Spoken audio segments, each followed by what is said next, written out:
Madam, sir, the ship lies at anchor off New-Eden. A tender stands at your disposal.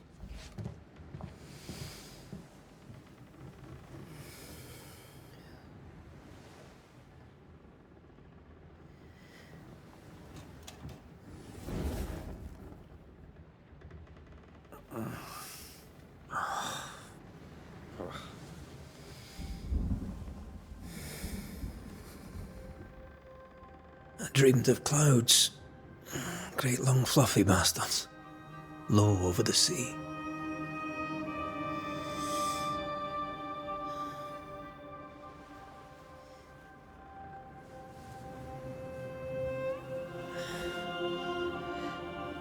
I dreamed of the abyss, in the darkest reaches of the deepest ocean.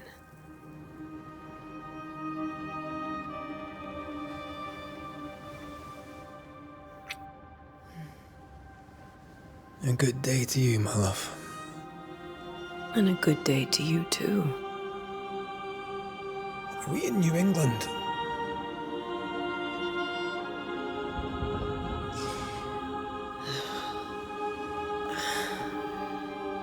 Welcome to America. Something's bothering you. Charles's letter. What of it? The ghost must be uncommonly dangerous, or he would banish it himself. And we shall charge him double. I'm serious. If the Reverend needs help, this can be no easy business. Red, you best be ready. I'll be careful, Master Duarte.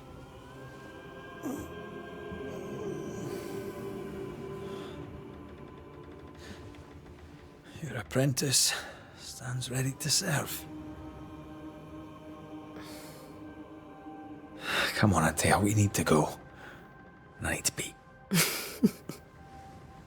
Rory McWraith, gallant to the last. Life to the living, death to the dead. Consider our lovers, Antea and Red, the greatest banishers I ever knew. Life to the living, we say, and death to the dead. It is not so simple. Since the dawn of humanity, the dead have lingered. Dead as alive, we are complex and emotional beings. Many and tangled are the ties that bind. Since the beginning of memory, banishers have fought to sever those ties. Death is but a trifle. It comes to us all. To haunt or be haunted. There lies the true horror. I, Charles Davenport, should know it. The haunting of New Eden scared me to death. I dearly wish I had not begged my friends to come and lift the curse.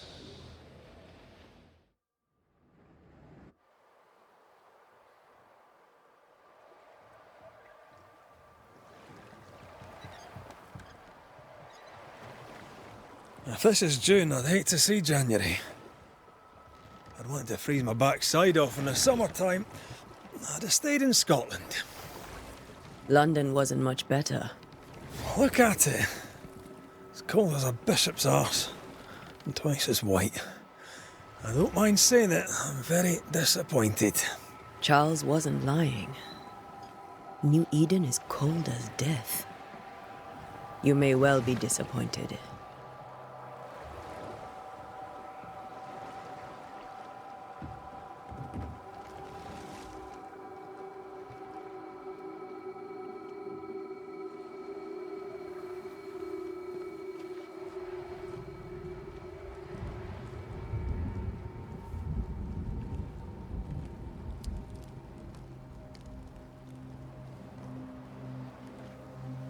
You'd better be at the tavern.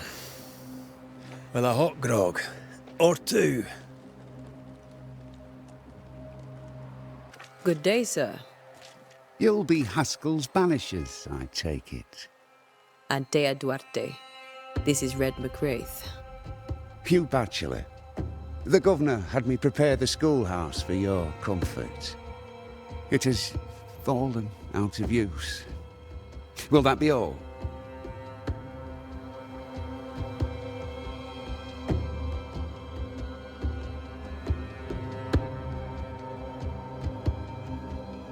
Where are the children? Several died of fever. We could see disaster coming. We thought we'd have to bury them all. We sent the children to safety.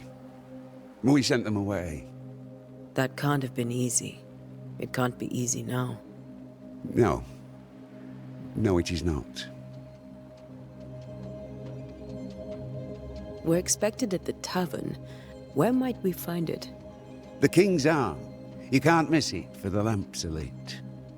The school is now a bunkhouse, and the meeting house cold and dark.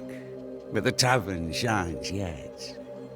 Well then, let us be thankful for small mercies.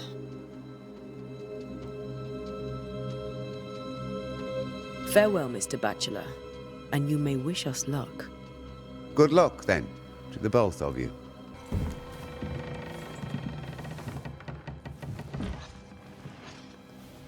Charlie, we're here. Your prayers are answered. Pour us a drink.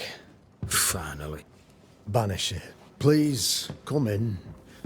As it is cold, your serving woman may sit while we talk. I'm the help. She's the boss. You're not Charles. My name is ANTEII Duarte. This is my partner, Red McWraith. Good day to you, sirs, madam. Now, where's Charles? Minister Davenport said help was on its way. I assumed... Keep digging, Fairfax. Good day. Pennington, captain of the train band. This here is thick-skinned Newsmith. We're the selectmen. What's left of us? Why is Charles not here? We're sorry for your loss. We'll do what we can for his widow. The Reverend is dead. When? How? A terrible tragedy.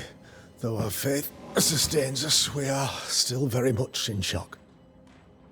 Our shock at Reverend Davenport's killing is so great that we must sit here in comfort, losing precious time. As governor of the colony of New-Eden, it is my responsibility...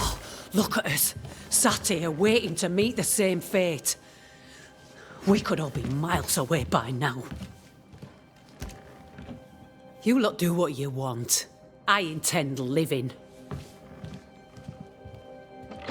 The esteemed select woman can be brusque. Forgive her. And rest assured that her aptitudes far outweigh her manners.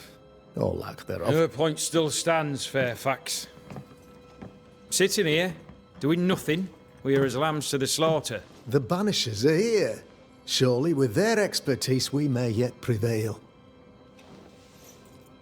Then I shall leave you and your expertise in ghosts and devils to find out. My expertise in blood and battle is of little use.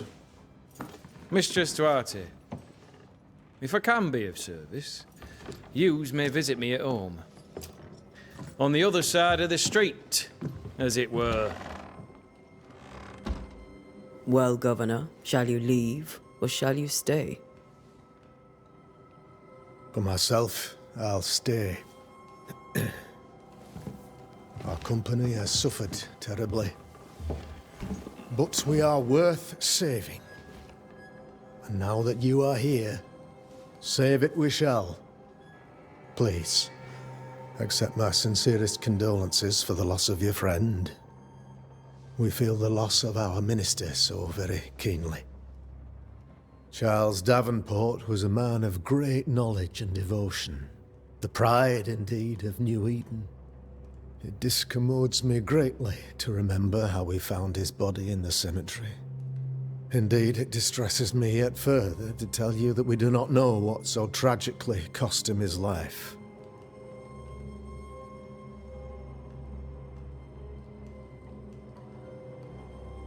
What do you think happened?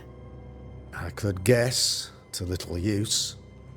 It is evident, however, that Charles's unexpected death is linked to his investigation of the curse. In the minister's absence, I try, in all humility, to protect us all, body and soul, from our ongoing peril. You see, in my youth, I too was something of a demonologist. Rather a good one, if I say so myself. We're not demonologists, and neither was Charles. Is his widow Esther taking visitors? The widow Davenport is at home, and does not much venture out. Their house overlooks the dock. I offered Charles a home with a view across a pretty meadow, but he refused. He preferred the village life. Speak to her, if she'll see you. But she knows no more than we do about how her husband died.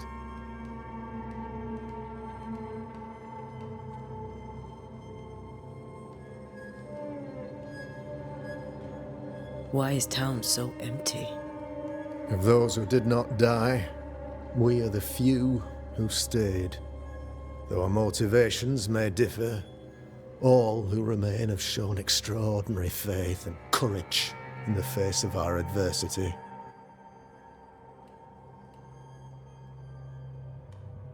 Those who left, where did they go?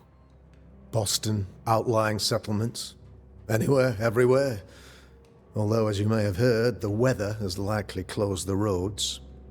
Some believe the path through the dark woods offers salvation. I do not. I believe we must stand our ground.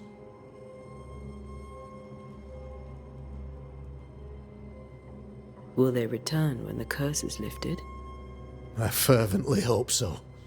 They have homes here. But we sent the children away some time ago, and many could not live with their absence. If we do not resolve this situation quickly, the community of New Eden shall be broken, perhaps forever.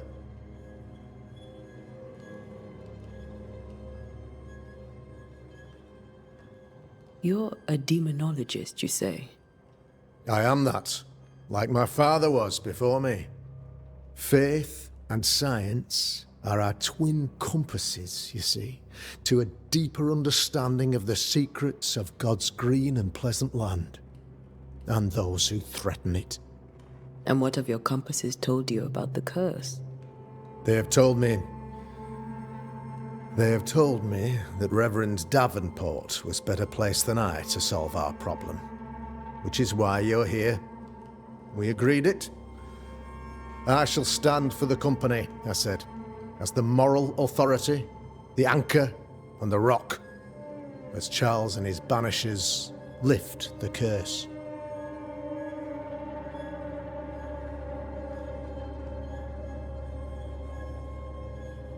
Perhaps we may come to you for advice. Please do, madam, for I would be only too glad to give it. What can you tell me about the curse? I can tell you that it has been our misery for many long months now, and I can tell you that it worsens by the increment. First, there was pestilence and disease. Then came the nightmares. Then came madness. In the end came death, and death remains. But in all honesty, I think the weather is the worst part. This never-ending winter hangs heavy on us all. Worse yet, it traps us here.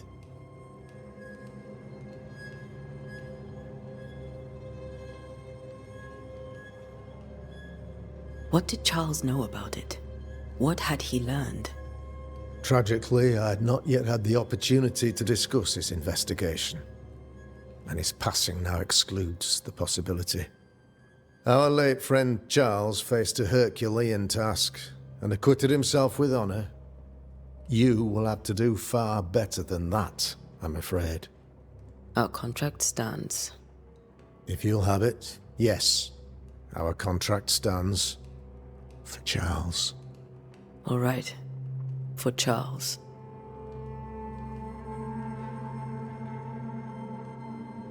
Thank you. We have what we need. Then I wish you success.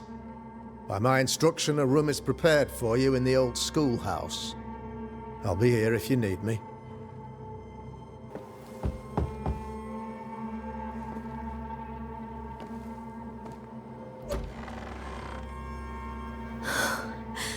Antea, Red.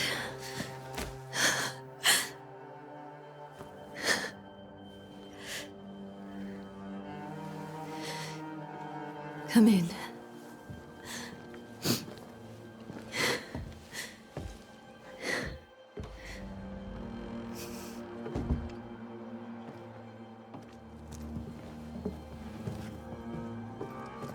I've barely slept for fear you would not come. I'm at a loss. Would God even allow me to drag you into these dark times? Esther, you're not alone now. We're here. I'm so sorry we didn't get here on time. Truly. I know. Charles kept saying it. Have faith. They will come. If only he had kept his faith himself. What happened to him? Poor Charles. Just one more victim of the curse of New Eden. You know how he is. Was. Restless. Impatient. It's not that he gave up on you, his friends, but that he could wait no more. I believe he tried to lift the curse. I too have questions, but I have no answers. Nor do I now have a husband.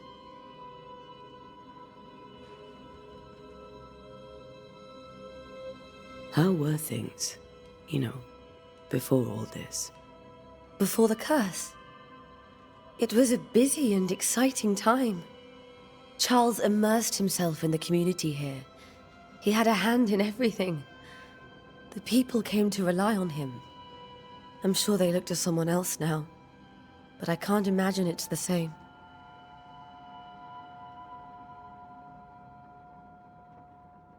What can you tell me about the esteemed Governor Haskell?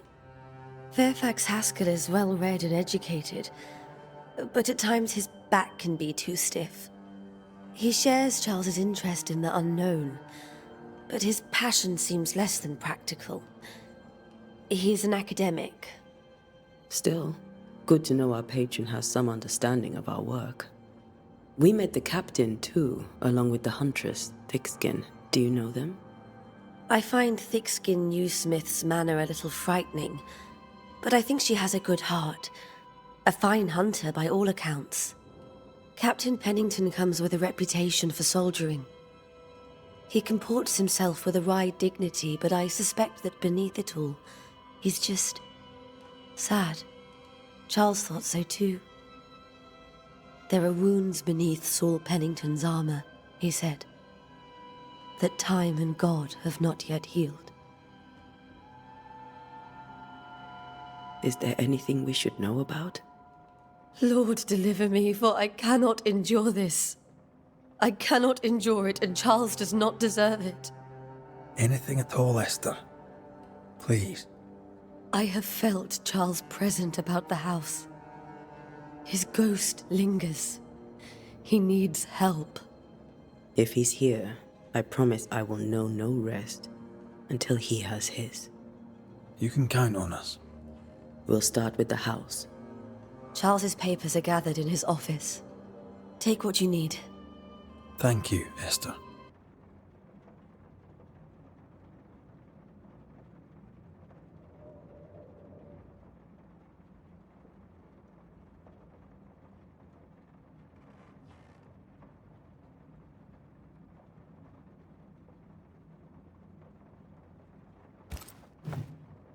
Esther couldn't attend Charles's burial.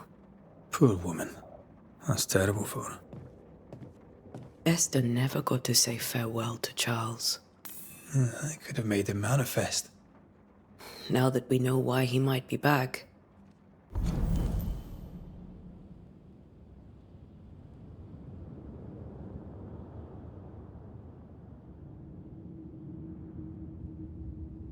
Esther, I'm sorry to trouble you once more. How may I help? With all that's happened, how are you bearing up? This all feels so unreal. Just one more nightmare from which I cannot wake. It seems so now, but that will change. I promise. Was there something I should have done differently? Did I fail him? Did I fail Charles? None of this is your fault.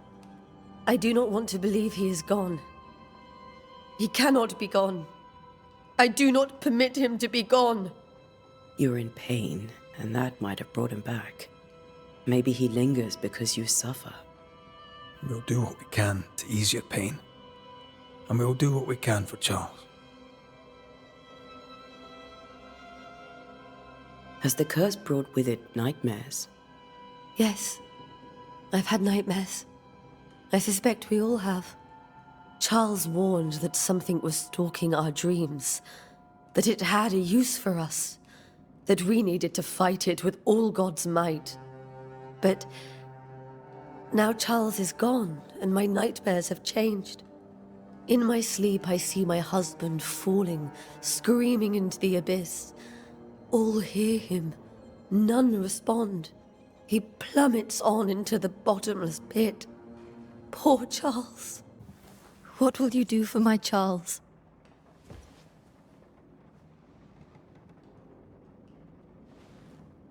If he's present, we'll find him.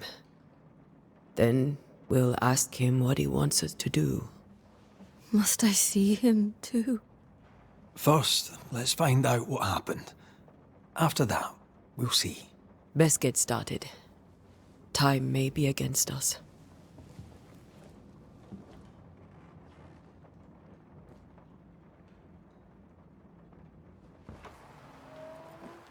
You be all right? I doubt it, but I'll do my work all the same. We came here to help Charles, and help Charles we shall.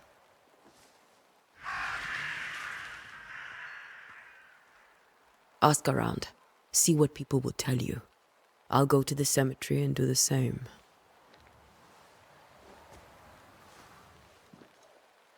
Be careful. Aye. You too.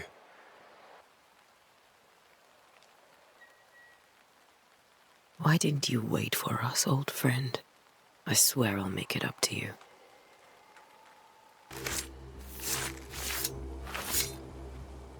In each stain hides a story.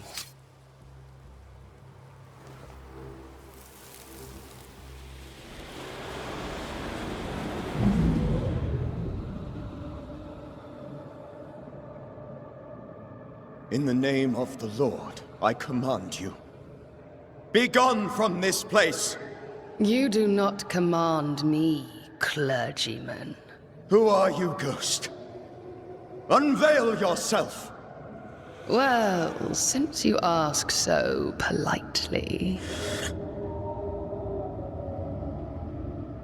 Who are you? I am everything you've ever feared. Be gone! You have no shell, no ties, no purpose. No, but neither do you.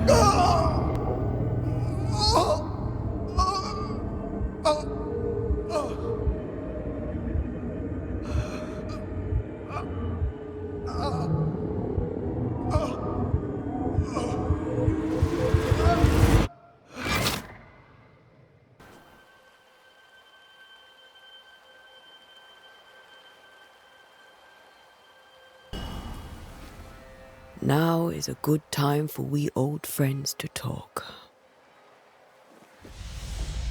We've come too far, Red and I, not to see you one last time. Your pupil has become the master. If we fight, I'll beat you.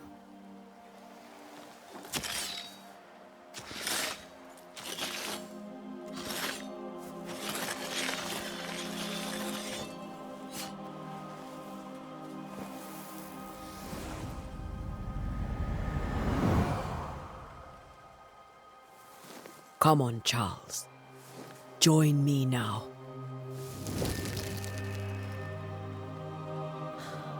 I know you're here.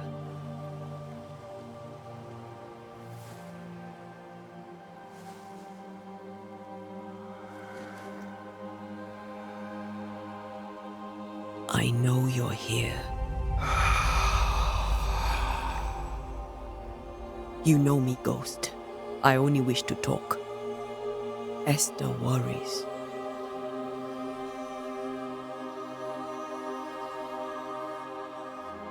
Antea.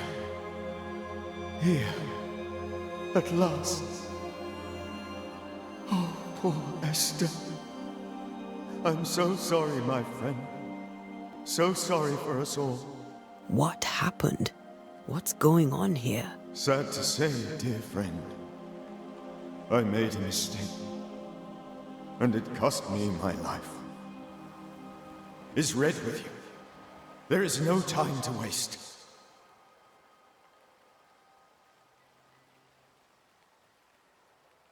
Why did you not wait for our help? The threat was rising, despair growing. There were so many dead, Antea. So much sickened flesh. So many afflicted souls. There was no more time. Do you know how this curse began? What prompted it, I do not know. Nor do I know when. Many months ago, certainly. But I do know this. This nightmare chose New-Eden for a reason. So, a ghost. This one is different. Implacable. Very clever. Many magnitudes more ferocious than a spectre, and just as relentless. Before you died, you investigated the curse. What did you learn? That our enemy is deceptive and merciless. That we should not underestimate its power. We? I am dead, dearest Antea. But I am a banisher yet. I may still teach you. If I allow you, which I do not. Antea, do not repeat my mistakes. If a nightmare curses New-Eden, you need all the help you can get. Its presence felt strongest in the meeting house. Perhaps the light of God there forced it to fight its ground. I had the building closed. The worst of the malevolence is contained, but it won't stay locked up for long.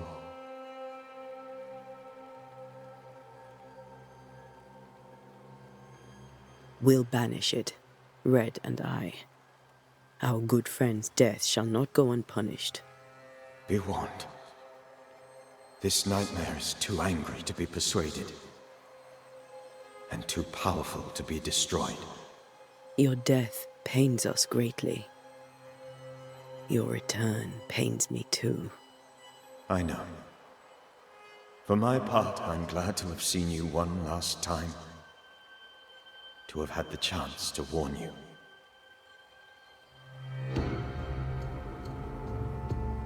I thought nightmares were a myth. A nightmare is the rarest of ghosts. A powerful, insidious spirit, birthed by tragedy most dreadful. How do I banish it?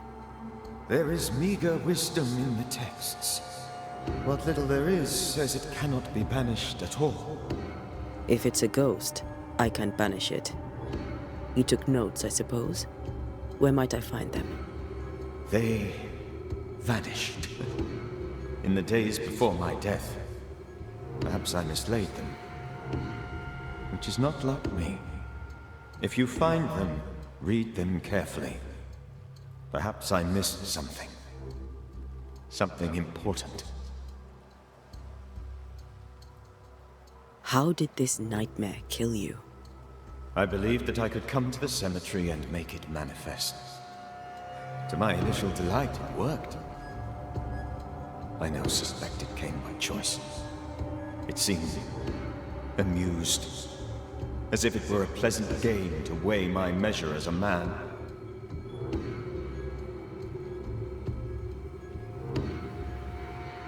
What did it look like? I don't know. When it manifested, it appeared as Esther. My dear Esther. I did not see its true face, but I heard a woman. Not Esther, someone else. She was laughing. I felt her gaze. My heart froze. I died. The spirit is vengeance pure. The ghost of one who was terribly wronged. I've heard your warning. You can go. No, I must remain. Esther needs my protection. My flock needs me too. You know how this works. You know I won't allow that. I am still myself, ANTEII. With time, I'll grow stronger. I can help you. The longer you haunt Esther, the hungrier you'll be. You know this. This is different. I'm the Reverend Charles Davenport, your friend and mentor. You know me. You know I am a good man. I knew you. You were a good man. Now you are a ghost, and I cannot let that stand. But I swear it, the nightmare will end, and Red and I shall do the ending. Charles Davenport was a good man and a fine mentor. And you a fine student, though you took a hard line. I never could unpick that from your character. Has life tempered you since? Life has tempered my steel. Death and the manner of it has made you the very thing you once opposed. Goodbye, Charles. Peace on your soul. Remembrance on your... ANTEII, wait. Wait for what? We're banishers. Death to the dead. Let Esther choose for herself. Oh, Lord, please don't ask me to do that. Esther, my good wife, and the very best. I miss you so. Oh, dear Lord, Charles, why are you here? Why have you come back? You must leave, please. I must stay. I must protect you. The thing in the meeting house feeds on our torment. I should have known better. I know better now. ANTEII, give Charlie the ascent he deserves.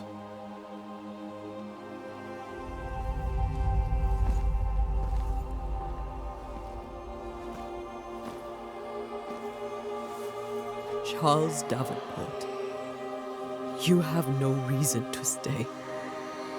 Go. Let Esther grieve in peace.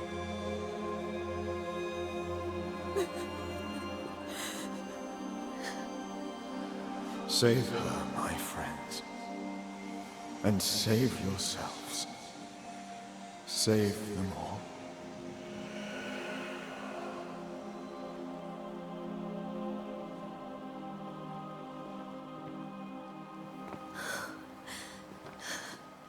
I'll walk Esther home.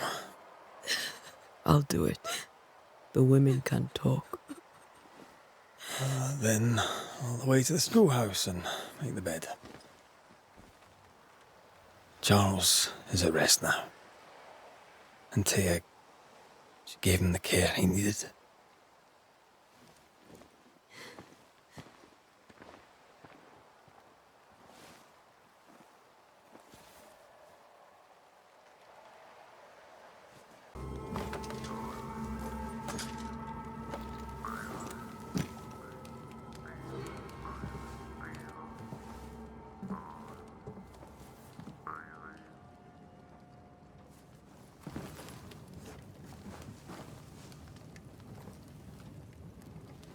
We did the right thing. Charles was our friend.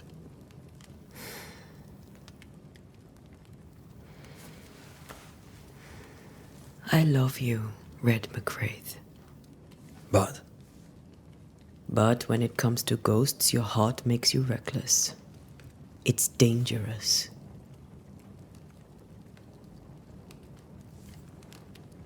Were you really about to banish Charles?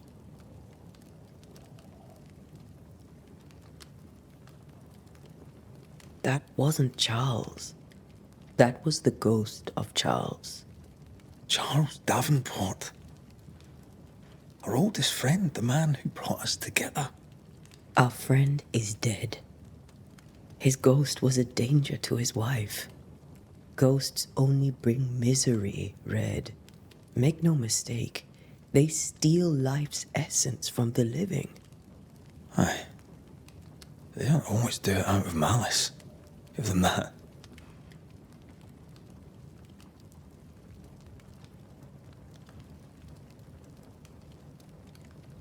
We are banishers. We end suffering for those who live. We bring closure to those who don't. A ghost may suffer too. A scent puts a gentler end to it. But not a safer one. Better to banish and be sure. Would you banish me?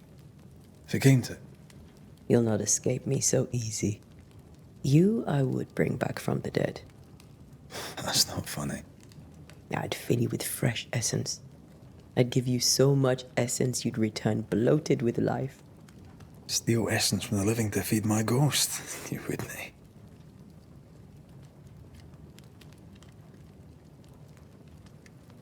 You're a scruffy-headed lout, Red McWraith, and I will never let you go. Over my dead body, mister. Thought I was meant to be the soft-hearted one. You are. I think Charles was right. This thing in the meeting house could be what did he call it? A nightmare? I really hope not. Such entities are legendary ghosts, even for banishers.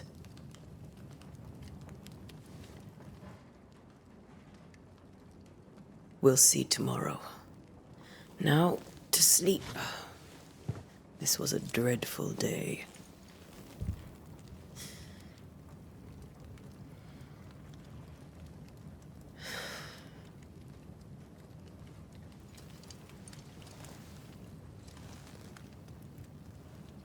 Poor Charles. Poor Esther. Aye, poor Esther.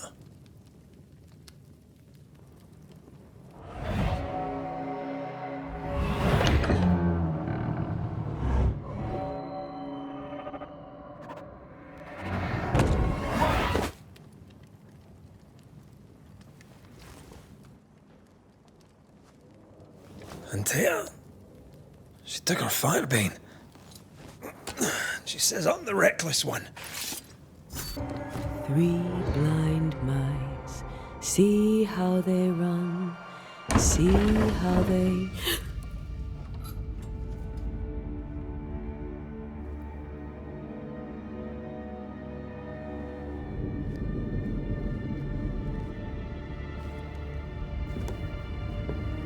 Antea? Blind. All blind. Oh, Red, can't you see? We never stood a chance. Antea, you hurt? Where are you?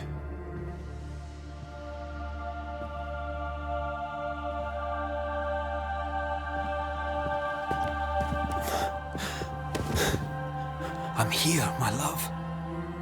What happened?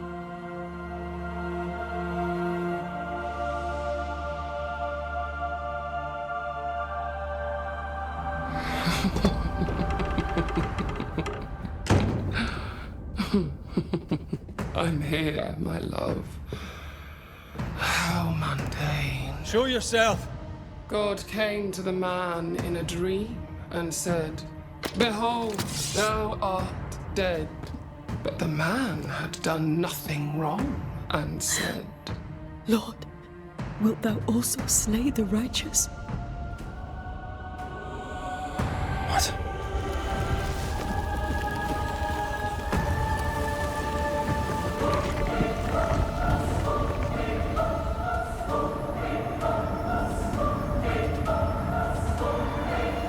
"Will you slay the righteous?"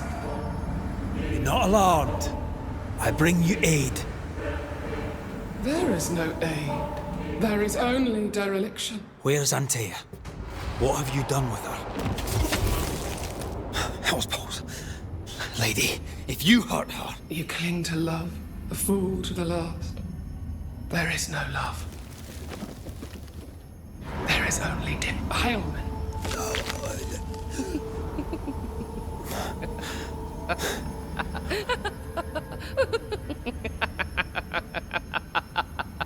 No.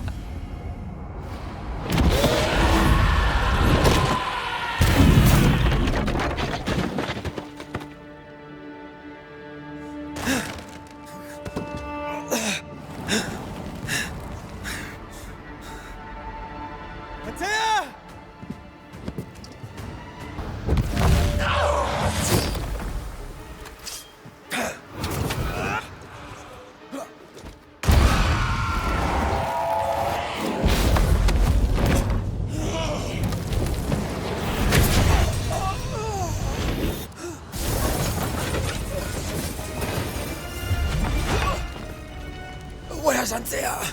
If you laid a finger on her... You'll what? Come to her aid? There is no aid. There is only... retribution. Give him back! How touching. You come to claim your man. You think you love him. You do not. There, in the dark of your marrow, there is no love. Only betrayal.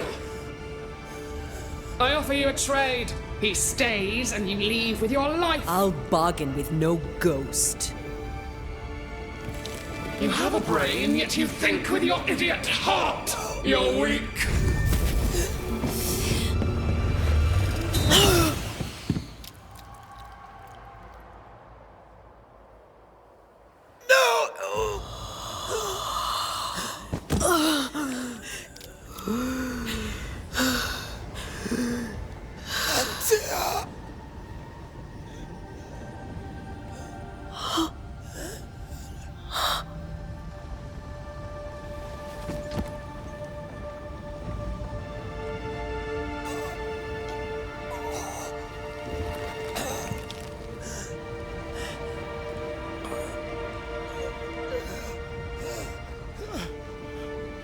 Will you come to her aid now, when all is lost?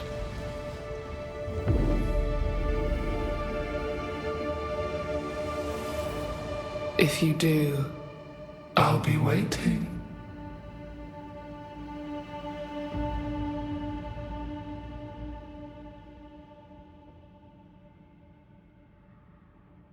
The icy ocean made a diamond from his grief, then buried it in his heart.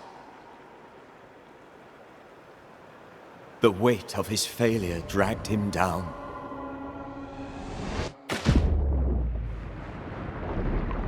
Outside time, drowning in the gloom, he spoke her name.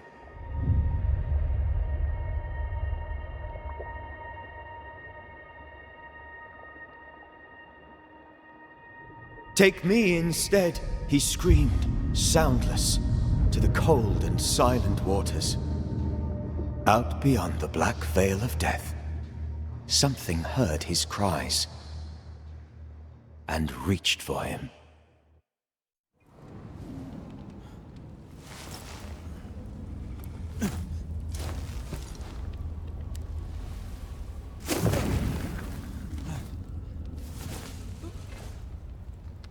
Let her go. Take me instead. Let her go!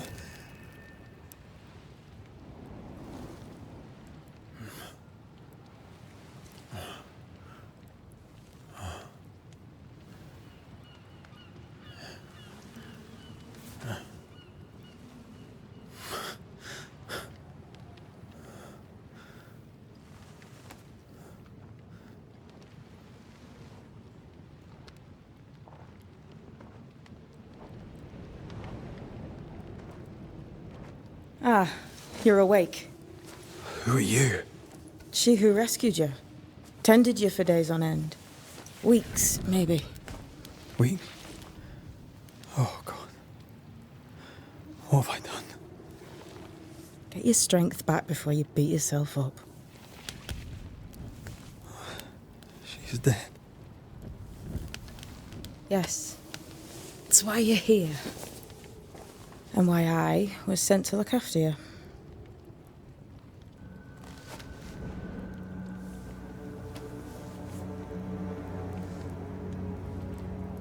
Who are you?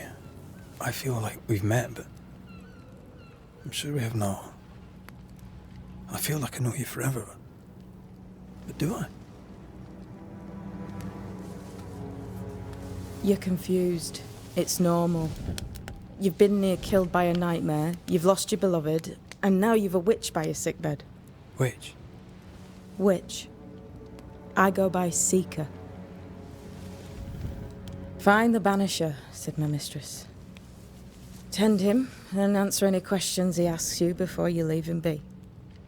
So, how do you feel? Does it matter? Of course it matters. Means you're alive, and you haven't given up.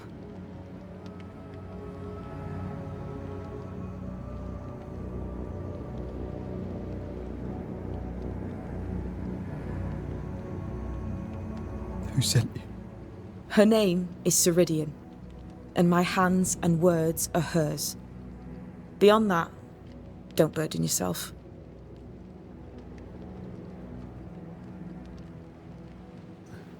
Ceridian. This little seeker who asked you to find me, is she Scots or something? It's Ceridian. She's too old to be from anywhere in particular, and while yes, I found you, she told me where to look.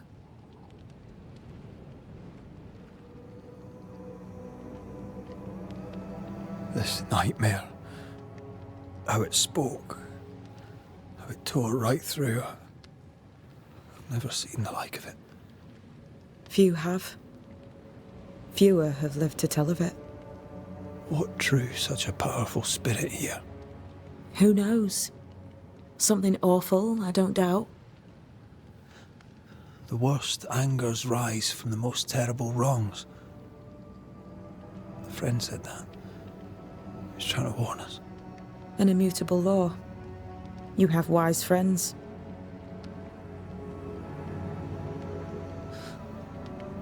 What am I to do now? How do I do it alone? You're not alone. Have faith. If Ceridian had told me more, I'd tell you it. But you must have faith.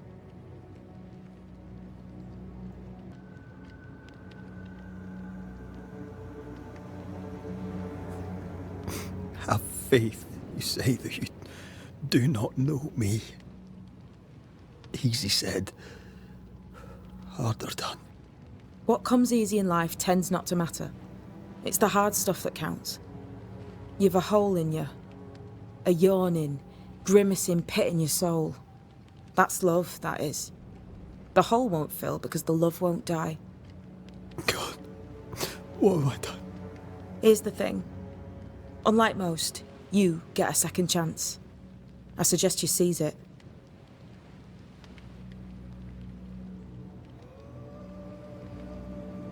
Why do you aid me? I serve my mistress. She bids me help you, so I help you. Ceridian says the wall between the living and the dead is under threat. You, it seems, have a part to play. This is mine. You've lost me. No, I found you. But so did your grief. And it demands to be felt. You may think you're done with your ghosts, Red McCraith. But they aren't done with you. I'll go now. Rest. Why ever my mistress saved you, she has good reasons. The best. Where are you going? Home. To Ceridian. She needs me. Where shall I find you if, or when I need to? Maya marshes. Great big swamps other side of the woods. You can't miss them. We'll know when you're coming. Till we meet again then. That's right, Banisher. Now, turn around. What? I'm leaving.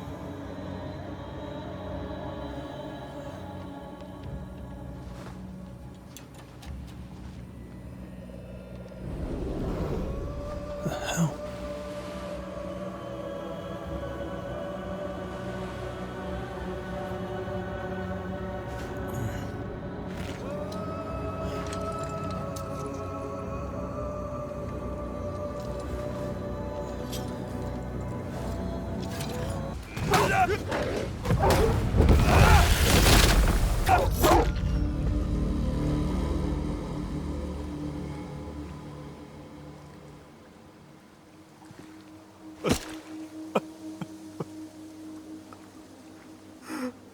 God, what is happening?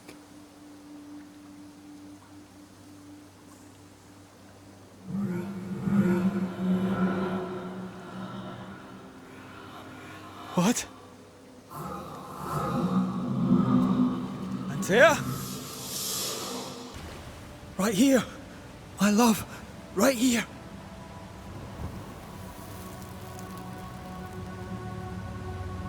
It is you.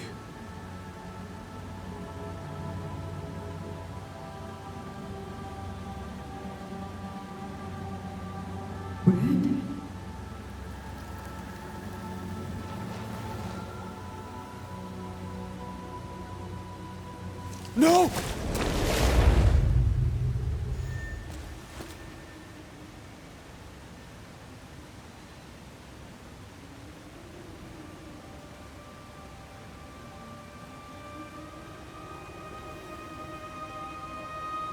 I have you. You have me.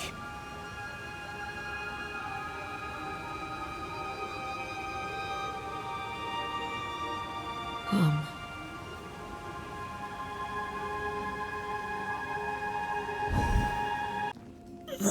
You seem weak. You need rest.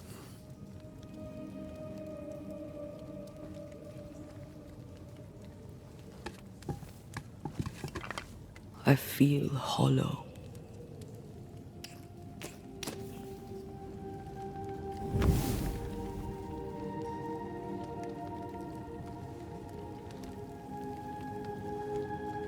Do not be troubled. How could I not be? To have lost you and found you like this.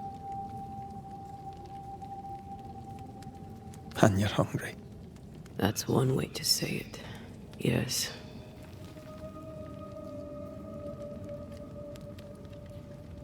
What can I do?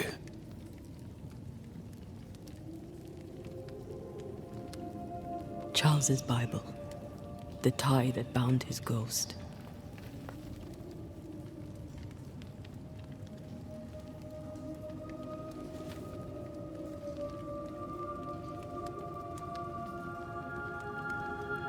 Some essence remains upon it. For now, it will do me.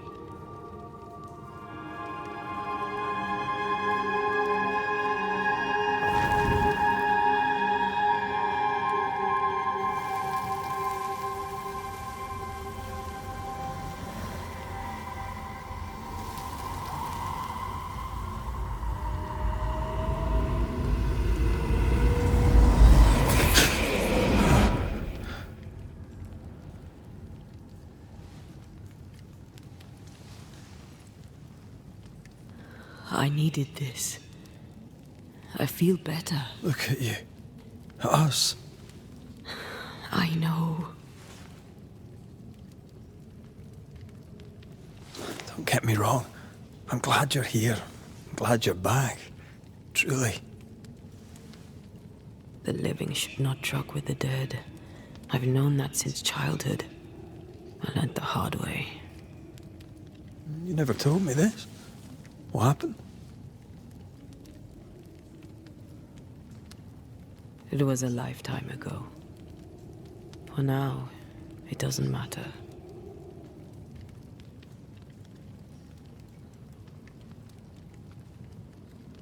How are you feeling? Awful. And with a few more words? Angry, frustrated, useless. We should talk about what happened. After the meeting house, I mean. What do you remember from after you died? I remember the suddenness of my death. I remember nothing but... After that, a nothingness. Timeless. Lost. And then I heard you. You spoke my name. I searched for a way back. I woke up in a cave. Been rescued by a young woman named Seeker. A witch's apprentice. And she was proud to tell me that. Her mistress had sent her to take care of me. Witches rarely show themselves. Intriguing that one would help us.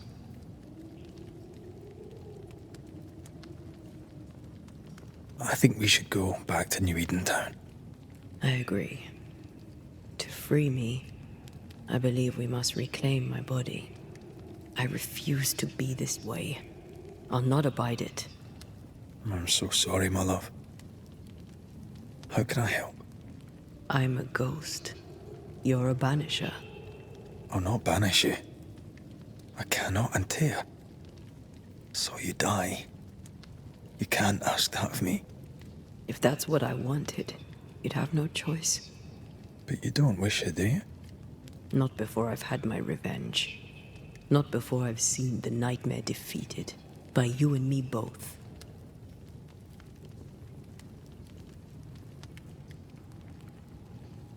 In the schoolhouse, he joked about bringing me back to life.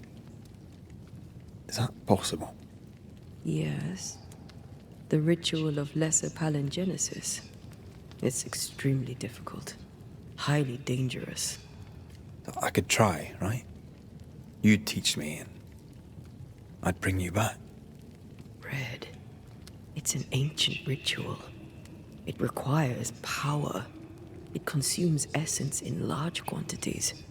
We're talking about human sacrifice. Murder. Just maybe we could consider it. I mean, if there's the slightest chance I could bring you back, I'd take it. It's a dark ritual, Red. It's tempting, and that's dangerous. To think of being back in your arms.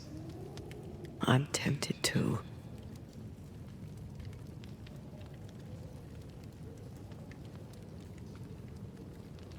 Could I give you your assent?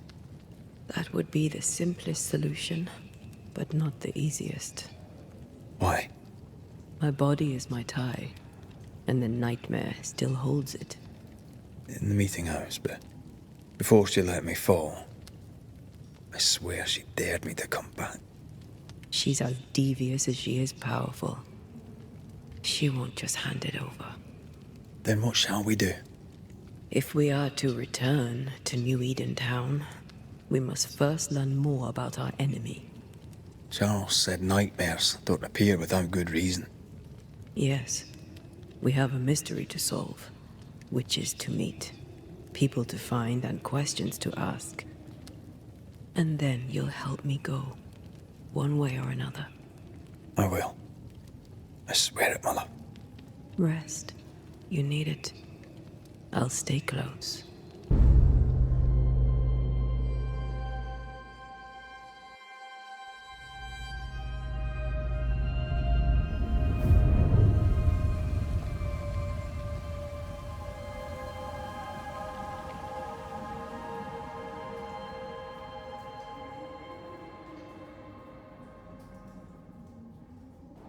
I see no bodies. Maybe the wolves took him. Can you not see the symbols on the wall? No. Take my hand. I want to try something.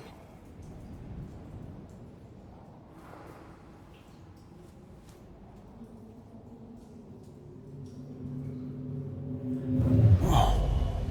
Is that possible through our bane rings? They allow us to connect the invisible and the incarnate.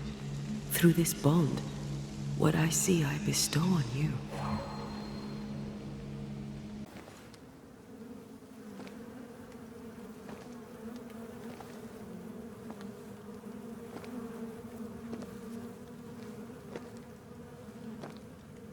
Ben, you're back! Beg pardon. Thought you was someone else.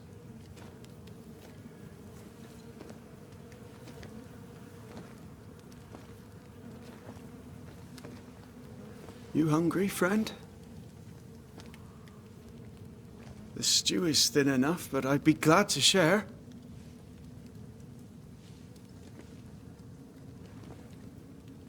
Kind of you to offer, lad.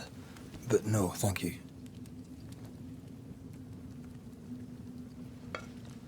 Been a while since I've seen another human's face. You come from camp? You a hunter? Of sorts. Red McCraith. I'm a banisher. Like in the stories. Jacob Lind. I'm a trapper. That's a real job.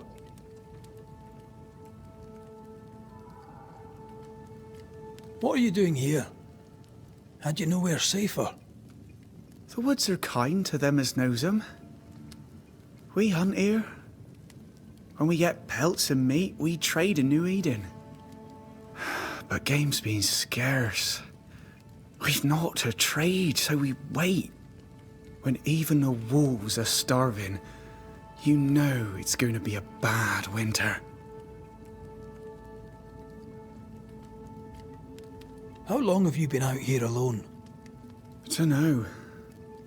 I lose track. And I'm not alone. God is with me in the scriptures. Would you like me to read to you? Another time, perhaps.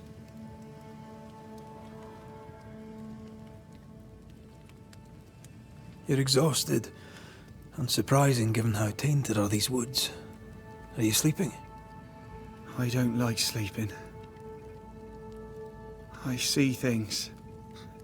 Bright eyes in the leaves. What does tainted mean? Marked by ghosts, haunted. Tell me of your nightmares. One nightmare. Always the same one. Ben has it too. Would you care to share them? No! No! 'Tis a nightmare. Nothing more. Who's Ben? Another trapper? Aye, the best of 'em. Taught me all I know. He's out now, but he'll be back. Where has he gone? The bridge is down. As down can be. Can't cross. Bad things lurk in the shadows. They scent flesh. Game's low. Game's low and Ben's gone. He'll find game, he will. I know it. Where did you meet Ben? We found each other. Brothers in spirit, he said. He's been good to me. Too good. Why? He's important to you. Aye. And me to him.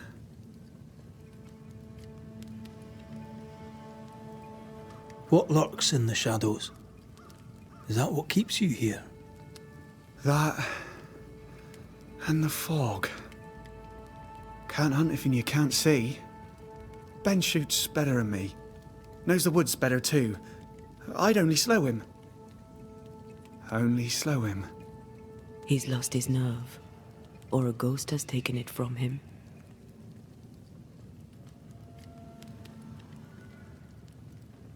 Get some rest, Jacob. You need it. If you see Ben, tell him I'm thinking of him. Tall lad, even when he's lying down. Can't miss him.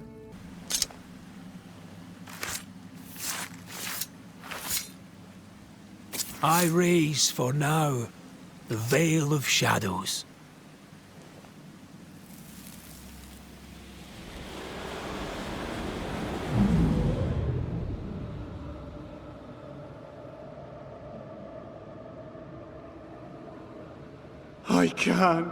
I can't do it no more. On your feet, Lind. We don't give up. I've had enough. There's no way up. There's no way down. For days we've eaten nothing but boiled shoe leather. I'm done. We don't give up. Leave me be. God be damned, I'm sick of carrying you! What are you doing? Don't hurt me! I hate you. I hate you!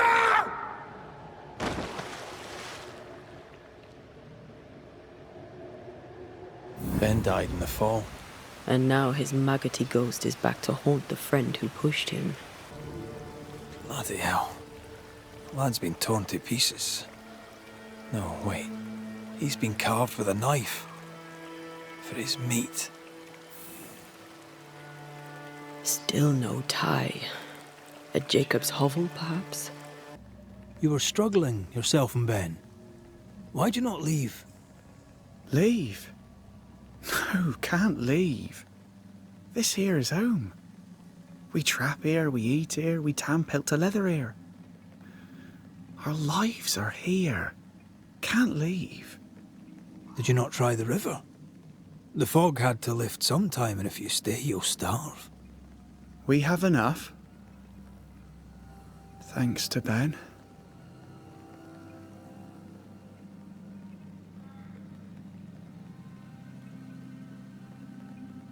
Ben wanted to leave. You argued. Remember? Ben's out and about right now. We don't argue, you know. One time, a storm caught us napping.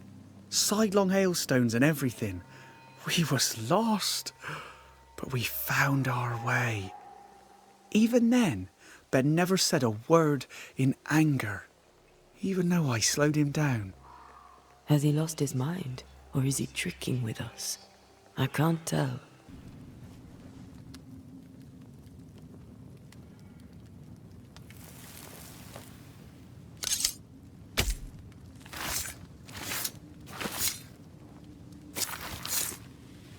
I should order the ghost to appear now.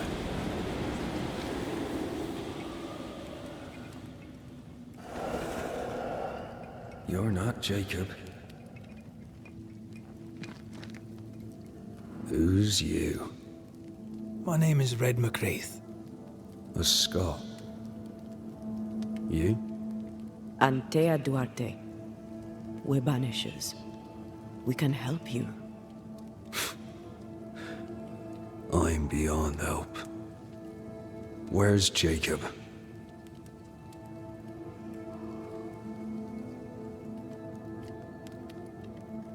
You tried many times to leave this place.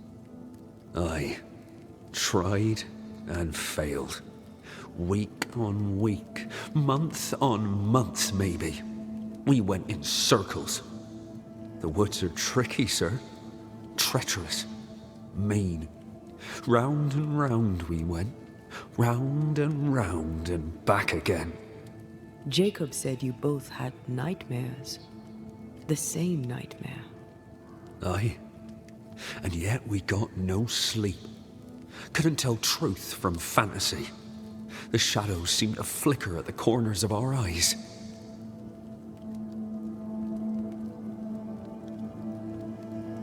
How long have you and Jacob been out here in the woods? Some winters now, but this one, it never ends. No way out, no way in. We were alone, not an animal in sight. You know, when things changed, we got stuck. These godforsaken woods. We know what befell you, Benedict. What keeps you here? He does. He waits and waits and waits on me. He'll not face what he has done, and I cannot go. I cannot go. But I'll not hate him. How could I?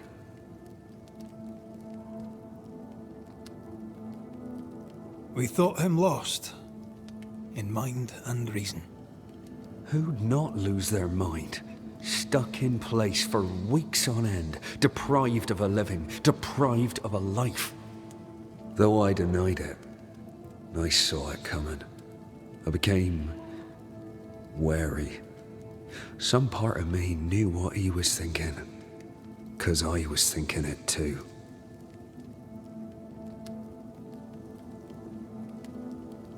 What do you want from Jacob? Do you seek revenge? I seek no vengeance. He is I, and I am him.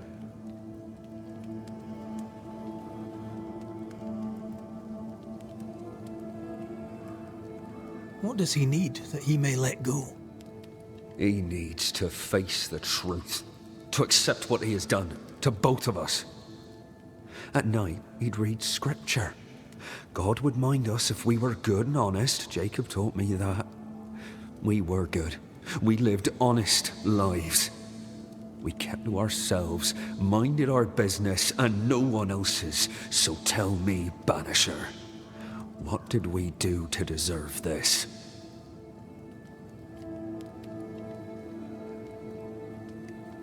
This was not God's doing. Another powerful entity is at work here. New Eden is cursed. Then God has forsaken us, and we are doomed. Oh, there to you, Jacob. Mr. McCraith, sir? I'm sorry, Jacob, we must talk. Something has happened to Benedict. What? Where is he? What happened? Come on now, Jacob. If something's happened to Ben, say so. Where is he?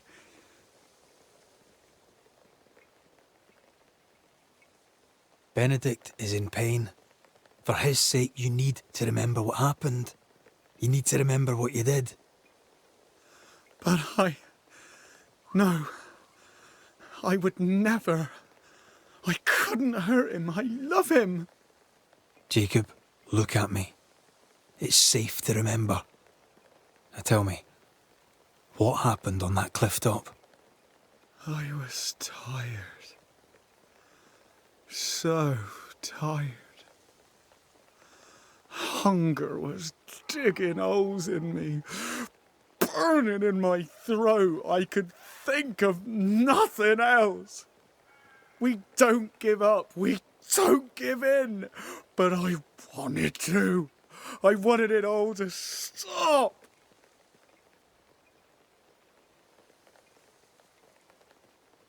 Yet you gave up on Benedict, and then you turned on him. I failed him.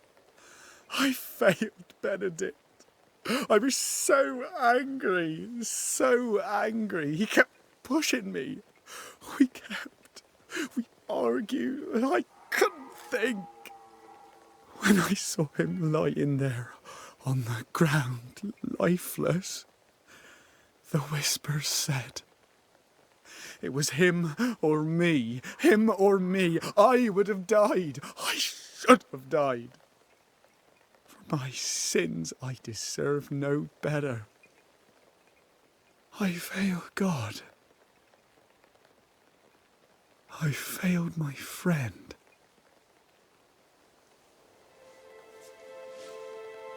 I'm a monster. I deserve no mercy. No. You're just a sinner, begging for help.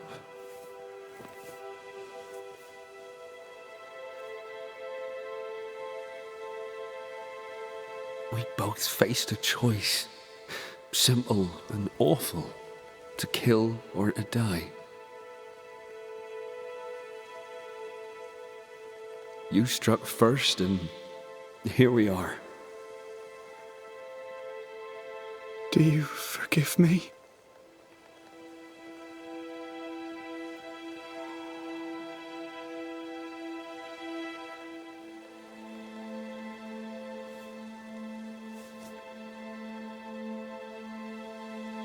Our fates are in the hands of others now.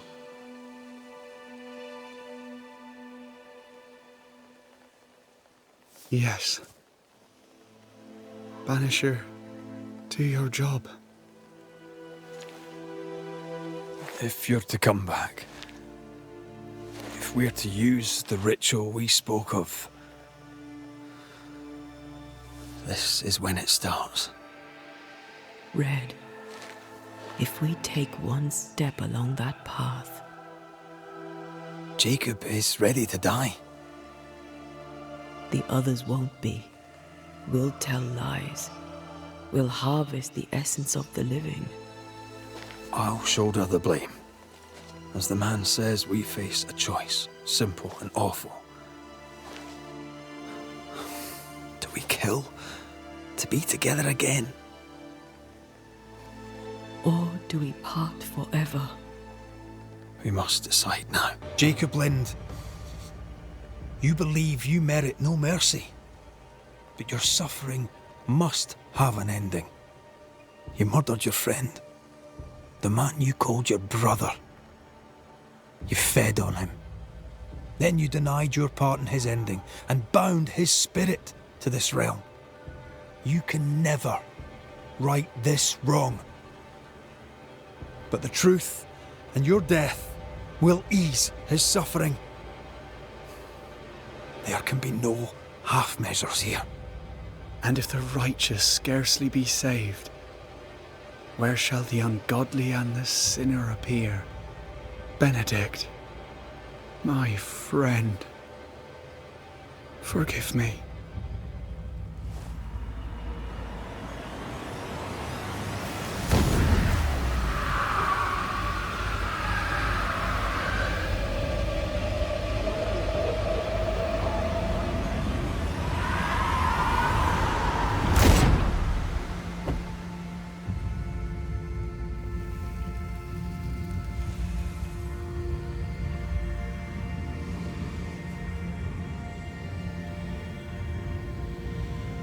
I took the life of a man I loved and ate his flesh.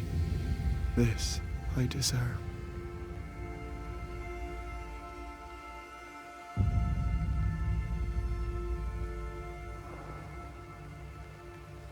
That man killed and ate his friend.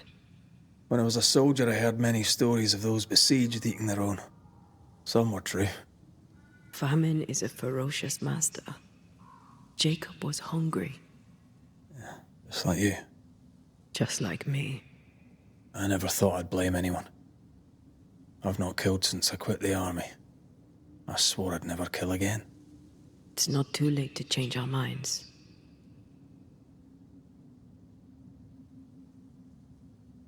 We made the right choice. And we made it together. No turning back. Then, so I may have my resurrection, we'll steal human essence. We'll kill people for our own ends. Living, breathing people. We'll be banishers no longer. Right.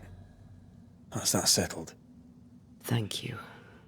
I hope you've no regrets. Soon I'll reclaim my life.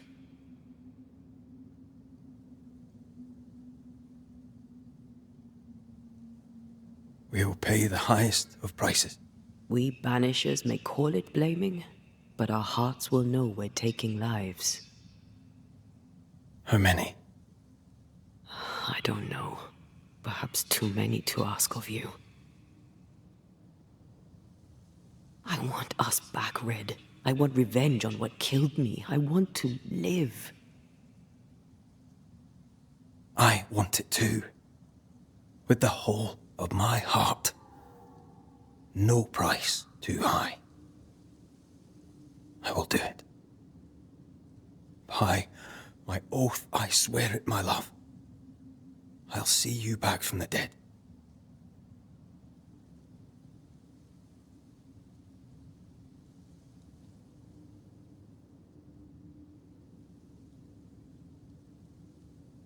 Let's go back to the bridge. I feel stronger. Let's see if I was right about those spectral stains.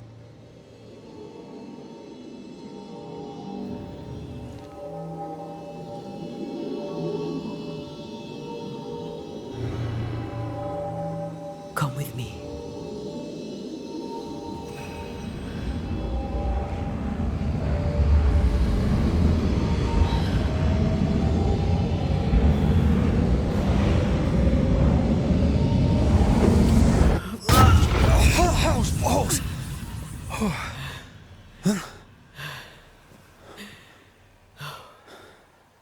Are you all right?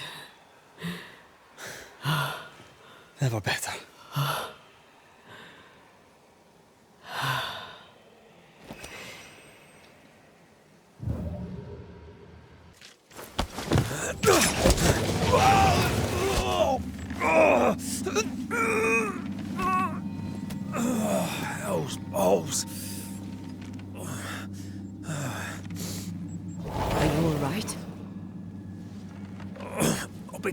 better right side up. What happened? Rope trap. Jacob Lind mentioned a hunter's camp. It may be close.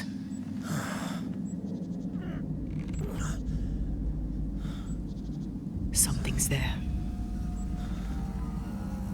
Something alive.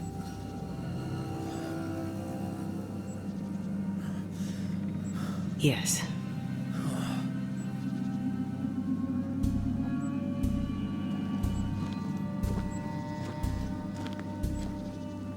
Brilliant.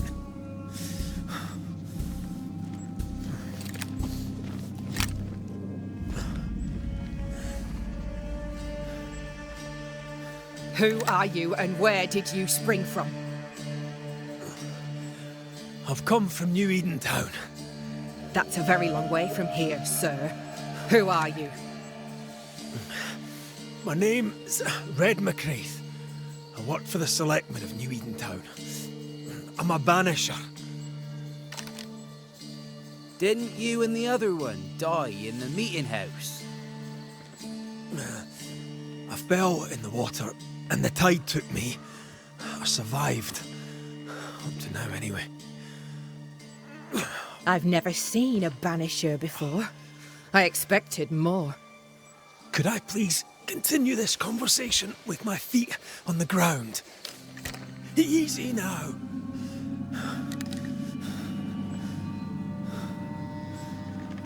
Stop your jiggling. Hold still, I said. You try holding still when some lassie's shooting at you.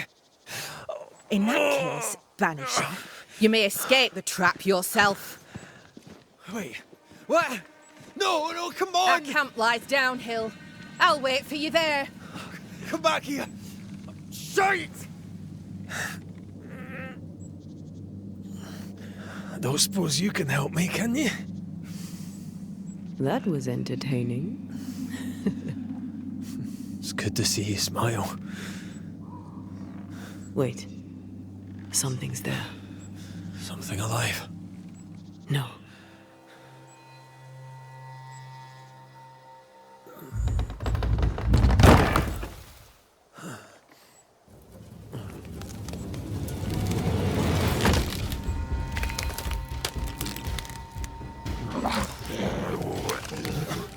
A bone walker.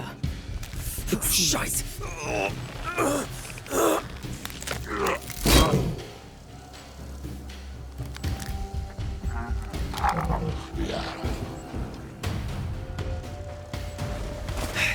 You can do it. How? Please.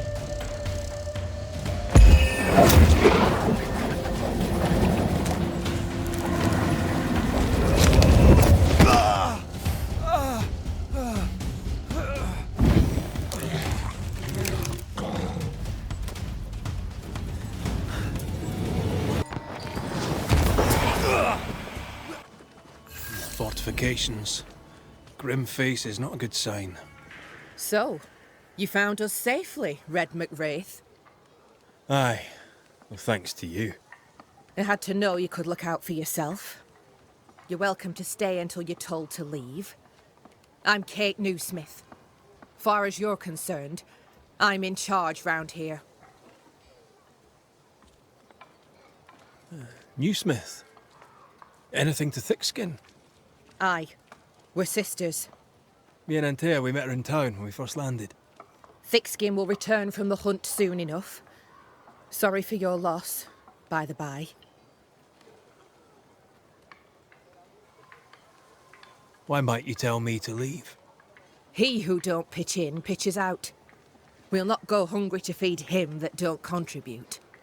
Better than killing you for food, I suppose.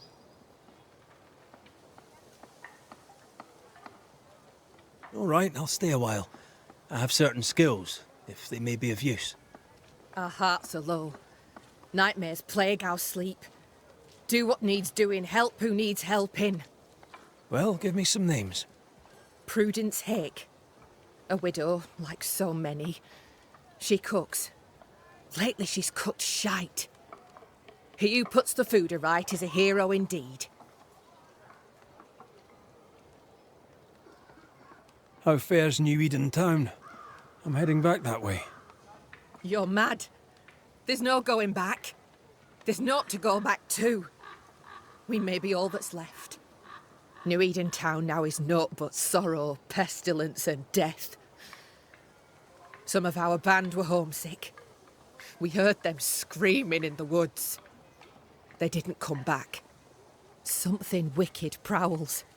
Folk dream of a murderous beast that'll kill them if they dare to leave camp. There was a second group. They never arrived. Some think the beast got them. Like I say, we may be all that's left. Guilt, dread. She puts a brave face on it, but the truth is in her eyes. Aye, I'll make the rounds. I'll pay my respects to Widow Hake and see what's the bother. If you can't find Prudence, ask Jane. They're close. Also, please check on our blacksmith. His already meagre skills have lately declined. Talk to Jane, talk to Prudence, check the forge, talk to anyone who needs help, which is probably everyone. Right. Got it? One empty cabin remains. A tree fell on it. But you may have what's left. Welcome to the dark woods. In your forays into the woods, have you seen many bone walkers? What the hell's a bone walker? Corpses possessed by malignant spirits. The dead walking. You'd know if you'd seen one. God spare us. Have you? Of course not. Standard question. I have to ask it. Bone walkers seem drawn to us, but not them. Is it you? Is it me? We both?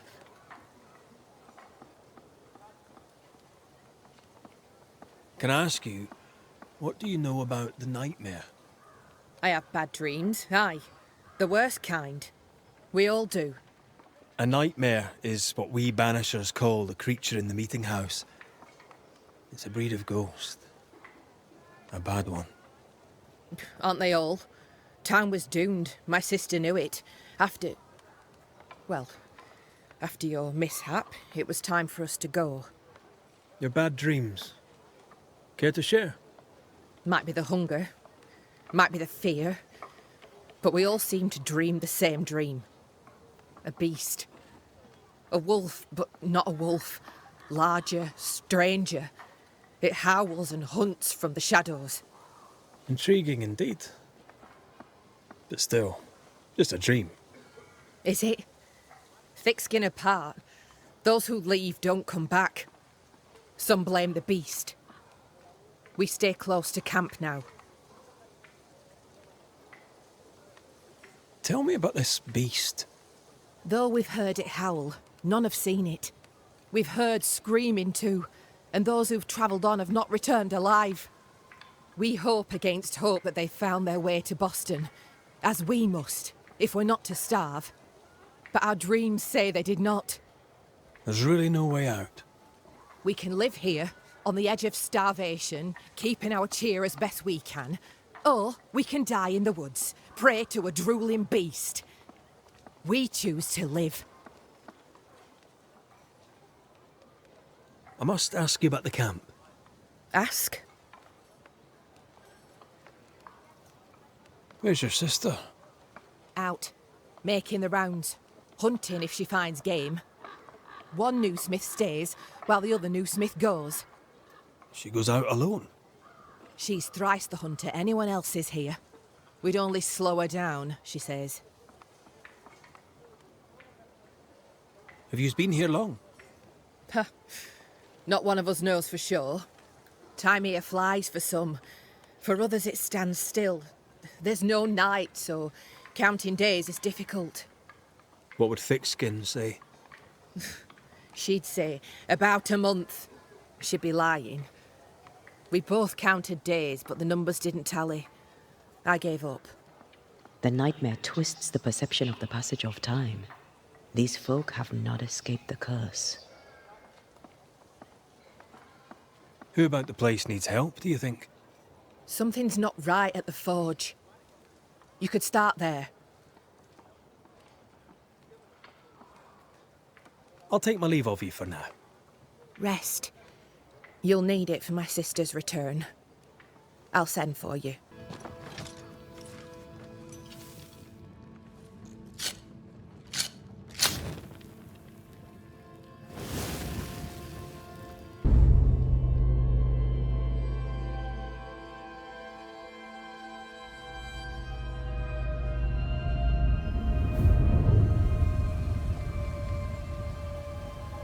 Forge.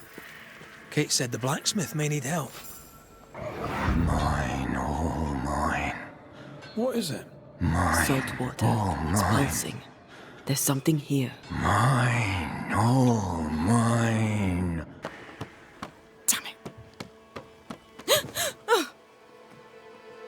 Forgive me. I oughtn't have startled. Oh well. Ain't you a sight? Who are you, then? Red McCraith, ma'am, the Banisher. To whom do I owe the pleasure? Oh, the Scotsman. I like your accent, and I like your manner too. Nellie Heaton. A friendly Londoner. I like her already.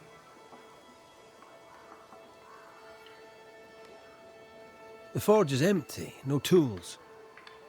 Any idea why? No tools? That's strange. Why would your husband take tools with him? Why would he take all the tools with him? I don't know. Here's the thing. In your forge, I found a puddle of salt water. Any idea how it got there? Wait. You went into the forge without asking? The door was open. Also, there was a puddle on the floor, which turned out to be salty. Well, it's rude, but this time I'll let you off.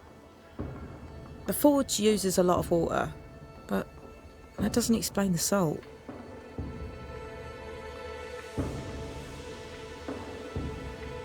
Could it be seawater?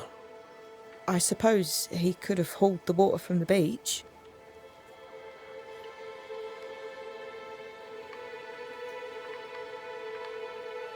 So, what's the chatter?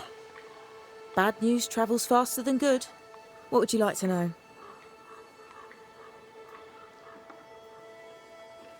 How's life about the place? We're doing our best to make things work. The beast is worrisome, 'tis true. But Thickskin knows what's what. I'm sure we'll be fine. What think you of Thickskin Newsmith? She ain't perfect, that's for sure. But she's independent, fair-minded, strong in body as in character. She cares for us. I know it in my heart, even if she doesn't show it. Why else would she shield us from the beast? What can you tell me of Kate Newsmith? I like her. She's different from her sister. Sensible, watchful. When she speaks, I listen.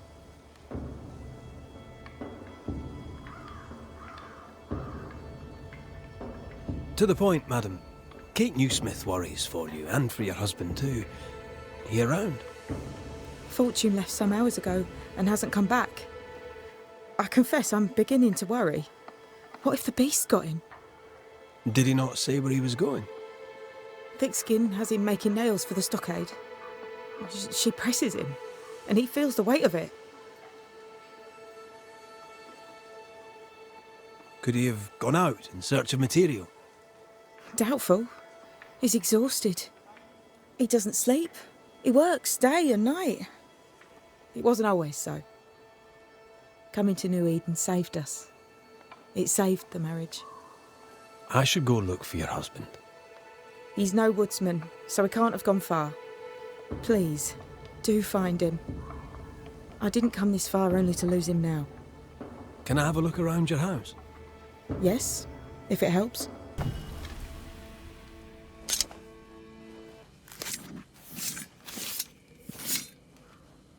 Imaradas en tus.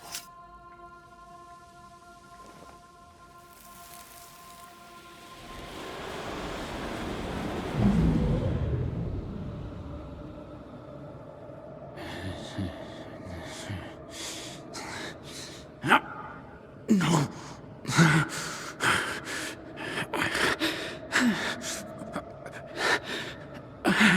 No. Not yours.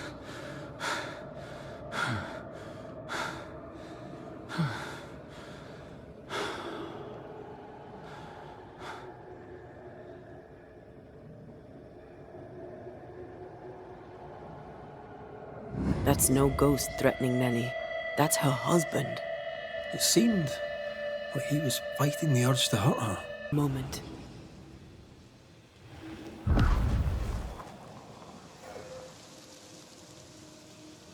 Well, that's handy. Imagine all those years hunting ghosts, how much time we could have saved.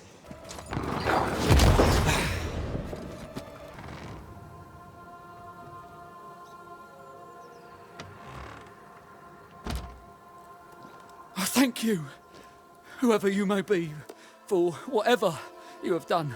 I thank you. I thought I was done for. Fortune Heaton, sir, and so very pleased that you came along. Red McCraith, the Banisher. Weren't there two of you? There were, yes. As it happens, I've been looking for you. You have? What for?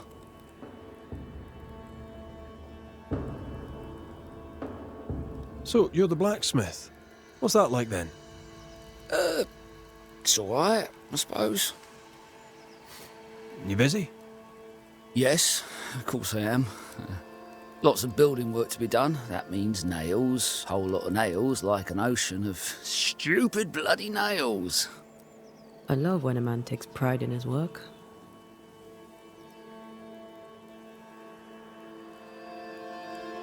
What are you doing out here anyway? Do you not fear the prowling beast? I needed a walk, bit of fresh air, bit of light. Forge is... well, it's dark and hot, isn't it?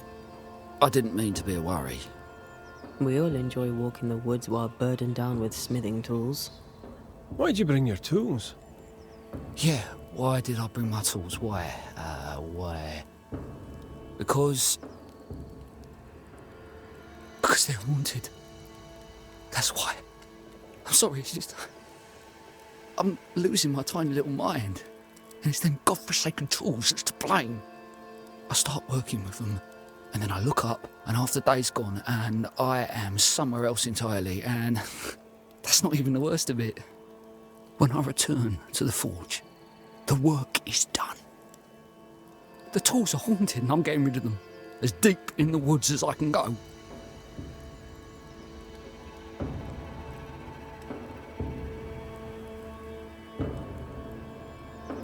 Did the haunted tools tell you to kill your wife? No. Yes. Maybe, no. I would never hurt her. Yes, they told me to hurt her. Maybe. Maybe I'd have hurt her. Can you help us?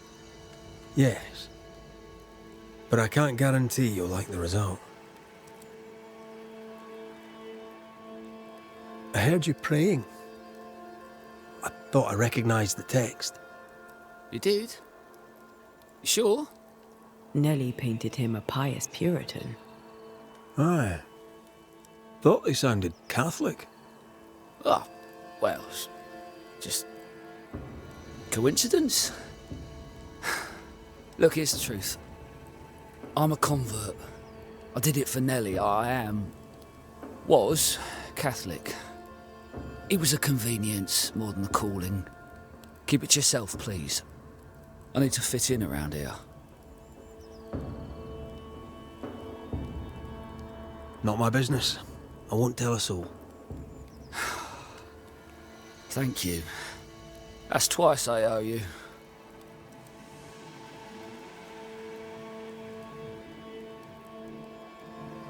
How are things with Nellie?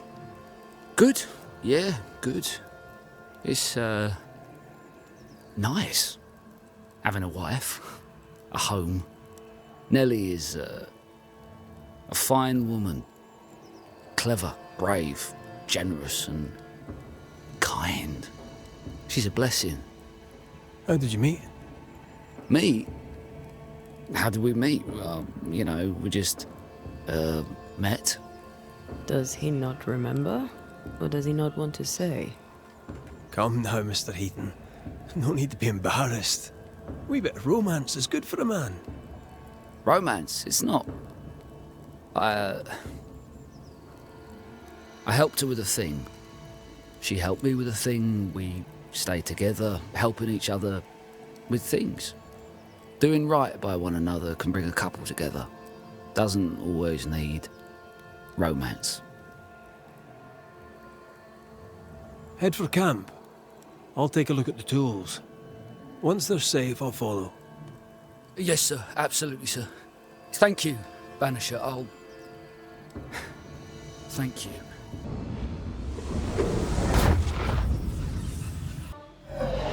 That's enough, Nellie. I warned you. I warned you this would happen again. No. Oh, look at yourself. You're pathetic. I want a divorce! You're no Elizabeth Luxford. You are mine. And I'd sooner see you dead and cold than let you leave. What's going on here? Walk away, lad. This does not concern you. I think it does.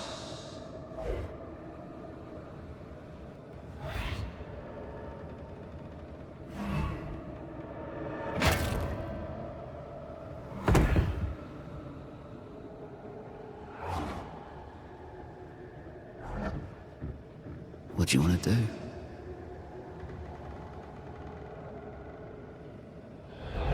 Our lovebirds killed a man with his own hammer.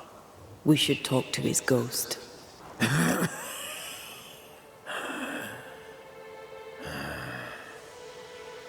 We are the Banishers Antea Duarte and Red McWraith. Whose ghost are you?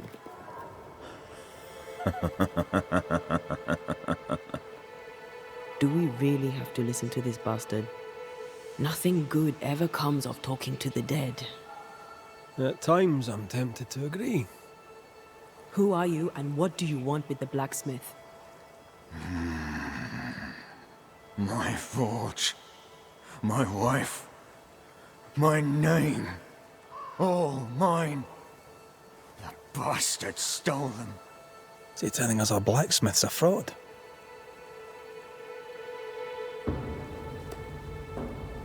You've been sowing madness in the mind of the man who replaced you. She can't escape me.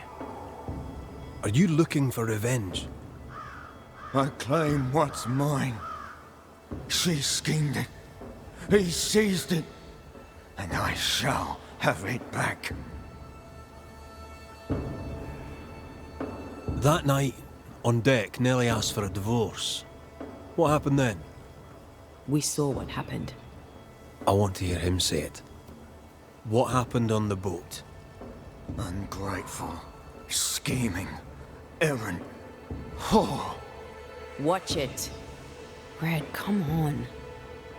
Distempered, feeble, a weak woman, demanding care and giving none. I gave her a life and she stole mine. She had him kill me. That's not what I saw. Why are you here? I want what's mine.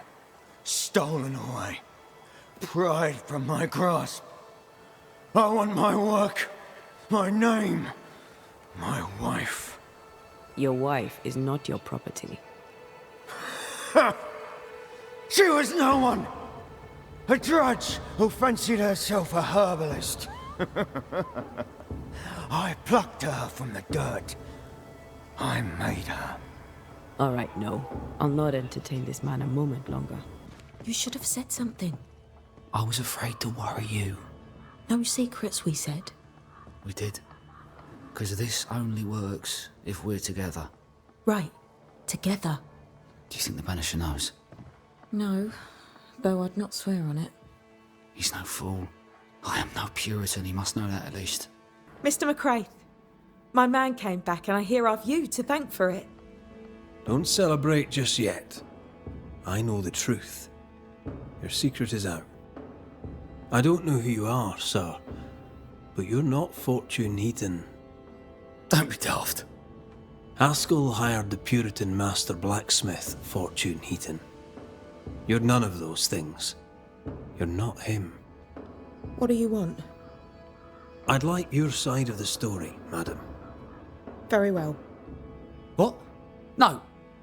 How do we know we can trust him? We don't. But we must take the chance. It's time.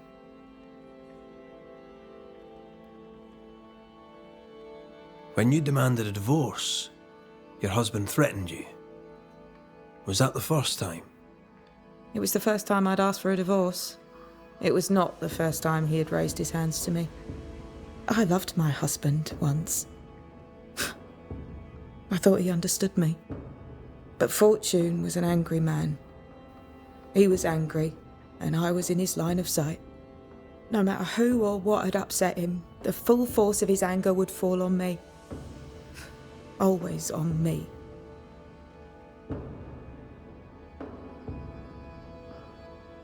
How did you two meet?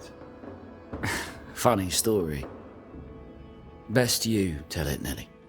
On the crossing, Fortune was sick. He stayed below deck. When the weather allowed, I would take the air. One night, a voice came from the shadows. I should have run, but something in his tone told me he was kind. I was right. He is as kind can be. We became friends. Dearest friends. Companions in murder.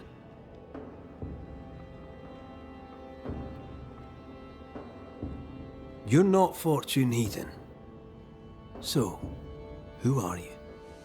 I am. To hell with it. You're right, I'm no blacksmith. I, sir, am the fugitive thief Arthur Carty. But a good man. A repentant, hard-working man.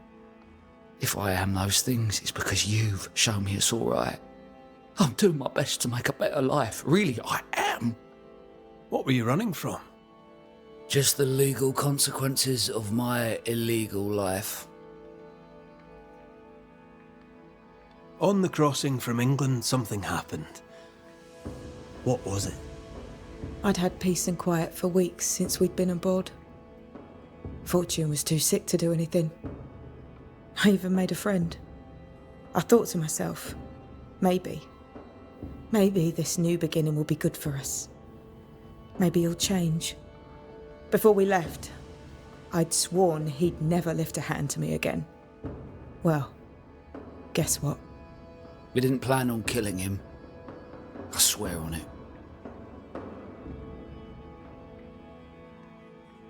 Do you regret it? Do you regret any of it?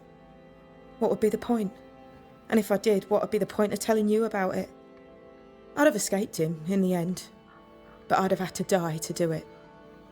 I only killed him so he wouldn't kill me. The blame is on him, sir, not me. You sent me to find your husband, Mrs. Heaton. Find him I did. Your husband's corpse rots on the ocean floor, and his ghost has followed you here. I rid myself of him once. What shall it take to do it a second time?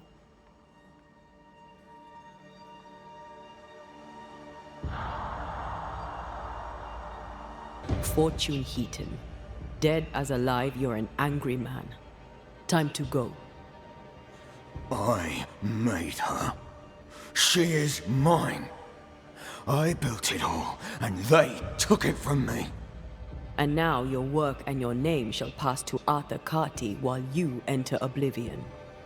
Nellie will run the forge, and a better version of Fortune Heaton will walk the world. I am Fortune Heaton. Ever was, and ever will be. Not anymore. Be gone. There is nothing for you.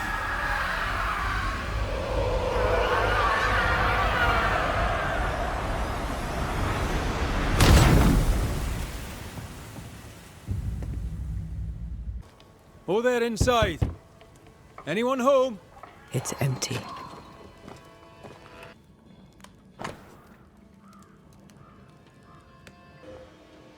Something's pulsing here. Let me try something.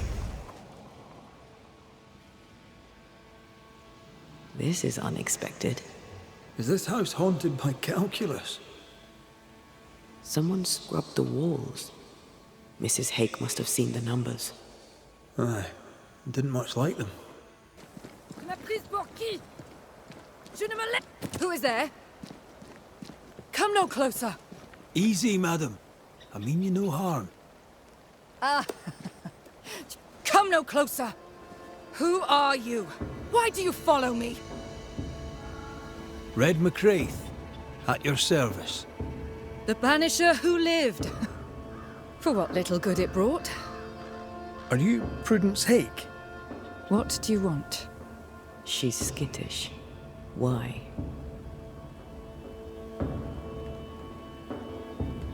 What are you doing out here in the woods? I have an engagement with the Queen of Spain. What does it look like I'm doing? You've seen the camp. We are starving. A day without bread is long, and acorns make a good enough flour.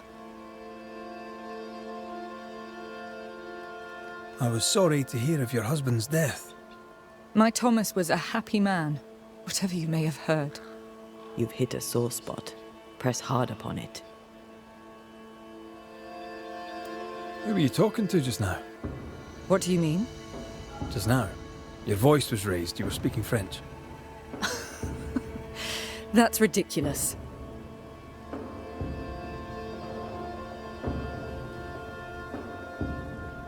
Don't pretend. I know French when I hear it. I've no idea what you mean. I'm from Kent, by way of Wales. You won't get her to say it, but Prudence Hake is secretly French. May I go now, Scotsman? I'll be plain, Mrs. Hake. I believe you need my help. I did not say I was Prudence Hake. She's stubborn. I like that.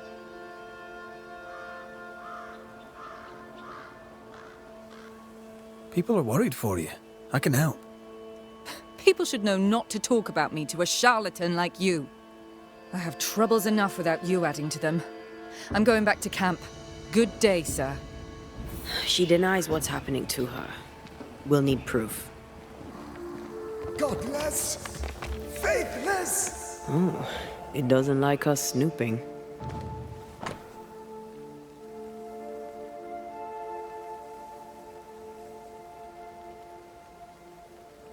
This is a cipher. Has Prudence Hake been sending encrypted messages?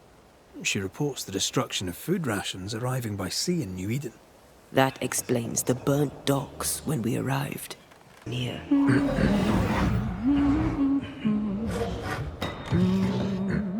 What's this?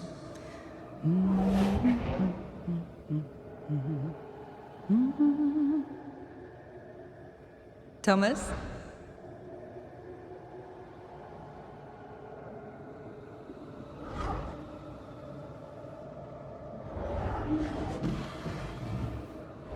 You know I'll always love you, right?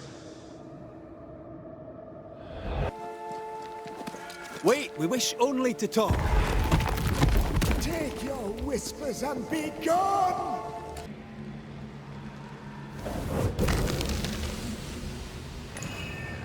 Look at you, unloved and godless, silent, worthless, blood-guilty fool, forever, never-ending mercy by my loving kindness. No, I cannot. I will not. Prudence, forgive me! Forever silence is forever. Thomas? Thomas! My God, no! What have you done? Stay, please, stay!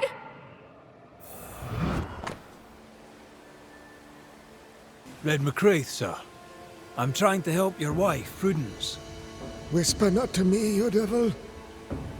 Must we do this every single time? You take the lead, then. All right, let's banish it. Begone, devil! You'll not have her!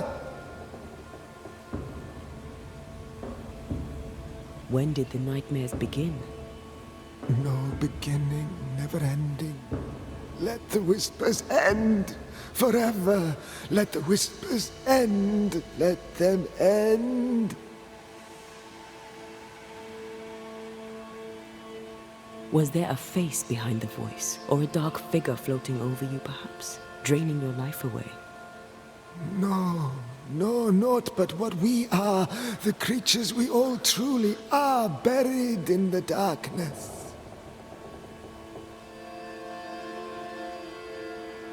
Did you take a sleeping draught?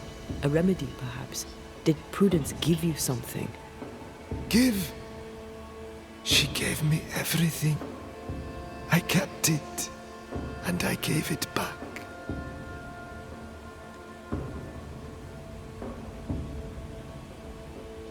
Why the coded messages? What were you trying to say? The devil's whispers will come back. Forever she must flee. She must flee!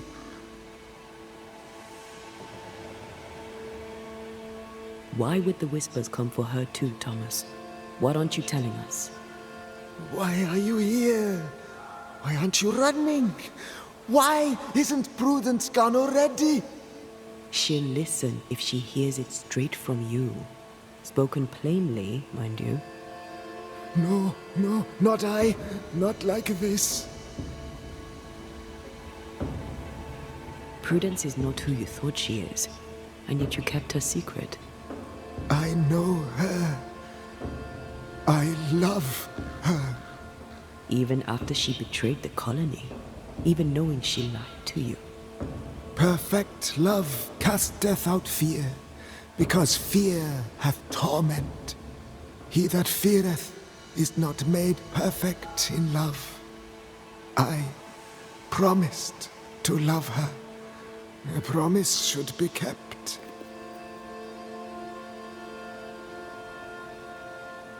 You're killing her, Thomas. No. No, you're wrong. You're leeching the essence from her. She'll go insane, then she'll die. She needs me. She needs me. She needs me.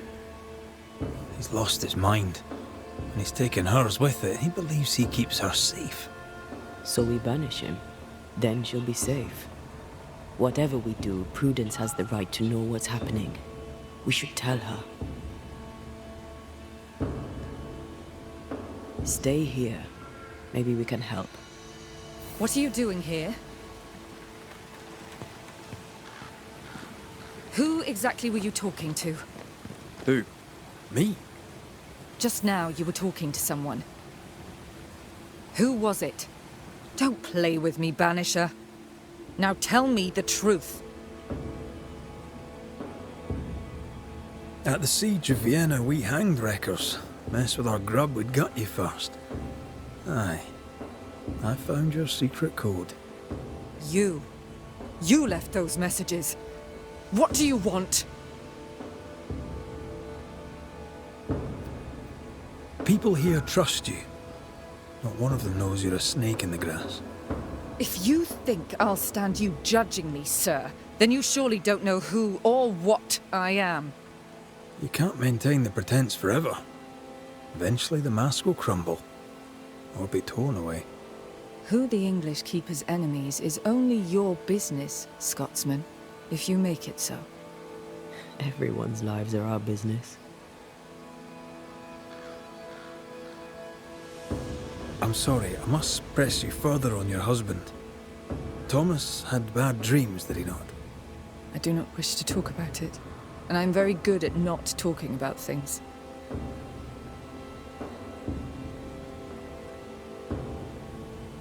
He died a horrible death by all accounts. Forgive me, but that pain, that fear, it must linger. Of course it lingers. I loved him and he died. He's gone, and I remain. Clarity can be painful. We resist it. Lay it out plain for her. I understand he suffered from terrible nightmares. Did you seek help? A physician, perhaps? Of course we did. Nobody helped.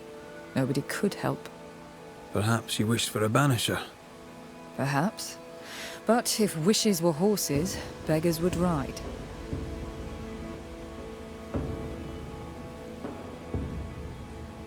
I can tell you the truth, but can you accept it? You rarely sleep. You wake exhausted, you feel drained, but blame it on the grief of your loss and the fear of your exposure. What do you know of me and my life? I know you're a spy. And I know your husband loved you very much. He found your cipher. His ghost writes upon your walls. There is no ghost here. What are you up to? I'm doing my job. Nothing more. Your husband haunts you. I'm here to help you both. He thought I was a threat to you. He tried to chase me away. He loves you very much, which is why he won't leave you alone. Is he here? Is Thomas here? He is. He wants you away from New-Eden, away from danger. I have work here. Important work. Your king doesn't give two shites for New-Eden. The war is elsewhere and will go on with or without you. Prudence, Thomas, it's time. Thomas wishes you to live true. Far from New-Eden, far from the English. After he died, he stuck around, trying to get you to change your ways. But you did not listen. I did what I had to do. They may call it treason. I call it loyalty. Then I hope you understand what I must now do.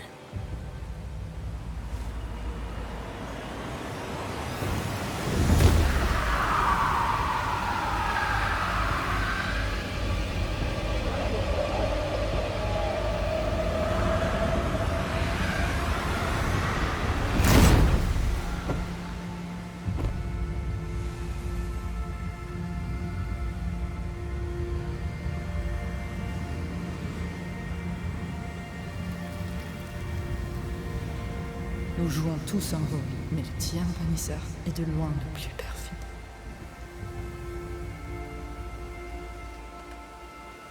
So? I've done my rounds, as you asked. And? I found 2 hauntings in camp. Fixed them both. 2? Really? There are likely more, but those 2 at least are ended. All right. So, I'll thank you kindly, Mr. McWraith. You've done your part and earned your place. My sister should soon return. She'll surely want to meet you. Until then, you may stay. I'd gladly know your thoughts on thick-skinned Newsmith. A thick skin, but a sharp mind. Pragmatic, unemotional. Could have been a merchant, if she had it in her to fake the charm. What can you tell me of thick-skinned Newsmith? Oh, she's very brave, sir. A fine leader. She scares me. What are your thoughts on thick-skinned Newsmith? She leads us well enough, but she should listen to her sister. She's headstrong. It's not good for folk. There's a beast in the woods.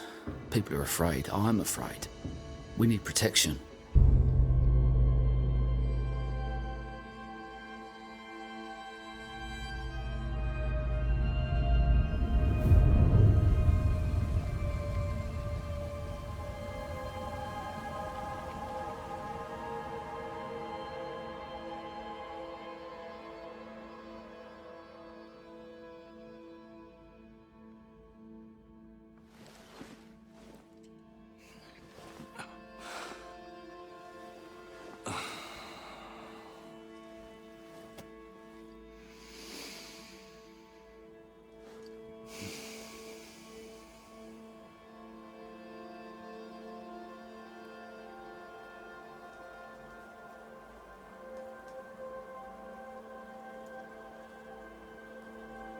Kate came by.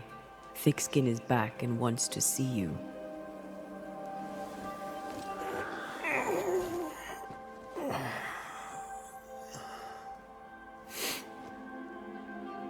Why did she not wake me?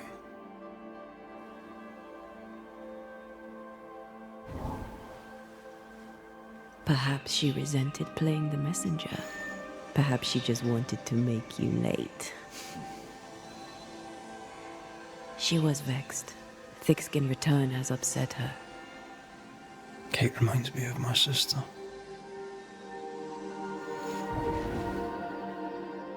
Aoife. Clan MacRaith's little spitfire. Always at my heels. Or giving father's guards all kinds of hell. She was a wee thing, but strong. And the big men in armour didn't scare her. She had more brains than I. And more wild too. In sparring, she'd beat me handy.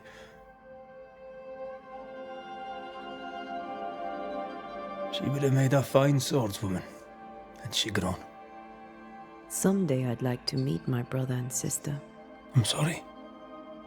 You're what? Twins. By my mother's letters, they must be 8 years old. You never told me this. You never asked.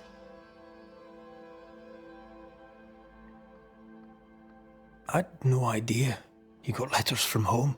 My mother writes once a year. The letters take months to find me, if they find me at all. Until now, I've given it little thought. What are their names? What? I'm interested, that's all. You're bothersome. Ayomide is my sister. Temi is my brother. 3 Duarte children walk the world. God help us. Good boy. Now that you can count to 3, we can move on to 4. I hope the twins have more charm than you do. I can give no order, but you return from the hunt and countermand it. The order were wrong. You... Lo, the halfpenny redeemer come to save us. Thou may enter, O great saviour.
Excuse my sister.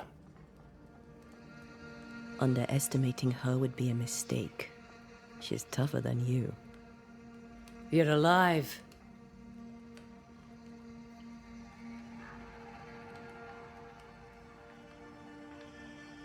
I walked by the beach. Before that, I don't remember. You were lucky. But luck has value.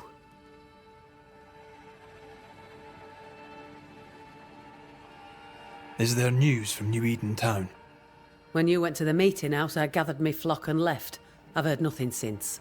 Your faith in us gladdens my heart. I wasn't wrong, was I? But folk here still believe in you.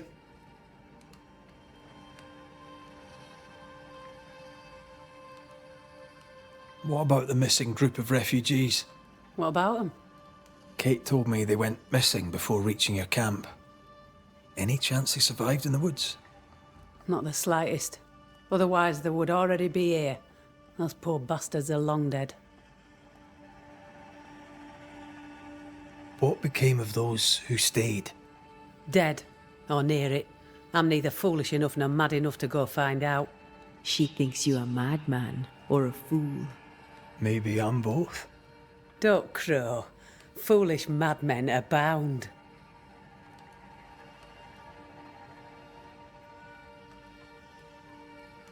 Where lies the future for you? For the camp? For the people here? The plan was to walk across the mountains, but the cold put an end to that. For now, we stay. Till the weather lifts. The weather and the fear. They must feel the sun on their faces again and courage in their hearts. Courage rises in the darkness, woman. The sunshine follows after. You didn't ask me here to watch you drink soup. What do you want? Kate says you have metal. I can use that. There's a service I need from you. You've something important needs doing and you want me to do it. No wonder your sister's fuming. Kate may wish her skin were thick as mine, but wishing'll not make it true.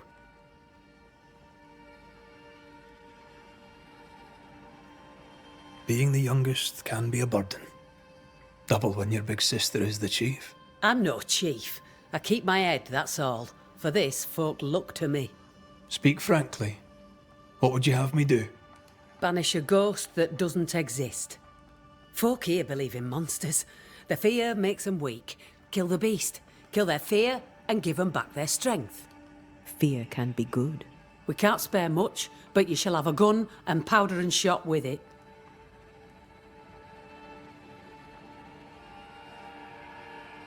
You know the curse is real. Why not the beast too? The beast is nothing much. A bear, perhaps a wolf. A monster only in the mind. Why not kill it yourself? Because when the Banisher kills the beast, everyone here will believe the monster dead. 'Tis honest work. I presume you'll pay for it. I have the means to pay you. My word on it. We'll see how that goes.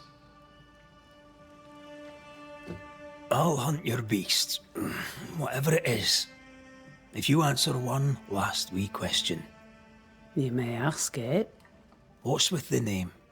No one rightly calls their daughter Thick Skin. My birth name be best forgotten. Thick skin better suits the world. Fair enough.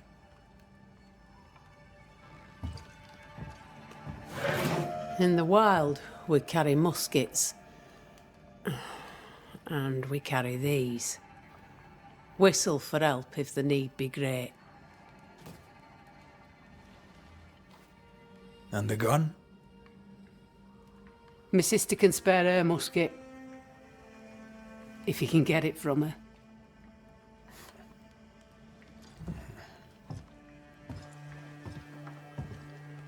Don't you have business elsewhere? Go, save us all from the beast. Go do my sister's char work. I need a musket. Thickskin said I should have yours. You'll rot in hell first, and so will she. This should be good.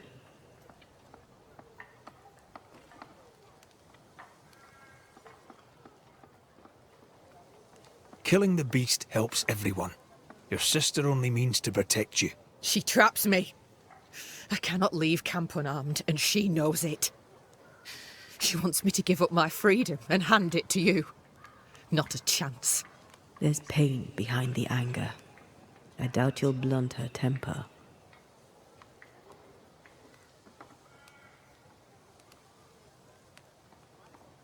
You and your sister don't much like each other, do you? No, we love each other. And everyone here owes her their lives. But... thick skin measures worth by metal. The strong will live and the weak will die. She chose you to hunt the beast, with my musket.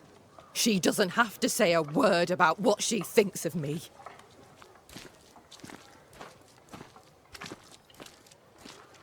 I'm just going out to hunt a wolf, a bear, maybe. You'll prove your worth another time. Thickskin wishes the beast a wolf or bear. Wishing shall not make it true. Without a musket, you'll die. I'm sorry. I wish there were another way. You don't look sorry. Take the gun, Banisher. Take it and get lost. Climbed down from your tree then, have you? Aye, with no help from you. What's your name, lad? Beloved Scudder, if you must know it. I see you found yourself a gun. Kate gave it to me. I'll check, you know. May I pass? If Kate gave you her gun, I suppose you may pass. But I don't counsel it. Bad things happen in the woods. Only thick-skin walks safely out there. Thick-skin has a lofty reputation. Is it earned? Earned. Without thick skin, we'd be starved and dead. Even her sister knows it, and they hate each other. Do you know Kate well? Well, no one knows Kate Newsmith well. An old heartache sees to that. If your first love ends bad, they say, your heart never mends. Thank you for your time, Scudder. Good day to you. See you again, McCraith. If you're lucky.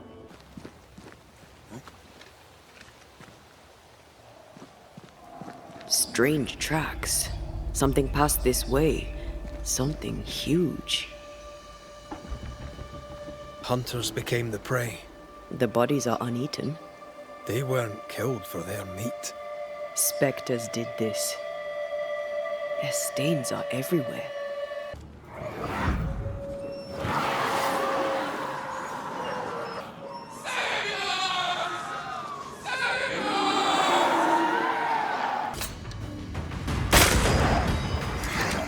I'm under threat.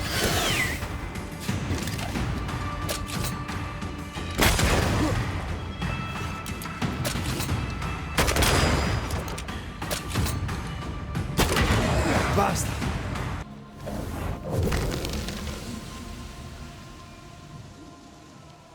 The longer path is safer. You must take it. Why won't you come with us then? The quickest she'll go ahead. We'll wait with food and shelter ready, then we'll all travel on together. Nicholas here shall walk with you. There be no better shot among us. Do you agree, Doolin? I'll do my best for you, Samuel. Of course I will. But if Thickskin says we'll be safe, I believe it. In the wild we carry these. Whistle for help if the need be great. Papers. Half bond.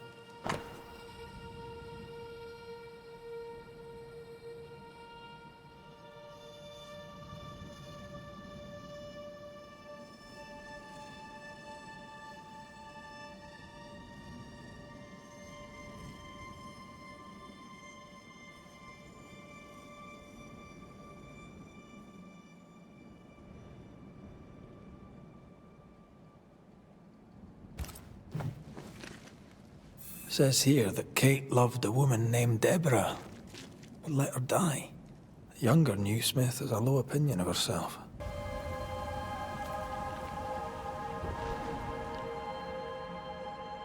This is worse than a army grub.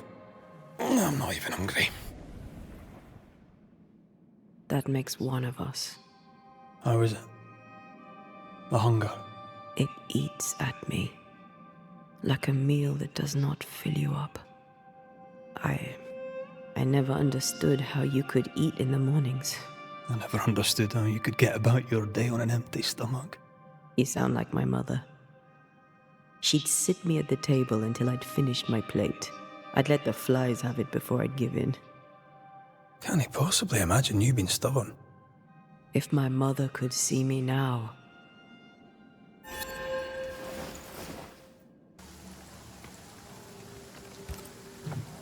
Those poor people. They'd done nothing wrong. Even with a sharpshooter, their expedition was a gamble.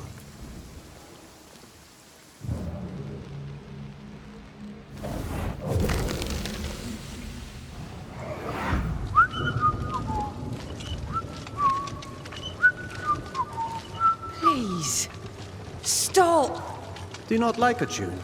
I liked it when you started it. With mud and rain and overuse, the liking has worn thin. Did you hear a growl? Probably your stomach, Clove.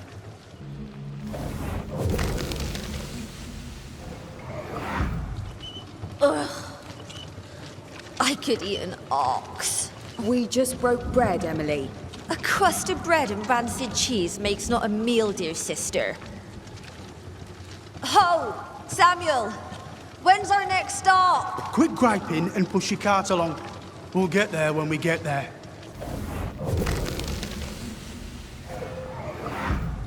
And here I thought our love would always be. My dearest dear, how much you've wounded me.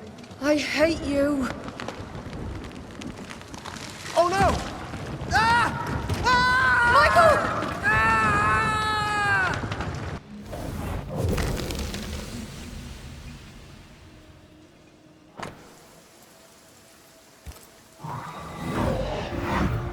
Iris!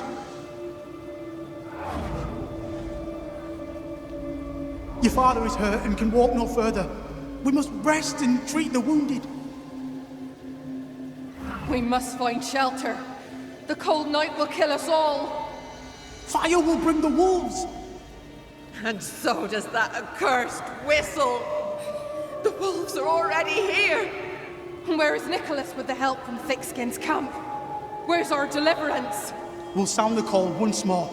Thickskin will come. She swore on it. The whistles only bring the wolves upon us. Help will come. Help will come, I know it.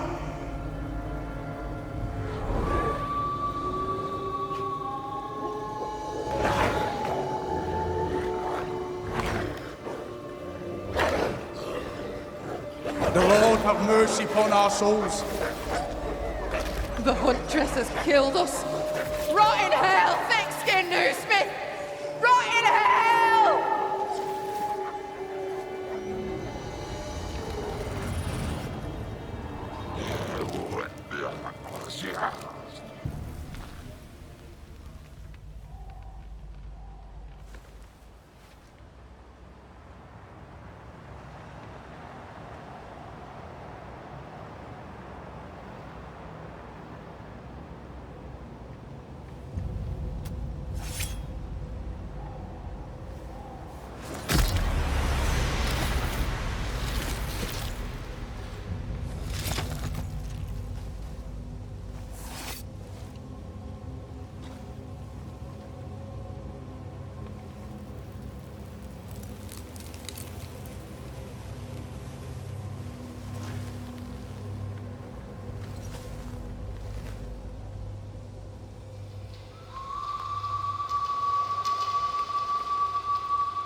Come out, wherever you are.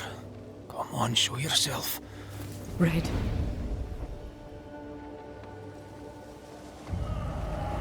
It's behind me, isn't it? Yes. Of course it is. Every bloody time.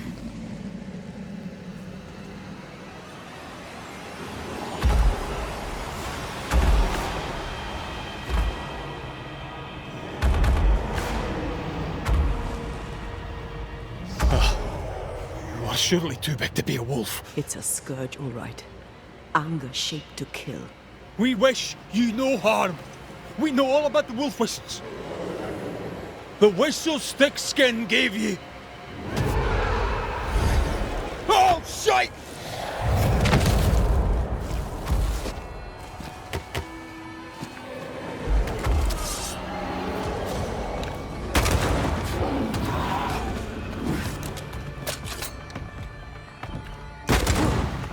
Easy now.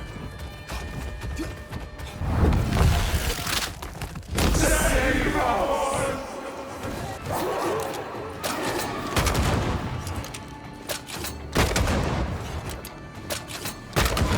Save us! Don't you get it? Betray us!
that named its betrayer.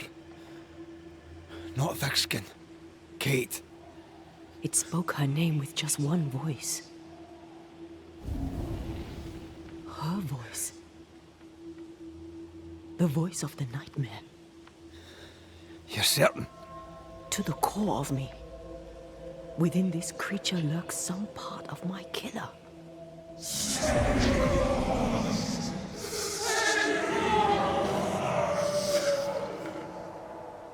Thickskin and Kate both accused. Is anyone in these damn woods innocent? Then it were real. This beast. How did I miss you on my travels through the woods? Because it did not want you. It wants your sister. Stay, Scotchman. I can use you. You gave them dog whistles. You sent them to die. Those with metal would have reached camp, and I'd have used them too. Those who died won't need feeding. The weak die that the strong may live. You tricked them. I tested them. This be the way of it. This be the way of the world.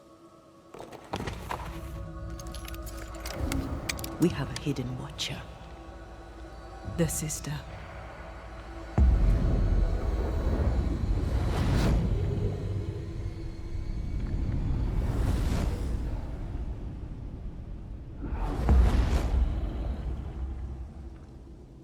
Kate?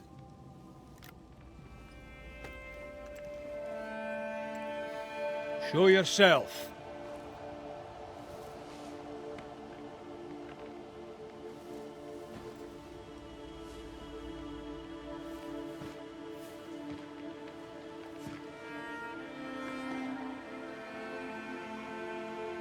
What? You're unarmed! Get yourself back to camp! All these long years. All these long years, I wish to be like you. To be as tough as you. If I was stalwart like my sister, I thought, I'd have saved her. I'd have saved the woman I love. I wish to be like you. And I see it now. I was just like you. Cold, selfish, afeard of my own heart. And the woman I loved died for it. So many dead. You killed them, as I killed Deborah. Look at us, we have no mettle at all. Everything I did so that you could live. You're my sister. I love you. Would you love me if I was weak? Or would you leave me too to the wolves?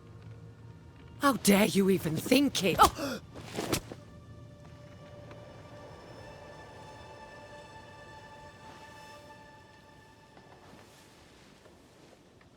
I dare because I care. Enough! I've done your hot work. I banished the monster you swore didn't exist, and now I know the truth. I know what you did. I made the hard choice. Do you think it pleased me? Do you think it were easy?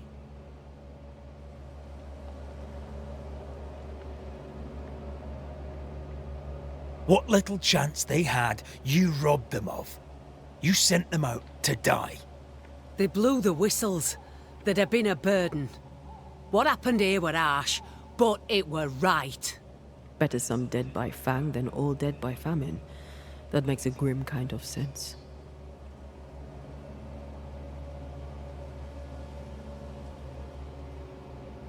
What happens now? Can you really give your people hope? Not me. You. When they hear the Banisher has killed the beast, they'll have all the hope they need. If that's the story we stick to.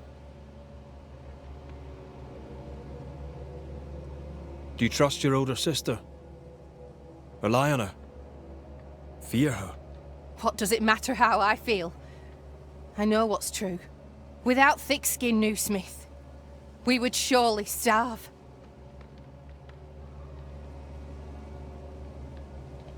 The beast spoke with many voices. One I had heard before. The voice from the chapel. Antea's killer. It charged you, Kate, with betrayal.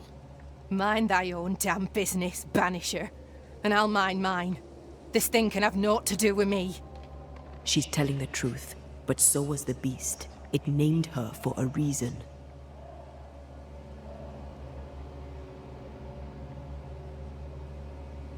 Your journal did not fully burn. You read it? How dare you? You loved a woman. She died. You still carry the guilt. Is this why you tried to leave New-Eden? You came to New-Eden with the woman you loved. She died.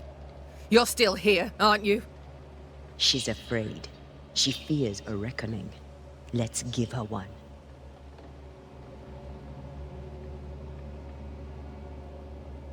Look about you. You brought this curse upon yourselves. Falls to me to lift it. The older sister's heart is withered. She'll never feel remorse. Let her pay. She's hard as stone, too far gone. Mumble all you want, I regret nothing. The curse struck, and I alone saw the danger. I acted. And now 'tis I who must act. You ruthlessly sacrifice the innocent to ensure your own survival. Or can't I let you away with it? To heal, Kate must be free of her sister's grip.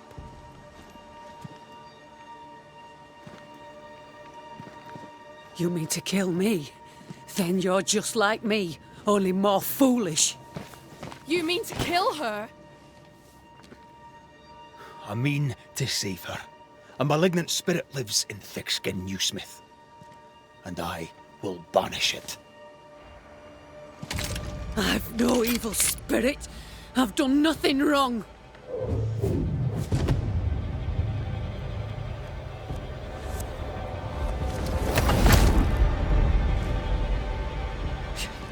Demon. Sprite. Evil spirit. I banish you. Great tormentor. I banish you. Kanilfa. Andrisnangi. Life to the living. Death to the dead.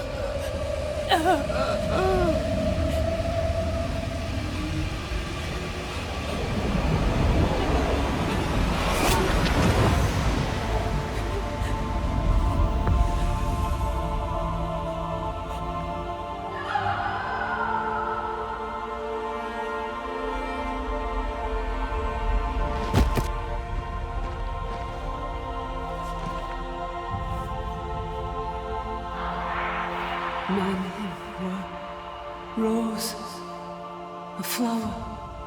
I became the pitiless thorn. But I did not make the world.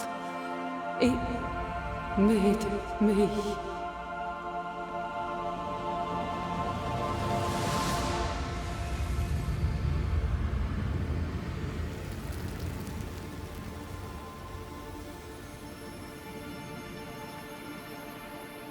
Red. Look.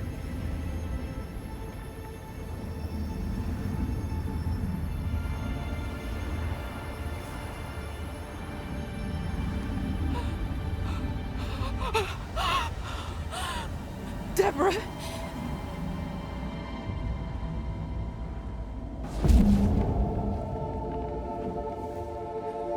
God spare me, no.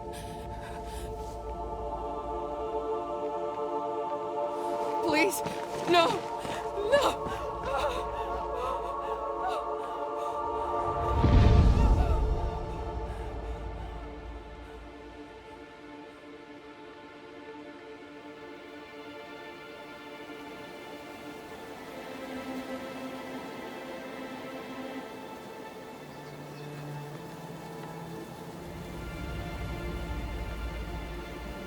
The curse is lifted.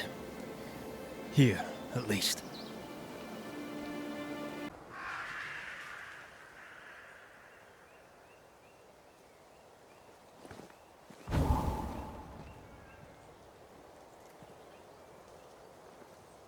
Look at that. It's beautiful. No, look at it.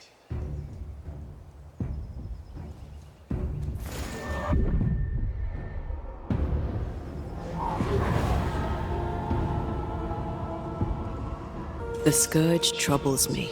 It's gone. The curse is lifted. The curse remains. The beast was born of it. I feel like the greatest part of the story is still missing. The Newsmiths alone did not create the nightmare. Others in New Eden have treacheries to hide.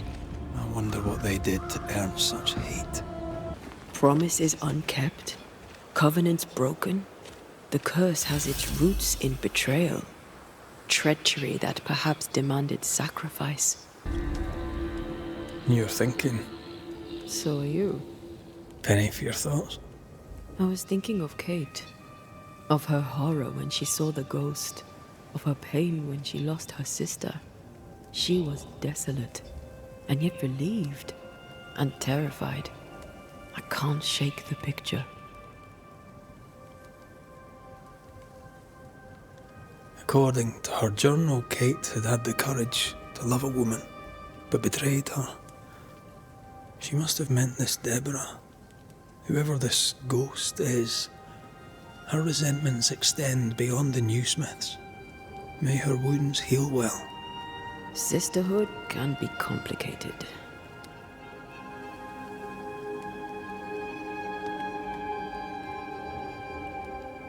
When all this is over, you can go home and get to know the Duarte twins. Get to know your sister. I knew a sister. Like Kate, I lost her. What happened? When I was very young, I had a friend. She was my chosen sister, and very dear to me. I opened my heart. It was a mistake. I played with fire and was burned. I'm sorry. It was a long time ago.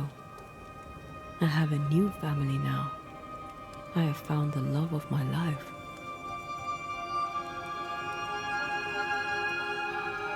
I love you. Always. Rest now. I have the watch. I'll sit by your bedside until I can hold you once again.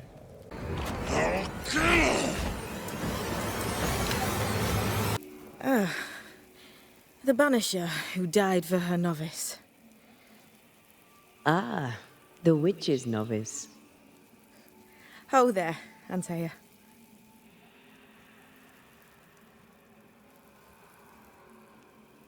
I've heard a lot about you. And I you. On my return, Ceridian told me our poor wee Banisher would turn up haunted. A haunted Banisher. Well, it is funny, isn't it? What was that thing you fought? Thing? Oh, him. He's a bloody nuisance, is what he is. Are you badly hurt? I've tangled with old Mossad before. A couple of minutes to myself, and I'll be fine.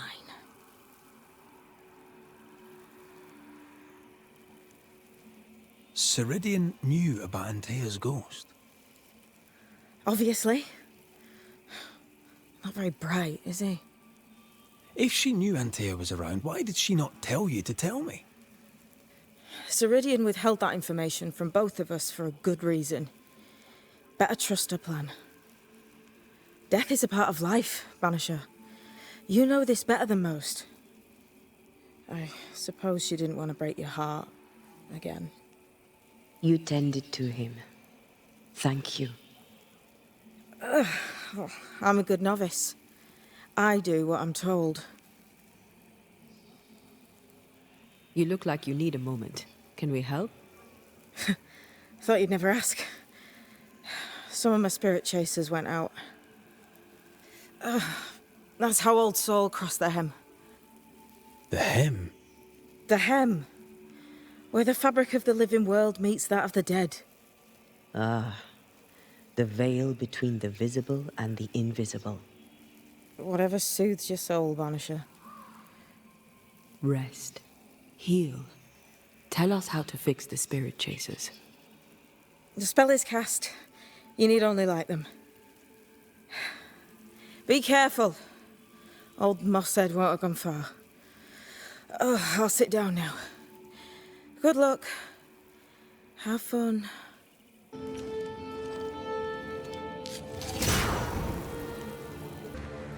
Burning spirit chasers repel these bastards, right? One more to go.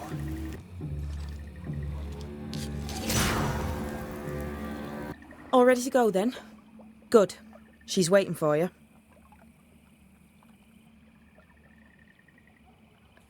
Go where? To see your mistress? Ceridian, yes. In a boat. It'll be fun. No, we're going to New-Eden. The nightmare's grip on the world is too strong. The fog is too thick. You cannot enter its stronghold. There's no way back to the meeting house. Not yet. And not without help. We've done fine on our own so far. You're dead. Maybe you're not doing quite as well as you think.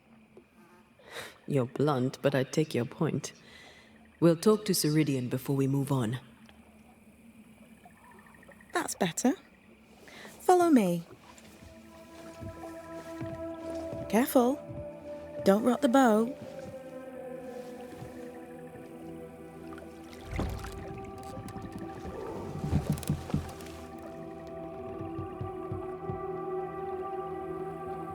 Have we far to go? How far is far? Don't worry. You'll be safe. Safe? The mire is home to many angry spirits. But my mistress keeps them quiet. Dead quiet.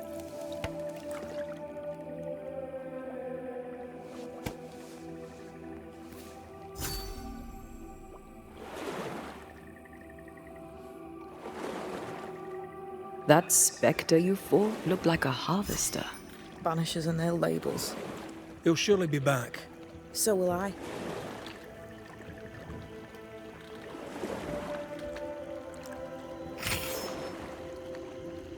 The veil seems thinner here. Always has been. We call them the Maya Marshes, but the nearby tribes call it the Ill Mouth. Stay too long, you'd get sick. Is that why Ceridian's wards wane faster than they should? That is because she's dying. I'm sorry. Life's a journey. Death is but one step.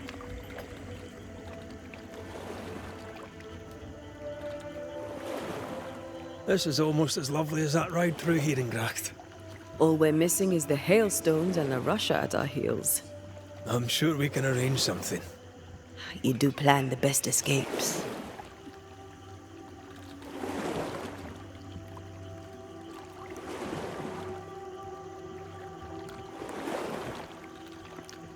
What can you tell us about your mentor?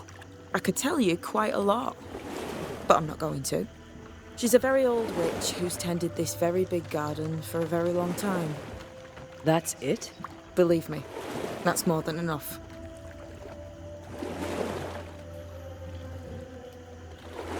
This old soul. What does he want?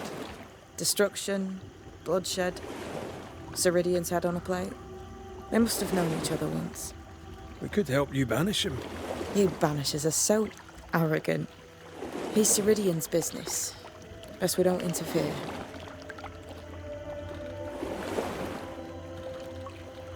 We've never faced this many spectres at once. Spectres are drawn to you two. Like moths to the flame. Why us? Dunno. Feels like something powerful finds you interesting.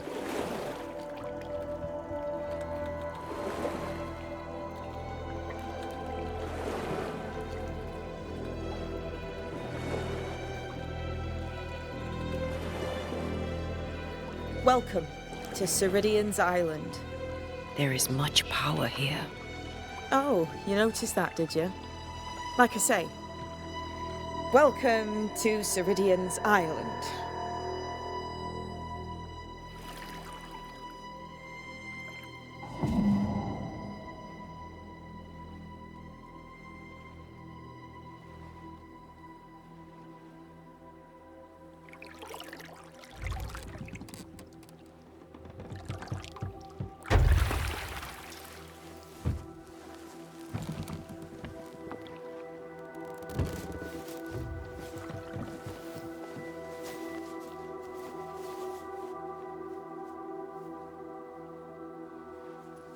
She's at home and expecting you. Follow the path until you find a black pond near ancient ruins. I'll see you there soon enough.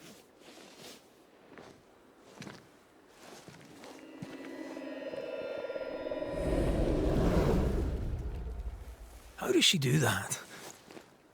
It's a trick, right? There's more to that one than tricks. The girl is gifted. That's not quite true. I knew who I was, it's just... I was lost, and I had nowhere to go. I had no when to go. Does that make sense? Time lays traps for the dead. It's never fair. His voice was a beacon. The light in the darkness that led me back to me. And to the world.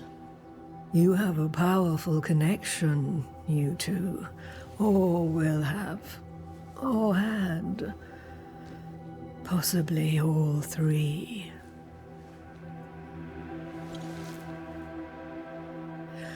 And here he is, the other Banisher.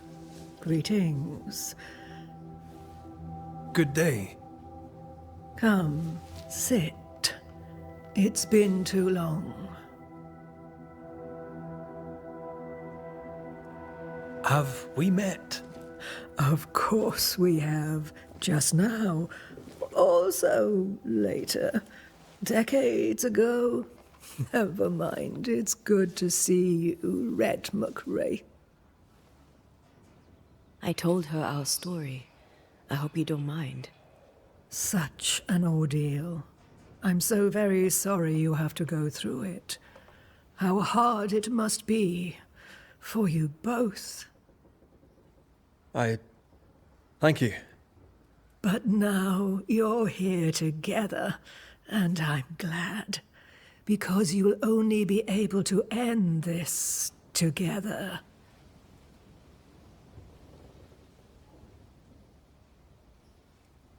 Why have we found so little native presence in New Eden? They have been here, but they have never settled. Wise men and women know that the region, the Maya Marshes especially, are rotten. Is that why you settled here? Here, the hem is thin and frail, and the Maya rich in agitated spirits. It is also secluded and hard to find. Both excellent reasons to remain. Here, we may hide away and mend the hem.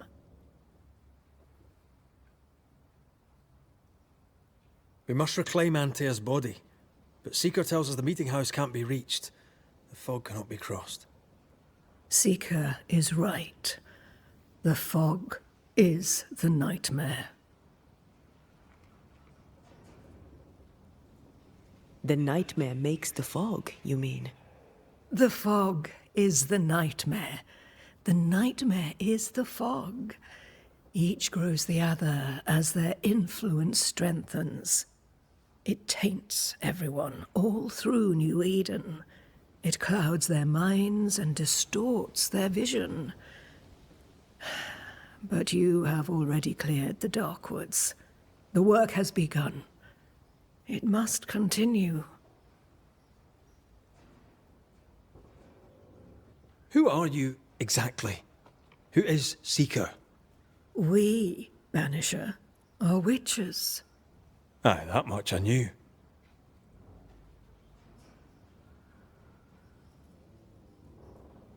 Ceridian. Name sounds very familiar. To a Scotsman, it should. Once, a long time ago, I too was named Seeker. An old friend called me Ceridian. Little Seeker, he said. Serahine, aye. When I needed a new name, I took the one he'd given me. Or at least a form of it that fits my tongue. Ceridian. Fits me well, I think. You brought us here. Why? You have many questions, and I have little time. Your novice mentioned it. I am sorry. I am not. Soon I'll be one with the trees, root and bark. But that is not why I asked you here. Dearest dears, the path ahead is yet unclear. But know this. If you are to defeat the nightmare, your hearts must be open. Open, of course, to each other. No barriers. Your bond must be strong.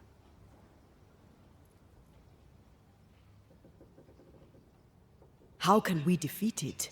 How can we even begin to match its power? You surrender. Unconditionally. To each other. When you died, dear ANTEII, New-Eden crumbled. But some yet live. Seek them out. Help them. The nightmare won't like that. No. You are, after all, a threat to her existence. And rightly so. She believes you cannot reach into her domain. She is wrong. There is a way. The void. A dreadful place beneath both the incarnate and the invisible. When you have learned to walk the void, you may use it to enter the nightmare's den. First, you must free the people of New-Eden from her grip.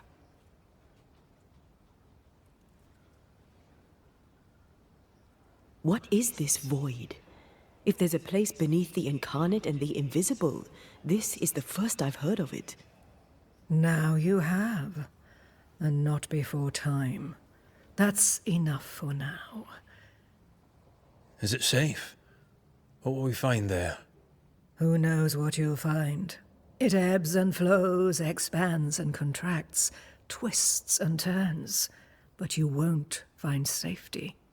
In the void, safe has no meaning. Just know this.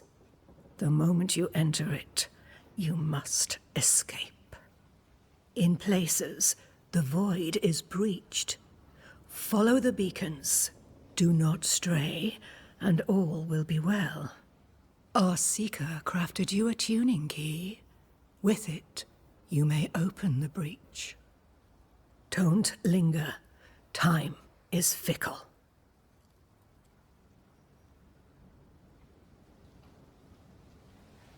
By the beach as I drowned, you sent Seeker to find me. How did you know where to look? Are you asking an old hedge witch how she knows what goes on in her own garden? The woods and rivers are full of friendly claws, and feathers and scales. I always know what I need to know. I guess that's the best answer we can expect. It is the best of all those I've tried, dearest dears. The nightmare in the meeting house was by far the most powerful ghost I've ever faced. From where did it come? Unforgiving wrath is a bottomless well for vengeful spirits. But in this case, I suspect an even more vile source involved.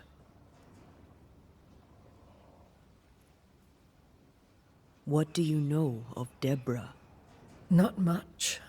I have avoided the people of New-Eden for decades. I do know she was tried for witchcraft. Was she a witch? Was she one of yours? Would it matter if she was? She was no witch. She was a woman, a victim of the basest of human fears. We know the beast was linked to the nightmare. We're not so clear on how. Through the beast, the nightmare inflicted its curse upon the settlers. The beast was its avatar. I'm sure it has others. What are they exactly? They are manifestations of her power. They may also represent her only weakness. The nightmare's spirit was shattered by the violence that created it. Properly studied, the pieces may provide the key to lifting her curse. We recently came across a cursed item and thought you could help us cleanse it. Really? Why us? Well, you know, spells, curses, witches. I was teasing. How fun it is to see you squirm. There are many ways to enchant an item or dispel its curse. Seeker may be of help. Go talk to her. She likes to tease you too.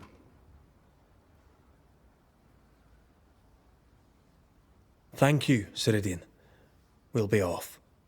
Before you leave, tell me, what did you choose? What do you mean? Each of you made a promise to the other. What was it? What did you choose? I chose to stay. Lives for a life. An expensive bargain. I made a promise. I'll pay the price. I do not judge the deal. I worry about the cost. Ceridian gave us a tuning key. Now I know how you pull your little disappearing trick. It's no trick. It's what we do to survive. Too many bastards out there want us dead. So what we saw on the other side of the island, that was a void breach? Yes. You'll be using them too. But not this one. Not yet.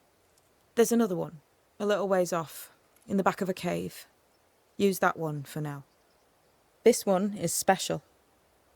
It's the last and only way into New Eden town since the bridge burned down. We could go back to New Eden right now? Why would you want to do that? The nightmare is strong. She has New Eden by the proverbials. Loosen her grasp, and maybe, just maybe, you can walk through that breach and live. All right. We get it. You have your tuning key. Hold on to it for dear life. That shouldn't be a problem. Once through the breach, there's no turning back. Keep going and don't look back. Void walking. Can you tell me more about it? I use it to leap from one breach to another, as Ceridian taught me. I don't dally, nor should you. Why not? The void is terra incognita. I suspect Ceridian knows, but isn't saying. Bad sign, that. Very bad sign. I'm curious. What do you think of the nightmare yourself? I think the nightmare is the child of our father's iniquities. And of our own sins too. Do you admire it? I fear it. But I accept its wrath, as I accept the rain. And New Eden surely deserves the flood. Tell me about yourself, Seeker. How do I put this politely? No. So, who's Deborah? I know no Deborah. I don't think I've ever known a Deborah. We found a cursed object. An object? What object? A chest, locked and evidently cursed. A curse could mean different things, depending. What do you think happened? We found it in the wilderness. We think maybe someone bound a spirit to it for protection. Ah, I do believe you found a chest belonging to Fear God.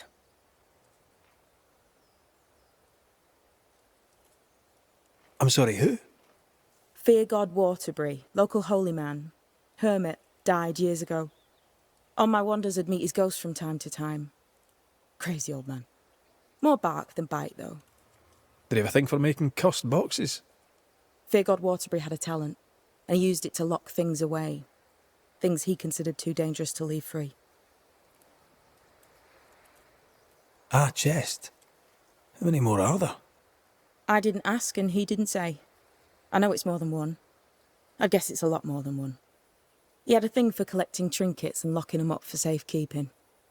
Why? Feargod Waterbury believed there was something about New Eden that drew folk to the occult. He wasn't wrong. How do we get it open?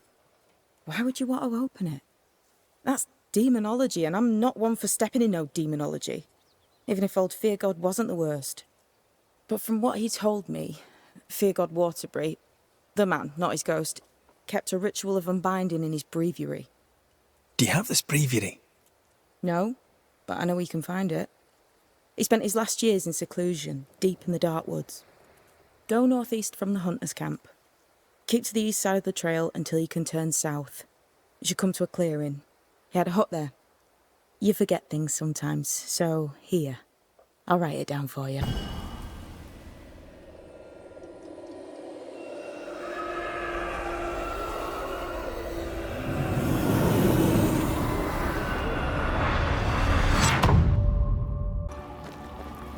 This place looks barren.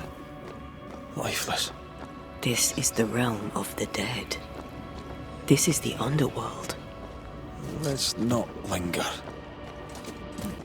There, our way out. It's you. Oh, what new abomination is this? I'd say a sorrow used as a Cerberus. That's unheard of. Have some of this! From what hole did this horror crawl? I don't know, but we need to go.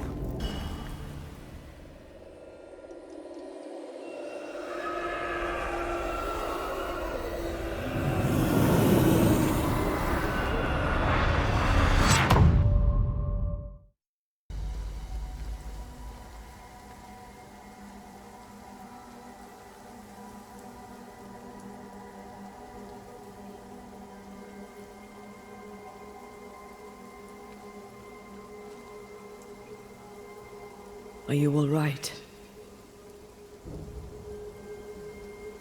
I'll do. But that nightmare over there, we know so little about it. That worries me. What about you?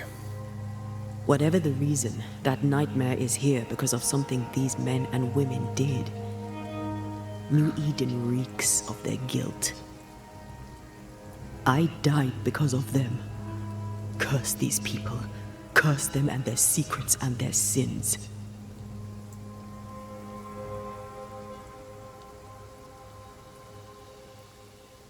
We'll get there. We always do. Are those breaches really safe? We were protected. You heard the whispers, the despair, and that one voice. It called to you. Something knew you were there. It saw you. I thought... For a moment, I thought of them. Those poor butchered boys. I swear in the void I heard their screaming. Wains. Sent to die for their sultan's pride. It were like I was back in the Balkans.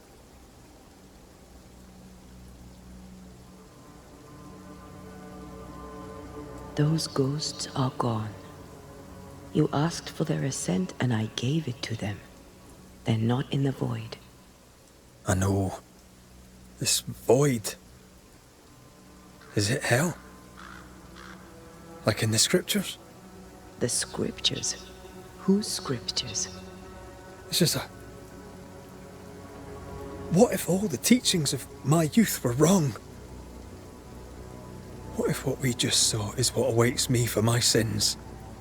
I became a banisher to help the living by ending the suffering of lingering ghosts, but we don't end their pain. We condemn them to an eternity of suffering. We curse them. Rory, you are the kindest, most compassionate banisher I have ever met. Don't let an old god scare you into thinking otherwise. This void is the work of no god. What if they come back? What if the souls I blamed come for me? They'd have every right. The spirits of the living are consumed in the ritual. They're not coming back. All is well. As long as we stay together, all is well. Aye. All is well. Right.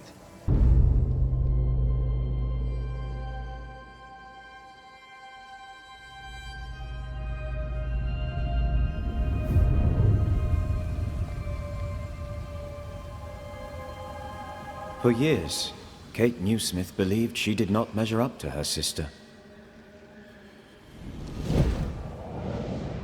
Now she knows that in her kindness, she is at least her sister's equal. Thick skin has paid for her sins. But what of her sister? What will Kate do now? Her people look to her for their future, their protection, their survival.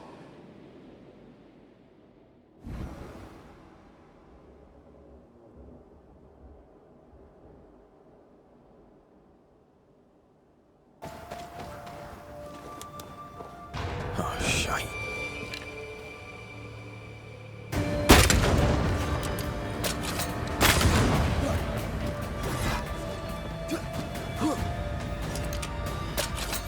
Watch it. That harvester switched form. Physical to spectral. They do that. Ask for help if you need it.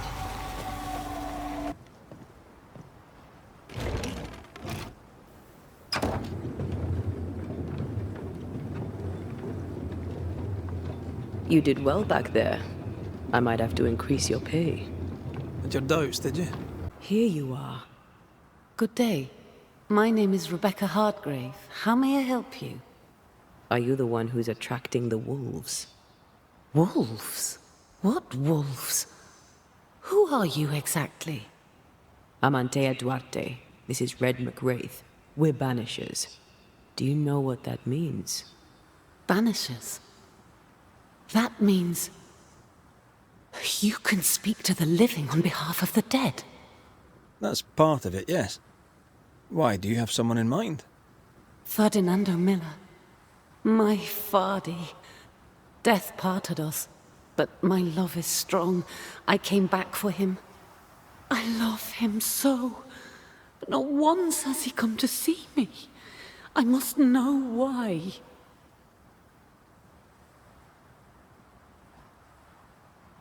There's no delicate way to ask this, I'm afraid. How did you die? We left civilization in New-Eden town for the cold desert of Fort Jericho. The path was steep and rough, and we were greatly burdened.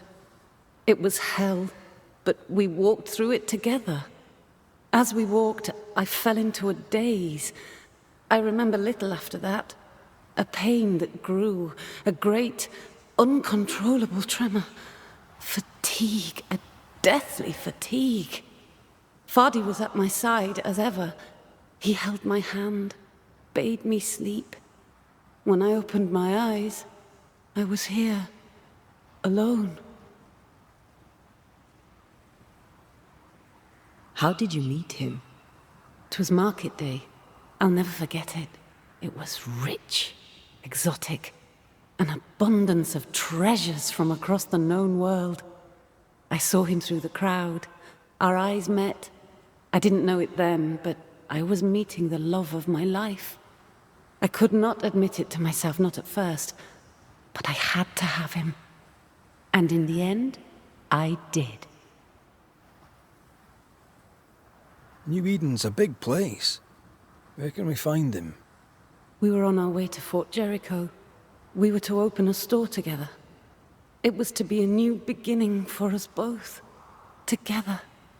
Yet he's there, alone.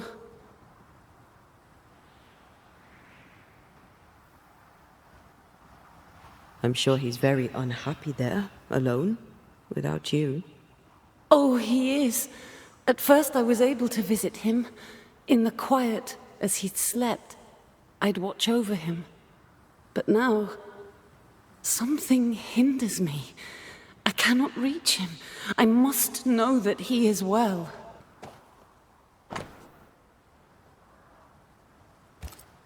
Rebecca Hardgrave lies here.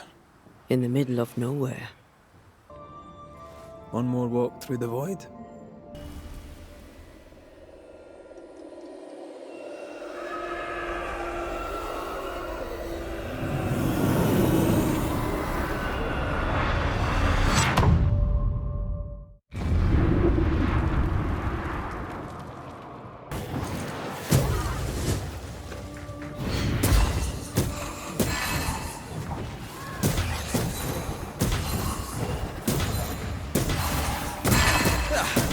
Brought more friends.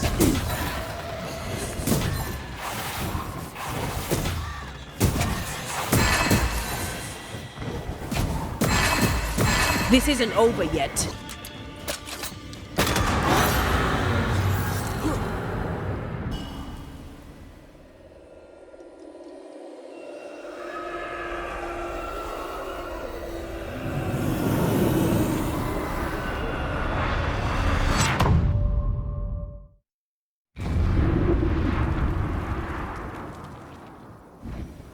I'm sorry if I'm a little behind here, but the void, what on earth? Ah, no, not on Earth, and not of this Earth.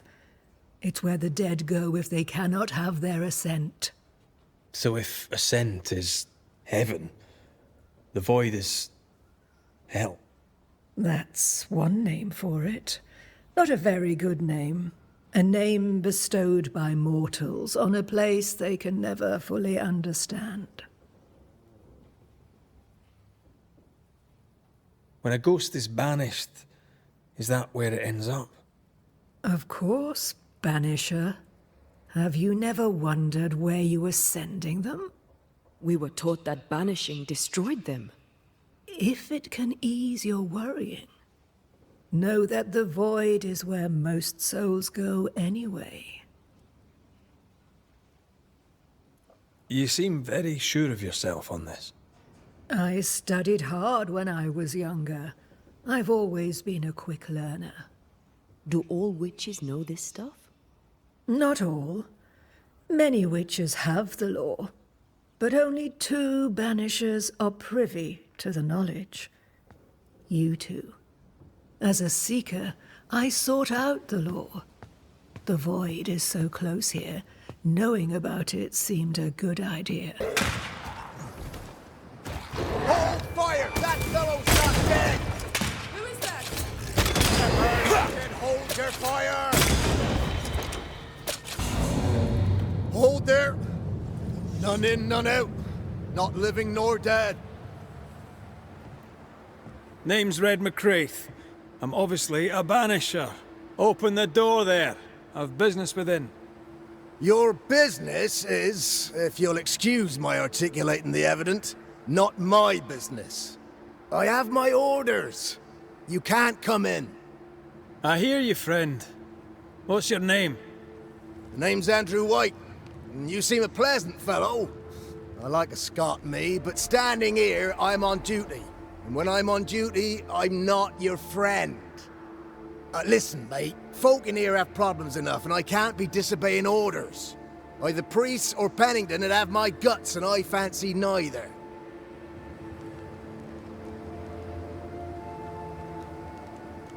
Pennington knows me. He'll know I can help. I'm sure he does. But put 1 dead man down, and 3 come back next day. Round here, sweet victory fast turns bitter. Bottom line is, the captain is indisposed, and I'll not add your complications to the pile. Now, you want to lend a hand? Mrs. Priest and her party are overdue. You can't miss the outpost, it looks out across the valley. If you could find her, and make sure she doesn't die, you'd surely gain her favor. And favor, as they say, opens doors. Get in a fight and find your boss and dig her out of whatever hole she's in. All right, I can do that. They have Spectre troubles. Let's first clear the nearby nest to relieve the fort, then deal with the missing. How holds the fort? How holds the fort? Precariously, that's how. Our strength dwindles, and we'll soon run out of powder.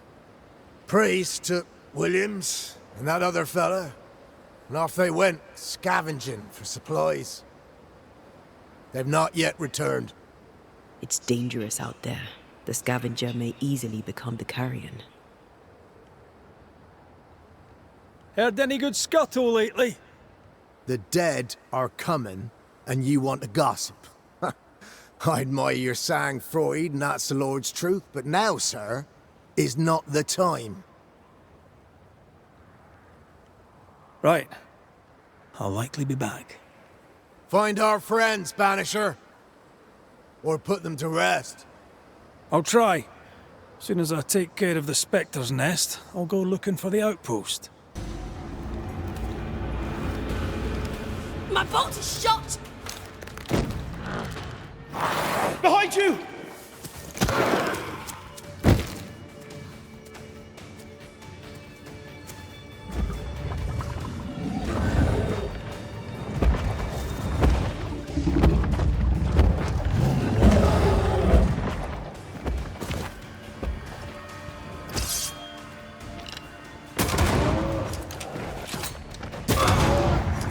A timely arrival. You'll be Haskell's Banishers. Thank you. Thank you both. You can see me? Clear as day, just as I can see. This is my husband. I am Helen Priest. Antea Duarte. This is my partner, Red McGrath. It is rare that the living can see the lingering dead. All I know is one day I woke after 7 long years of grief, and my Sebastian was back. It was as if my prayers had at last been answered. That was enough for me. In times of danger, I am duty-bound to protect the woman I love. You understand?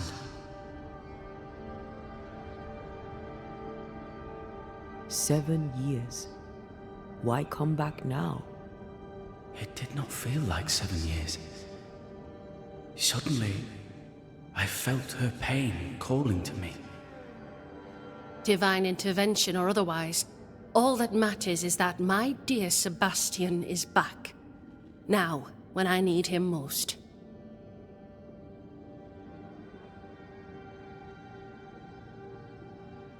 We found the rest of your men outside. They're gone. I'm sorry. We were overrun. I sent Matthews and Williams with the supplies to race for the hoist. This was a risky expedition. But Helen had no choice. If the survivors were to rely on Pennington alone, the fort would have already fallen.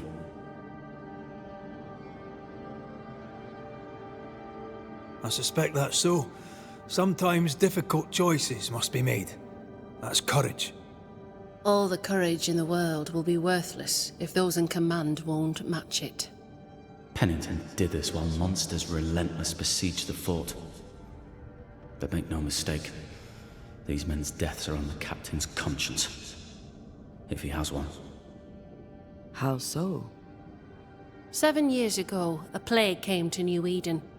Pennington quarantined the sick in the mines, walled them up.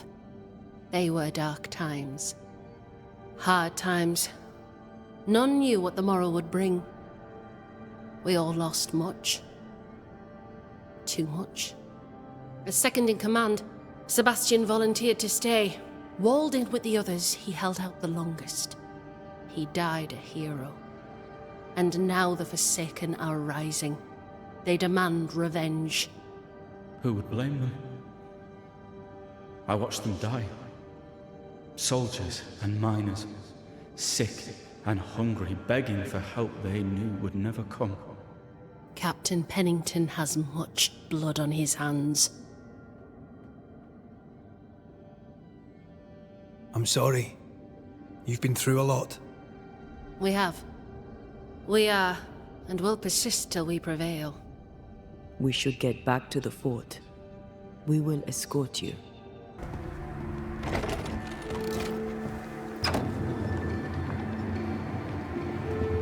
this for 2 miserable powder boxes. How low has Pennington brought us? If you didn't like him, why did you follow him? I followed his reputation, but he's no longer the same man. What would you do in his place? I'm doing it. He sits behind his walls waiting for them to fall, and I'm out here fighting to live. We're fighting for our lives. The captain is in the way. These internal conflicts are a risk for the stability of the fort. A necessary risk for the survival of all. But I agree. This must end. White! Open the gates! Priests! What are you lot waiting for? Open the gates! Go talk to Pennington. Make him understand, if you can. A store? Ferdinando's?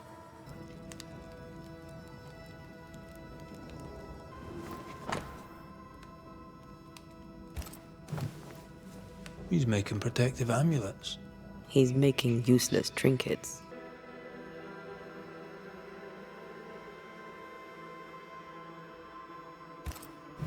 Rebecca's will. She was rich. She left him the lot. That's where he got the inventory. Aye. The list matches his sales record. Touch my money and I'll drop you. What are you doing here? Thieving, no doubt. I'm no thief, Mr. Miller. I'm the Banisher. I brought Helen Priest back to the fort. A Banisher? Thieves lie. How do you know my name? 'Tis my business to know. Red McCraith. If you are a Banisher of ghosts, I have business for you. I'll pay.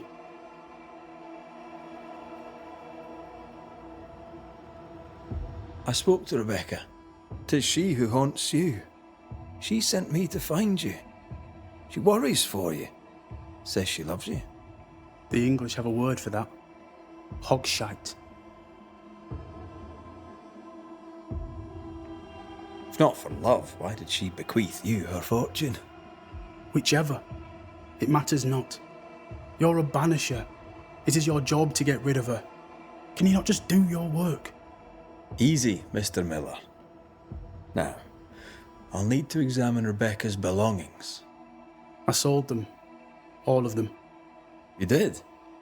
To who? I don't know. People. I wrote it down. In the register. Read it, if you wish. 2 recent sales to the blacksmith and to Ingersoll's store. A storekeeper hears much. What do you hear, Mr. Miller? I'm a busy man. If you've a question to ask, then ask it. What can you tell me about Captain Pennington? He has no problem with me. I have no problem with him. He respected Rebecca's wishes. He gave me what was mine. My freedom. Her estate. He saw me as a man and signed the papers to say so. And when them who saw different complained, he laid down the law. What think you of Helen Priest? I don't think of Helen Priest. I stay out of her way. I hope she'll stay out of mine. How are things in the fort, by your estimation? Look around you. Things are desperate. Have you heard the sound of their bodies crashing against the wood? I am a man of courage. I have endured much. But this, it undoes me. I don't know what you people have done to this country, but there's little hope and no way out. You've put quite the effort into protecting your home, haven't you? You poked about my house without my say-so. I know my business. So out of generosity, here's the truth. None of it works.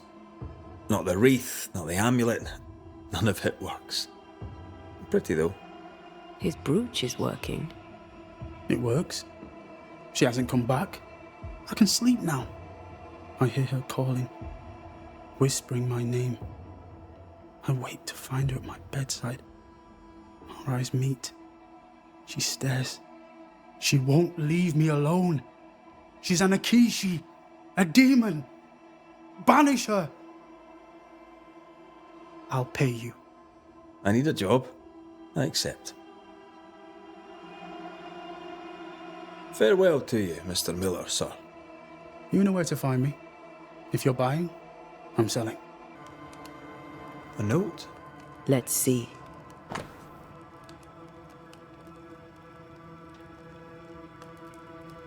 Ferdinando was a slave. She was his owner.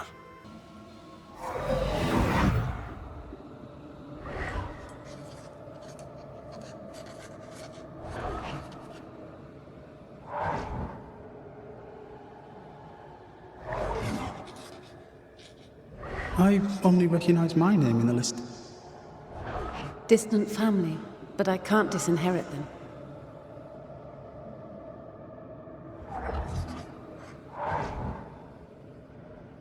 I would never ask you that. To have met you is already more than I ever expected. If I was to lose you, God forbids, I'd cherish all that reminds me of you. If you were to lose me, all that I own would now be yours. Rebecca was in love with you. The feeling was not mutual. True? I was her pet.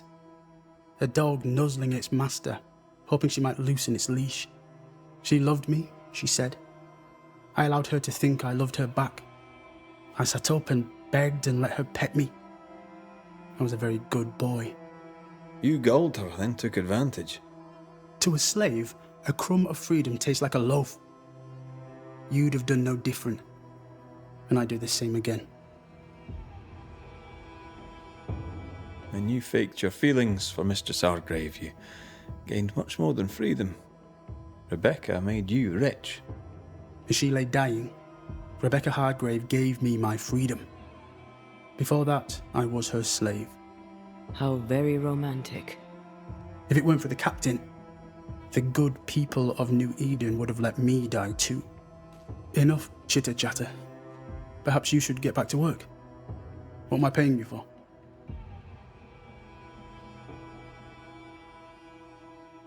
You're paying for this. This is the work.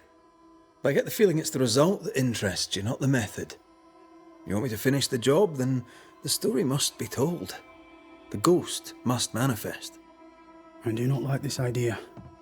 This idea can shit itself 6 times by sundown. Come on, break the brooch, and let's get it over with.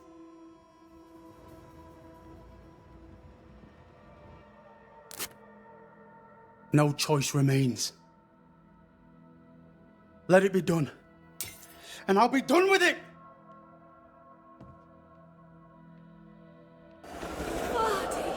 You're here at last! Step no closer!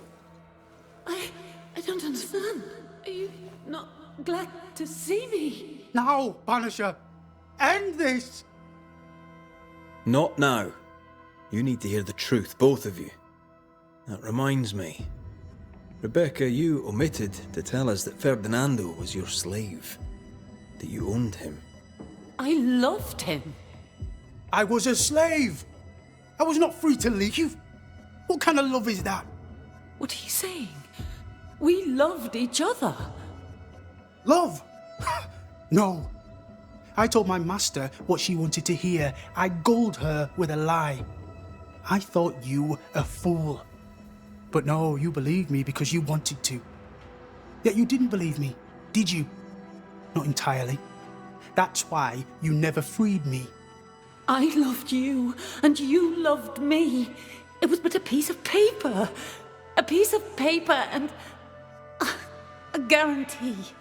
I needed a guarantee. You don't know what love is. You know only fear. You feared being undesired, being unnoticed, being alone. How very human of you, Mistress Hargrave, but hardly an excuse to own a man. Time to give this love story an ending. Ferdinando Miller, the world forced you into a lie. You lived it to the full, and in the end it brought a haunting upon you. You are the tie that holds this ghost here. No! Leave him be! She's a ghost. Get rid of her. Wait. No. No. You can't take me. You don't own me. I am a free man. I have done nothing wrong. No. But I have. To hell with it. Your world is no place for men like me. You don't understand. You can't understand.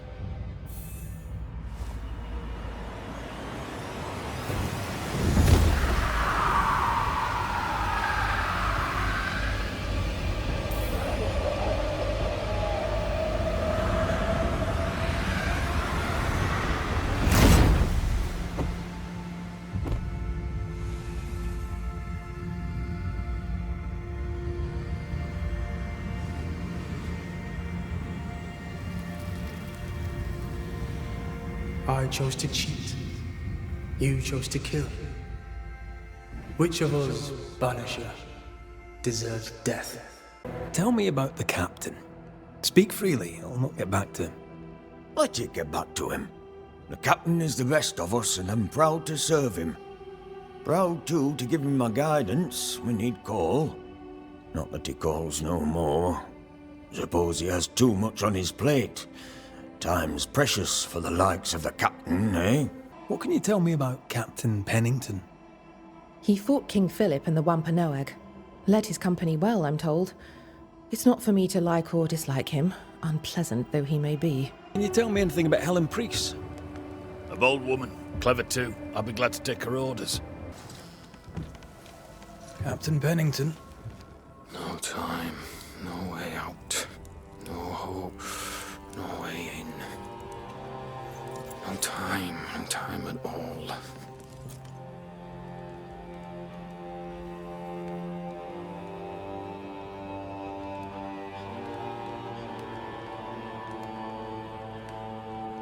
Captain Pennington, sir. Mr. MacWraith, you live.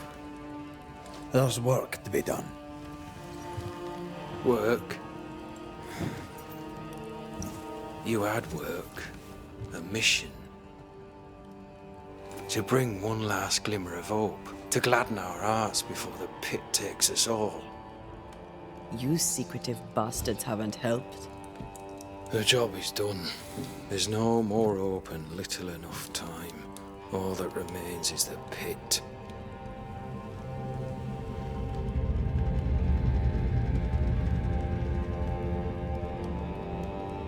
Welcome to the last stand, MacWraith.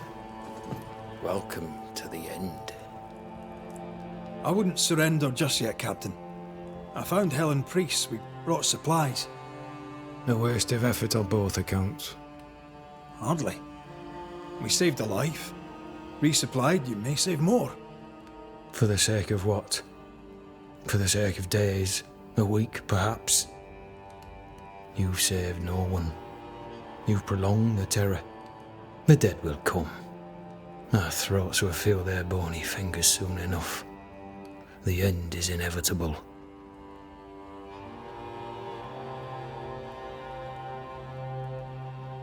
It is if you will not act. You're the officer, take command. Surely you can't intend to do nothing. You sound like Priest. She has changed. Her return to Fort Jericho has made her impulsive, irrational, quarrelsome. I believe she did not fully grieve her husband's loss. Returning to the scene has, it seems, reopened the wound. It festers. She'll join the lieutenant soon enough. When our defences crumble at the last, the pit shall take us all.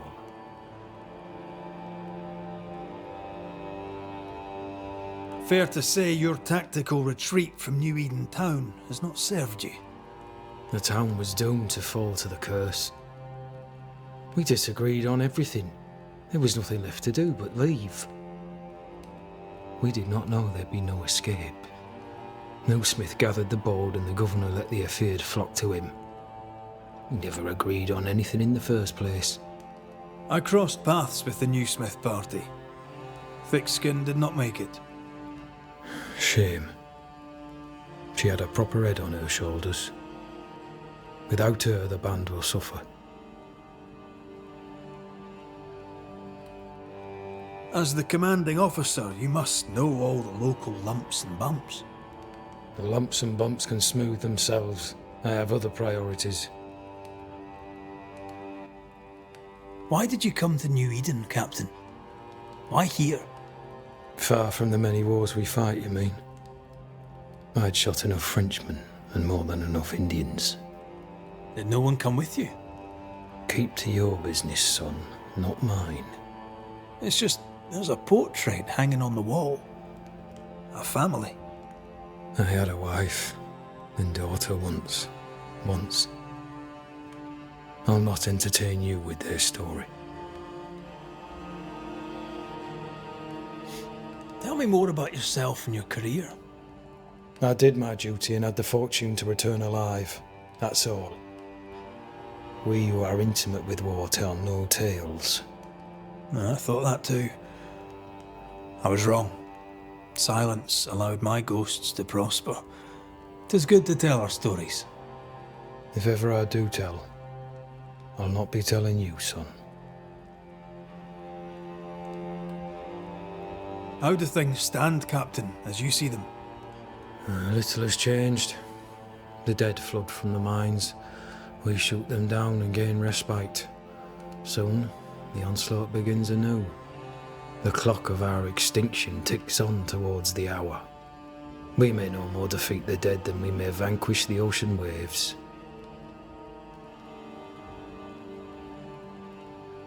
You must at least try. We lack much, yet we are still alive. How is that, do you think? We hold till the last. We resist, till retribution rises from the pit and drags us all to hell. Well, that's something worth waiting for. I fail to see the appeal of this slow agony. How unfortunate. Because thanks to you and the time you bought us, the agony will be all the slower. Permission to take my leave, Captain. And if I refuse it? Are you trying to recruit me, Captain? Do you really think I'd take the King's shilling? If I were to offer enough shillings, I'm sure of it. I need no new lieutenants, but if you wish, you may stay.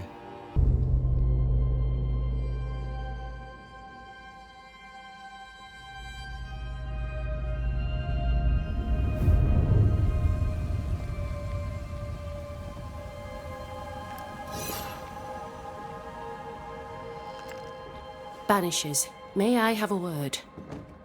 Helen, something wrong? Apologies for disturbing your rest. I'm afraid it can't wait. What did you think of the captain? I saw an officer alone. A proud man turned to stone, perhaps by years of war. I saw a broken man. I did not see the tyrant you described. Inaction is tyranny. He will not act, but nor will he get the hell out of the way. I do not disagree, but the captain needs help. I too was a soldier, broken and haunted. With ANTEI's help, I recovered. Pennington may need the same. Leave Pennington to me. The good folk of the fort need your help. You are Banishers. The dead, you'll have noticed, hammer at the gates. I would like you to go into the mines and find out what enrages them so. I would like you to do what the captain will not.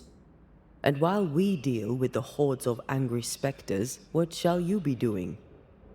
When the mines are purged, I'll oust Pennington. How goes it with Sebastian? I'm not sure. I had never let go of my grief. I was bereft. Empty. His absence gave me substance. I clung to it. Useless, really. My husband died in the dark, with nothing but my handkerchief to soothe his last moments. And now, he's back. If each worthwhile thing in life is to be lived, and then when it is gone, to be grieved, Then what now? I have to believe our love is enough. Love is all. Grief can hang. And yet I cannot hold him. I cannot feel his warmth. He is there, but he is not there. That hurts.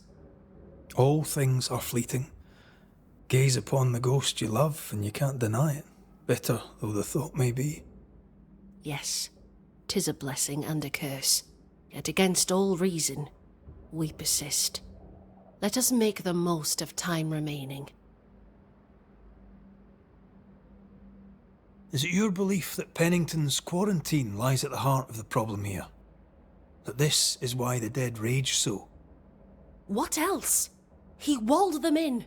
Miners, nurses, soldiers, the healthy or the sick, he buried them all, and then he lied about it. I'll brook his callous cowardice no more. Much goes on around here, and you seem to know about all of it. I try, and I could do something about it if the captain was out of the way.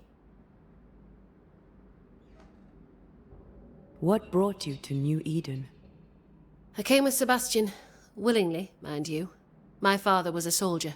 I knew there'd be travel. Sebastian courted me for 3 years. I swore when we married I'd follow him to the end of the earth. And here we are. How's morale about the fort? The fort has known better days. Not many, mind. It's always been miserable. Folk deserve better. They fought so hard and lost so much. The captain must show them a future.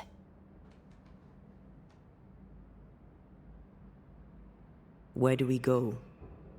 There is a second tunnel into the mines. The entryway was walled shut during the quarantine. Getting there will not be easy, but the barricade should fall without too much difficulty. After that, who knows? Underground again. Wonderful. If it soothes you, I too am taking a significant risk. The captain has a penchant for locking people up and leaving them to rot. Some years ago in New-Eden town, the captain locked up an innocent woman. A fate I wish to avoid. We should go. Then it's agreed. When you're ready, you'll investigate the mines. Take the hoist to the waterfall, near the outpost you first found me. From there, it is not far to the tunnel. Keep your wits and all your luck about you. What do you think of Helen Priest, then? I'd put her in charge if I could. She's bright, trustworthy, thinks for herself. She's not married to old doctrine. People here are desperate. They're sick, they need courage. And Helen Priest fears nothing.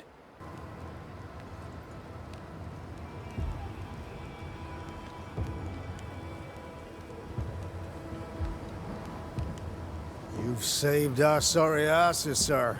Of that, there's no doubt. You've earned us a rare bit of rest, and that comes most welcome. You all right, soldier? You look drop-dead weary. The dead don't sleep, do they? And me being asleep won't stop them coming. Your comrades think you're too scared to sleep. You should prove them wrong. I don't give 5 shites what they think. They may tend to their own duty while I tend to mine.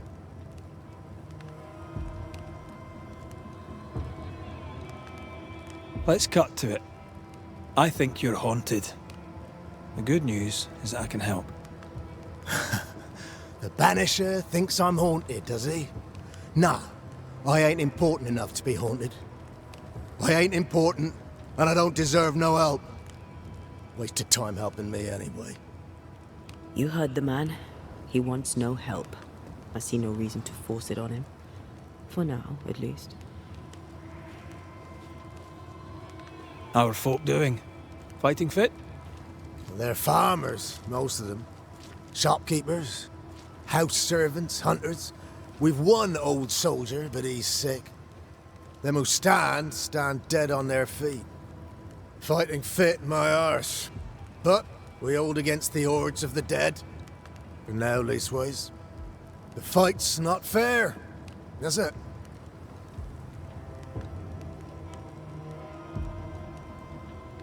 That's wrong, but we're doing our best to put it right. Wherefore the paradise of New-Eden, eh? What a hole we've made of it. Mind you, if we stop digging, we die. Had any good scuttle lately? I'll spill it if I have it, but be quick. I'm busy. We've known an officer or three, you and me. So, tell me about the captain. In nigh on 20 years' service, I've not met a commander more efficient, nor one so relentless. Ever a pain in the ass, aye. But a good one. But that was then and this is now. He's not the man he was. Still a pain in the arse, mind. What think you now of Helen Priest? Wow, she's like her husband. Only yet better. Command is in her blood. She reminds me of my old mum. The Queen of Topsfield Common, we used to call her. Born to give orders, she was. And you dare not disobey. Did you know Sebastian Priest? I surely did. Good man, hell of a soldier. Had kingly ideals, but did not strut like a crow in the gutter. Hero is an ill-used tag, oft misassigned. But Lieutenant Priest was a hero, and a proper one at that. I'm ANTEII Duarte. This here is Red McWraith. We're Banishers. Now, who are you, and what do you want?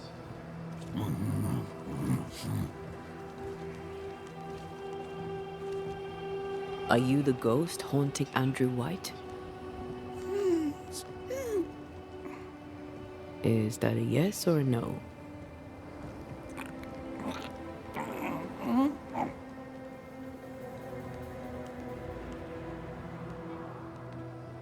Who are you?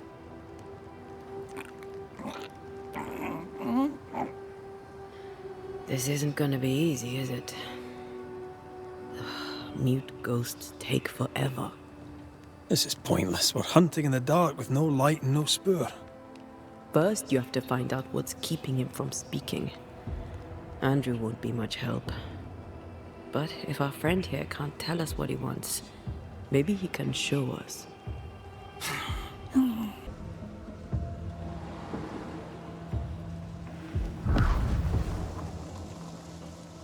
Over here. I'm reminded of one of my first cases. The ghost was mute because the person haunted refused to talk. So this one is mute because of Andrew? I don't know. Maybe. Shite! To arms! To arms! They waylay us! The right flank! Hold them off! Josh! Behind you! Goddamn blustering cold! Help me! Joshua! No! You want us to help Andrew White give up his guilt and get on with his life. Am I right?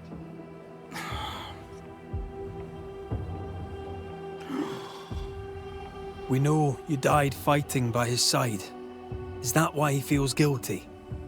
Is this why you can't speak?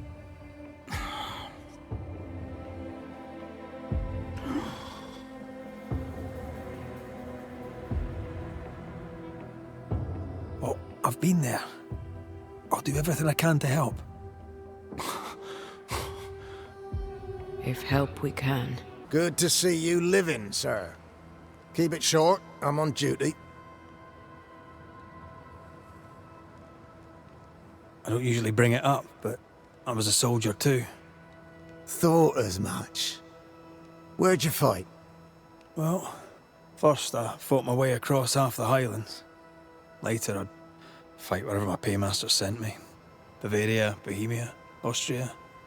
What's your war story then? We all have one.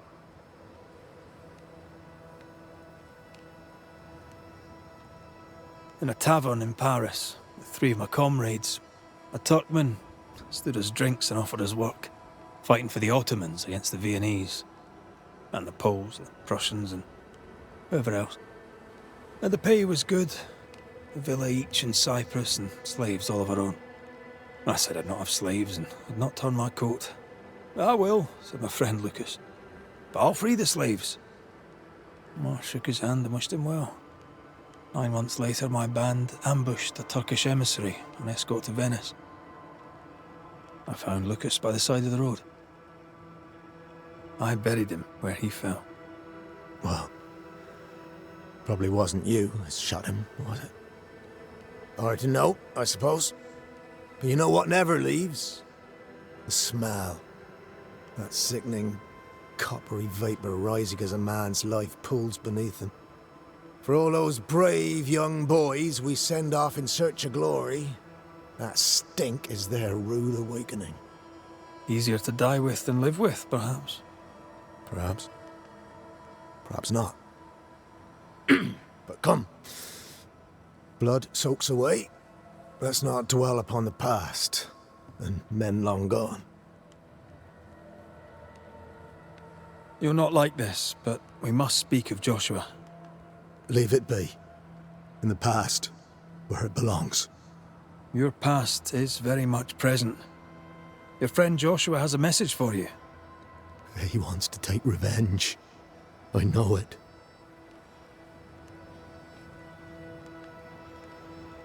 You're no wrong. He wants to give you freedom. He never blamed you. You blamed yourself. Why would he not seek revenge? He's due it. He doesn't see it that way. I shot him. I was trying to save him and I shot him. Hold on. How did this happen? We were skirmishing in the forest. 2 Indian fellas bore down on Joshua. Dropped one, but the other had him cold. I was 20 yards away. I raised my musket, pulled the trigger. Bullet went straight through his skull.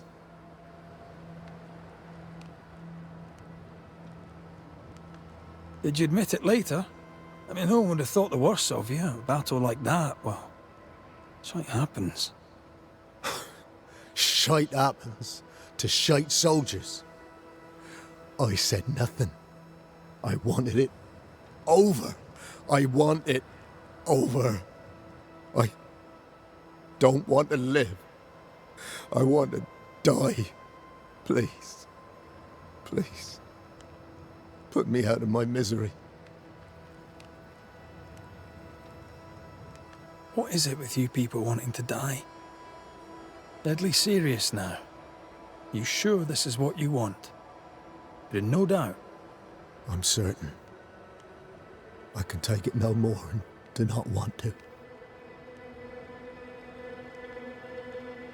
No. You survived. Now you must live. Joshua?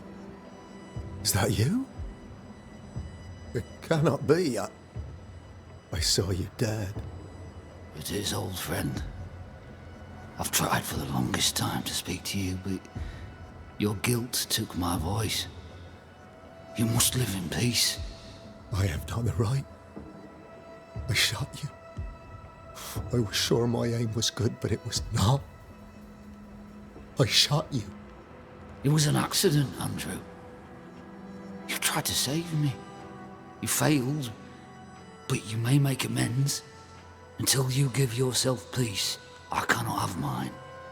Save me, Andrew, save me. Give yourself peace and save me. Joshua, you have spoken. Andrew, you've heard. It's time to end the story. Andrew White. You've faced death, soldier.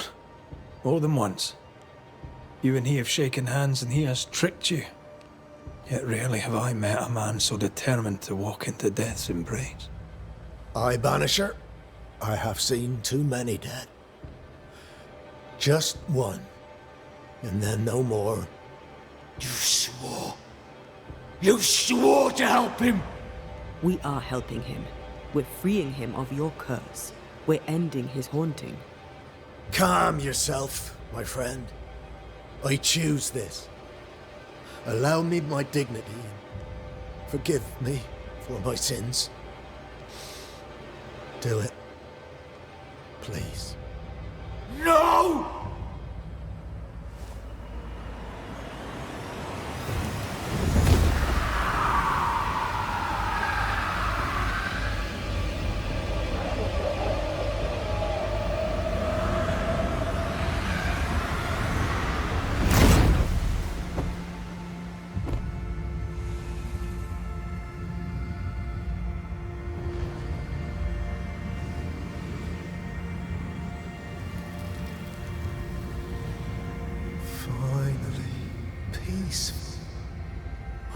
float free.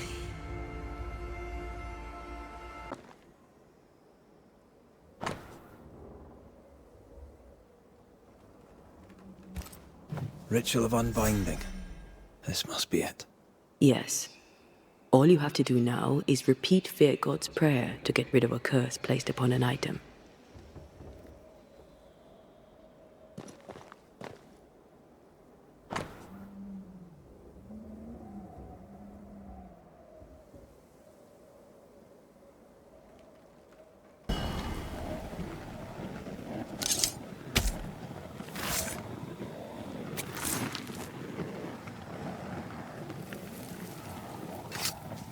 Strong you were, weak you now go.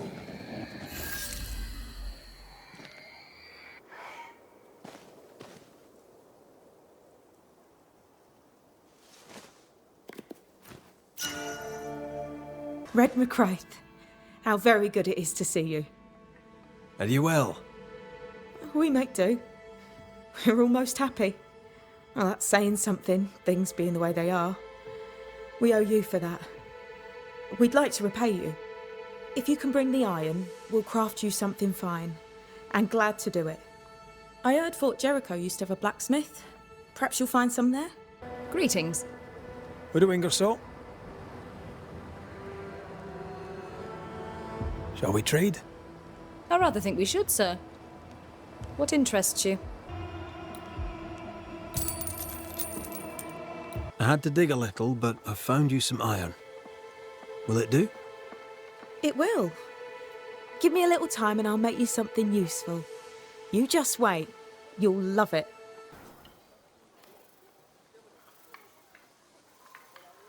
Mr. McCraith, how good to see you. Just so happens I've something for you. It's not much, but I hope it serves you. You have my thanks, Mrs. Heaton. No, my friend. You have mine.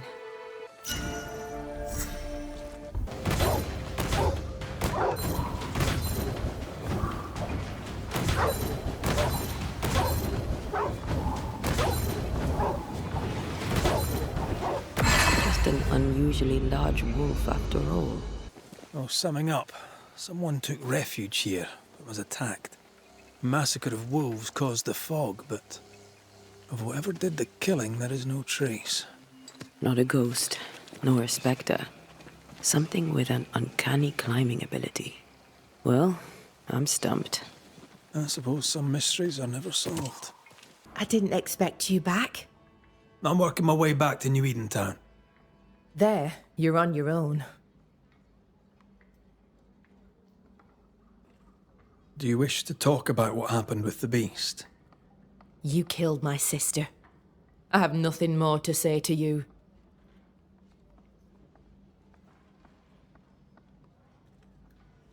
I'm sorry for your loss. Thickskin hired me to rid the forest of the beast. It was a haunting. I resolved it. Your work presents you with ill-starred choices. I hope they weigh heavy. They do. More than you could know. Thank you for your honesty, Red McWraith. I believe you. I'm sorry to bring this up, but your sister owed me money. So? I did my part. As the new leader of the camp, the debt falls on you. Let me be sure I understand. You killed my sister, and now you're asking me for payment. Well, the beast is dead, and I don't work for free. You've a neck of brass and a bastard's heart. I hope your mother's very proud of you. Listen, you don't pay a banisher to get what you want, but to do what must be done. And the beast is dead. Pay me. You may take your blood money for bad work well done, and shove it in your choice of hole. What's new around here? I have no time for gossip. Now that you're in charge, what's the plan? We finish what we started. We find the strength to leave New Eden forever. But not yet. They still have too much fear in their hearts, and not enough hope. The region is still dangerous. They may never find the courage they need to leave it. How fare the people round here? We're not out of the woods yet. You'll excuse the pun.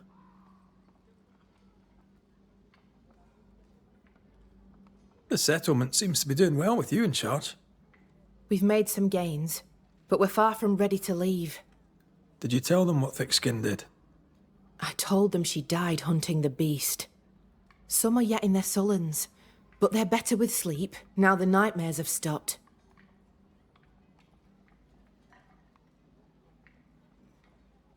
The beast is dead. The curse recedes. Game returns slowly to the woods. Whatever you did, it worked. Still, some troubles yet vex. The bodies of the lost are buried, many without names. But we found tracks. They lead away into the woods. Some may have escaped. I need to know for sure. If they're alive, you mean? Yes. And if they're dead, that they won't be coming back. We need no more beasts. A new scourge is always possible, but very unlikely without the nightmare's influence. Probably best to confirm, eh? Thank you. I followed the tracks as far as I could from the killing ground. I left a red flag as a marker. From there, I ventured no further. The marker Kate mentioned. Let's find these missing settlers then.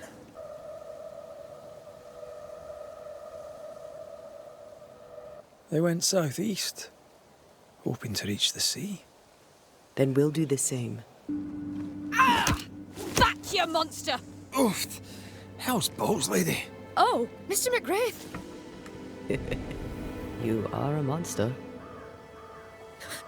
Thank God! I mean, I'm so sorry. Oh, Lord. Never did like me, Mistress Fitcher. Please don't be childish. That's not true. I doubted you. It's not the same thing. But you slayed the beast. God was with you, and I was wrong to doubt. Well, I have thoroughly embarrassed myself. Forgive me, if you can. Your ghost stories went to my head. I was gathering plants in the woods. I thought I was attacked by a ghost. Isn't that ridiculous? She's haunted, clear as day. No, it's not ridiculous, no. If you're haunted, I might be able to help you. I'm not haunted. I just took fright is all. But if you really want to help, when I ran, I dropped my bag. It has my medical equipment and supplies. Could you get it for me? Medical supplies are valuable. A shame to lose them. I'll see what I can do. May God's goodness go with you. If you're serious. I still can't tell if you're a serious man.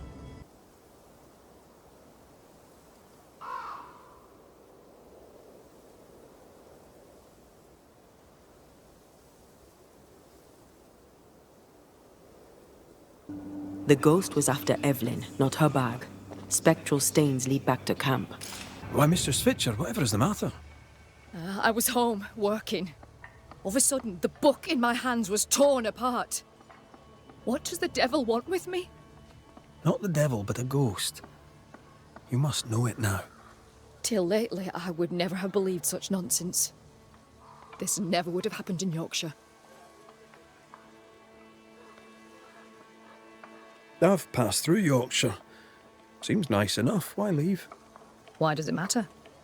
To understand why someone is haunted, it helps to know a little about them. Fine. I came to treat the sick and chase the devil from New-Eden town. My cousin, Nicholas Doolin, may the Lord keep him, said the town needed doctoring. I took my chance. But when the devil came a-knocking, well, we were forced to leave. For a rationalist, her faith in God and the devil is strong.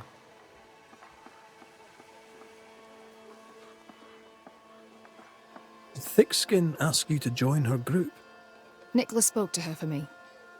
She knew my worth. It was difficult to leave New-Eden town. But I'd left one home behind. What did it matter if I must leave another? Did you leave family behind in England? I left my sister there. Yes. Things between us had soured. Rather than try to fix the unfixable, I chose to start over. Unfixable? Why? She was to wed, and I opposed it. It was the mistake of her life. I would not lie to comfort her, and she would not forgive me for it. That's good to know. Though I don't yet understand how it relates to your haunting. Mind if I look around? I'm aware this is your home. I've no wish to trespass. If you must, you may. Do tread carefully,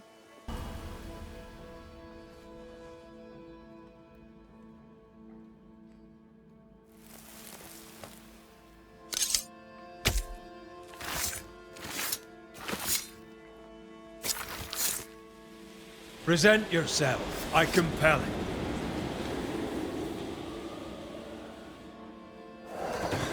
Why am I here? Oh, that was a clever trick. Now you see me, you lucky things. Can you hear me too? Aye, we can hear you. We've not met. I've seen your likeness. In the picture, you seemed in better shape. Well, now that's not very polite. Who are you, anyway? I'm Antea Duarte. This is Red McWraith. Geoffrey Rollins, me. Pretty as a picture. Near as pretty as you, me lady fair. We're Banishers. Looks are not high on our list of priorities. Banishers, are you? How very attractive. I wager you smell good. I wager you smell dangerous. I like you.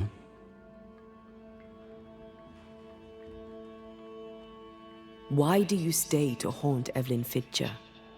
Because, my lady fair, she let me die.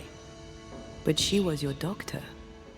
A physician, she. Her physics didn't save me. A doctor, she doctored me and good. You think she didn't try hard enough? I stand before you, my lady fair, as proof of it.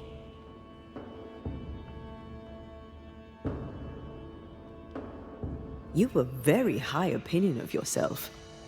I've earned it, my lady fair. I'm charming, educated, handsome, kind, attentive to your every need. Ask anyone. Like who? Why, like Eleanor Jane, or Madame Cresswell, Penny Ryder, or Penny Tup, French Jenny, Greek Nell, Tall Sally, well, perhaps not Sally. I owe her money. Geoffrey is clever, they will all say. Geoffrey is kind. Geoffrey is so very, very handsome. And who am I to argue with such knowledgeable women?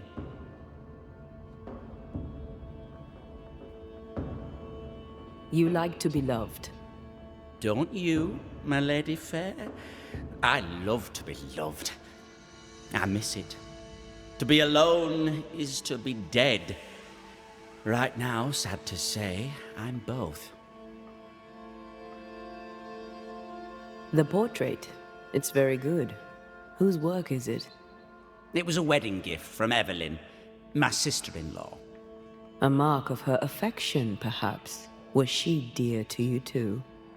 Evelyn? Dear to me? No. Her sister Felicity, yes, very dear. Dear, dear Felicity. Dear Felicity. My wife-to-be, had fate allowed it. Yes, I was intent on marrying Felicity, and would not be deterred by some midwife's trifle. Mistress Fitcher knew you had syphilis. Is it any wonder she would oppose your marriage to her sister? She was the doctor, my lady fair. All she had to do was cure me. What can you tell me about your illness? Don't worry your pretty head about that, my lady fair. 'Tis nothing, nothing at all.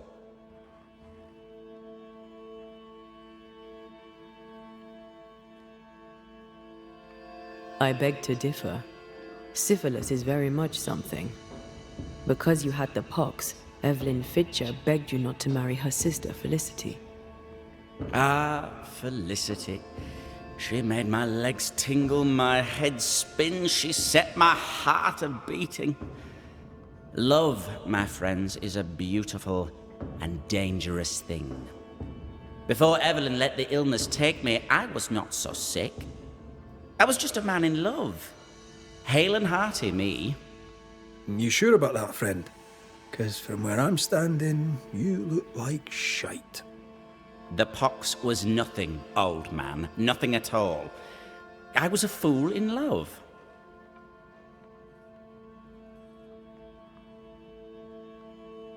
When your symptoms worsened, did Evelyn change your treatment? No. She upped the dose. With what did she treat your lesions? Salts and powders, powders and salts. And did they work? No, they did not. Too much sulfur rots the brain, and Joffrey says he lost his mind. No, the other symptoms don't fit. Powdered quicksilver, perhaps. Too much affects the muscles and makes one's heart rot till death occurs. That's it. Powdered quicksilver, mercury salts, and Mistress Fitcher increased the dose. Poisoning, perhaps? Wait, what? A poisoning indeed, and not by carelessness. She is not a careless woman. Are you telling me that Evelyn Fitcher, Mistress Fitcher, the midwife, my sister-in-law-to-be, poisoned me? I'm gonna kill her. This can't be true. Joffrey Rawlings, stand away. Mind your own business, my lady fair.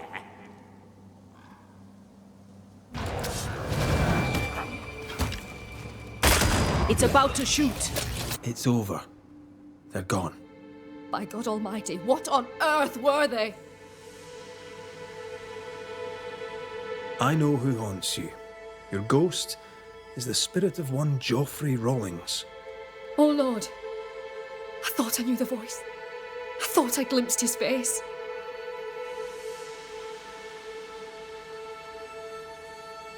He was betrothed to your sister, right? You opposed the union. And what of it? She chose him over me. Why would he return to haunt me now? Fearing he would give your sister the pox, did you poison him with quicksilver? Is he here in search of revenge? Yes. I stole a few months of Joffrey Rawlings' life to save decades of my sister's. You acted from love for your sister. But the choice was hers, not yours. What would you have done? Knowing you could save a loved one's life, what would you have done? The good lady doctor has a point. Let's get to the bottom of this. You've both made your choices. Now it's my turn. Joffrey Rawlings, selfish, reckless, and impenitent. You did not listen to Mistress Fitcher. You did not listen to your doctor. She poisoned me! She did. Perhaps you should consider why. Alive, your self-seeking put your bride at risk. Dead, you're doing the same to her sister. She poisoned me! Does that not count? It counts, until the moment it doesn't. That moment, Joffrey Rawlings, is now. Hear me, and be gone. Be gone.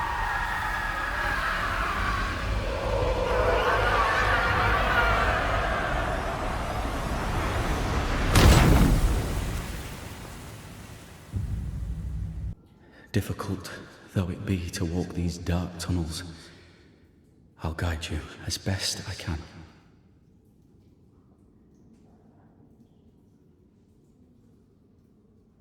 Thank you.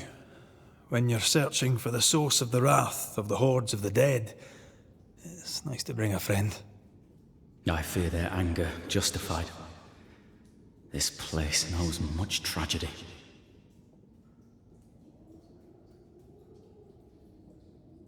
Pennington did a great and terrible thing.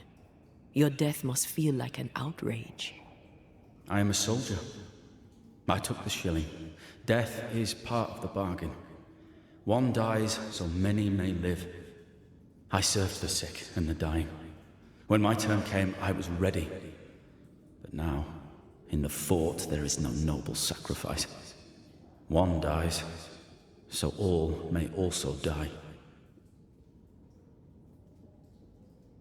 Tell us a little more about Helen. I'm not sure what more I could tell you. My wife is a strong woman. What you see is what you get. Every day I feel blessed to have a partner and best friend by my side. I had never expected her. When she came into my life, I came home to myself. It made me want to be a better man. Oh, I know the feeling. She gave me a handkerchief. I died clutching it. A symbol of our love. She was and is ever in my thoughts. She is my world, now until the end. What shall we find down there? The rage of the Forsaken. They trusted him. He betrayed them. He abandoned them. I doubt they can be placated. I told Grey the tunnels were hellish hot. But Wilson says he can't do much about it. Keep feeding the furnace, says he, if you want your meager pay. That sounds nasty. You alright? Did the miners abandon their work when sickness hit? They worked until they could work no more. What's that mark mean? I've seen it in books. Necromancy. Corpse raising, spirit control, that kind of thing. Have you heard of a ghost able to raise the dead and control them? I thought they were myths. Perhaps I was wrong. But we do our work. They told us to stay put for a few days, and we listened. When days turned to weeks, we made do. Now food's running low, and they've bolted the doors. We must act now, for it's too late. Lay down your weapon, Prospector, and stand away. I'll not say it twice. Hear me. I'm not your foe. Obey the order. Put the pickaxe down. Your uniform won't protect your son. Your officer will bury us all. He'll bury us all. They change the guard when they bring the food. The old ones scarper while the new ones are still busy with the victuals. While they have their hands full, we take them. Weapons, sabotage plans? Just how bad was the revolt? Not as bad as Pennington burying us all alive.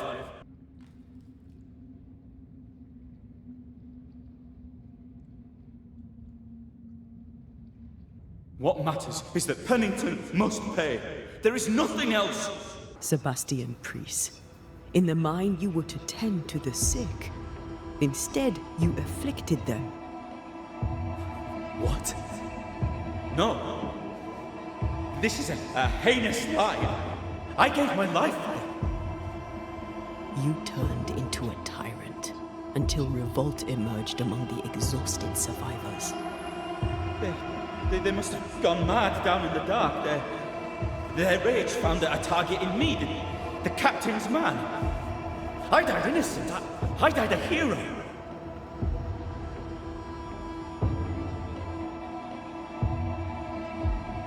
You're a murdering coward. Blame Pennington all you want. We know 'tis a lie. I didn't. I never did that. It's not me. It's all a lie. I love Helen with all my heart. Pennington must pay. You must make Pennington pay for his crimes. You'll not get away with this, Sebastian. Come back here, you coward! I don't think he's coming back. These must be Sebastian's remains.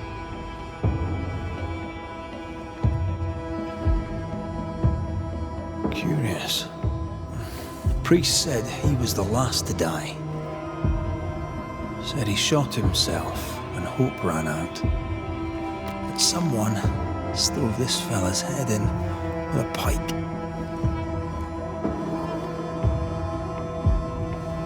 This was no romantic suicide. This was bloody murder. Plus, there's no ghost tie. And look, the mark from before. No ghost tie. So why did he not pale and become a spectre like the rest? Sebastian told Helen a story. His prominent chest wound was part of it. But it's a fiction. He spun her a lie. I'm starting to doubt the lieutenant's ghost. I think it's an effigy of Sebastian sent to get close to Helen. Maybe even to Pennington. Not a spectre. Something more elaborate. But what? And why? Will you finally speak to me? Please let me go, Captain. What? What are you? Unchain me, Pennington. You? No. No. You will return and unchain me, Pennington. I won't let you rest until you set me free.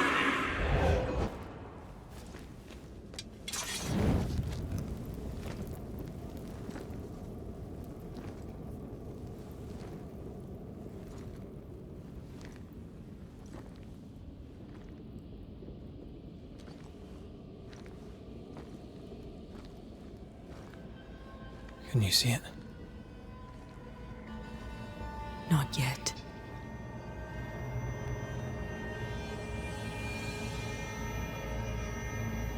I hear you. Pennington. Have you returned, Captain? At long last, will you free me? What happens if we do?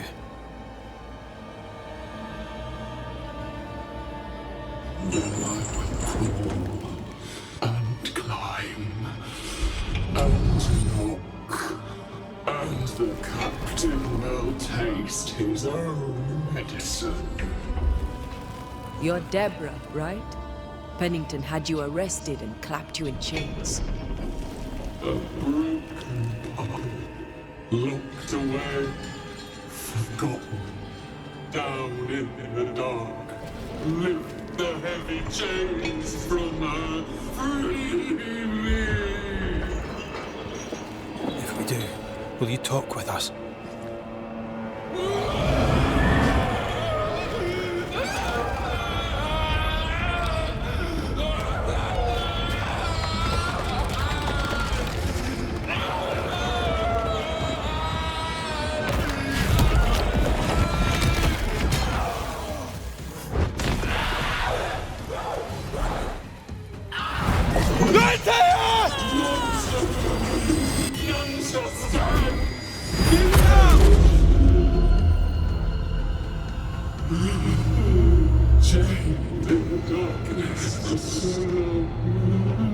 Release her! So long I feel the light. I've got you.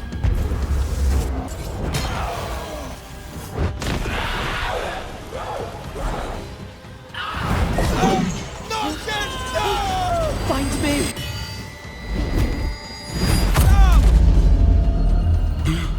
The darkness, it devours me.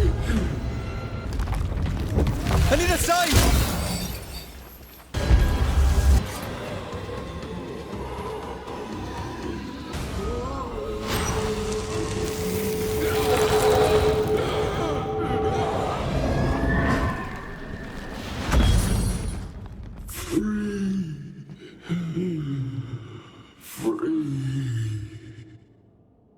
It's over. Go in peace. No peace, no pardon, naught but darkness and decay. No. All this must stop, and you must stop it. Dark decay and the maddest words of the worst of men. Whose words? Pennington's?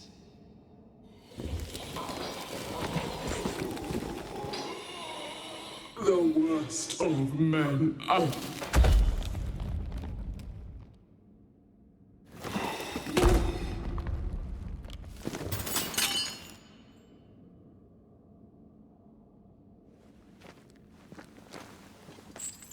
When the maddening silence becomes the darkest night, the faintest voice is welcome as the dawn. Deborah.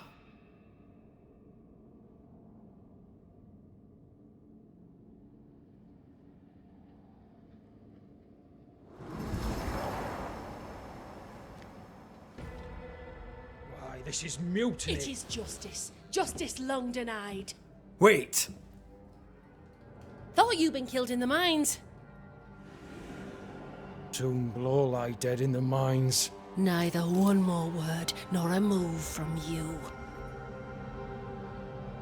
The mines are cleansed of their madness, which is more than I can say for this room. You banished the thing in a pit. Truly? It's gone?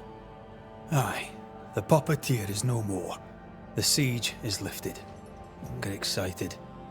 You're still up to your neck in shite. You've still to answer for what you did, and what you did not. I do not answer to civilians, nor to mutineers. You will answer to the dead. Once a woman in chains cried out and you did not listen. This is why you're cursed. Confess. Your future, and the future of many, depends on it. I'll confess there is no future. I'll confess I led us here to make our final stand. And we still stand. To that I'll confess, and claim the credit. We fall one by one. Then we weep, we rage, but we stay loyal and true. Even the widows must stay true.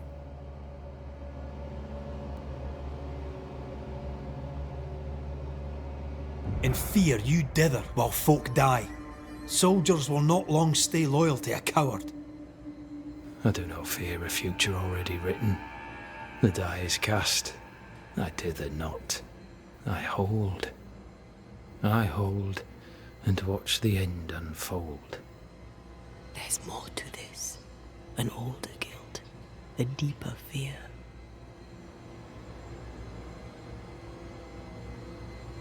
Captain, why did you send Sebastian Priest down the mine? I knew quarantine would be trying. A competent commander was required to keep order, keep them alive long enough to recover. I chose my lieutenant. I erred. He was not competent. All died. Your husband was no hero, Mrs. Priest. You murdered him and now you take his honour too. Another nail in your well-earned coffin, Captain. So, Helen, thing is... Not now. She's not ready.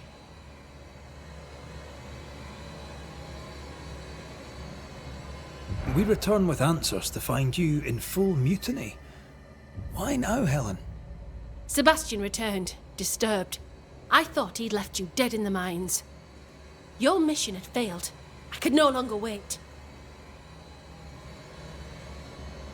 You may be to blame for the tragedy in the mines, Pennington, or you may not. But the puppeteer wanted you dead. Some years back, you accused a local woman of witchcraft. You locked her up. The puppeteer was quite angry about that. At last the die stopped rolling and my number has come up. I'll tell it now. I'll tell it all.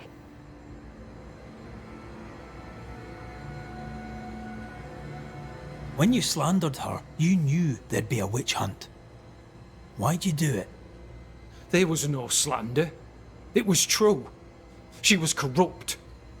She was evil. And she was a school teacher. Someone had to think of the children. It's horse shit, but he seems to believe it. We're getting closer to the truth.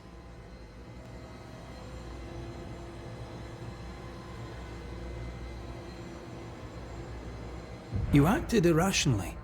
You blamed the plague on a witch, yet applied a quarantine. You recognized her in the puppeteer, didn't you? I'm sorry. Puppeteer? That's what was in the mines, wasn't it? And you knew, didn't you?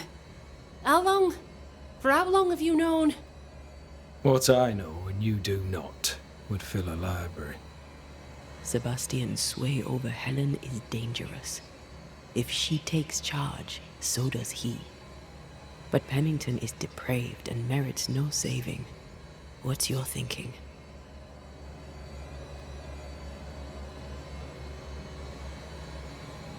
Though you and your pistol mean well, Mrs. Priest, you do not understand the power that guides you.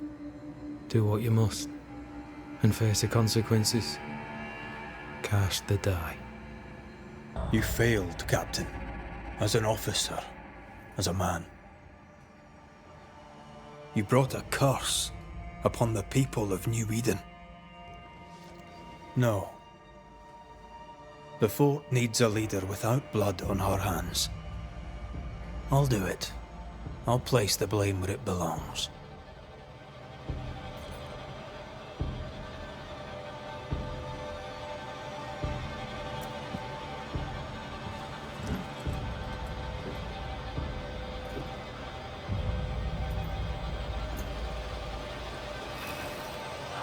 How Marif, how Gunjo. Life to the living. Death to the dead.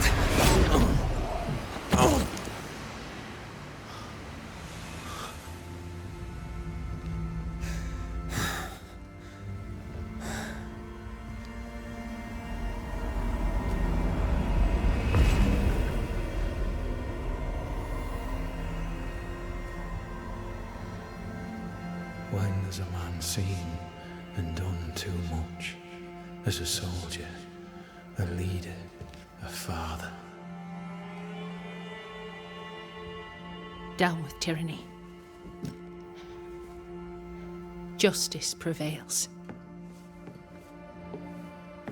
If we are to survive, there is much to do, and survive we shall.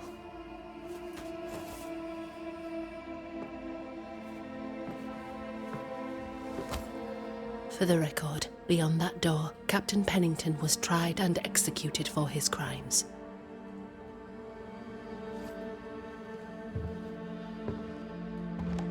We did what was needed. The story you tell is up to you. You're angry. Can tell. Of course you can. Aren't you angry? I'm more disgusted. Disgusted by what we saw down there. What Pennington and his cowardice allowed to happen. I hope they'll burn in hell. For that I hate myself. Nothing can stand between us. Not even death. Not even death. The closer we get to my body, to the truth about what happened here, the stronger I feel. My senses rise. It's as if I can taste the silence, smell the scent of wood smoke, feel the warmth of your body, feel Deborah's wrath. I feel it as if it were my own. I know her rage. But that anger of mine, that fear, I thought when I left home, I'd left them behind. Past is the past. You still get to choose your future. Times like this, old wounds can ache. Seems normal. It's not just that. I thought I'd healed. I feel like I've taken 10 steps backwards. So much so that the sister I thought was gone for good seems to be winding her way back to me. Your sister. Ayomide, wasn't it? No. As a child, before I left Cuba, I had a friend. I chose to call her my sister. That night, the night I died, I dreamed of her. I dreamed of Calendre. Are you sure it was a dream? Is that why you left the schoolhouse without me? Yes. It must have been a dream. She wasn't there. I mean, how could she have been there? But I heard her voice. I'd swear on it. How could that be? The nightmare, perhaps? I don't think so. The nightmare felt close. This felt like it came from further away. As if from a different realm of being altogether. What did you hear her say? I don't know. I don't remember. I think she said we were family. Never to be divided. She's after my job. She can't have it. I'm your family now. Nothing's tearing us apart. No. Not even death. Still angry? Gloriously.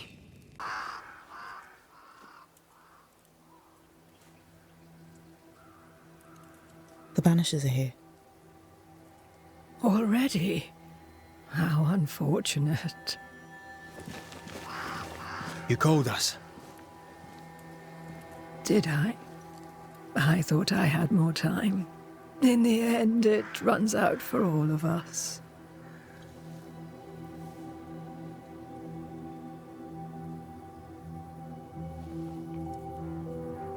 As I depart this old carcass, I leave no burning heart behind.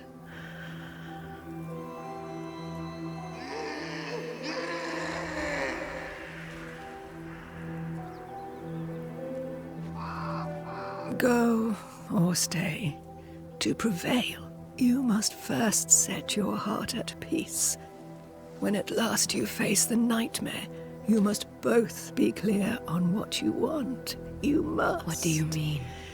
It is not for me to give you answers, only to prepare you for what awaits. Then we can all go to sleep. Seeker doesn't hate you, Rory. She's just not used to being trusted.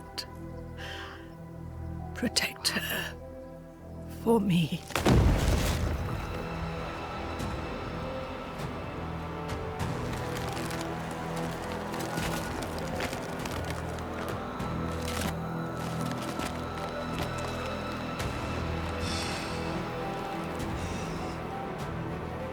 You're too late, old mosshead, as ever.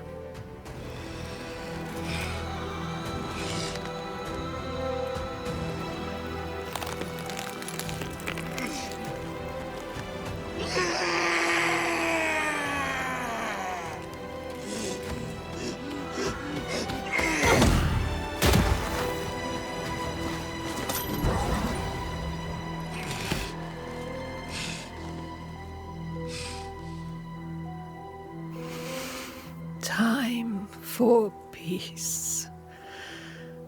I forgive you, old man.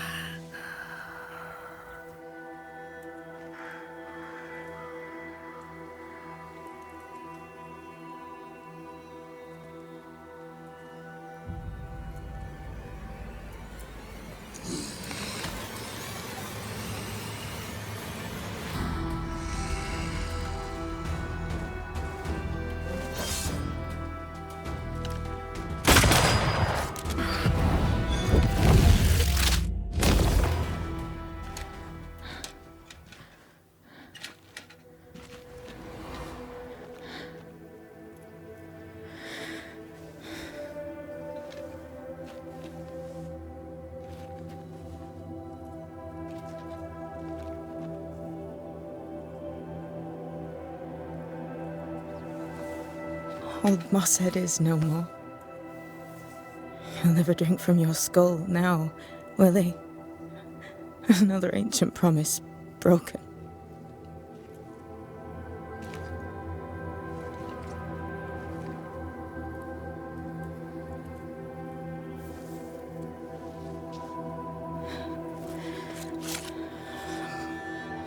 But what about me?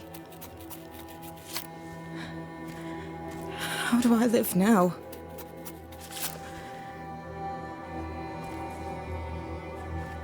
You're all I ever had, and all I'll ever have.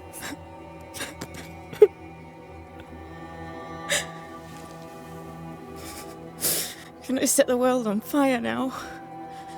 I just want to see it burn. A pity. Farewell, then.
She took me in when no one else wanted me. She taught me to stand up straight.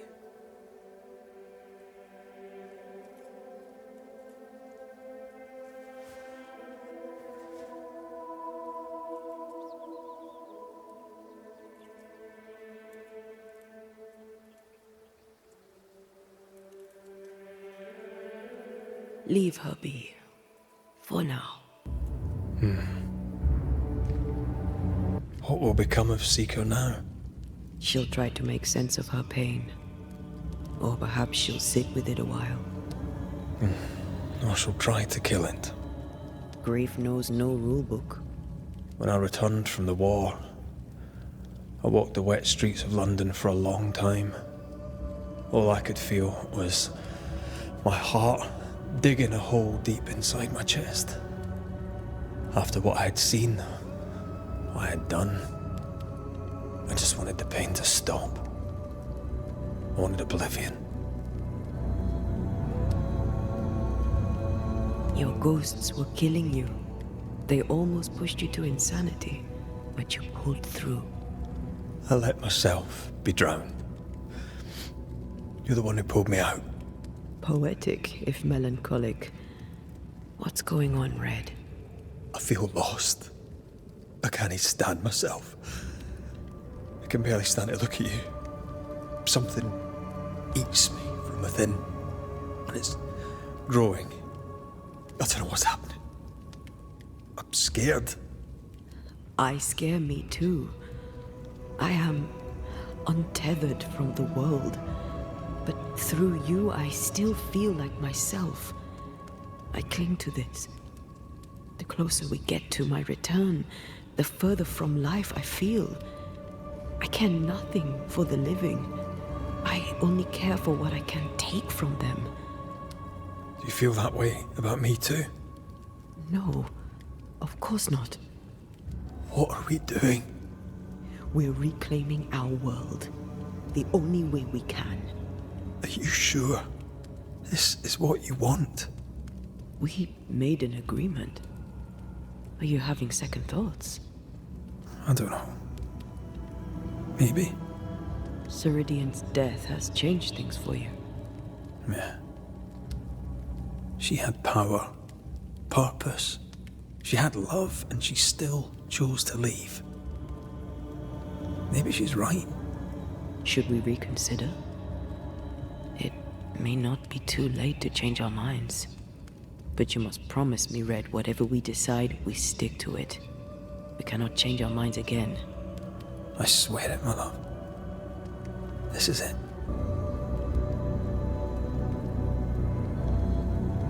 I want this. I want this, only real.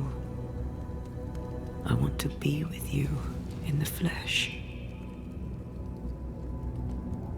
Our minds are set. We're going back. Thank you. Thank me when you're back.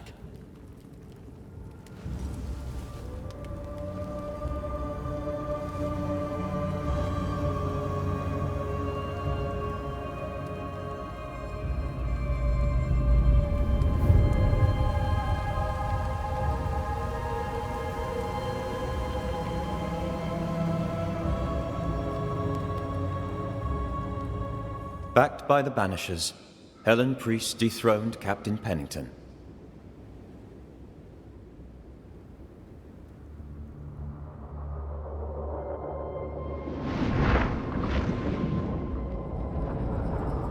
Dark truths were unearthed. Some secrets remain buried. The survivors must now set aside old sins and build themselves lives worth living. But can Helen Priest lead them into the future, chained as she is to her past?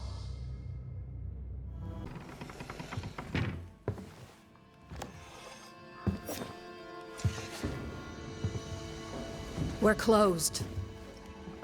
Jane. Banisher?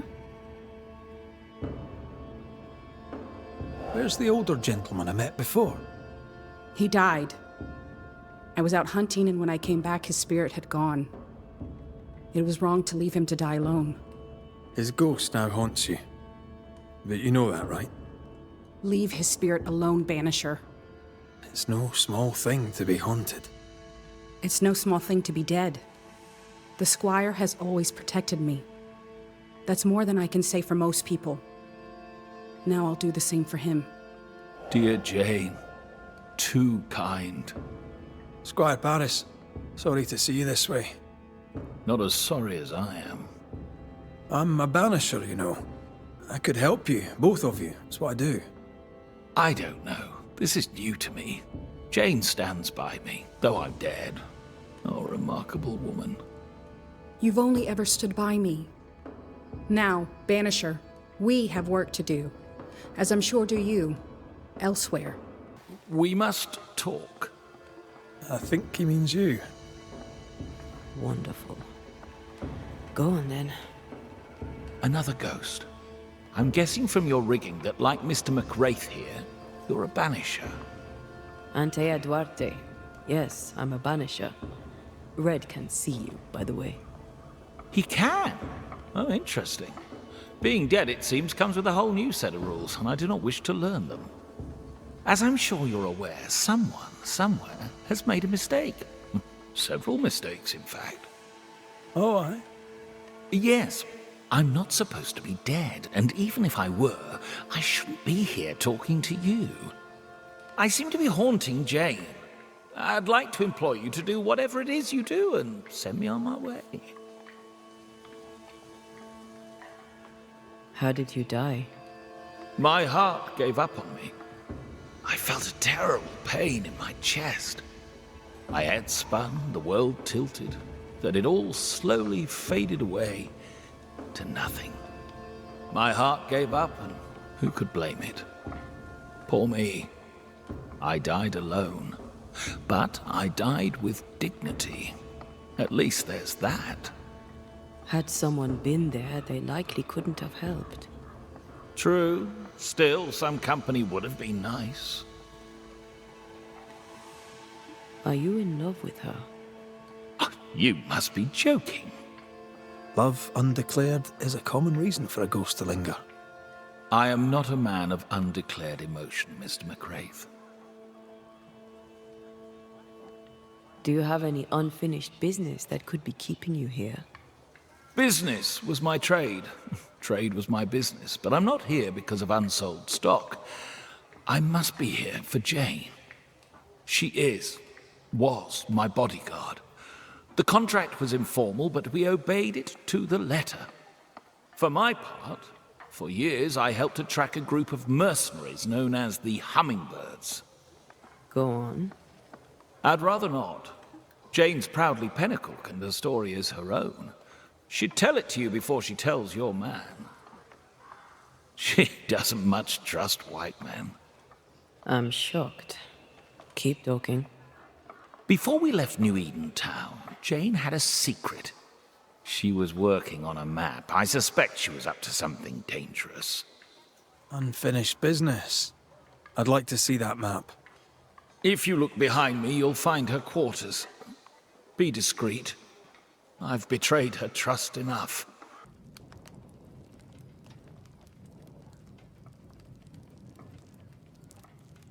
What now? You traded with the Pennacook, Jane's people. As I traded with many of the tribes. How do you think I met Jane? You took her into your employ. Why? Jane was to be sold, sent overseas as a slave. It pulled my heart. I could not allow it.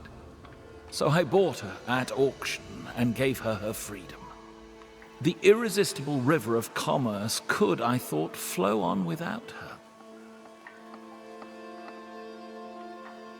Does she know you traded with her people? She does not, and I like it that way. Best not to wake the sleeping dog. Soon I shall be gone, and all this shall be history, unwritten and forgotten.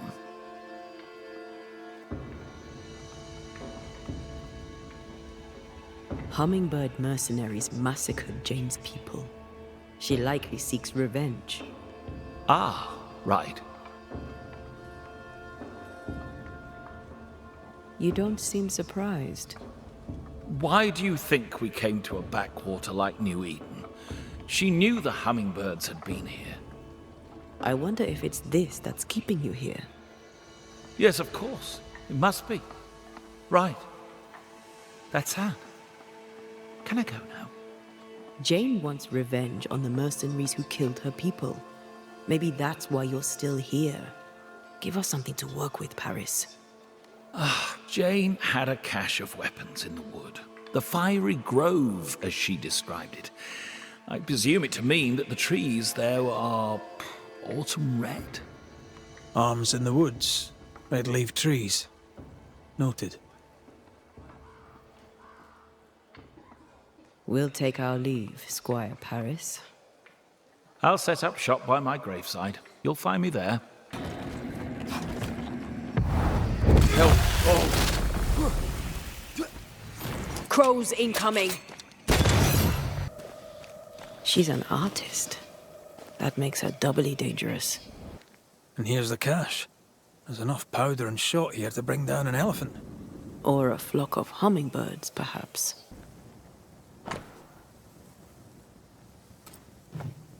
Jane tracked the mercenaries to the swamps.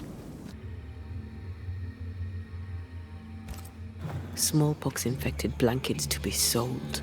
What now? Your hands are drenched in Pennacook blood. The hummingbirds gave you pox-riddled blankets to sell to Jane's people. You knew what you were doing and did it anyway. The hell you say? You hid the truth from Jane. I helped her track the men who killed her people. But you hid the part you played in the massacre. Why were the Pennacook attacked? There was to be no attack. The pox was intended to force them from the land, that's all. The rules of fair play do not apply in love and war. Doubly so in business. This is why you linger. You deny your guilt. That binds you to Jane. Business is business. Guilt can't come into it, or a man would never turn a profit. Guilt can hang. I didn't know the hummingbirds would attack the camp. Soon as I learned they had, I cut all ties. The only survivor was enslaved. You bought her title and set her free. A cheap salve for your troubled conscience. Read it how you will, Mistress Banisher. Now the truth is out. May I go? It's not so simple. You knowingly sold infected blankets to Jane's tribe. She'll have to hear it. What? No! No! She must not know! I've made amends. For years, she's had my help. You can't tell her. Please, don't tell her. Jay! Don't listen to him. This is a misunderstanding. Here to come clean, Paris. What is going on here?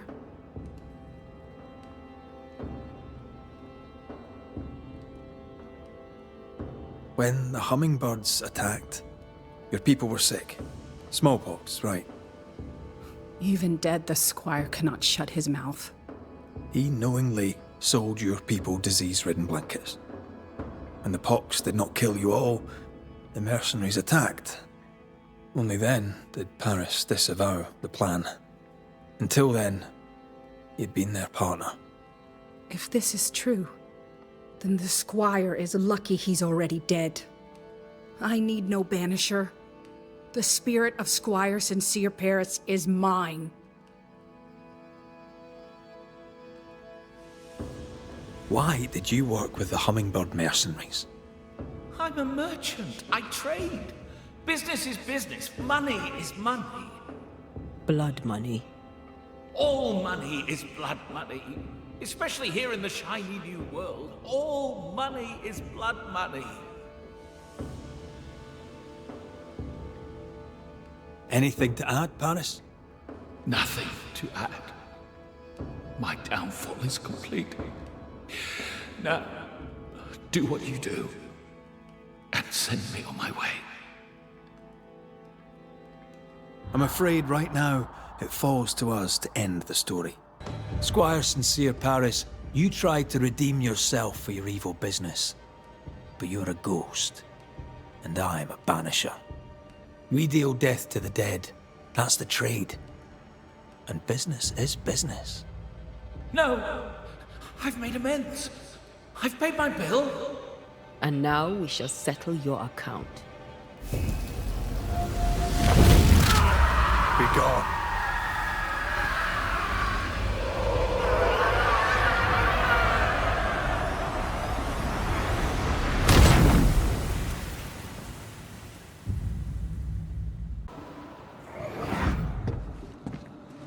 What the? Oh, there! Would you happen to know why the bridge is up? Sir? Oh!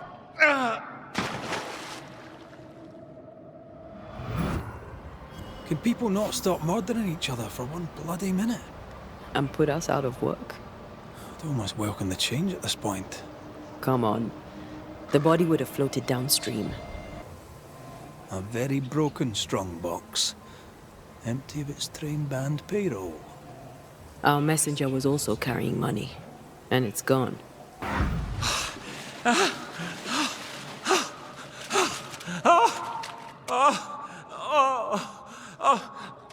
Who's there? Help me! Help me, please! I know you! You're the Scudder boy! Help me up! Help me up there! Come, boy! There's blood, but I'm not so badly hurt. What are you doing? Put that blade away, boy! No! No! No!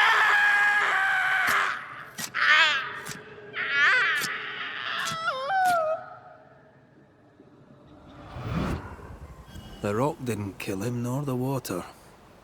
The Scudder boy finished the job. This would be a better book if it had pictures in.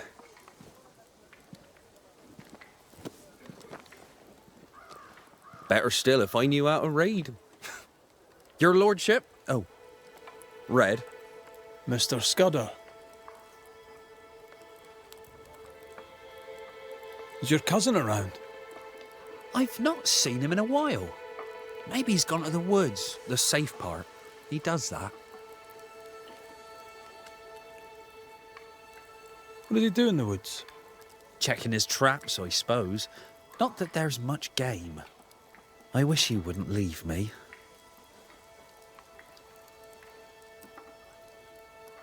A messenger went missing, and the trail leads here. The trail? What kind of Oh, that kind of trail. Was he killed? Who killed him? Who could have? No. He couldn't have. He wouldn't. He couldn't. Would he? Did he? By he, do you mean your cousin? Beloved, aye. But he couldn't. He's nothing like that. He's a good un. I'll need to search your house. Yes. Yes, of course. If you think it important.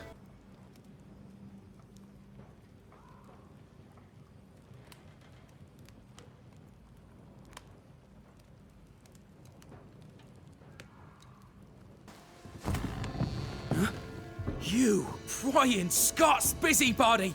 Who died and made you constable? Easy now, Scudder. Your cousin gave me permission to come in.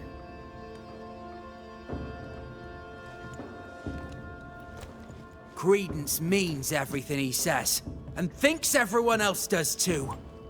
What do you want? I'm investigating a haunting. Your haunting, as a matter of fact. I don't yet know whose ghost it is, but it'll have good reason to linger. I've seen your work. I've seen the bodies. Take your investigation and get out of my house.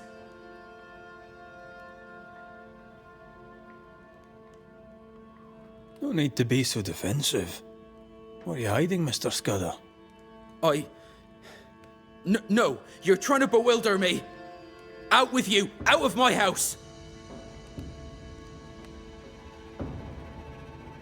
Your father's son. You must worry you'll repeat his many mistakes. How do you know? Leave me be. You can't do this to us. From your demeanor, I'm guessing it was your first time. Killing a man, I mean. No! I dare not! I can't! No! Please! Go! Enough! What foul retribution is this? Son. Oh no! They hanged the old man! They hanged old Jed! The light is doomed! I too shall swing!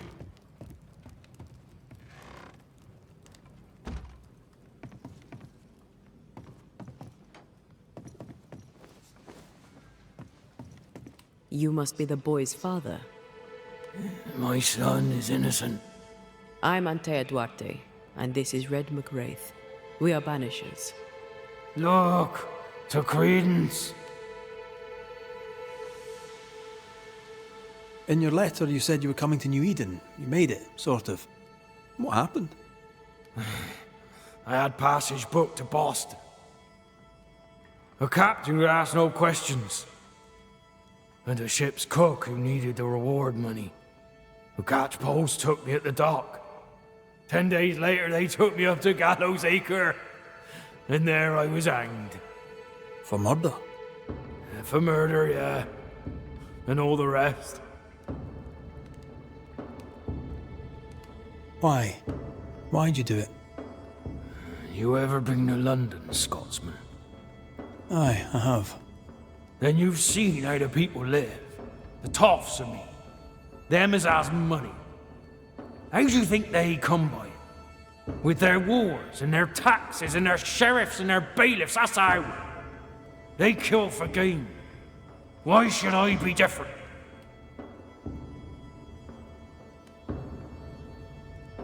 What of Credence?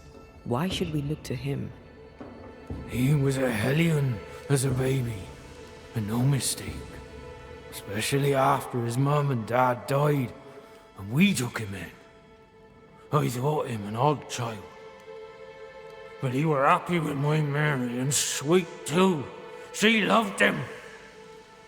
He's a bad un, and probably always was. He hides it better than any rogue, just as he hides the sharpness of his wit.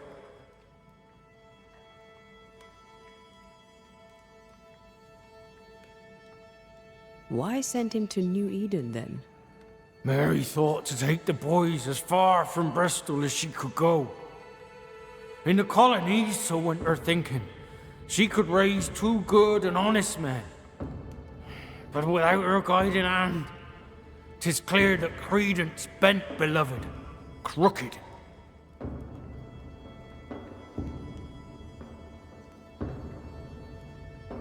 Are you sure Credence is guilty? It seems far-fetched. I have watched him on his own, unseen. I know about him, for I am one of them, and I tell you with no doubt, so is he. What do you want, Ghost? Why have you come? Beloved is my boy. Yes, we get that. Good of you to visit. Why have you come? We lived in Bristol. Barely. Shared a leaky room with other lodgers, all were ill all the time. My wife deserved better. We all did. I gathered every shilling I could and sent the boy, his mother and his cousin to the colonies. Beloved's my son, and now he's grown. I'll make sure he straightens up.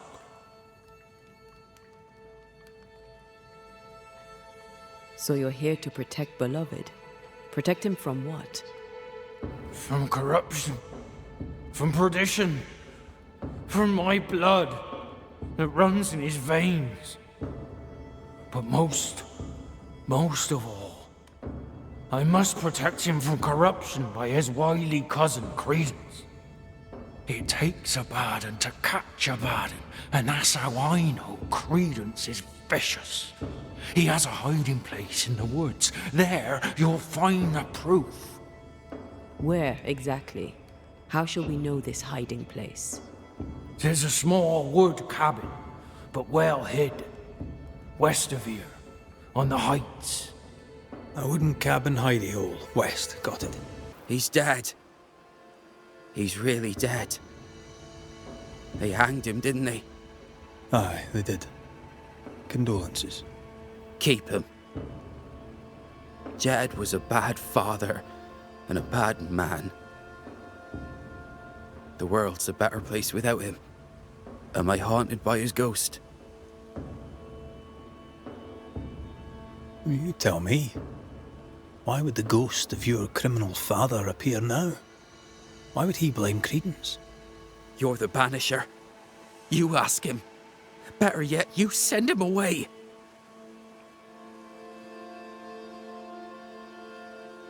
How do you feel? Your father's death and all. I'm feeling good. No thanks for asking. He's dead, and soon, if you do your job, you'll be gone. Tell me about him. Tell me about your father. What's to tell? Jed was a scoundrel his whole livelong life. He was a scoundrel, and he sent us away. Me, my pregnant mum, and Credence too. Jed was meant to follow. But he never did. To hell with him. How did you and Credence end up together? He's lived with us since his mother died. Came over on the boat. A new start for everyone. You know? Then my own mum died. And it was just us. It's been just us for years now. Credence had it rough as a kid. But he's no trouble. Credence is better than you think. Better than anyone thinks. Jed suggested we have a word with Credence. Any idea where he might be? You shouldn't listen to my old man. He was not with us, never was. Leave Credence be. My cousin didn't. He's not. Look, if there's bad blood, 'tis mine. I'm evil to the marrow. A man who stands up for his kin can't be all bad. What does it matter if badness is in his blood? Do what you must. I'll not run. I'll face my fate, whatever it may be. Did you kill the messenger? In my dreams I see him drowning. His death weighs heavy upon me. I wish to think of him no more. Forget it! Forget the whole thing. I will, if I can. Good day to you, your lordship. What brings you to the woods, Credence? A walk, sir, in the peace and quiet. You seem uneasy. Something on your mind? Tell the truth, I've not felt too well of late. Aye. Being haunted can do that to you. Tell me this, Credence. Of all people, why would Uncle Jed haunt you? Jed Scudder? Uncle Jed haunts me? What? How? Why? Wait. Uncle Jed?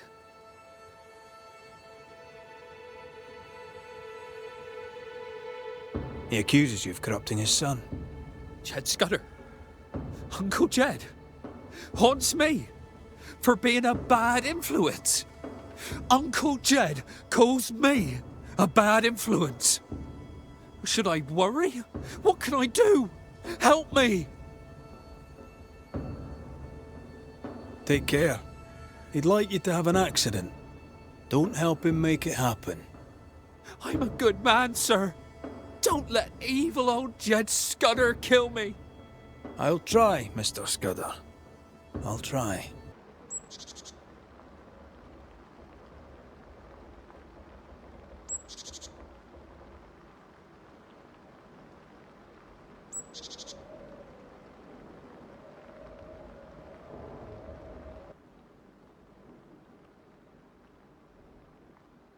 I can't carry the burden. You can. And you will.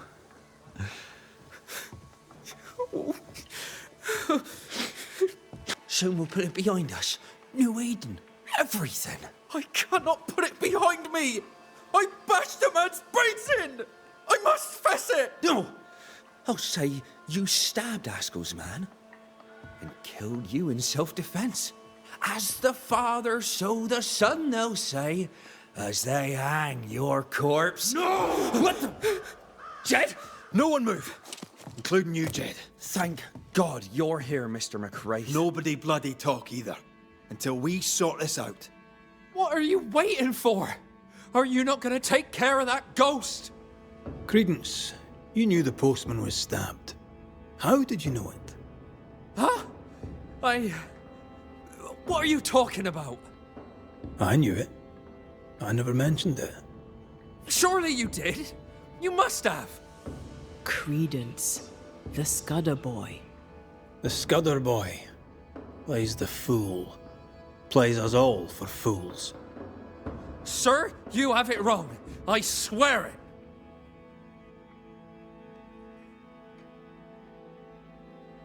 You needed money for your plantation in the West Indies. When the postman passed with a payroll, you took your chance. Beloved was not given to violence, so when he fled the scene, you followed the man and finished him off. You let Beloved believe himself guilty, but the plan was yours from start to finish. The dead man's blood is on your hands. But I never... Well, wouldn't you? You're no angel. You're no sheriff neither. So what are you gonna do about it? Credence. How? Oh, don't act the startled fawn, beloved. You're up to your neck in this too. Anything to say in your defense, Beloved? I didn't know. I swear I didn't know. My arse. He hit the messenger with a rock. He did it. You knew what you were doing. You wanted away. You wanted the payroll. Rot in hell. You used me. I shall rise above them, a great and wealthy man, my cousin by my side. Please, we used each other. Jedediah, you wish to prevent your son from meeting his father's fate, but by haunting him, in time, your love will kill him. I am here for credence.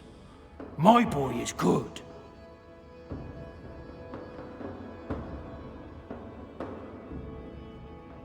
I don't care either way. He did what he did. He must accept the consequences. Might teach him some humility. His father clearly loves him, for whatever that's worth. Spare my boy. Punish his cousin. Whatever we choose, I doubt you'll like all of it. Maybe you won't like any of it.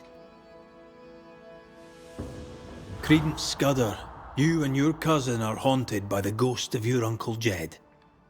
That ends now.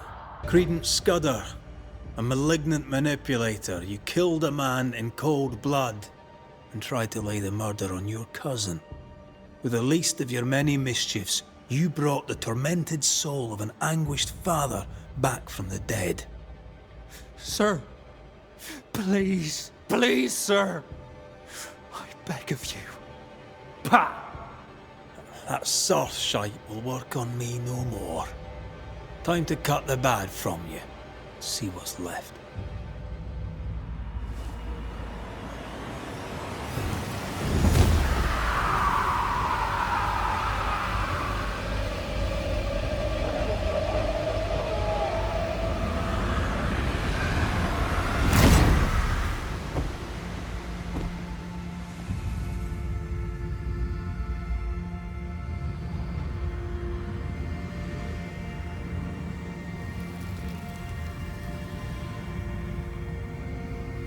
This is unfair. I deserve the world. A curse upon you. Jane? Squire Paris was all I had in this world. It was not for you to choose. That's all I have to say to you, spirit killer. Unless you are looking for work. An angry spirit haunts the woods. His body lies nearby. I require his name and proof that he is dead. Interested? How are you doing?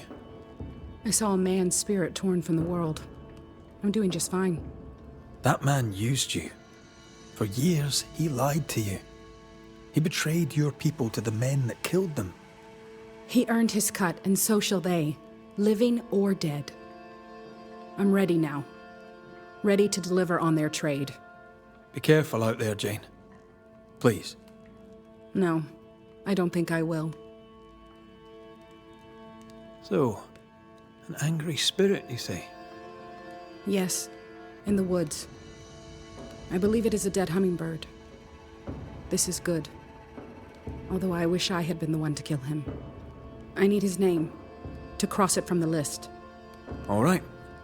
I'll see what I can do. Spectre ahead. A dead mercenary, I think. Be ready.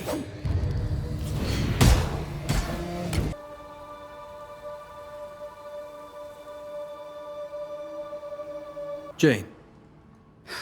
You. I found your spectre. On the finger of its corpse, a ring and a name. Francis Beauverger. At last. The bird has lost its luster. As it should. Thank you both. May the hunt continue. Good day to you, Scudder. It's been a while. Strange. It feels like a mere moment since you killed my cousin and only friend. Yeah, well, sorry about that. Nah. 'Twas for the best. He'd earned it. And I've earned all this. All this guilt. I'd be fair willing to give the money back. But Credence hid it above the old cemetery, near the landslip. And the place is overrun with spectres. All right, if I can, I'll take a look. I'd be grateful, sir. I surely would. And I trust you'll not be tempted to keep it. How are things going? Good of you to ask, sir. What do you wish to know? What did you think of Thickskin? What does it matter now she's gone? Wherever she is, I hope she found peace. No, I don't. Wherever she is, I hope it's not shite. How fares Kate since she took charge? There's nothing for us here no more. Kate's ready in the camp to leave. Will you come? A generous offer, but no thank you. I have business here. How fares the camp? The camp is near its end, if we're being honest. Some say you're to blame. Kate says you're to blame. I don't see it that way. You did what you thought right. Good day to you, Mr. McCraith. Did you find the money? I did. You may have it. No running off to the Indies, mind. You've a debt to pay. A noble gesture, sir. Noble indeed. I shall match it with my own. The Indies will have to wait. Good day to you, sir. And a good day to you, sir.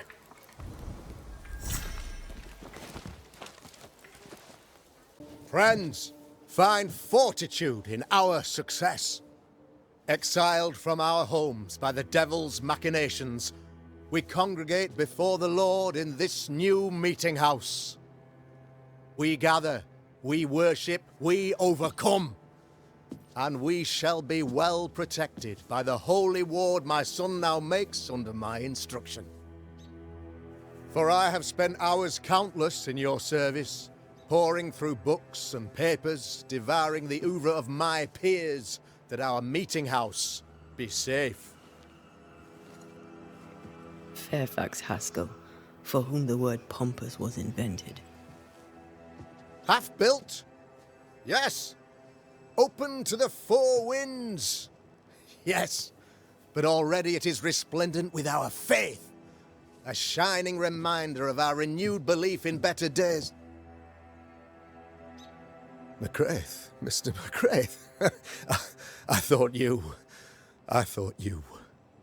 What happy portent, what most excellent news. What blessings. I applaud your valorous deeds. O fate, I say, dead sir, I thought you dead. Maybe I am. Do not make light of such matters, my friend, for the devil's wrath is wide awake, and his claw scratches at our door, metaphorically speaking. I'm alive. I promise. My friends, I shall deliver this sermon another time. The battle with the devil's legions is ongoing, and Mr. McCraith and I have much to discuss.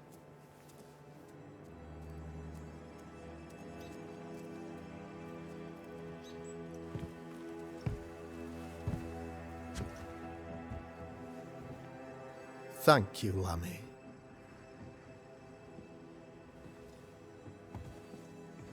Behold this miracle of ours, Mr. McCraith.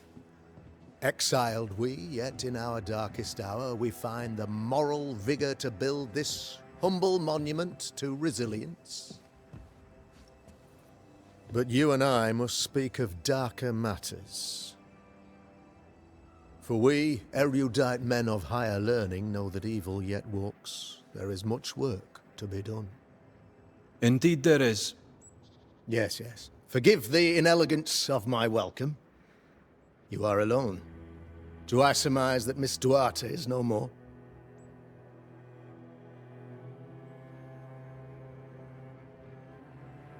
She knew the risks. So will I go in unto the king. And if I perish, I perish.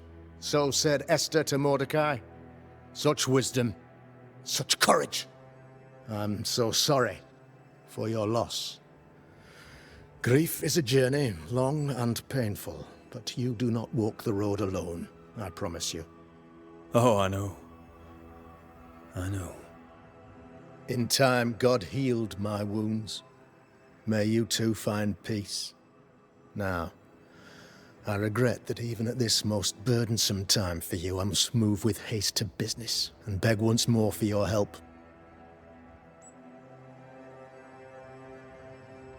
What's going on? Must be serious if you're asking for my help. Since your defeat at the meeting house, the devil, heartened and emboldened, goes from strength to strength. He insinuates himself among my people, reveling in the suffering of the disease he unleashes upon us. It pits one against the other. Suspicion tears this community apart once again. All this to weaken my people and lead them away from the light of God. In times of disease, you need doctors, and I'm no doctor. We'll not treat the symptoms, we'll tear out the root. An agent of the devil walks among us. A witch! You must find her, or him, as it may be. You and I share great expertise, but I'm a man of position, while you, sir, are much more familiar with field work. Go, meet my people, walk amongst them. Learn which of them secretly serves the demon, that we may expunge this evil malady from our body politic. What makes you think there's a witch at work here? Aye, sir, I'm a man of God and intellect. I can read the signs. When a so-called mystery disease afflicts half of my people overnight, there can be only one culprit. 'Tis the devil's doing, sir. Probably through one of his servants. For you see, I understood immediately that the water in the well had been tainted. There are no strangers here. You could self-accept it. No one has fled. The guilty woman, or man, I suppose, remains within the village. As evil walks, the evil are emboldened, but this witch shall see her downfall. Or his, of course. As did the last one. As will the next. Some years ago, you may have heard tell of this. I made my name on the execution of a terrible witch. It pains me that I must do it once more.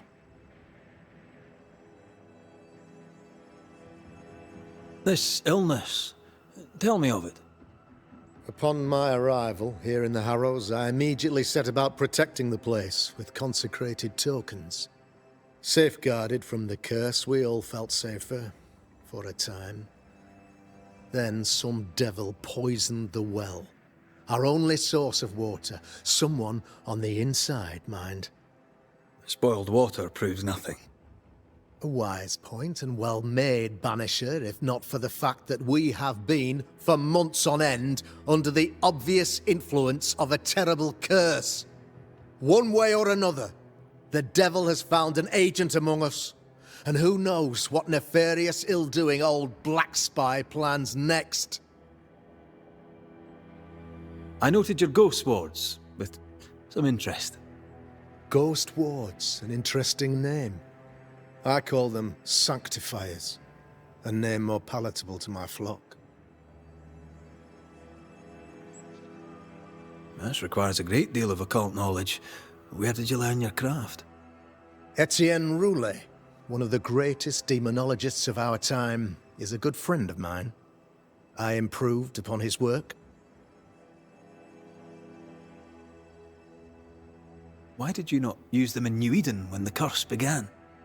It was more complicated to convince the whole congregation of the necessity to use magic.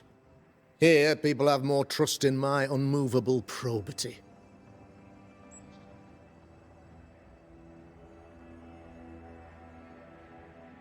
A man in your position must know what goes on in his own community. Why, of course, I know all that there is to know. Or near enough. Ask your questions, sir. Ask away. How goes the colony?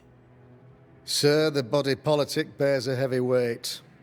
Not content with weakening their flesh, the devil's evil attacks the people's hearts and minds. Until you expose the culprit, the harmony of this divinely beautiful commonwealth shall remain marred by suspicion and mistrust. Long story shortened, people are not getting along. How did you, a man of position and faith, become a demonologist? Ah, yes. If you'll indulge me for a moment, I shall explain, in the briefest manner possible. Though blessed with intellect and no little faith, I also had privilege. I had the means for an education, time and place with which to study. For a time, my father was a pupil of Henry Boggart, the great demonologist. He had the books, I had the aptitude. When he passed, I donned his mantle. My father taught me about duty. I have gifts, faith, intellect, position. I must protect them. I must use them to protect my people. This is my duty. This is my burden. Your son, how would you describe him? Lamentation? How would I describe him? Well, he's curious. Inquisitive, I mean, as opposed to peculiar. Although he has his moments there, too. I tried to teach him demonology, to make him the third generation of witch hunters. But he revealed no disposition. Occult knowledge could only obfuscate his good nature. At heart, he is a naive boy who reads a lot and doesn't say much.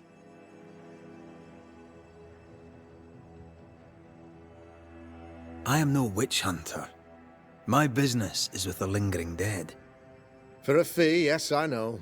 But you can't deny evil practitioners exist. A few years ago, I had to cleanse this community from such a threat. Do you mean Deborah? You know a little already, I gather. Yes. Deborah, the crooked school teacher. When Deborah showed her true nature, I was proud to pass judgment upon her. She earned her punishment. Her mask was a good one, as if butter would not melt upon her tongue. But you cannot fool a man of faith and intellect. No, sir, you cannot. You'll not mind me saying it, but for a Puritan paradise, you seem to get more than your fair share of witches. God has not forsaken us, but someone here does the devil's work. Find me a witch, Mr. McCraith. Return this place to the Lord. I'm a working man, Governor, but the Lord does seem happy to pay, so I'll do what I can. Your father believes there is a Harrow's witch. Have you noticed anyone acting strange? I'd answer, sir, I surely would, only things being as they are, everyone is acting strange. The curse brought illness, illness brought division, division has led to strife. We could do with some healing, sir, we could. We need you to bring us peace. May seem a strange question, but have you noticed anyone acting strange? Strange, you say? Who of late has not been acting strange? Well, there's always the alewife. I can't remember her name. She's furtive. She wanders. Seen anything strange of late? Do you speak of the disease eating at the fabric of our fair community? We've sealed the well, closed homes and houses, and said our prayers. It has not worked. Apart from that, have you noticed anyone behaving strangely? I have to ask. I have seen the alewife, Mistress Barrow, lurking by the well, hands in her pockets clutching at her herbals. And as I think of it, before his house burned down with his wife and brother in it, Caleb Watson and the alewife had a sharp exchange of words. 'Twere as if she'd cursed him. If there is a Harrow's witch, I'd start looking there. I'll steer you away from the idea that the alewife is a witch, but I'll look into it all the same. It's justice. Start anew. Shite on these people. They can't hurt us. But how could you make him kiss it again? Oh there. Are you all right, sir? We closed. Now, out with you. Leave. Leave. I can tell from your surly demeanour that you won't mind me asking you a couple of questions. I'm Red McCraith. I'm a banisher. I'm searching the area for evidence of witchcraft.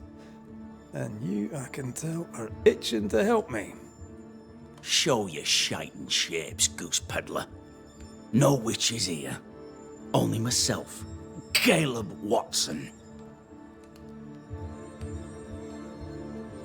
Tell me a tale. What have you heard round about lately that might be of interest? Gossip's for shite bags. Not being a shite bag, I don't gossip. The governor bade me make the rounds. Is anyone acting strange? Why would he ask you that? Everyone keeps secrets, and I have a talent for uncovering them. I ain't got no secrets. I ain't done no wrong. Search me house if you don't believe me. See for yourself. And when you're done, if you're any kind of man, you'll come back here, doff your cap, apologise, then shite off and never come back. If you're looking for someone acting strangely, I think you've found your man. I'll be leaving you alone for now. A man content with his own company is never alone. You hear that? Good one, right?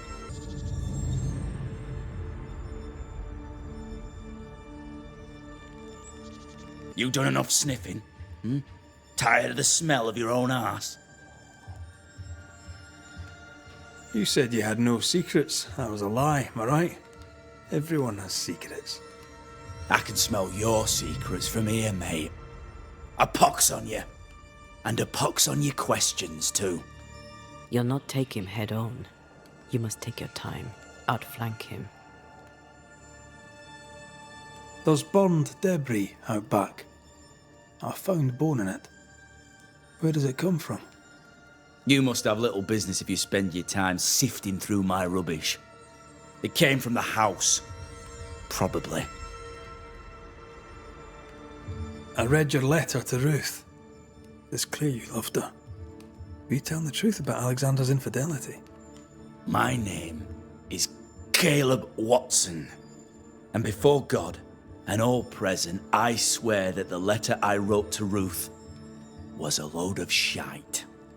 Lusting for his beloved Ruth, I set out to ruin Alexander's name, 'cause I'm a greedy little prick. You're frank. You don't sound like you regret it, though. No. The past's the past. Dead and buried. My brother is but a lingering memory. It was terrible what happened to your wife and brother. Might have helped if you'd mentioned it. You must be grieving. Do you mind if I ask where they're buried? Shite on me shite bag brother. And shite on you too. They're both deep in the dirt up at God's Acre, and I'll speak no more of it. What's going on at God's Acre, Caleb? Shite off with your God's Acre, and good riddance to both. God's Acre concerns you not. You need to tell me what happened here. Stop hiding.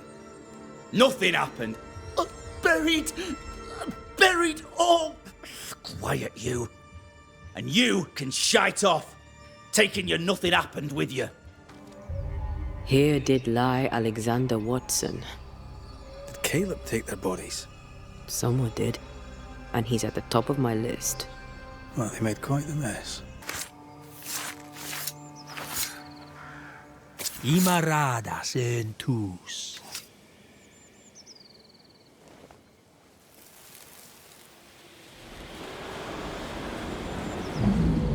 As flesh unto verb, as verb unto heart, as heart unto flesh. Death's knot is unsevered, and I shall cut it.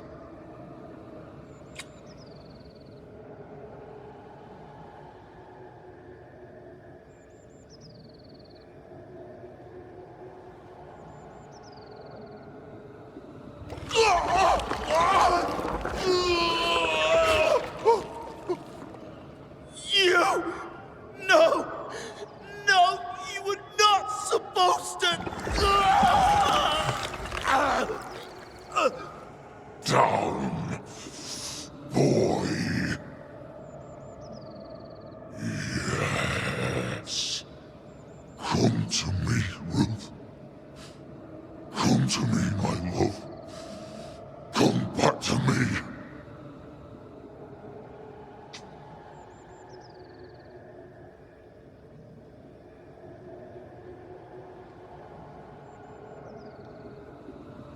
Caleb Watson invoked a ghost without a body for it to inhabit, so it took his.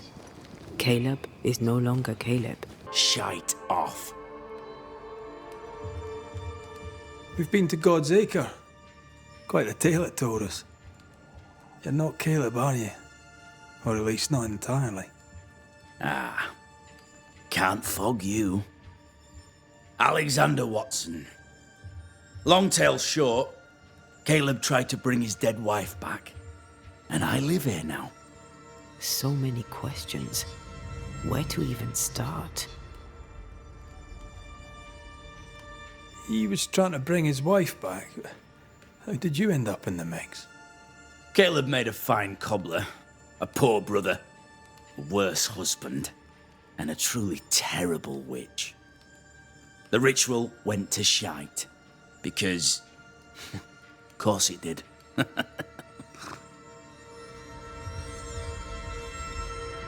Do both of you share Caleb's body? Share?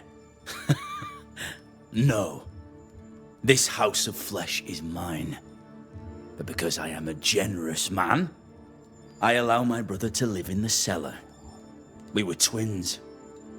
I was the rotten half, they said. But who's the rotten half now? There's something else you should know, if you don't know it already. I'm not alone. I completed the ritual.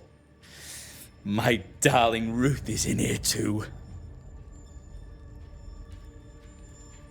Caleb was no saint, but this is hellish grim.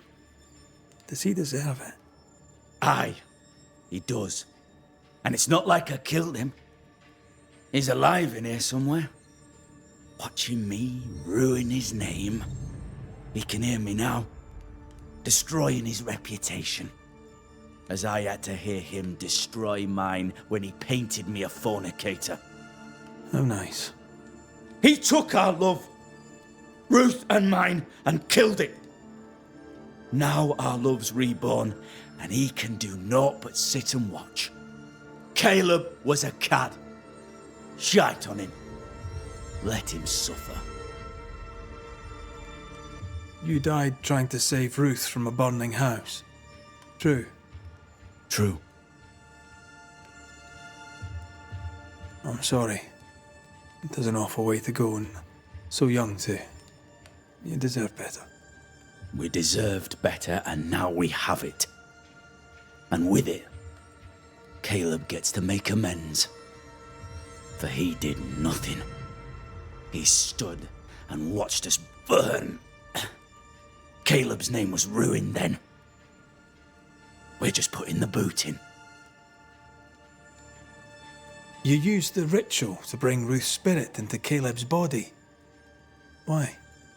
Love moves a soul to strange endeavours. We deserve a better life. I set myself to claiming it. I understand your anger, more so your desire. But what of Ruth's? Did you consider what she wanted? Caleb stole a life from me, but he also stole Ruth's voice. She shrank beneath him. Of course she wanted a second chance at life. I'd like to hear this from Ruth. May I please speak with her? No! We've carved ourselves out a little happiness at last. I'll not have you break it. Please, leave us alone. Give us this. We need to speak to her, one way or another. If he won't tell us anything, perhaps the house Ruth died in will.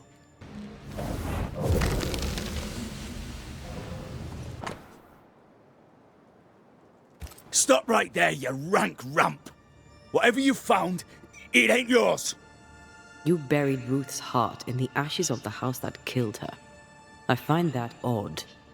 You, a ghost, went digging in the ashes of a dead woman's house. You're ill-positioned to call me odd. Don't think I haven't felt your presence before. Stow your tongue while I speak with Ruth. Ruth, can you hear me? Can you speak? Puck off and die. I'm in charge here. No. Hush ye, Alexander. I'll speak. I'm Ruth. I hear you. I'm ANTEII Duarte. We're here to help. Oh, I'm glad. Please, end this nightmare. Help me. Go to hell in a bag of shite. We're fine, and you have not the right, you hear? You've not the right.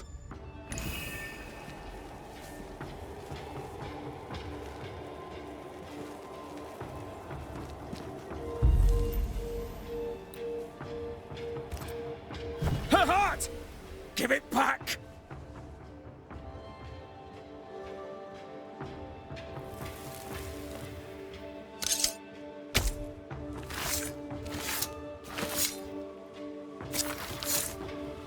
Hear my voice and show your face. No more does he silence me. We may... Help me, please. Who taught Caleb the resurrection ritual?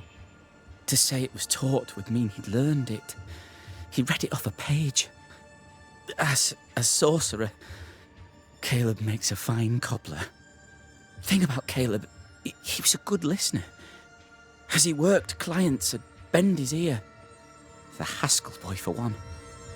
As Caleb pinned the governor's shoes, young Lammy would talk magic. Nonsense, really. But Caleb was listening. Wait, Lammy Haskell gave Caleb the resurrection ritual?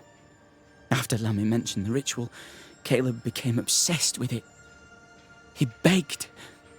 Lammy, in his misplaced generosity, gave it. Caleb was intent on dark work. Lammy furnished written instructions. Caleb's letter changed your life. How did it feel at the time? It tore me in two. I loved Alexander, but I deserved to marry a man who would be true. Caleb seemed decent. I believed he loved me. I thought I'd married the better brother, but I'd married a liar. A liar and a devil. And yet, not even he deserves this. No one deserves this. How did Caleb treat you? With adoration. I was an idol, worshipped, yet unloved. He was the sculptor and I was the statue, smiling down, unmoving from my pedestal with nothing to say. Now I'm sewn into a festering sack with the quivering remnants of my husband and the angry ghost of his dead brother. Please, let me out. Ruth, your husband Caleb's botched resurrection ritual brought you back, but allowed his brother Alexander to take you hostage. Once we deal with the Watson brothers, you shall be free to ascend. Do what you must. I'll suffer it if it leaves me free to go. No! We can stay. Please, Ruth, let us stay. Look at you. You're counterfeit, a sham of a thing. Your so-called life is no life at all. Caleb lied and stole your love. But when the time was right, you lied and stole his body. We're ending this nonsense now. Caleb Watson, you're past saving. We can but grant you the mercy of oblivion. But what about me? What about Ruth? Ruth is free to go. I shall have my rest now. Thank you.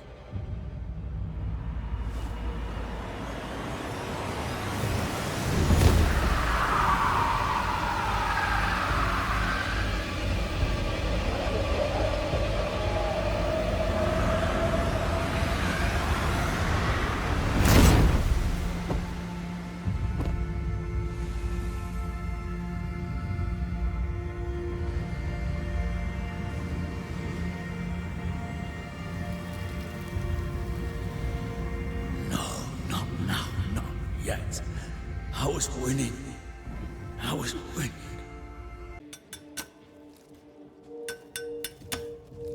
hallowed be thy name, Marcy, our beloved angel, heaven sent.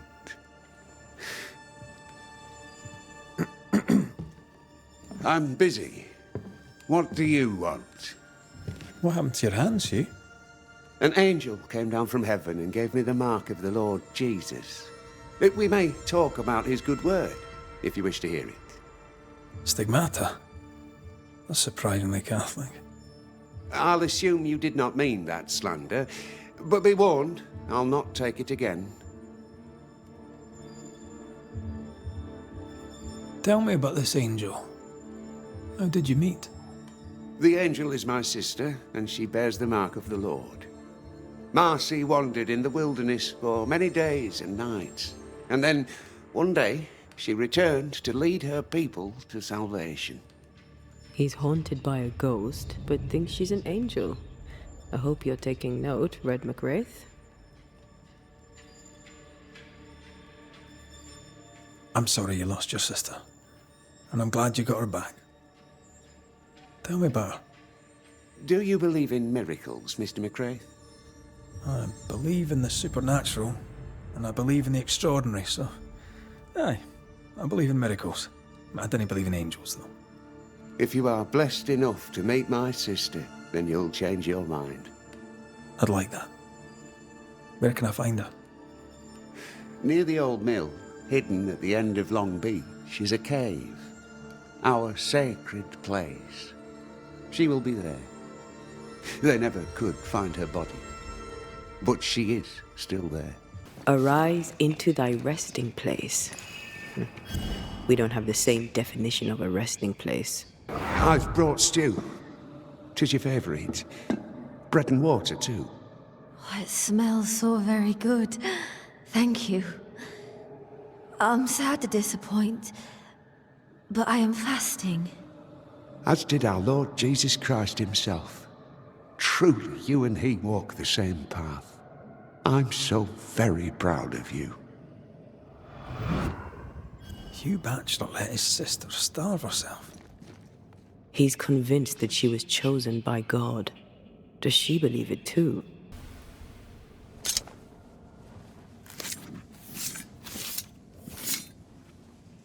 Here and now, I lift the curtain.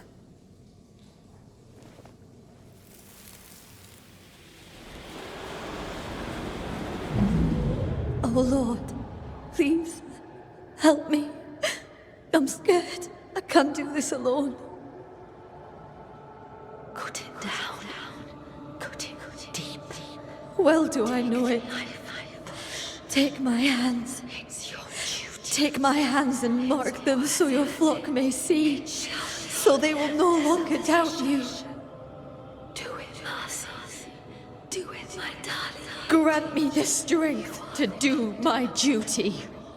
Your blood is the blood everlasting. I will speak your sainted words. They will listen and believe.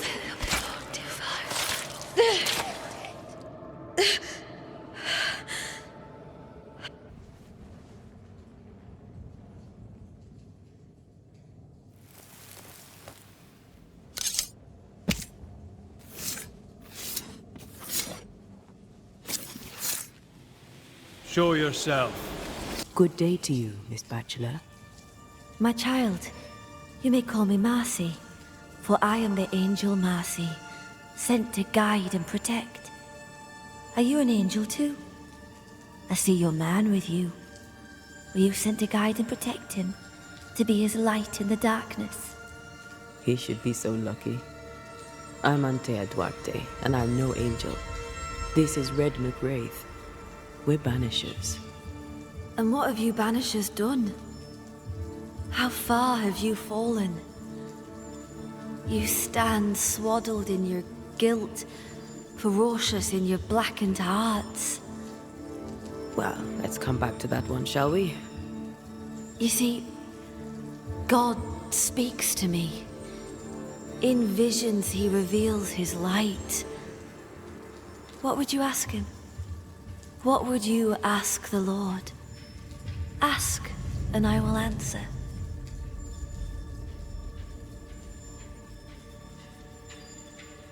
Tell me more about these visions. What do you see in them?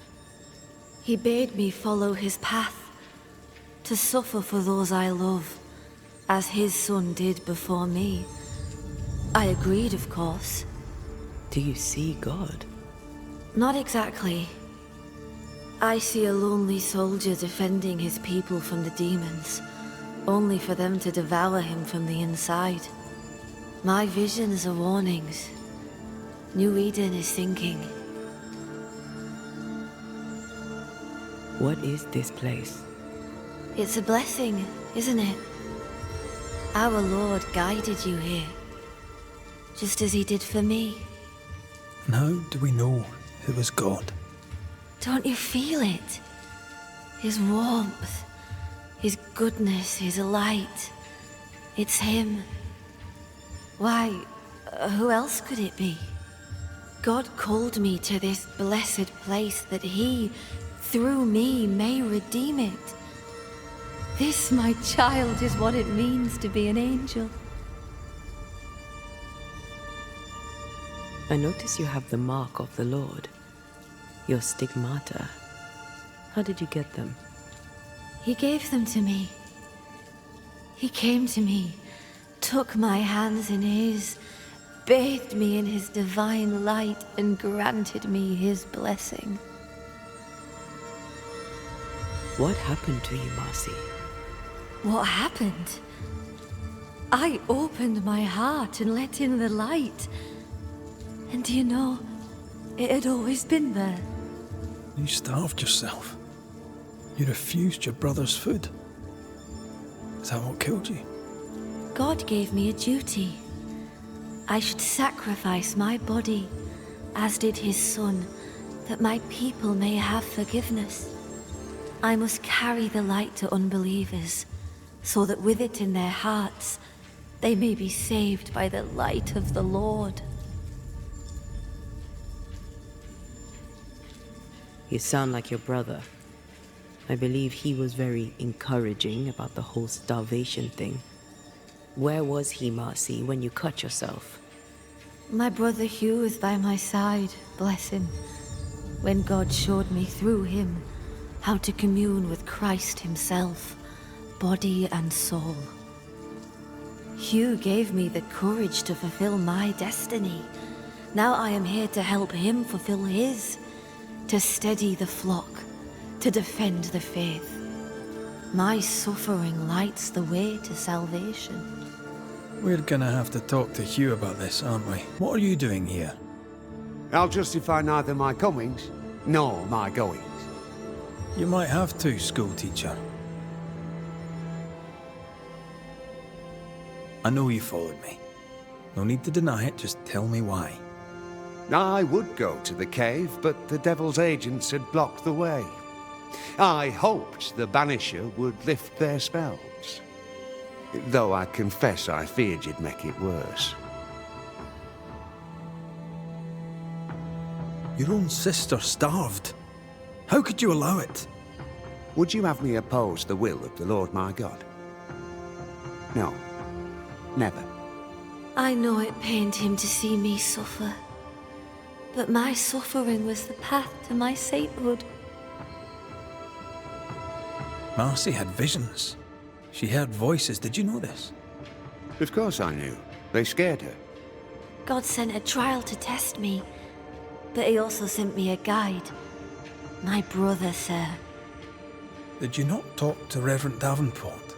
Or Haskell, maybe? Why would I do such a thing when the Bible is clear? In visions, God reveals himself to the chosen few. My sister is one of them.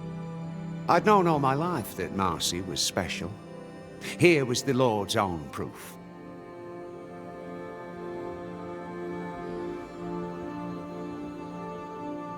You took advantage of Marcy's trust. You let her starve. No, I did not trust him. I trusted God. The Lord spoke to me.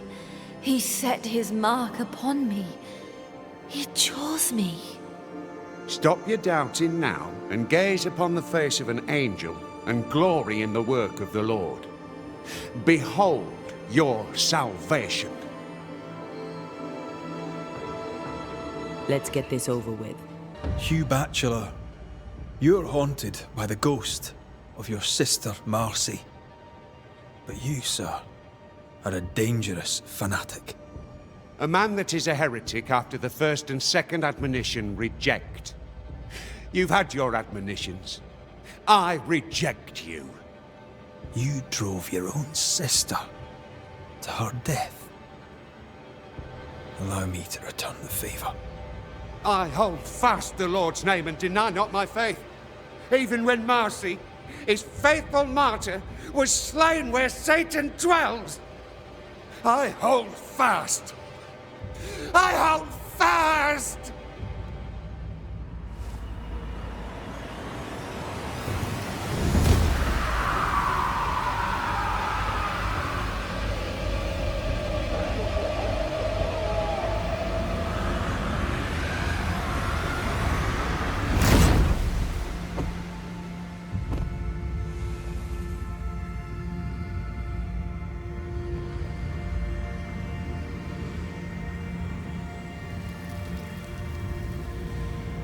Wait, where are the gates? I hear no trumpets. I hear no trumpets.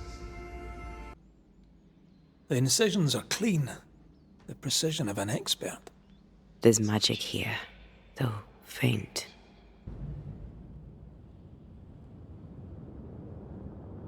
So, what are you hiding in here, evil spawn? Glancing at the original writing, Lammy's work was poor. No wonder the ritual he spawned for Caleb from those botched words of power went wrong. More magic muckery. What exactly was he up to?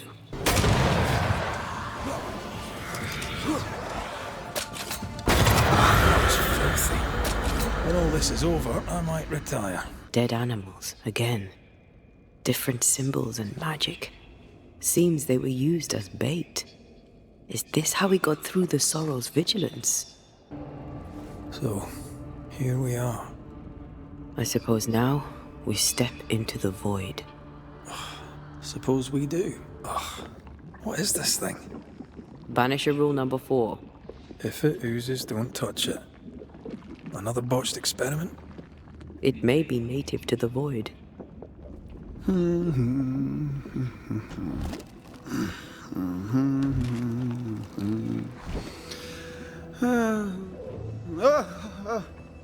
So, you can see me. Aren't you full of surprises, young Master Haskell? You may talk. A Banisher ghost. Amazing. How on God's earth did you find me? Never mind that. Thank the Lord you did. Thought I was going to grow old in here. As hiding places go, the void is quite the choice. Yes, an amazing place. Or plane? World? The Araloo is not easily described, but it makes a fascinating study. Tell me, how did you get past the Guardian beneath the mill? Did you use a decoy? We fought it. Don't change the subject. You fought it? Of course you did. A good thing too. I was starting to think it was wise to me tricks. Oh, but I have so many questions. This isn't a social call, kid. And we're the ones with the questions. Oh. Oh. Of course.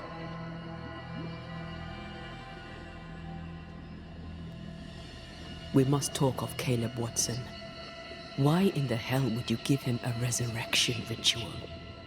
Ruth's death hit poor Caleb hard. He was alone, and so I would often stop by his workshop. We talked. He took a keen interest in my studies and was a good listener. When he learned that she could possibly return, he had one question. How?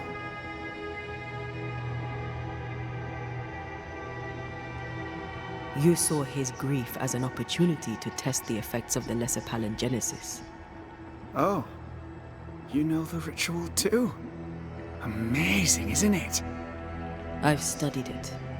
The actual ritual, not the mangled version you gave Caleb. Yes, and I'm sorry. I found it in a copy of Die Occulte Philosophia by Cornelius Agrippa von Nettesheim. A remarkable book. I've met my fair share of illustrious occultists, and none owned an authentic Agrippa. Much is lost in translation or altered in the printing. I doubt your copy is an exception. Of course! The power is in the words, and mine were wrong, so the power went awry. How very fascinating. Are you aware of what would happen if people learnt of your studies? Surely the acquisition of knowledge cannot be a sin. Will you still say that when Pennington accuses you of witchcraft? You must remember Deborah. Miss Comenius. Yes, of course, I remember. Your father tasked us with an investigation. One way or the other, we must return with the mystery solved. Ah. I think I understand what you're saying. I might be in a tiny little bit of, danger.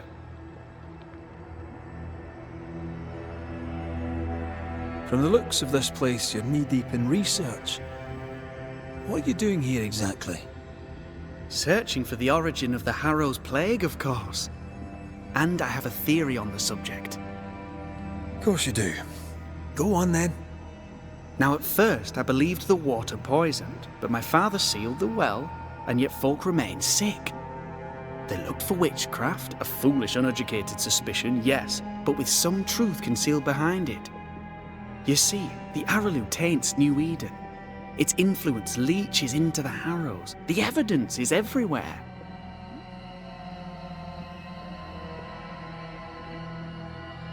By the Arrowlew, do you mean the Void? Neither name does it justice. This place is beyond words. The Arrowlew, Mr. McCraith, is made of the very fabric of our primordial myths. Isn't it amazing? How can you be sure the Void has tainted the region? In New Eden, the threshold between our plane and this is thin.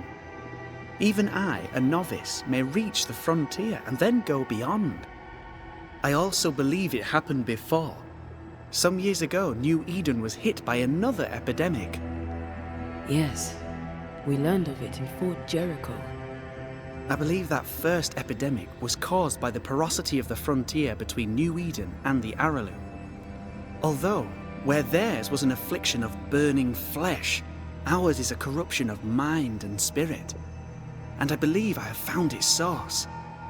There is a substance, a strange ooze. You may have noticed it. This, I believe, is the true source of the Harrow's poison. It carries a particular stink, on the scent of which I experience first confusion, then a loss of control over my limbs. What do you expect to find at the source of the ooze? To find a cure. The ooze seeps into our world, sickening us. I may be able to stop it. Unfortunately, I cannot reach the source. The Arrowlew is a formidable place. Tricky.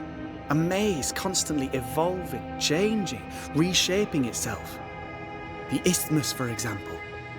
I found an oozing crack in the ground. The terrain then remade itself, and I can get to it no longer. Perhaps we might be able to find a way through and take a look at that source. Would you? That would be splendid. Would you mind taking notes?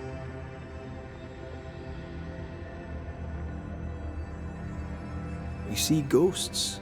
You stroll the Void as if it were your garden. You possess and share forbidden rituals. Who are you really? I'm Lammy Haskell, and I am a man of many sciences. I am in fact a true pursuer. That raises more questions than it answers. What are the pillars of the universe? Which principles underpin existence? As occultists, do we change the world or scratch upon its surface? Each discipline I embrace peels back a new layer of reality. I'm yet at the beginning, and see where I already stand. Amazing, no? Are you a demonologist like your father? More or less. Less, more so. My father sees occultism through the eyeglass of his faith, but I know better. So, more so? If you don't share your father's faith, what do you believe? I believe in the afterlife. The proof is about us. And if the void embodies eternal despair, there must too be a place of hope. But where, I ask myself, where? Your father is convinced a witch poisoned his well. Caleb Watson was cursed by a ritual you gave him. I'd focus if I were you. We must counter the devil with knowledge of his tricks. That, my father always said, is the purest of God's work. Aye, you can imagine your father saying that. When I was 10, he gave me my initiation. Demonology, sir, as he would say. He saw me as his heir. Then, of a sudden, the books were forbidden. So I stole them, the very same books he'd forced upon me as a boy. I understand them where he does not. I did no wrong, apart from a little theft. You've studied demonology. Did you do it alone? When my father forbade me to continue, I confess I disobeyed him in secret. Those big books were very boring until they were forbidden. Suddenly I could not get enough of their secret knowledge. Funny, eh? More recently, a good friend of my father showed me that I had only been scratching at the surface.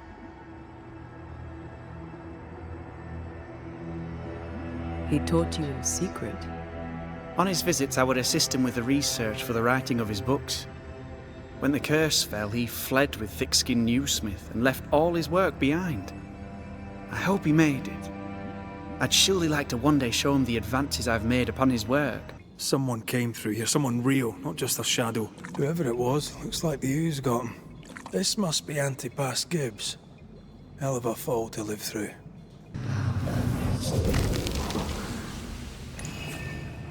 This is God's land.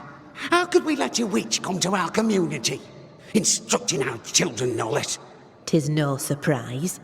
New Eden brims over with backsliders. The governor, chief amongst them. Aye, many had to sicken and die for him to act. But the deed is not yet done. We must fight the Lord's good fight and cast the devil out for good. Many want to try the witch, aye, and many want to see her dead. Did we miss a few?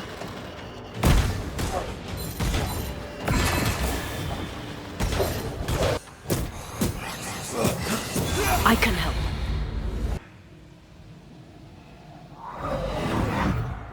The devil still breathes through her mouth. We are cursed, and you are stolen. Clemency, Antipas, please. The woman has been jailed. As per custom, she will face trial and justice will be brought to this community. Coming from a magic user himself. But can you or your demonologist discernment really be trusted? How dare you insinuate such blasphemy? I'm a man of faith.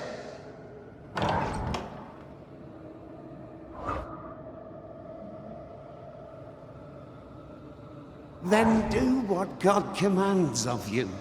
Governor, we ask for safety. If we do not get it, there will be consequences.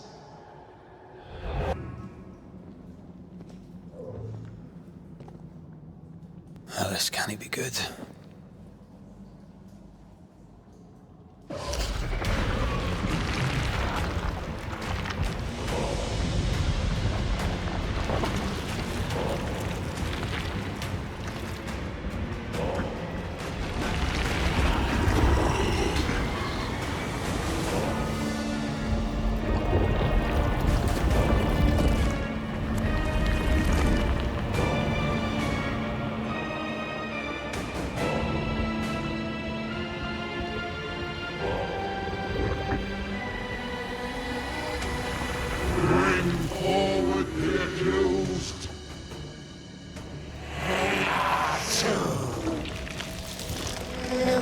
you. Who are you? Confess! Let them speak. If we speak, so you listen? Impudence! Provocation! Read the charges! Let rule in the grave. You have blood on your hands and witness in your heart. Guilty! Sworn to vanquish evil. You conspired with witches. Sworn to banish all ghosts. Instead, you embrace one. The charges. Cowardice, oath-breaking, deception. The verdict. Guilty. The sentence. Pain hereafter.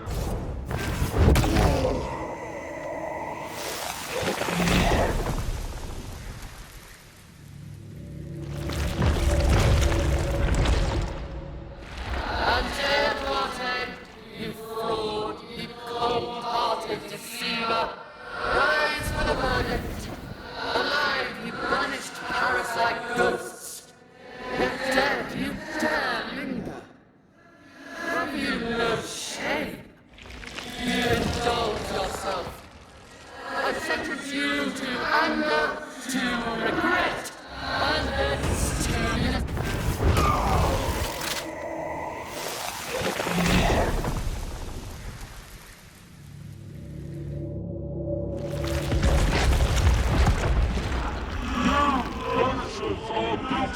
Poisoning the body politic. You portray yourselves as saviors sent to deliver us. But with your dark hearts, the evil only worsens. Your witches and witches must...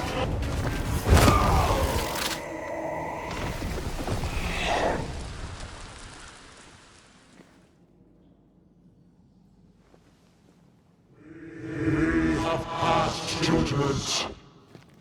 The guilty are known. Now justice is ours.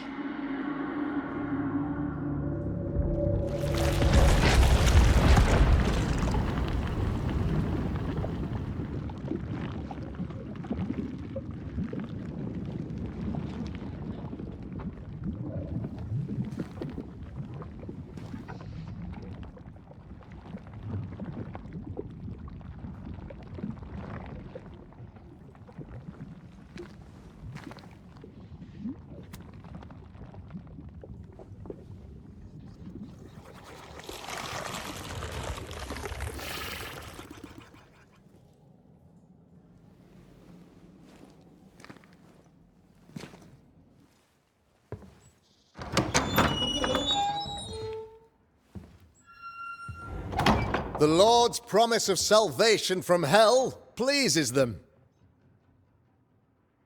The Lord's salvation from misery and sin here on earth does not. This doesn't look like salvation from misery and sin.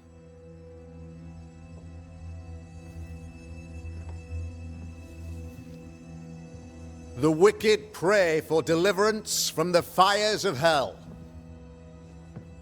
while piling the kindling high. They proclaim their love for their Lord, yet, in His name, they serve themselves. Their self-regard crumbles in the light of their hateful iniquities. So true. Mr. McCraith, my friend, I'm so glad you agree. Now, the wicked man never questions... I have your answers. What? Yes, good. Perhaps we should discuss this privately, if you'll give me just a moment. It's quite the story. You might not wish to hear it. Neither may the good people here. Please, this is not the time. We want to hear the story. Let the Banisher speak. Tell them, Red. Tell them good. Aye. There's a story that starts with a question. A question for you, Governor. And maybe for all the good people of New Eden. If I give you a witch, will you do what you did to Deborah Comenius? Comenius, say you? The school teacher walked with the devil and paid the appropriate price. That's the beginning of the history and also its end. Is it, though? Now, I've learned much about Deborah Comenius and what happened to her, and it tells a very different tale. And what story, pray you, does it tell?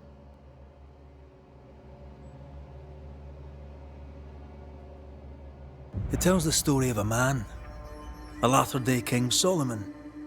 When plague struck his subjects, they turned to him for guidance and protection, for they were God-fearing folk, and he was a godly king. The king's captain walled the sick away, but the plague spread on. The people grumbled. The king thought he might fall. He needed a sacrificial lamb. You lose the run of your tongue, Mr. McCraith, and of the head to which it's fixed. There was no lamb. There was a trial, fair and lawful.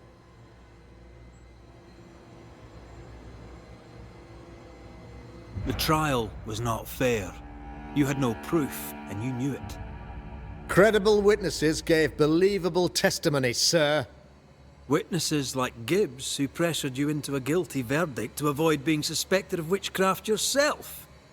There was pressure, I'll not deny it. But I did what I did to protect the colony. It was a difficult time. The picture of yourself that you hold in your mind is that of a great occultist. To repel the devil, the wise and fearless man must learn the Black Spy's tricks. Do you then consider yourself a true demonologist? In order that a war be just, 3 things are necessary. Firstly, the authority of the sovereign. Secondly, a just cause. Thirdly, a rightful intention. Aye, the Summa Theologiae of St. Thomas Aquinas, a classic quote from which you have conveniently omitted an important detail, to wit, a just cause is required, namely that those who are attacked should be attacked because they deserve it on account of some fault. Have you ever wondered what lies beyond the veil, past the hem, beyond the invisible? Have you ever heard of the Araloo? What gibberish is this? No? Your good friend Etienne Roulet did not, it seems, deign you worthy of his secrets. Never mind.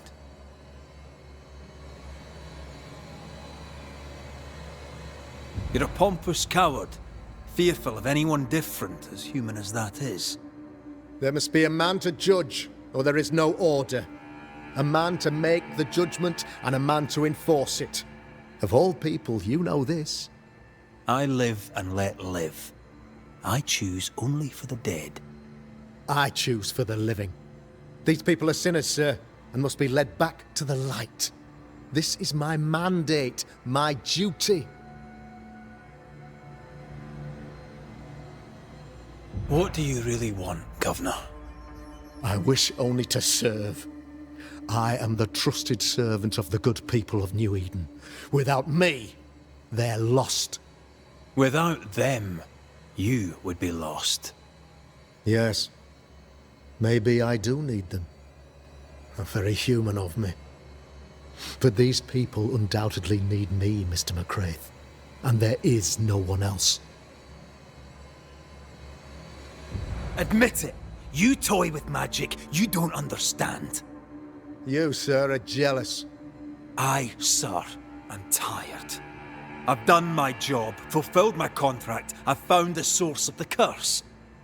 The poison below the well is no more, no thanks to you. Aha! Poison it was then. The weapon of the wicked, to weaken the people's will. What was it, belladonna, hemlock, foxglove? Betrayal. Truth unspoken, secrets and lies, wrongs basically, your wrongs. The wrongs you visited upon Deborah Comenius. The wrongs that led to her death. She died at the hand of the body politic.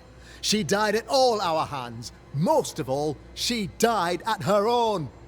She died because she would not submit. 'Twas not my plan to kill her, stupid, stubborn woman. Why did she not confess? I would have granted clemency. I would have shown her mercy.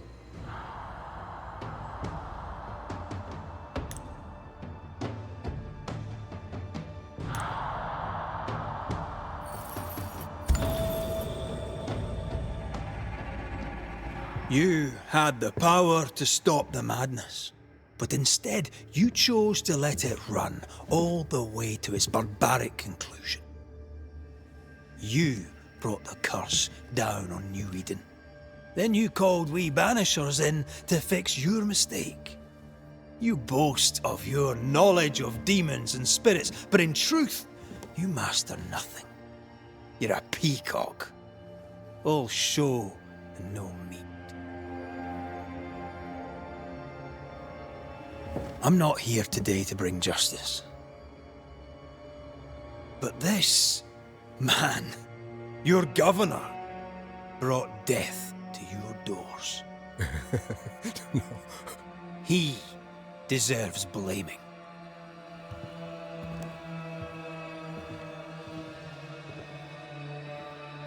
And shame on me if I don't do it. Hell's bells! Friends, have I ever not served the interests of our community? Have I not protected you? Have I not loved you?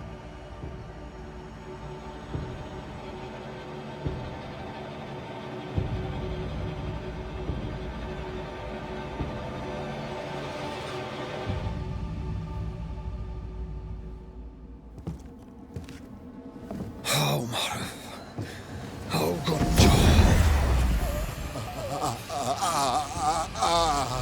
Life to the living. Death to the dead.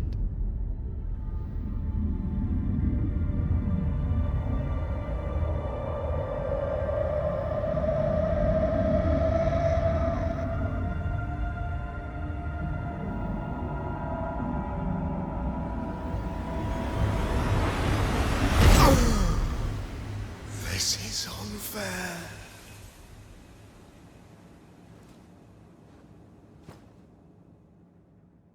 Is the evil gone for good? Far from it. Then who will protect us?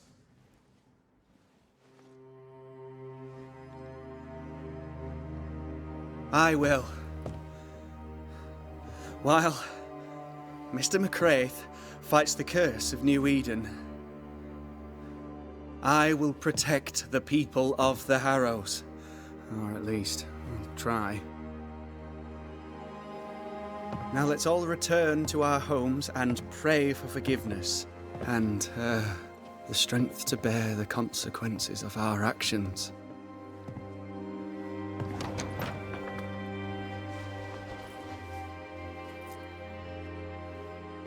Your fee.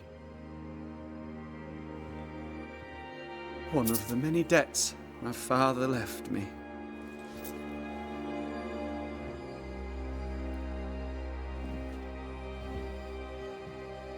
You'd best put your own debts first, young Master Haskell.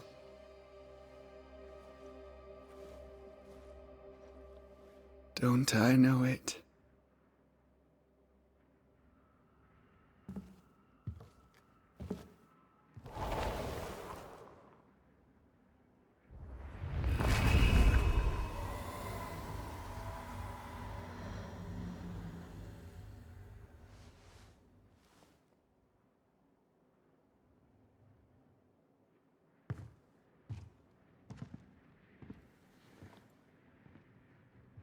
So, what now? What did Ceridian say when we first met her? Once we'd weakened the nightmare's influence, we could use the void to enter its lair. Deborah's grip on the settlers has diminished.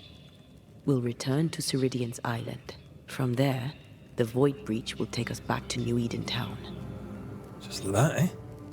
Well, yes, just like that. Something bothering you. But aren't we rushing things a little? We've lost too much time already.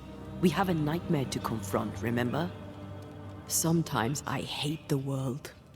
Another free woman, bright, sensitive, kind, murdered by a craven rabble too weak to face its own mediocrity. Cowards hiding behind fake virtue. And for what? They won't even say her name. Why? Why her?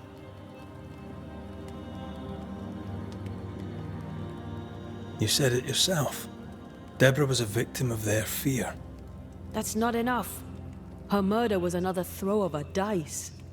Why is it always us who have to pay with our lives? Other innocents have paid the same price. I should know. That's not what I meant, but I'm glad to hear your feelings on it. When I left Cuba, anything could have befallen me.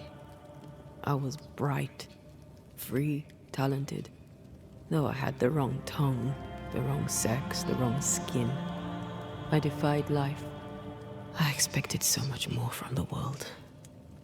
I was arrogant. Arrogant to believe I needed no one.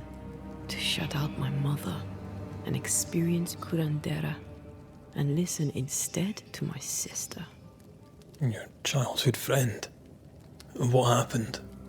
I had little and wanted more. A dangerous thing when you have our type of talent.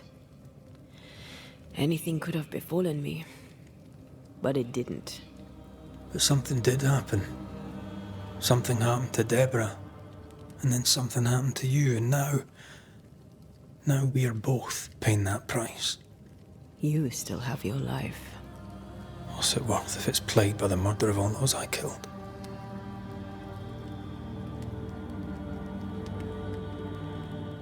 We made a choice, Rory. You made it willingly. Aye, I did.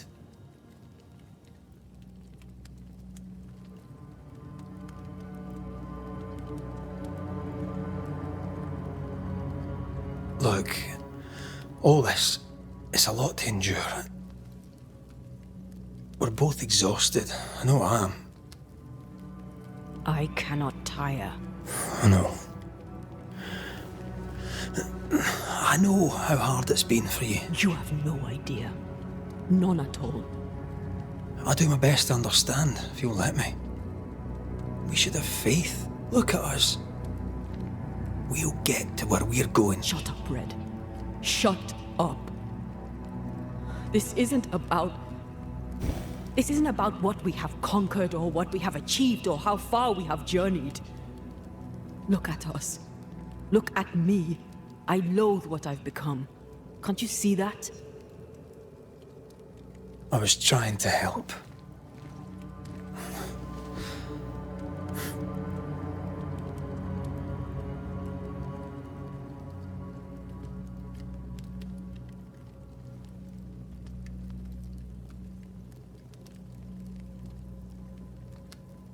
I'm sorry. Stop apologizing.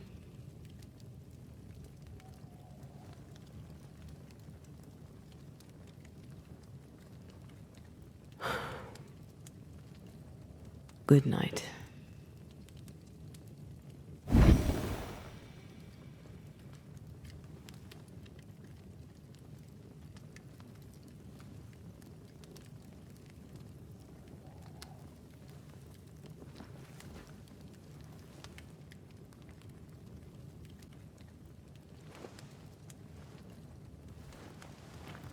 Antea. Antea. I would have gone with you. Not funny.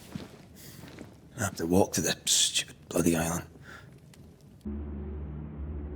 Is it worse to lose your faith in your fathers than it is to lose faith in yourself?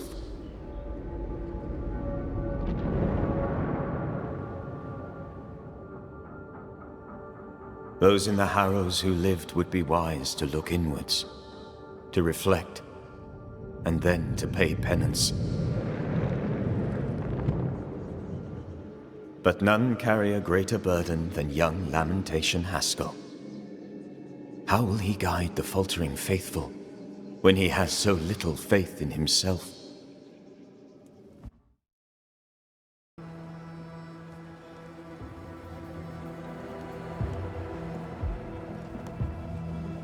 Oh, my good sir.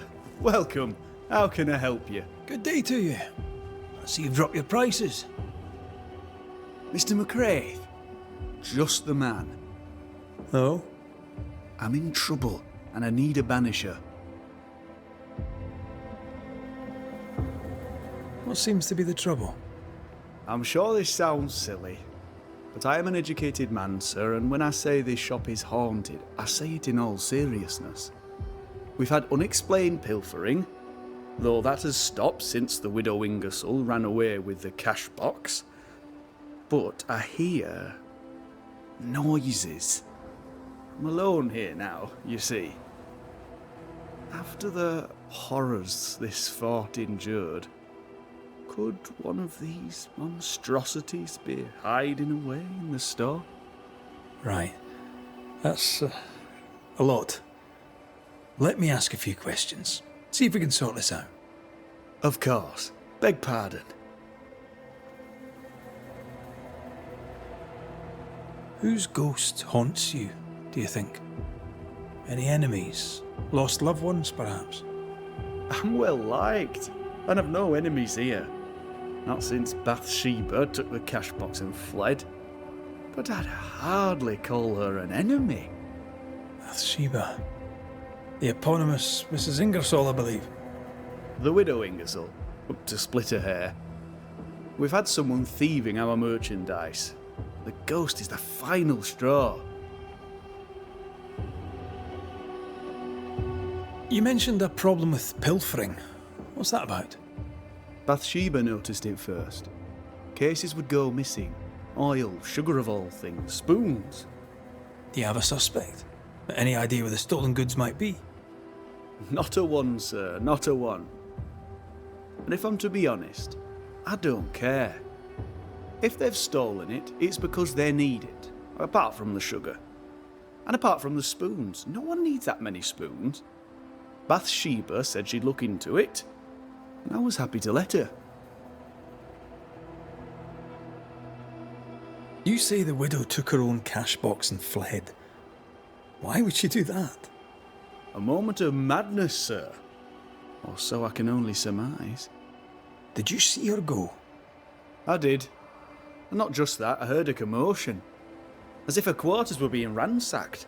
I confronted the thief, but it was she herself. She yelled at me, shoved me aside and fled.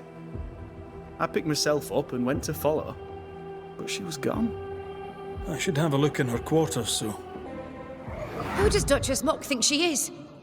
Taking my wares, taking my business, taking my dignity. To hell with her. To hell with Helen Priest. I'll leg it to Boston before I let her take what's mine. The takings are thin indeed. Wouldn't make me want to stay. The tracks lead into this cave. Must have been really desperate. Reunius vat aster himi.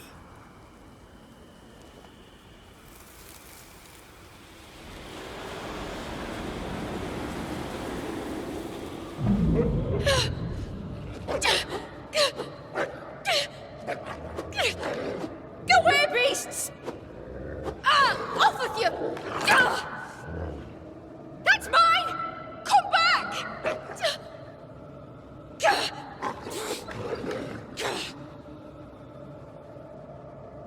Eaten alive. Hope it was quick. Looks like Helen found Mrs. Ingersoll's stash.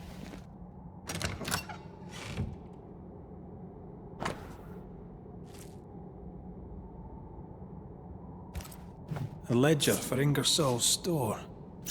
Same dates, but with much higher figures. 2 different ledgers, one of which was locked inside a chest. I think I understand. She stole her own merchandise and hid it in the mines. Then she hid the accounts that would expose her lie. Mrs. Ingersoll. That you? I think so, Mr. McWraith. I think so. Mistress Duarte. Dear Lord, you're a spirit too. What happened? I was going to ask you the very same question.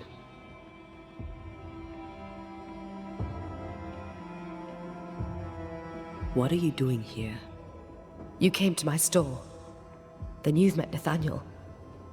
Would you give him a message from me? Tell him he must stay. He made a promise. He must honor it.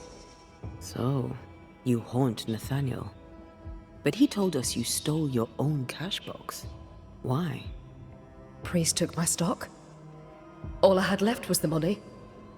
I thought I'd start again somewhere else. Boston, where it all began. This isn't what you had in mind, eh? I have business yet. You'll see.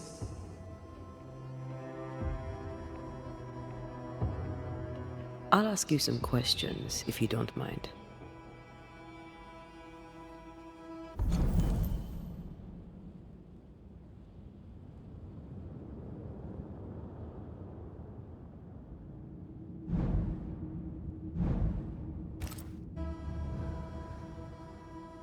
What are you to Nathaniel? Where did you meet? One day, an orphan boy came to our store in Boston hoping to learn the trade. He had this idea that he would sell hats. Everyone needs hats, he'd say. We gave him a job. He's been with us ever since. He's my barker, my salesman. He's born to it. He writes well, too. You should read the letters he sends to his friend, Thomas, in Boston. Where are you from? Boston, originally. Now I'm from New-Eden. You? Cuba, originally. Now I'm from everywhere and nowhere. Was it in Boston where you met your husband? It was. I went into his shop one day and there he was. And you? Did you meet Mr. McWraith in Cuba? God, no. We met in London. We met through work. Yes. It happens. Or so I've heard.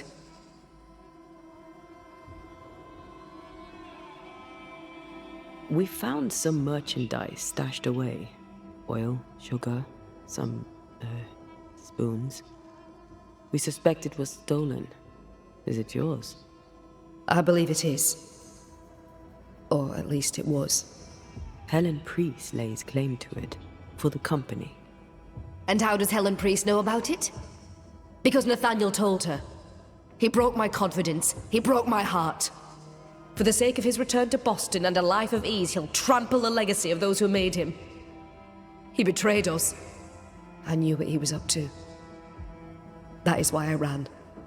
And because I ran, I died. May we talk, Mr. Sather? I'd like nothing more. How can I be of service? We must talk about the widow's accounts. They're meagre enough. You surprise me, sir, and by that I mean you do not surprise me in the least. If the coffer was full, I'd be halfway to Boston by now.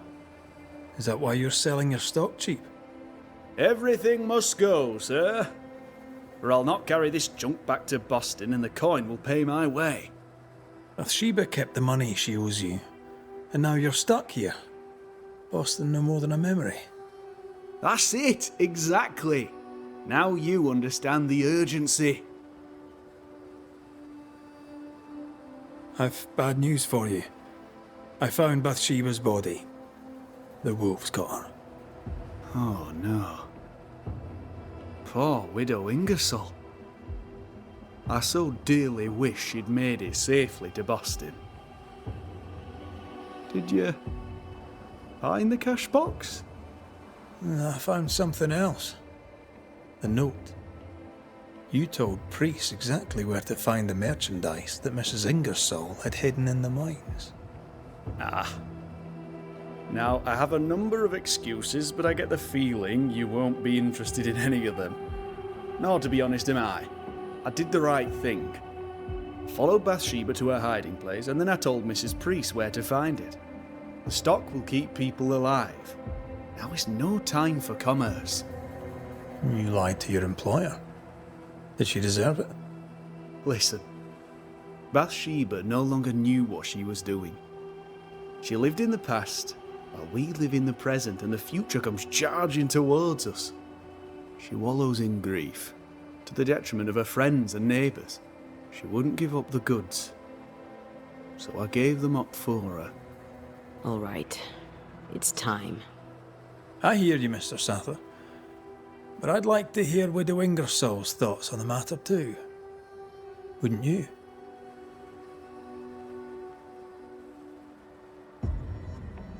Dear Lord, what are you?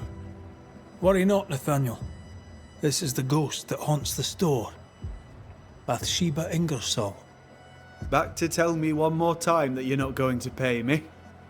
That money is my husband's legacy, and I shall decide what's to be done with it. Money is mine. I earned it. All those years, I stood by my promise, but you did not.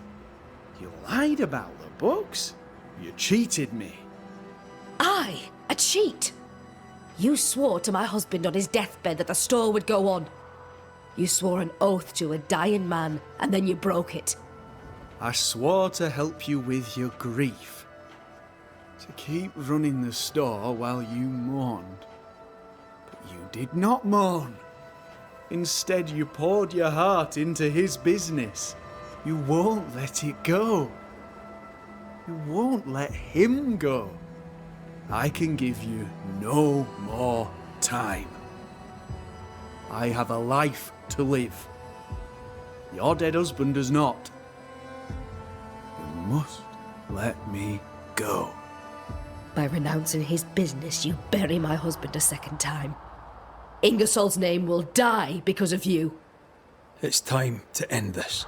Nathaniel Sather, you broke a promise to a dying man. The man who gave you everything. It brought the angry ghost of his widow back to haunt you. What's this? What are you doing? Someone has to pay the piper. May as well be you.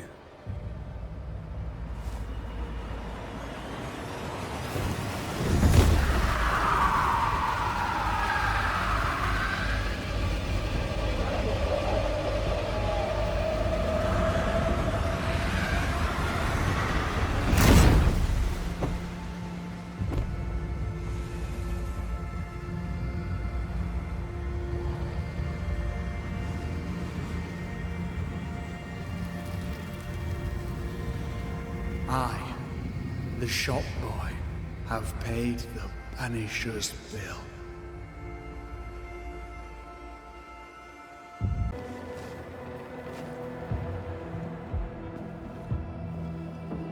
Oh, there! Who's that? Who enters? Oh, thank God. You, Scotsman, help me. Did you see it? Did you see the ghost? Aye, I did. All right, maybe I can help. Right, soldier, spill. What's going on exactly? What happened to Nurse Wings? What do you think happened? She died, that's what happened. She died, and now she's trying to take me too. When did you last see Nurse Wings alive? Couldn't say. Time is tricky. She was here, then she left, and she came back as a ghost. Still holding her bastarding lancet. We heard screaming. Was that you? Did no one else answer? None here gives two shites for their fellows. Too busy looking out for their own asses. I could die screaming in here and none would care till me corpse began to stink. Why would she want you dead? She's a ghost. She ain't here for beer and biscuits. He's right in a way. She is killing him. Your cough is no better. Worse, if anything. Aye, it worsens. When she comes, I sicken. She's a better nurse living, I tell you that. Where does her ghost go, you think? She comes and goes through a locked door. After that, not a clue. Is there a key? Or another way in? Perhaps. This was the blockhouse upon a time. There was a passage out. Through the westernmost tower. I had a key. Search my things in the barracks if they haven't been plundered. Might still be there. Right, well, I'll look into things. You stay here. Where in shite you expect I'll go? You stay here. Go on then, cheeky bastard.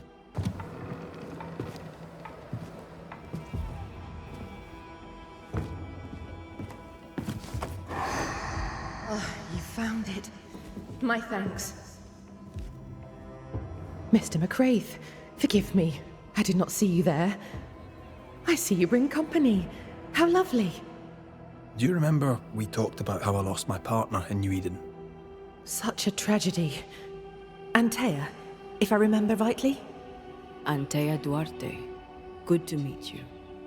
But how? Oh my, you lived! Well, this is marvelous news. And good news these days is so terribly rare. Nurse Wings, I died in New-Eden. Excuse me? You and I are very much alike, Nurse Wings, don't you think? Are we? How so? I'm a ghost, Nurse Wings. And so are you. Are you sure you're well, Miss Duarte? You sound feverish. Perhaps you need to lie down and rest? I don't rest, Nurse Wings. Sound familiar? She won't be told. We'll have to prove it to her. If you need it, I may still have some vervain. You let me know. Goodbye, Nurse Wings. For now. I'll be here. As ever. Aye. That's the problem.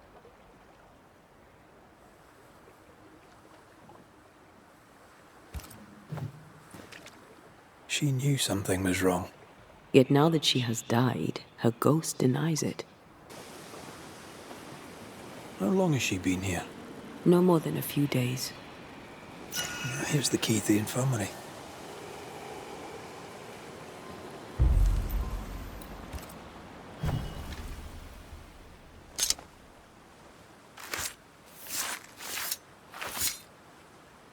Haskell Fogach Small.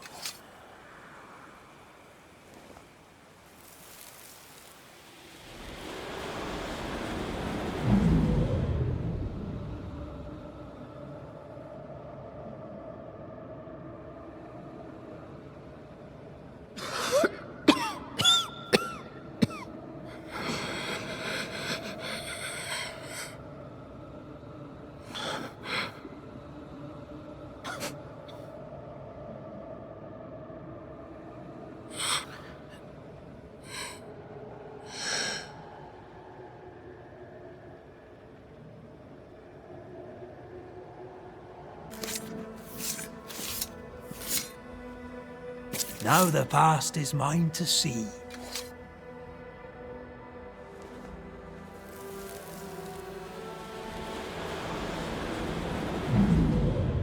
Hold still. Get your filthy hands off me! That's enough, Mr. Peabody.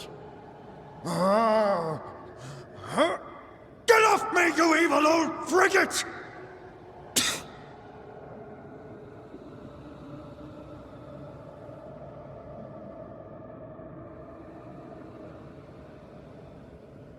In his temper, Cotton Peabody gave Anne Wings the disease that killed her. What new comedy do you two bring me now?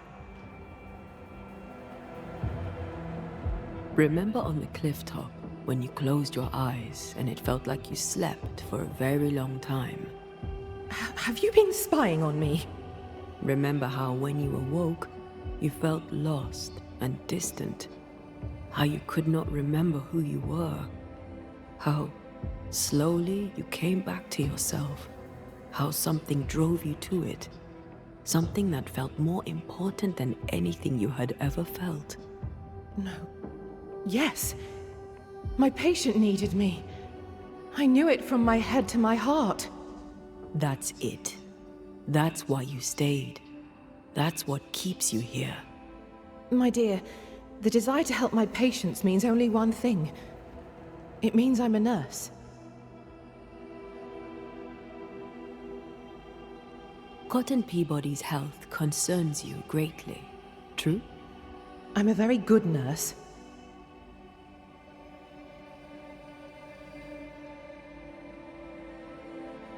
I think you know what he needs. I think you know his remedy.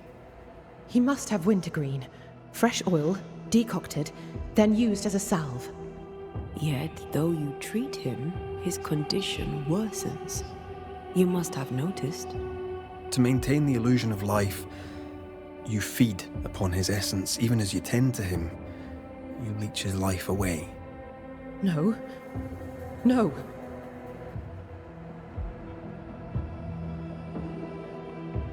Your memory is fading.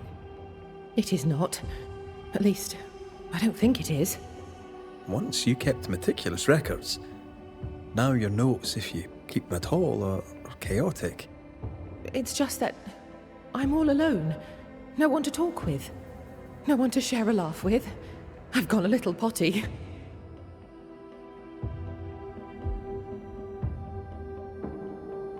How long is it since last you slept? How long since last you ate? Well, I have been very busy. You're tired but cannot sleep. You're hungry but can't face eating. Time to face the truth. No, it's just... I'm tired. I forget things. I forget to stop working. Nurse Wings. Anne. You're dead. Just like ANTEII. You've convinced yourself you're still alive, but you are not. But if Mr. Peabody withers by my presence, then why does your woman not wither you? I would, but I take my strength from other people. My God! I could never do that! Then the longer you stay to treat your patient, the quicker he will die. No. No! If I take another step, if I fall, I won't die. No, you won't die. All I wish was to save a soul. Just one soul at a time.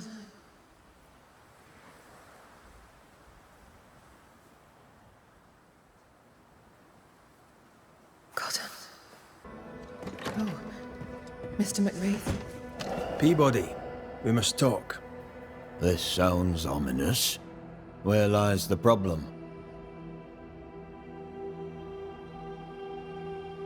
You're the one who made her sick. The day you spat on Anne Wings, you gave her your disease.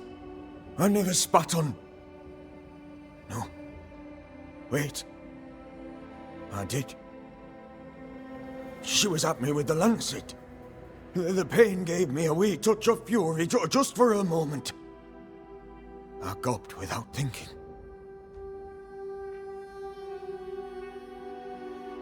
You knew you were infectious. You wished to harm her. 'Twas an attack. So, Nurse Wings died trying to heal you. You believe her ghost returns to harm you. Interesting. Well, all good things, they say, come to an end. I'll miss our little chats. Cotton Peabody, your vulgar, disrespectful lack of manners provoked your nurse's death.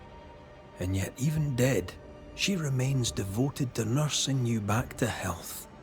I'm not afraid of you, you rebel Scottish scumbucket. You'll not be the judge of me. Even dead, she tries to save you. But you, sir, spit on her grave. She's dead. Fix it, Banisher. Clean up the mess and banish her. In any infection, there is, as they say, more than one way to draw the poison out.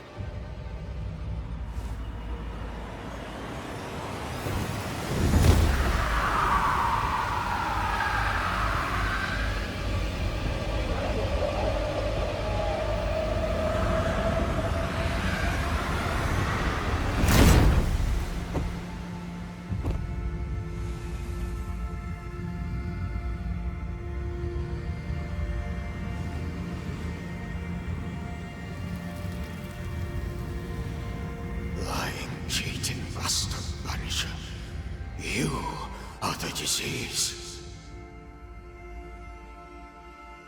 If we say we have no sin, we deceive ourselves, and the truth is not in us.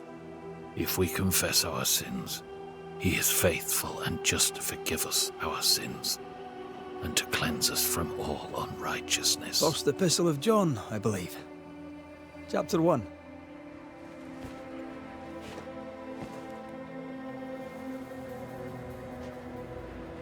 The verse escapes me. 5, is it? 8 and 9. God is light, and in him is no darkness at all. That's verse 5. You've not come back at the best of times, Redmond Wraith. I'm in no mood to chat. Is your wife around? I haven't seen her. Abigail is dead. Ah. I'm sorry. Truly. Thank you. Let's leave it there. And whatever you heard, it's not true. What would I have heard exactly? Don't mock me. I know what they say about me. I know what you all say. My dear, beloved wife is gone. Abigail is gone. That's all you need to know. It was an accident, a terrible accident. I'll speak of it no more. For someone who just lost his wife, he's awfully nonchalant. An accident? How did she die? She fell. She went to the cliff top and slipped and did not survive the fall. Now, leave me be.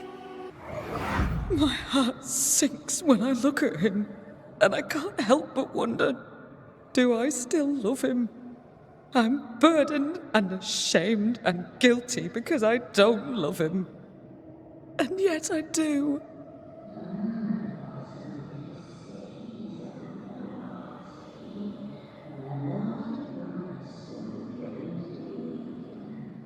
I don't care that we are childless. I don't care that we are poor. It was always the two of us. That was our promise to each other.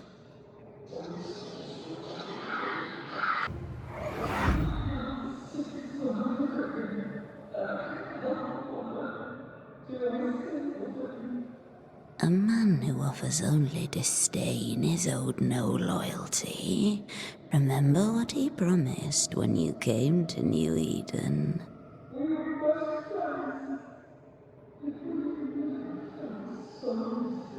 He is a failure of a man. He puts you down to raise himself up. Don't be his weakling, Abby. Act!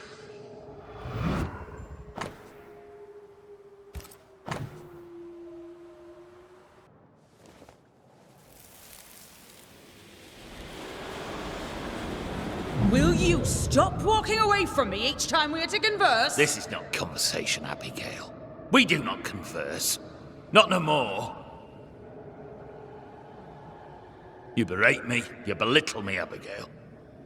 Aye, I'll walk away. You don't care. You don't care about me. You don't care about our life together.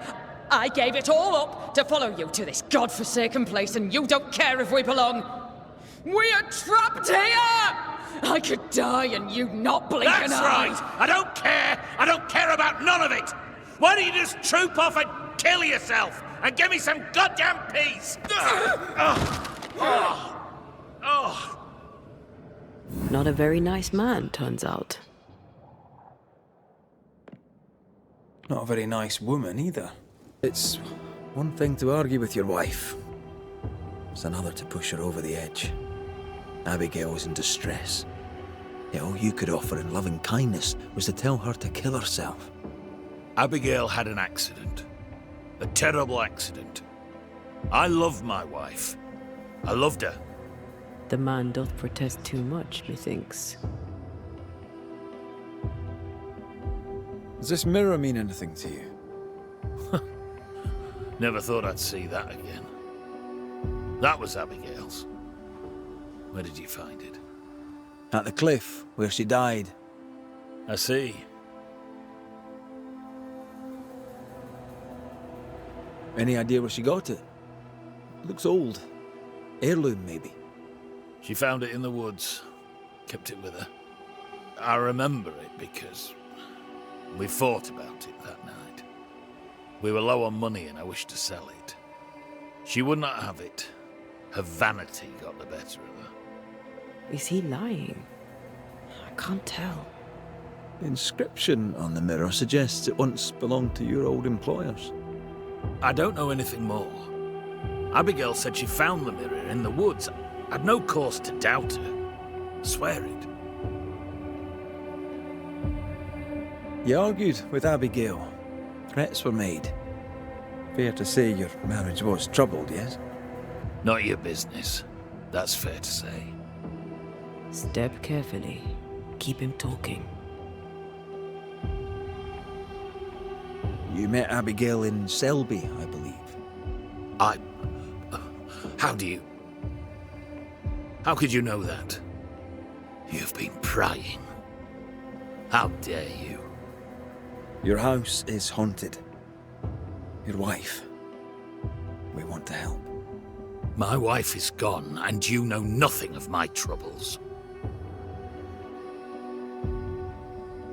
You troubled by your dreams?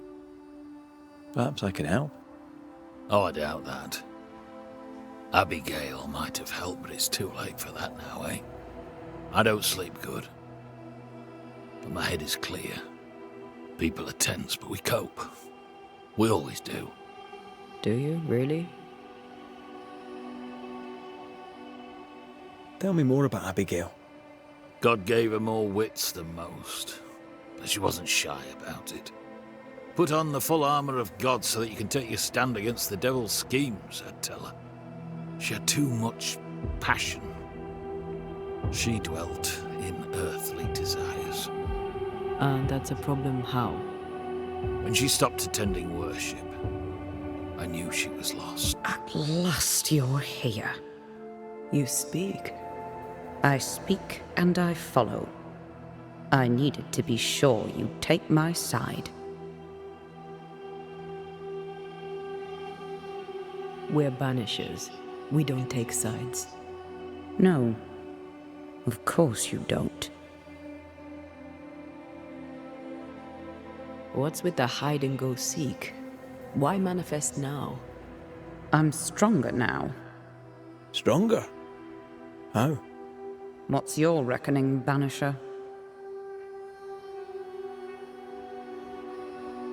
I reckon you've infected John's dreams. You plague him with horrible visions. John's sinful thoughts are his own. He did not need me to die to have them. Don't indulge it, Red. I died at the bottom of that cliff, you know. I was alone. For hours. In agony. No one missed me. No one came. John did not come.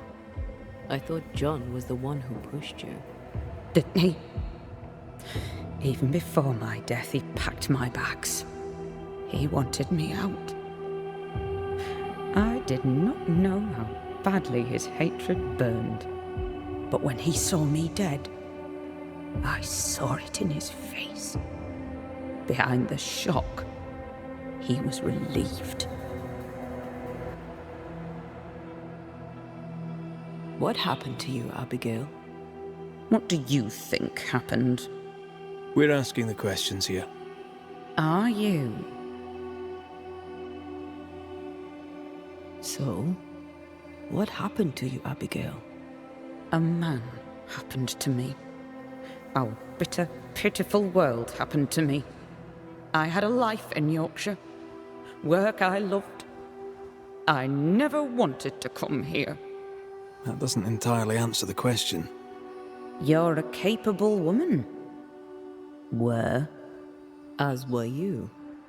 So how did you allow a man to bind you to this realm? You first. I am not bound here by the failings of some bad-hearted man. We found pieces of a mirror that used to belong to you. Give them to John. By rights, the mirror is his. You hate John, but you want him to have your things. Isn't that just a little contradictory?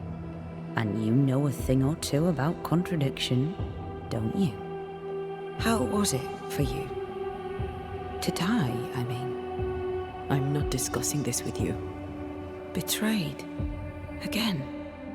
Failed. Again. Making excuses for the one you love. Again. What? No. And how did it feel to be deceived by your best friend? By your first love? Enough.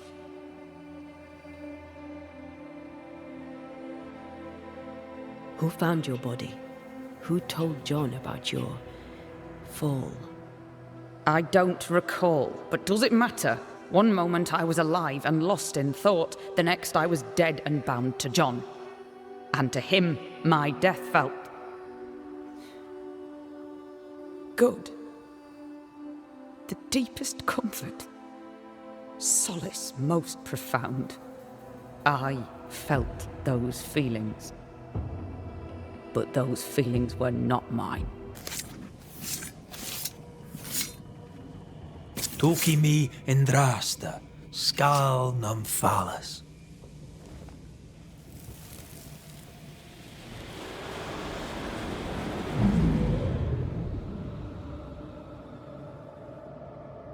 I don't need you no more. What are you doing?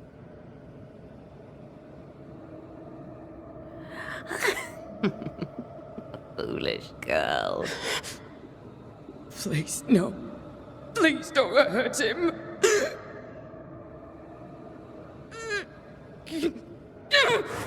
No!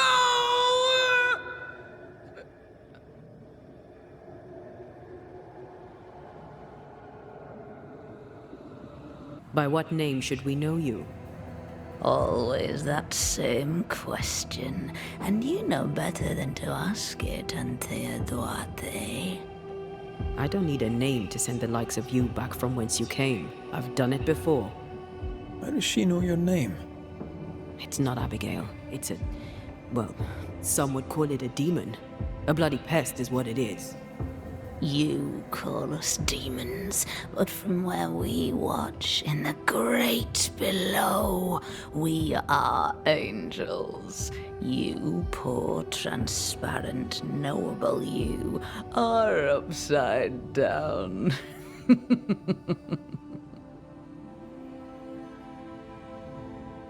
What have you done with Abigail? She's here, in a way. I am the pool, deep and dark. She is the ripple that spreads and dies away, returning to the whole, a thing no longer. You're possessing her? How? We are friends. Such good friends. No, you're a lie. Vapor in the darkness. Really?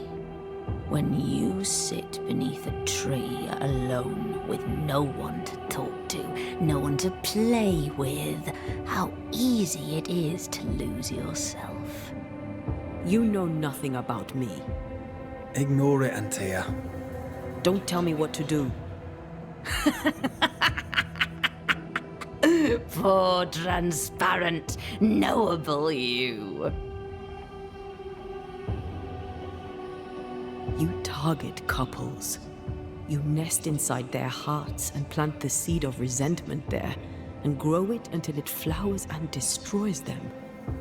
We've felt you in our hearts too. You came to me. You all come to me. When the weight of your unspoken truth is heavy, when you cannot speak your heart. Tell me, little girl, how does it feel to fail the love of your life? Do not answer, Antea. You said it yourself, we shouldn't engage with it. I know what I said, and I know what I'm doing. Get on with it then. You're the Banisher now, you get on with it. Right.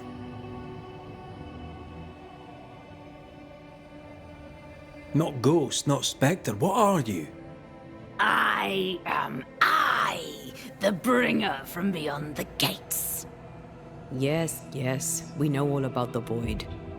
No, you do not. But you will. You will know the void inside out, and you'll know nothing else. Abigail tried to smash the mirror.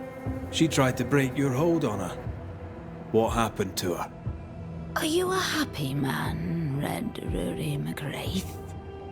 Answer the question. Do you feel hollow? What would you do to once again feel her touch? To feel her finger trace lines upon your cheek? What do you want here? Do you feel guilty for leaving your family behind? Was it worth their sacrifice? Are you ashamed? Do you want to hear it from Aoife's mouth? Your sister can't be far. No. Abigail wanted to protect John. To the end, she wanted you gone. Abigail made her choice, but she lacked the strength to live with it. That's enough. Let's get this over with. Let's. Oh! Get back here! Hate when they do that. What will you do? Banish me? Banish poor, sweet, innocent Abigail? Send us both into the darkness? You know well enough, Antea, my child. There is no ascent for Abigail now. There's no escape from the likes of me. Unless I grant it. I offer you a trade. A bargain. Abigail's ghost for John. Give John his due, and Abigail is free. John Rumble, a man of healthy appetite who says he loved his wife. When Abigail rejected you, he resented it. You took your anger out on her. I just wanted my Abigail back. Dedicated and devoted as she used to be. The Lord be my witness. I failed to love her as she was. But I am no murderer. In her misery, she was easy prey for the malignant spirit who now toys with you both. For those failings, you shall take the blame. Playtime is over. Yes! Abigail is free. Now send my masters one more soul for the feast. Do it! Not this one, demon. This one is ours. What's this? You'd steal my prize. We had a deal. All the more reason to hate you, Antea Duarte. All the more reason to wait for you. Prepare yourself, John. You too will be judged, Red McCraith. You too will be weighed and measured. Aye. I know.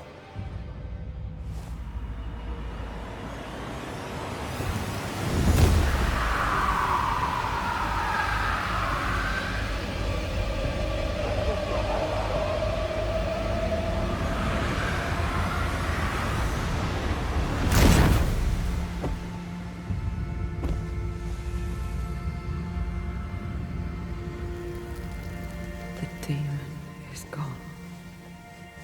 My husband, too. At last.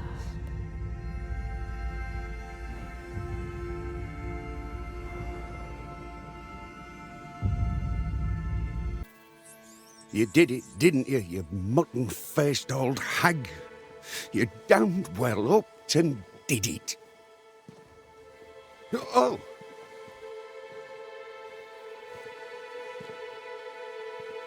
Good day to you, Mr. Keen. Likewise, sir.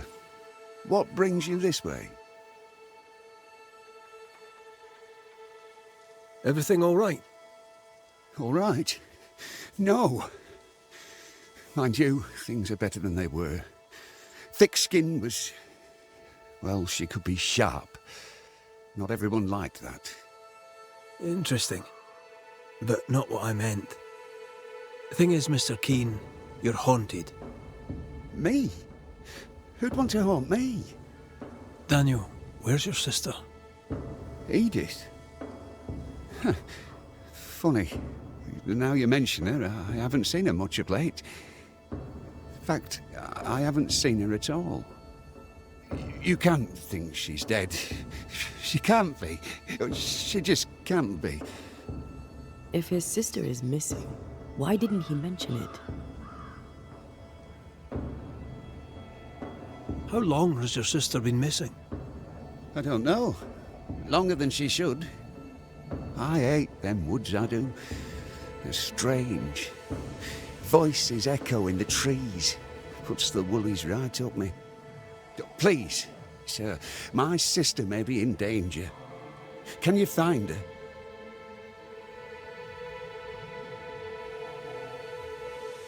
We know what lurks in the woods. He wouldn't last an hour out there. I can make no promises, Mr. Keane.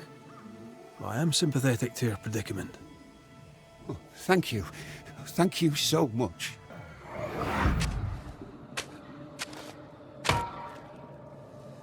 Look, a chest. Well, open it, Job and all.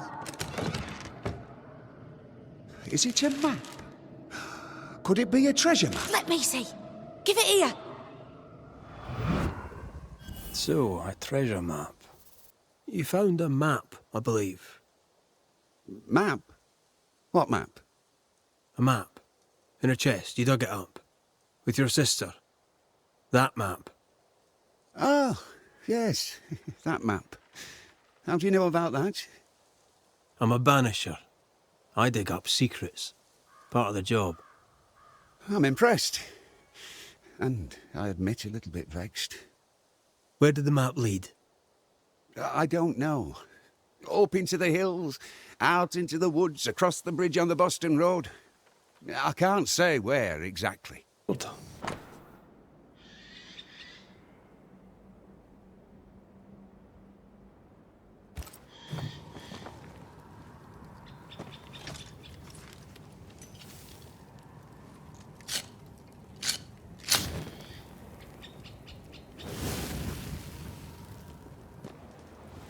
Odd marks on the body.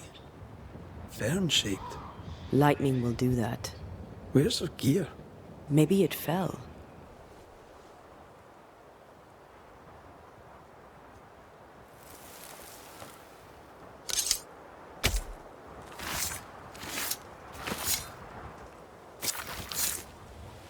He come foolish.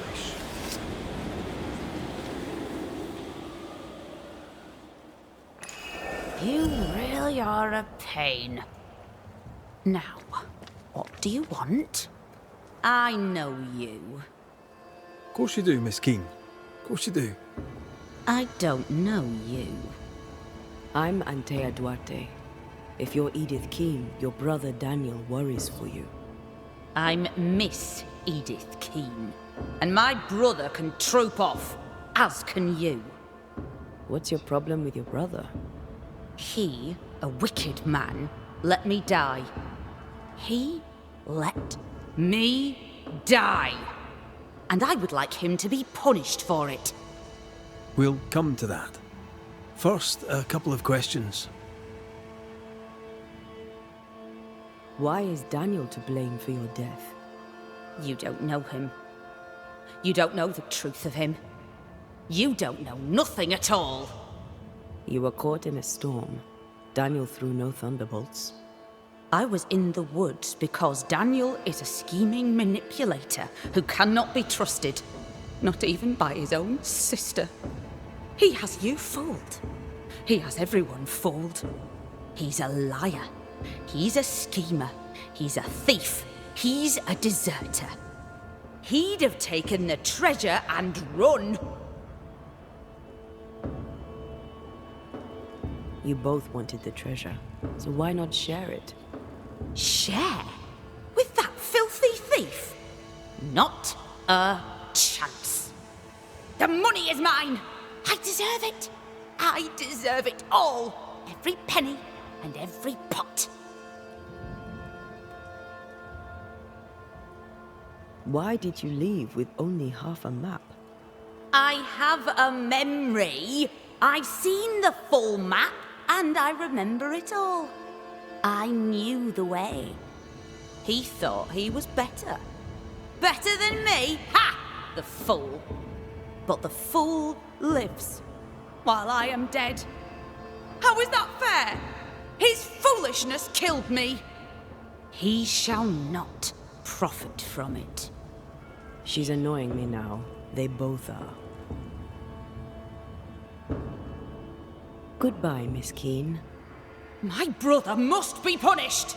I am dead because of him. What news of my sister? I found her. I found your sister. Has she passed? Yes. Oh, dear Lord. I'm sorry. She's gone. My sister is gone. There's something you should know, and you must know it now before more harm is done. Daniel, you're haunted by your sister's ghost. How could it be otherwise? No one bears a grudge like Edith Keene. She blames you for her death. Of course she does. She blamed me for everything. She blamed me for our poverty. She blamed me when the crops failed. She blamed me for the map. The map? Of course. Did you find the map? Aye. There was a map. I'll be keeping it for now. For the best, no doubt. For the best.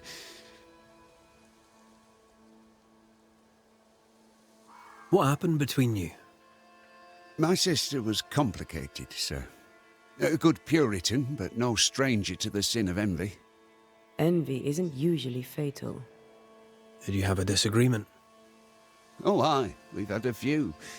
From when she was a child, Edith dreamed of position. Me? Well, I just wanted good land to till and decent food to eat. I'll need to have a look around your house. Hope you don't mind. Do what you please. I've nothing to hide.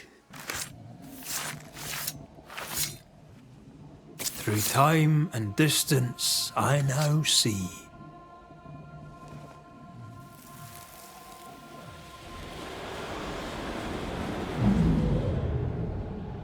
Traces of a ghost's memory. The camp is doomed like the rest of New Eden. We go! The risk is too great. We claim the treasure and leave directly. You're as foolish as our father, and you're going Don't! You're as headstrong as was our adult mother. She was stern, but she was fair. Half for you, half for me. God grant me patience. Let's see. Cross the bridge, go through the forest, turn east, and... Good. I've got everything I need. Caught red-handed! You thief! How dare you steal from your own sister? I just wanted to look at it again. Here, take it back. I bloody well will. So, is it done? I know all I need to know. So you can help me? Let's speak frankly, shall we? Having caught you trying to steal her part of the map, your sister fled alone into the woods. I weren't stealing it, I was just looking at it. Is it my fault she ran off into the forest? I think it might be, friend, yes.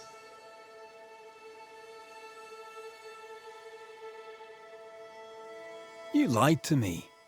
You knew why she'd left. Aye. Sorry about that. Didn't want you to know about the treasure, see? She wanted to be rich. I just wanted to go home. I said I'd help you, and I keep my word. You must face your sister one last time. Edith, show yourself. Oh there, Daniel. Here I am. Dead because of you! Banish her! Now, man, do it before she does something terrible! End your mewling, you bag of shite! The Banisher knows that this is all your fault. No, not mine. Your misadventure was your own. All right, that's enough. If you can stop bickering for just a minute, perhaps we can get to the truth. With that, we may even have an ending.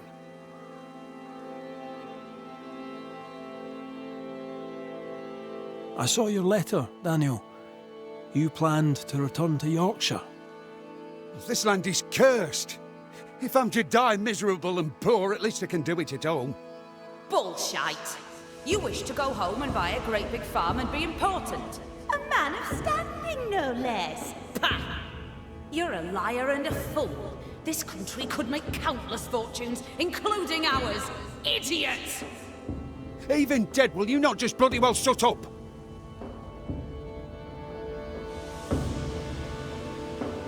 Edith, you were determined to make the farm prosperous, am I right? A fool's errand! The land is cursed! I knew I'd never be a queen. I'd like as never be a mother. But I would make a garden grow, and in it, I could content grow old. We are the salt of the earth, sir. The salt here, sister, has lost its savour.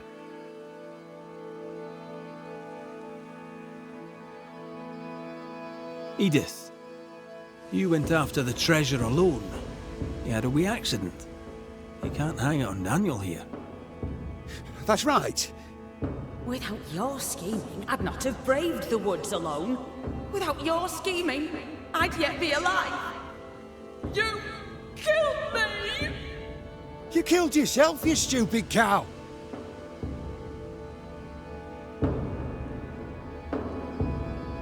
Edith went treasure hunting alone, aye. But only because she knew you, Daniel, would double-cross her. She was right. You tried to steal the map, you antiquated rogue! I didn't try to steal the map, you horrible old drudge. I just wanted to look at it. 'Twas you who sneaked off after the treasure alone. You left me no choice, you meal-mouthed excuse for a man. And now I am dead. Right. That's enough. I've had enough of these two. Let's get it over with. All right. We know enough. Let's end this. Edith Keane. Your anger may be justified, but you pose a danger to everyone here. Your presence is killing your brother slowly. Worse, you're ruining the crops. People need to eat. We must banish you. I won't go so easy. I demand to speak to another Banisher. Sorry, I'm all there is. Goodbye, Miss Keane. Peace on your soul. Remembrance on your name.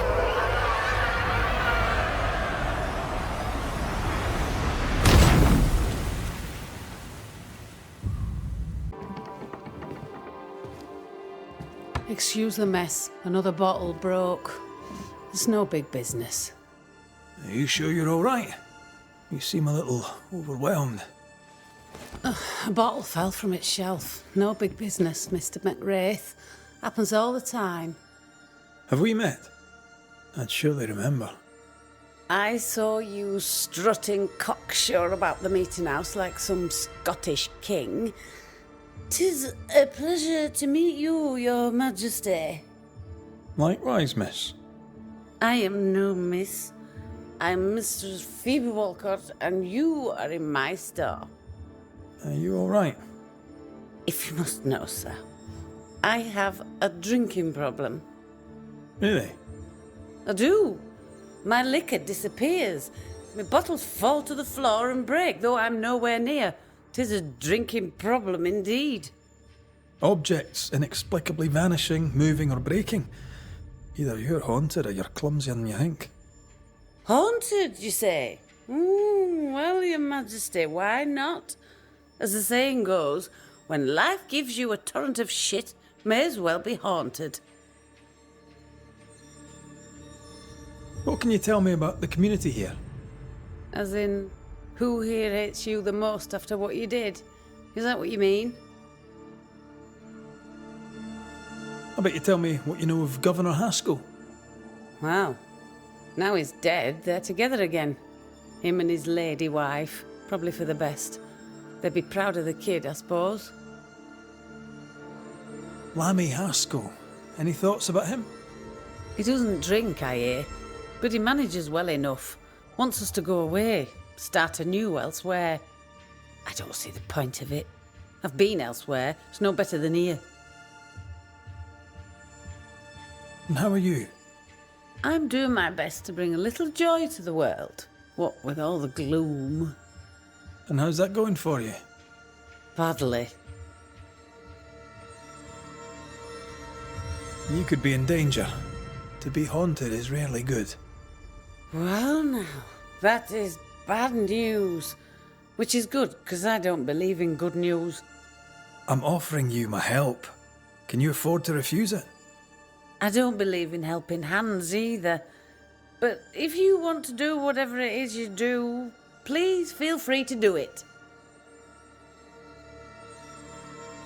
When did the bottle breaking start? I don't know. I gave up on keeping track of time, or things. Normally, if a bottle disappears, I drank it and forgot. But I'm not wrong about this. In quiet moments, I hear the bottle glass crack. When I'm not there, the liquor moves about. Other times, they dare to fall of a sudden, out of nowhere, and break upon the floor. The shelves are straight and proper stacked. I had Ishmael check. 'Tis a mystery, right enough. Ishmael and you were close, I believe. Oh, how folk love to talk. They're wrong. There's nothing improper between me and Ishmael. He works for me, and we enjoy each other's company. He's a good friend who lives upstairs. I have my own little house across the way. Ah, talk of an angel. Hear the flutter of his wings. Phoebe? What's the matter? Oh, good day. What can I do? Well, it's just another bottle broke. I'd blame my butterfingers, but Mr. Banisher here thinks we may have a ghost. God take my soul. I'm sorry. The spilled liquor. The stink. Come now. Come now. I'm sorry. All is well, Ishmael. Breathe. Just breathe.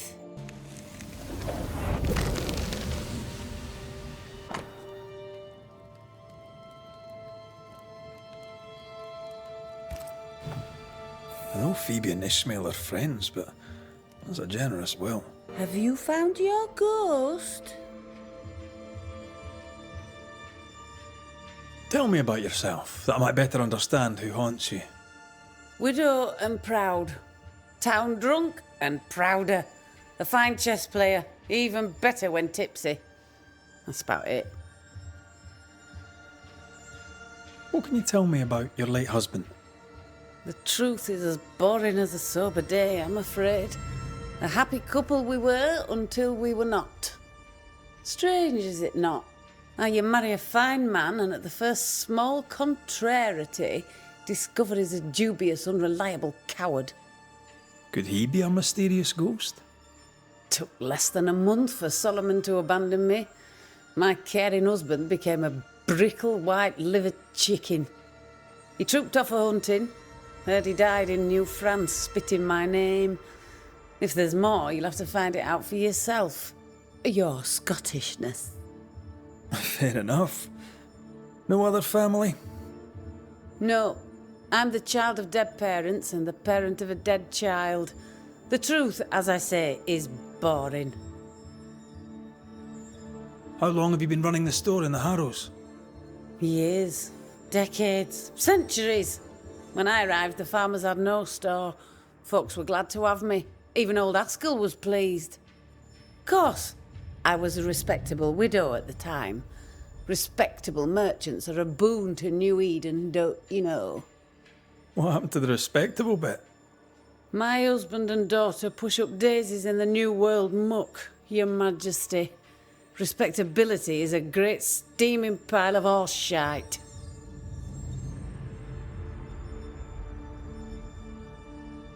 How's Ishmael? Feeling better, is he? He's cleaning up the broken glass. I've buggered off till he's finished, and you should too. Would you know, by any chance, what pulls the trigger on his crises? He deals with his pain as best he can, like all of us. You leave him alone now, yeah?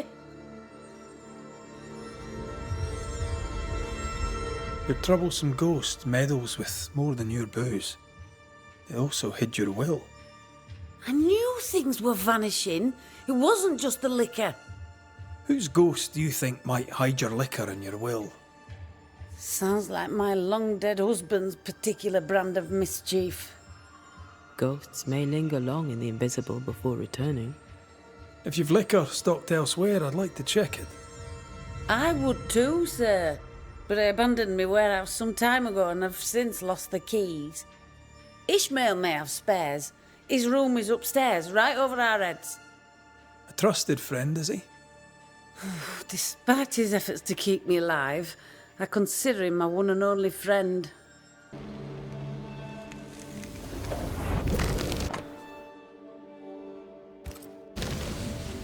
So our mysterious ghost also took time to hide that key. Must be important. Mr. Law? How can I help you, sir? Kind of easy to work for someone who drinks so much. Phoebe Walcott deals with her pain the only way she knows. But you dislike heavy drinkers, don't you? My friend is wounded by the horrors of the world. She drinks so that she does not weep. But I weep enough for two. You had a fit of worry. Not the first, I gather. What scared you? You embarrass me, sir. No need to be embarrassed, Mr. Law. But I do need the information if I'm to end this haunting. My fits, sir, being the work of no ghost, shall not be your business neither. He suffers in silence, just like his friend. The villagers burned the governor's ghost wards, but you kept one in your room. Why? The wards were sent by God. Yes, I keep one in my lodgings. The better to be safe from evil. Since you deposed the governor, here God's voice is little heard. The Almighty, it turns out, is easily deterred. God has forsaken Ishmael Law, also he thinks. God may be easily deterred, sir. But I'm not. Then you had better get to work, for the good folk of the Harrows teeter on the brink. What can you tell me about Covenant Beach? Not much, sir. There's a locked warehouse there. The ghost that haunts this store hid the key. That was Mistress Walcott's storehouse, the center of her business. It's derelict now. But you've been there of late, haven't you? I found sand from the beach in your lodgings. Why did you go to the warehouse? And why would the ghost hide the key to it? I don't know what you are scraping for, mister, but you'll not find it on my boots. Right. Let's go find some answers. I should have killed him. Killed that dog with my bare hands. Bess, my poor love. Forgive me.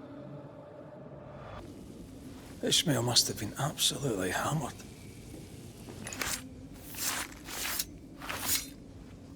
Through time and distance, I now see.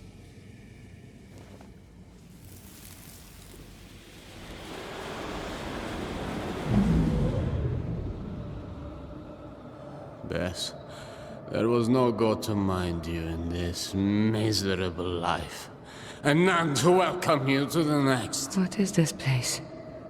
Where am I? I'm so sorry, Bess. Ishmael? My husband? There is no heaven, and yet I shall go to hell. Stop torturing yourself. Bess? But how? Why? What have you become, Ishmael Law? You must stop all of this. Live better. You must be wife to Ishmael Law. My name is Antea Duarte. This is Red McWraith. We are Banishers.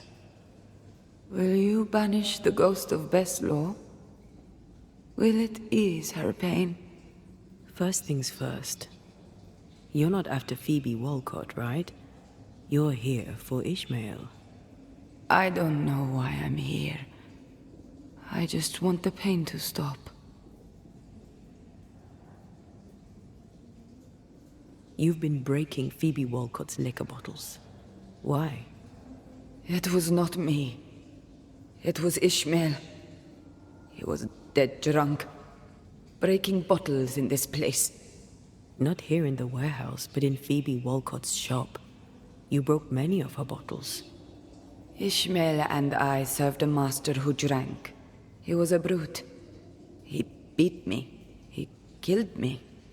He took Ishmael's eye. And now my husband is a drunkard.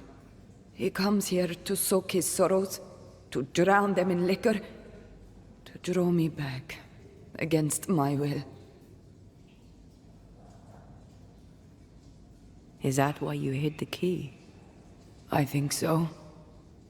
I was angry. I was hollow.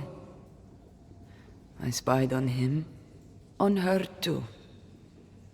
I did what little I could to push the abyss away. You feel empty because you've lingered too long.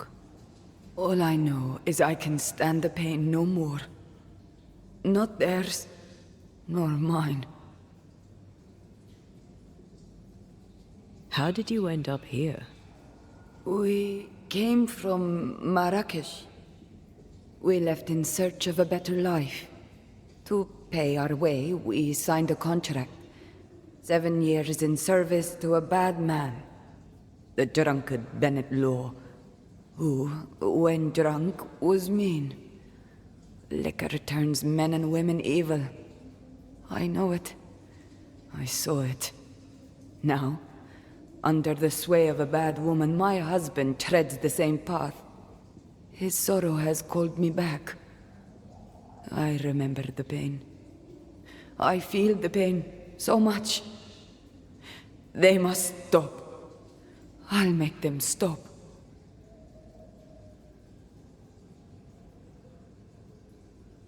You're dead a long time.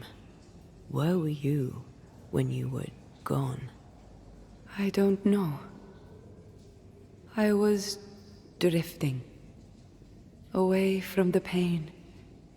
Away from the terror of my death.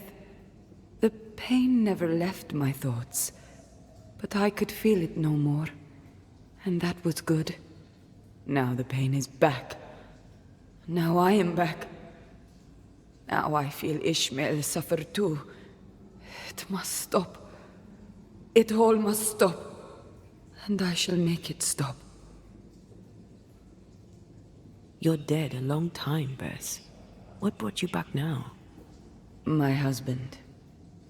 His drunkenness roused my pain and brought me back to him. I was nowhere and nothing. And then, all of a sudden, the world appeared with me in it, and I saw Ishmael, desperate on the floor.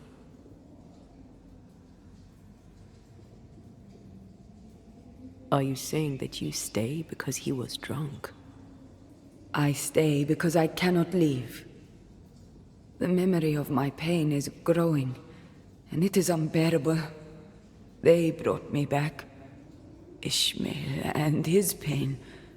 That woman and her poison. They must stop. They suffer. They didn't mean to bring you back. Their intentions matter not. Her madness is becoming his. I am trapped in their pain. I am trapped in their pain because of her sway over my husband, and I want it all to stop. We'll take our leave. Expect to be invited to manifest again sometime soon. Don't resist the call. Ishmael and Phoebe will be there. Who? Your husband. and his friend. Between us, we'll put an end to all of this. Be quick. I can barely hear my Ishmael now, above the rising, growing pain. More trouble? He had another episode. Same as before. He's fine now. I gave him a drink, and this time, he took it. Ishmael has history with liquor. Should you be offering him drink? I'm the town drunk. What else am I supposed to do? Anyway, he's got a dry stick up his arse. It'd do him good to wet it. 'Tis liquor. I suspect you may be overestimating its medicinal qualities. By dint of extensive experience, I am better placed to estimate the power of liquor than anyone.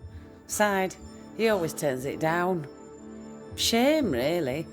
Nothing like a sip or two to soothe a troubled soul.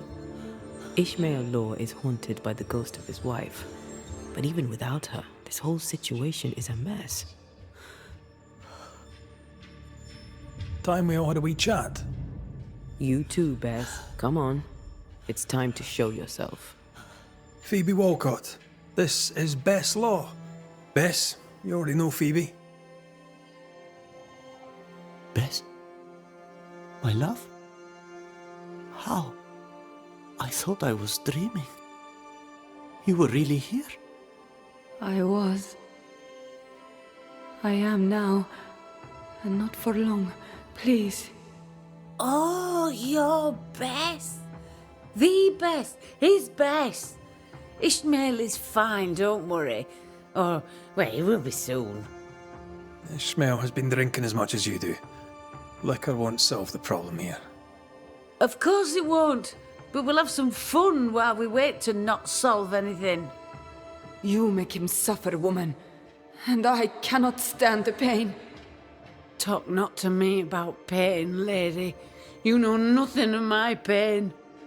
Shut your mouth, Phoebe. You shut yours, if you can take the bottle from it. Stop rattling each other's cages. It's time to bring this to a close. Ishmael Law, your secret addiction brought your dead wife back. Consumed by the memory of her murder, she is rapidly turning into a spectre. Bess must rest in peace. If I am a problem, then we shall solve it. You must solve it. Who is this man that speaks my name? Is he the reason I suffer? You'll feel a momentary pain, and it'll all be over.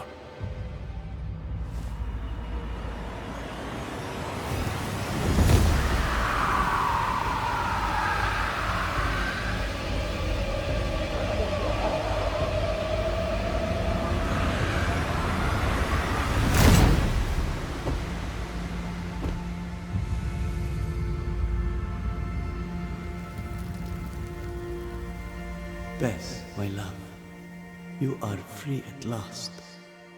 Rejoice, my dearest.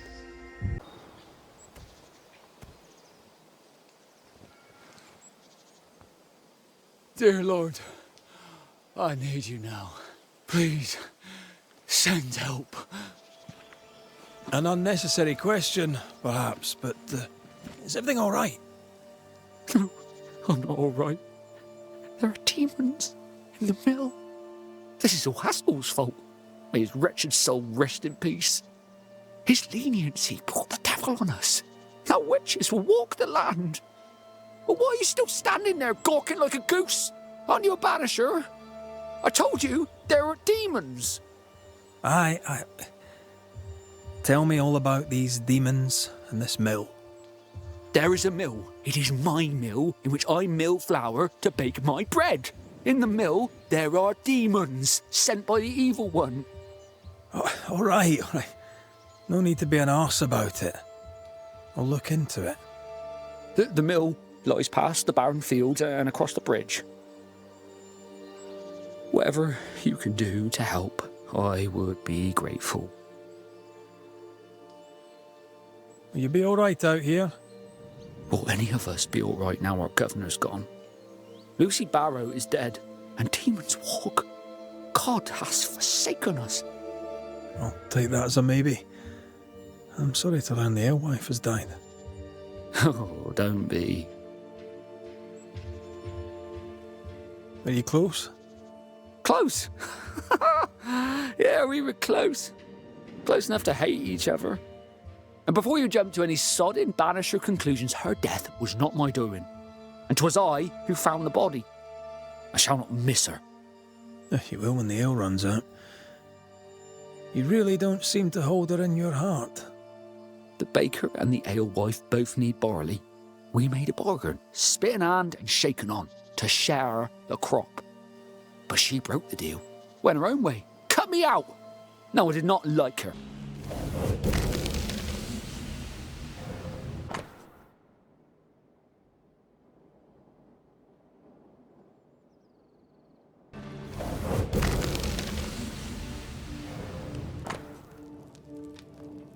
You!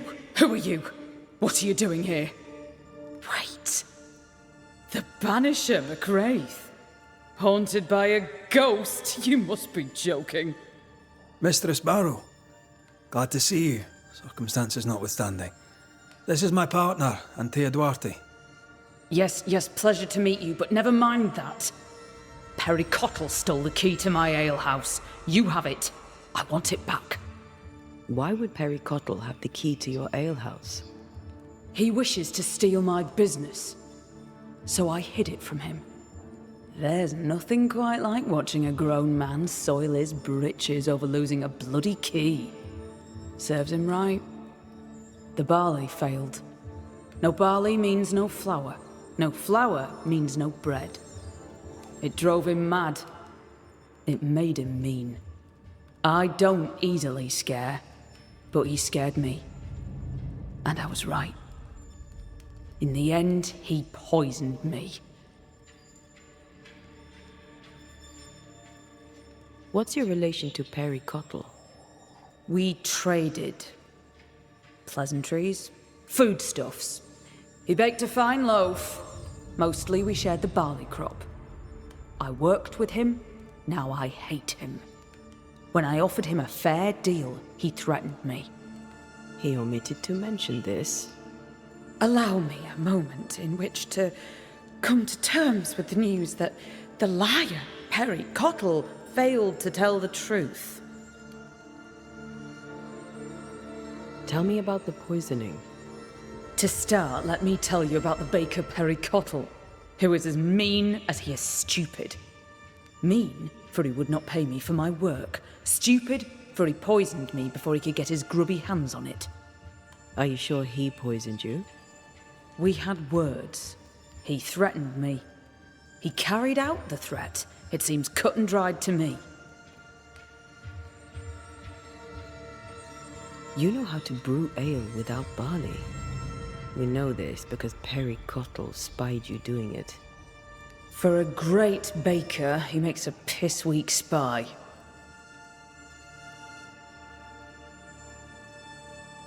Why would you not share your work? I'll tell you this. My husband and I ran a tavern in England. He supported my ambition. Never once was he intimidated by me. When he died, I sold up and left for the New World. I was looking for peace, opportunity, wealth. I found it all. Until the curse. Everything I have, I earned with the sweat of my brow and the brains in my head, and neither man nor God shall take it from me. Perry Cottle thinks innovation, the fruit of my labour, comes from God, to be shared by all, but especially by Perry Cottle. I am a woman of enterprise, and no one drinks for free. No payment, no deal. You don't believe me? See for yourself. You have the key. Go to the alehouse where I died. Where is it? Go north, across the bridge, past the fallow fields. But do be careful. I hear it's haunted by the ghost of the poor dead alewife. Folk need bread. What do you use in place of the barley? Lucy! Mistress Barrow, please, I beseech you, tell me. No. Folk must have bread before they have ale. I offered you a fair deal. You're the one who turned it down. Then you leave me no choice. I'll have the secret. I'll not let them starve when there's bread to be had. You missed your chance. Now go away.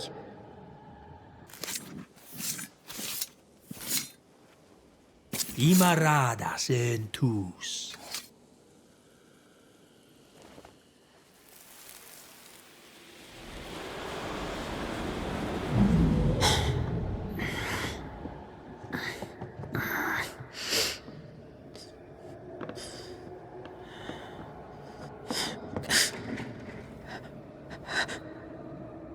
Harry Cottle, is that you creeping once again? You can die first before I give you anything.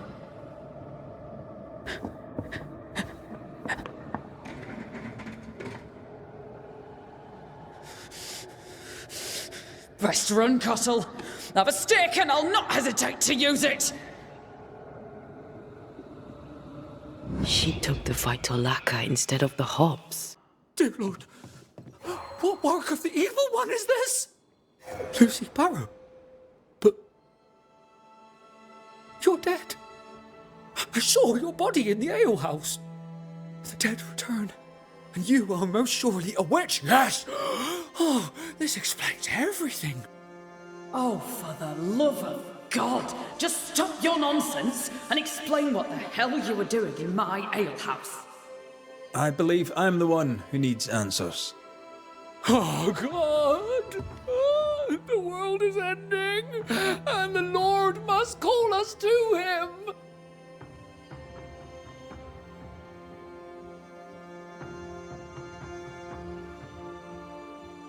What were you doing with porkweed, Lucy, if you knew it was poisonous? I am a herbalist and an alewife. I make things. I have all sorts of poisonous plants. I knew Perry was spying on me, so I led him to believe I was using common weeds in place of barley. I chose pokeweed because it helps women with their monthlies. Twisted and ingenious. I think I like you. Perry Cottle stole from me. He found out about the poisonous plant and killed me.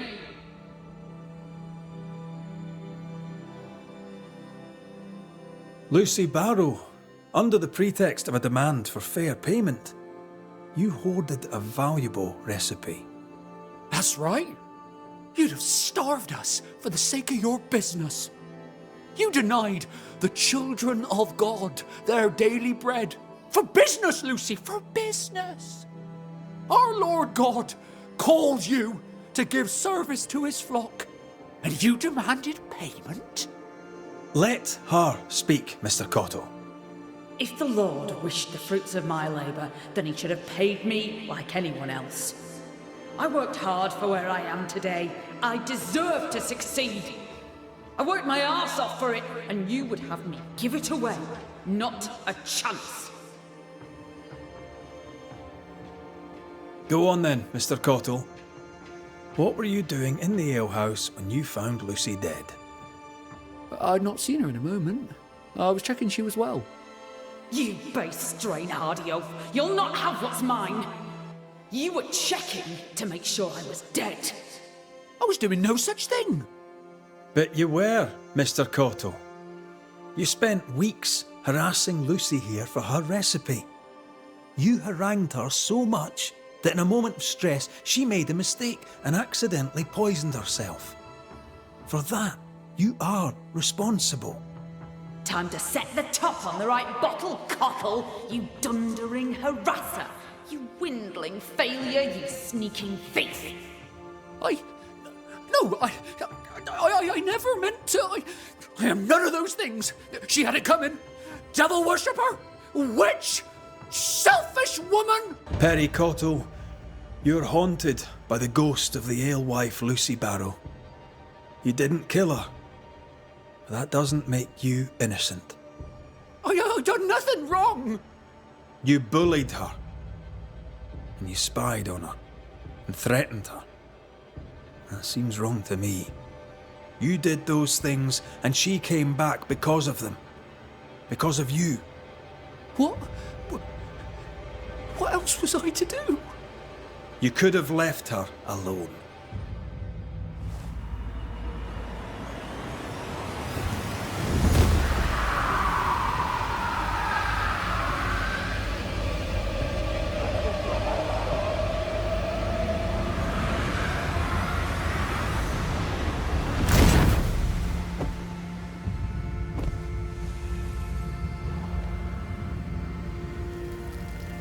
It should not end like this. I should rise. I should rise.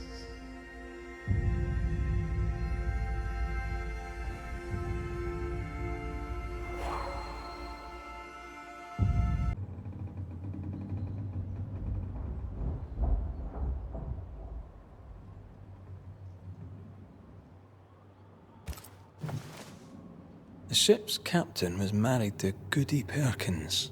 That must be why her ghost lingers here. They must have had a house. Can't be far, if it still stands.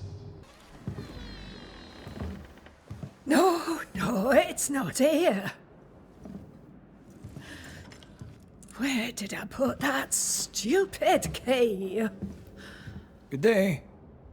What? Oh. Who are you? I don't know you, do I? Didn't we meet her ghost? Good day, ma'am. Red McCraith. We spoke, of late. I'm the Banisher. Why, yes, I do remember. You're the kind young man, the doctor. Or was it the rat catcher? What can I do for you? Have you any family, Goody Perkins? A sister, perhaps?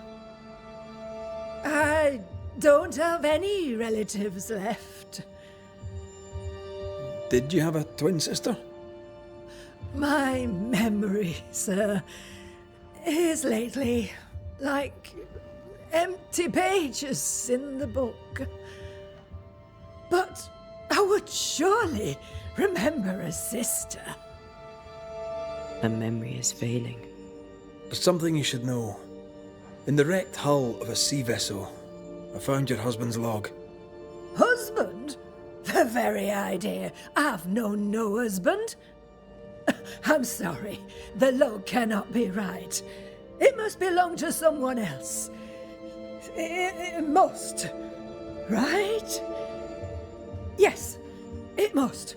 I've known no husband, and I'll not hear otherwise. Not so sure about that. Noticed anything strange lately? Nothing stranger than usual. How about lurkers? Shadowy figures, perhaps, seen from the corner of your eye. The feeling that someone was watching you. No. Why? Well, here's the thing. I believe you may be haunted by a ghost. A ghost? Don't be silly. I have rats, maybe. I'm sure I've heard them scrabbling. But they're just rats. Change the subject. See if it helps. Did I hear you were looking for a lost key? Would you like me to help you look? Why, thank you, young man. That would be just fine. That witch put a curse upon my poor husband's boat. He lies dead in the briny deep, and she walks free. I'll not bear it, and nor should you. Your distress moves me, Mrs. Perkins. I'm very sorry for your loss, and I swear upon my honour as a servant of God I shall not turn from the truth. You may trust me to deal with Deborah in the appropriate way. Attending that, please put the sickle down, for I fear you'll do one of us an injury.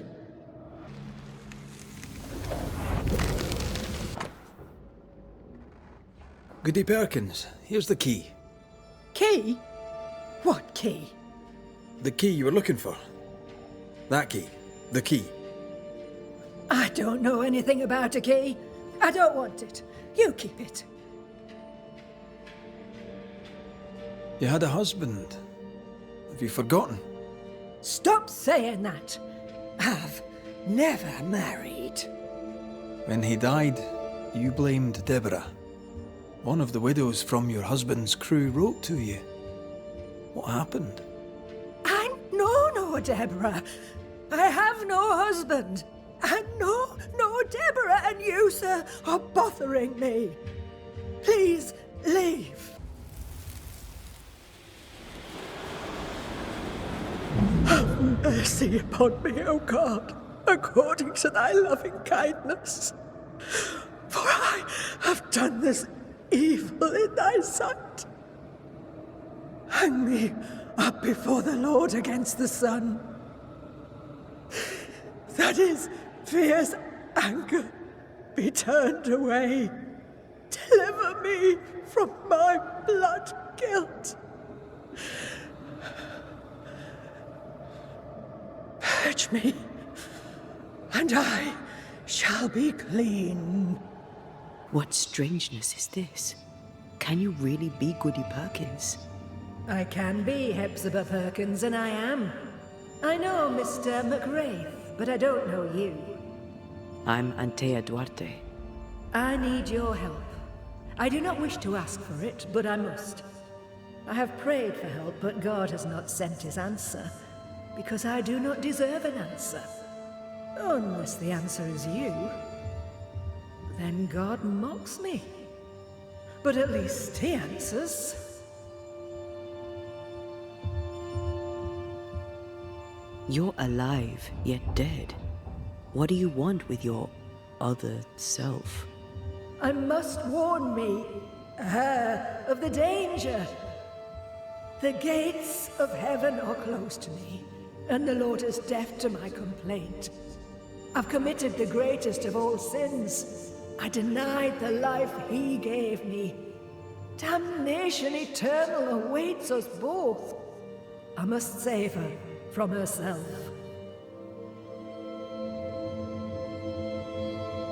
Life can take you to the darkest places. I know this. I know how tempting a permanent solution to a temporary problem can seem. Yet some consider it the worst of sins. What brought you to it? God knows. And I would prefer to keep it between he and I. If you want us to help, we'll need to know.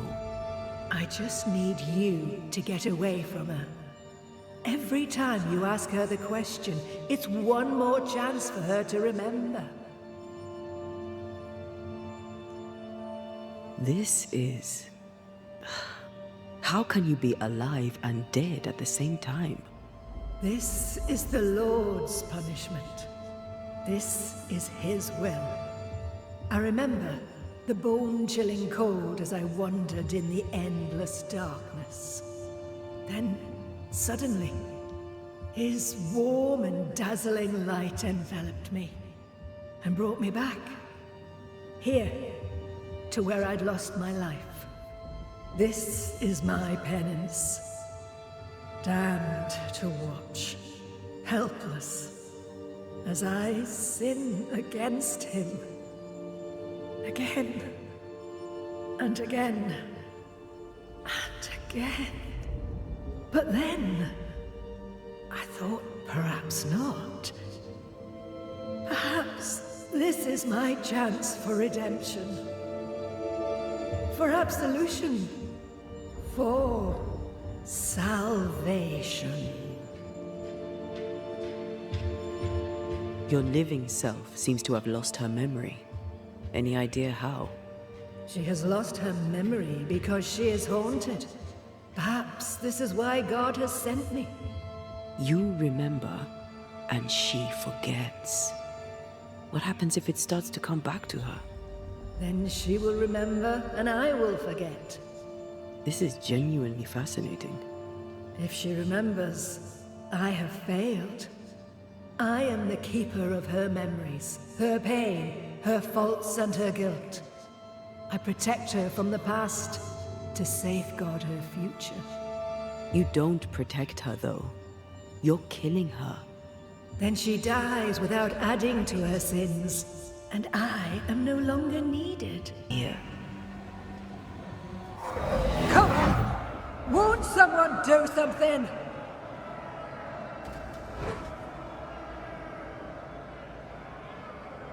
All right, I'll start then. Cowards you all!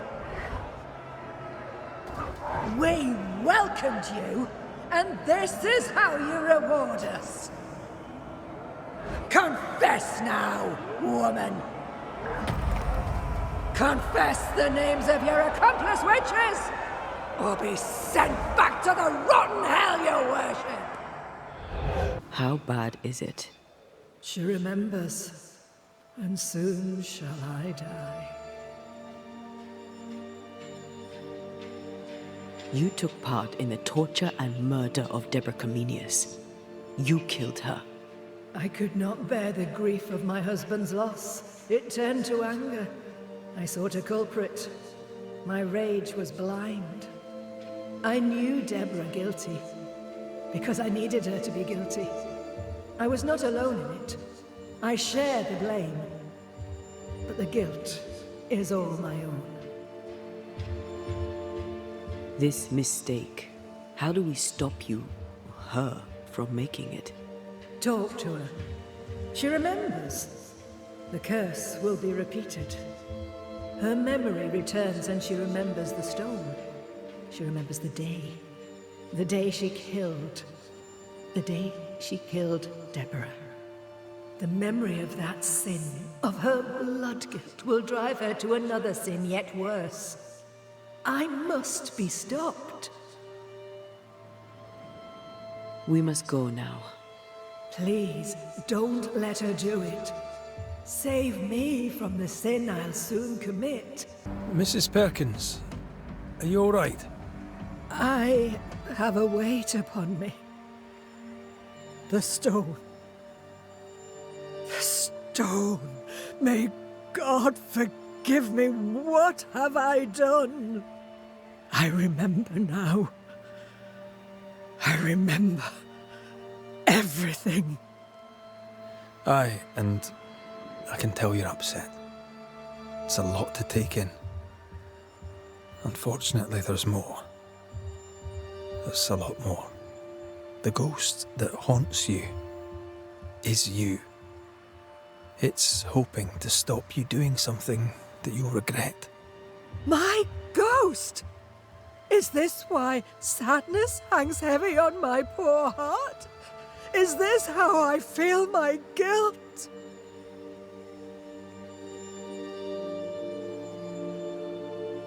You must live. Please, believe me. The alternative is far, far worse. I know. But what if that's what I deserve? You're a good soul, sir, and a man of action. Help me. Spare me my misery. I beg you, end it.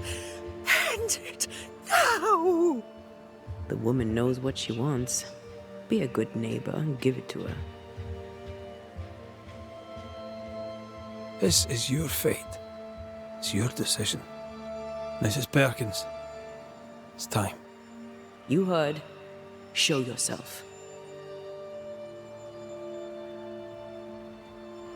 Hepzibah Perkins, as you live and breathe, I know your past, and your future too.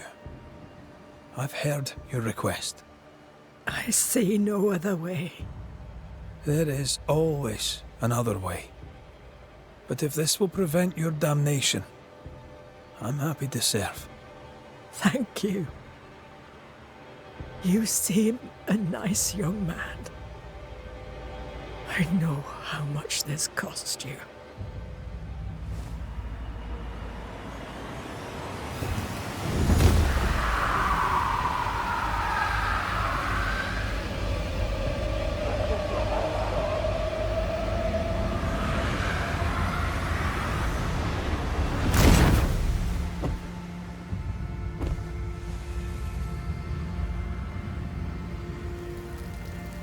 Sail towards my head. And oh, and God bless you, Red McRae.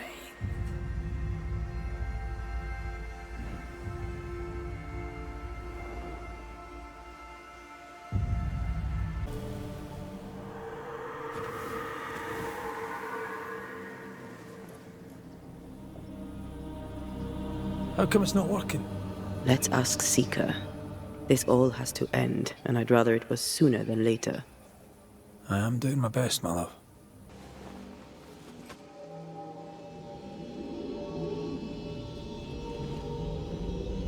Well, is he there? This'll only take a moment.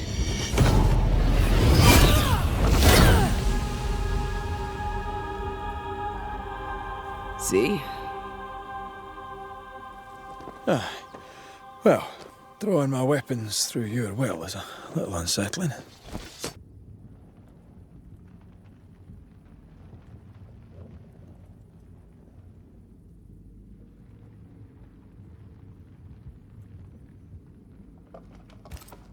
Why is there a letter from Deborah Comenius here? And who's Grace? No way back to New-Eden town, and no Seeker either.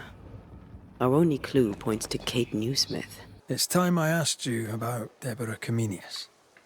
If you tread carefully, I may even answer. Did your sister take part in Deborah's execution? If she had, would I have followed her? No. My sister was selfish as all hell, but she was no bigot. She removed me from the horror. Then she made me swear to bite my tongue and never speak of it. Thickskin never believed Deborah a witch. She told me to love who I loved, but counselled caution. Twisted, but pragmatic. Thickskin always protected her sister. Why was Deborah's ghost so eager to see you punished? Because I let her die without a word. Because I refused to share her fate. Because I failed her. I'm sorry to ask it, but I must know. Did you have a hand in her arrest? No. Captain Pennington was the first to accuse Deborah of witchcraft. Why would he do that? Had he proof? There was no proof because it was a lie. Thickskin believed it was personal to him. How so? She knew him a little. They'd hunt together. She said his anger at Deborah came from an older wound. I'm trying to track someone down, and I was hoping you could help me. I'm busy. Find them yourself. I'm not asking you to do anything. I just need information. I may have some to share in return. So, I found your name in an old letter. It was addressed to someone by the name of Grace. It was written by Deborah Comenius. You just can't leave a scab unpicked, can you? Especially if it's not your own. Deborah wrote of a cabin in the woods. Could this Grace person have found it? I don't know. It was all a very long time ago. I had forgotten her. Did Grace ask you for help? No. Grace Pennington vanished. No one ever saw her again. Grace Pennington? As in Captain Saul Pennington?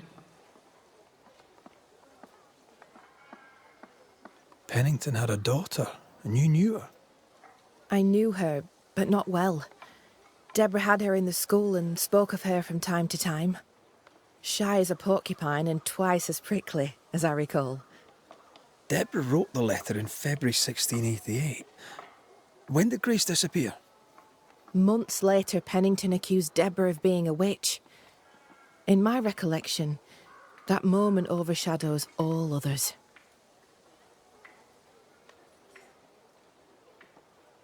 What did Grace look like? I remember her thin and boyish, encumbered by dresses she hated to wear. That sounds like Seeker. Does the name Seeker mean anything to you? It sounds less a name than a calling, but neither mean anything to me. We done. One more question. Did the school teacher keep a cabin in the woods? Deborah spent much time walking the woods, trying to understand New-Eden, she said. Now that you mention it, I remember a snowstorm. She spent 3 days in a hut not far from here. Southeast, Across the drawbridge, along the path towards the mine. If it's still there. What can you tell me about a young woman by the name of Grace? It seems you already know some of the story. It was a long time ago, but I'll do my best to fill in the gaps. What happened to her? As I heard it told, one day Grace just wasn't there anymore. How was their relationship? I believe it was stormy, as you'd expect between a commander and his disobedient daughter. I do think he loved her, but as far as anyone ever saw, he never shed a single tear for her. Later, after he exiled her, did the captain try to find his daughter? Not to my knowledge. He did not set off in search of her, nor did he send men. At the time, I thought it strange. Still do. I'll never understand how a man could reject his only daughter. And that, my inquisitive Banisher friends, is all I know about the matter.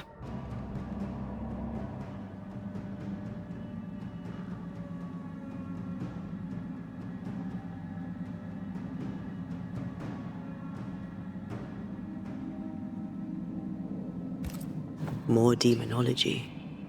Unusual for a witch. These two schools of magic don't usually see eye to eye.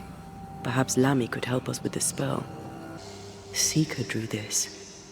Now we know. She's in the mountains. There's a ritual of dissimulation, and we need the catalyst. Same circle as the one on the entrance. The circle powers the door, but I don't know the symbol. I don't know it, but I think Lammy might. We found a page ripped from a book. Here, do you recognize it? Let me see. Is this from the Trismegistus riddles?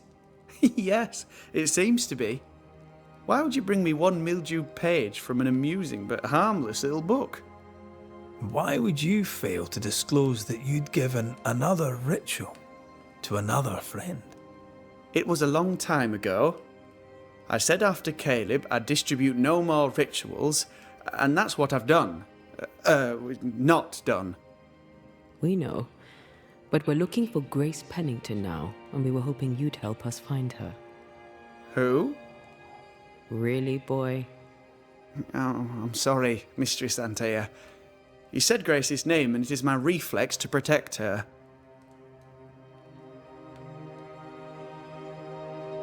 When was the last time you saw Grace Pennington? It had to be a few days after I brought her the cloaking ritual. When I returned to visit, the hut had disappeared. Which makes sense now that I think of it. That's it? You never again tried to find your best friend, your only friend. Well, you see, some weeks later, the first whispers of witchcraft started to fly about town. I kept my head down, and Grace was better off out of it. I was right. And I'm glad she escaped. Strange to think of her again after so long. Ever heard of someone named Seeker? Seeker? No. Sounds like a title, like my true pursuer. This Seeker. Is she Grace? Is she alive? Do you know where she is? We think she's Grace. We hope she's still alive. We're trying to find her. We think she's hidden herself away behind your dissimulation spell. Then you'll need to unravel it. Shouldn't be too difficult once you're armed with the salient facts. How does the ritual work? It creates illusions so effective that they deceive even the keenest eye. There are more effective cloaking spells, but the Trismegistus riddles do have a simple elegance. The short version, please, ending with how we break it. Yes, of course. To achieve that, all you need is the caster's full name and the symbol used to make fast the illusion. Grace Pennington and a triangle pointing downwards. Well then, now all you need is a simple counterspell from the same book and... Oh my. What now? I'm afraid I left my copy in the Araloo. In the void. That's just great. Just great. Yes, but in my defence, once you've retrieved the book, dispelling Grace's illusion will be like a walk in the park. Comparatively speaking.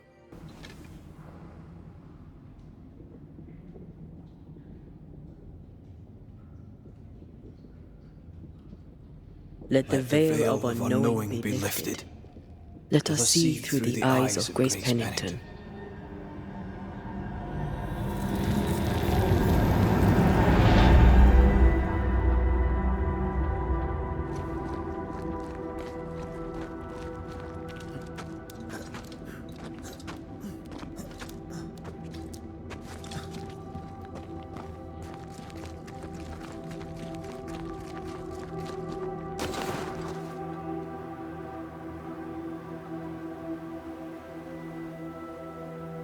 Ceridian? You're surprisingly slow, even for a banisher. You're late. Or early. At last we find you. Missed me that much, did you? You could have hurried. You always think you have more time, and suddenly you don't. It wasn't in vain. We have come far and learned much. I hope so. But don't think you have it all figured out. You're still banishers, after all. We are indeed, Grace. So, you know.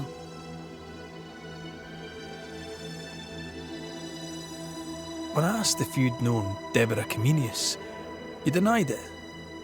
Why? Seeker never met Deborah. Grace did.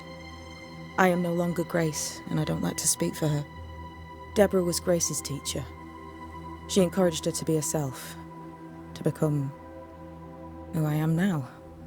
They did not know one another, but without Deborah, I'd have never met Ceridian. And with Ceridian, my entire life changed. Deborah suffered terribly, and the fate she met was exactly the fate I fled. I accept it now. I accept it all. Ceridian has left a hollow, and I am called to fill it. I accept. I am ready for my role in this world. Are you ready for yours?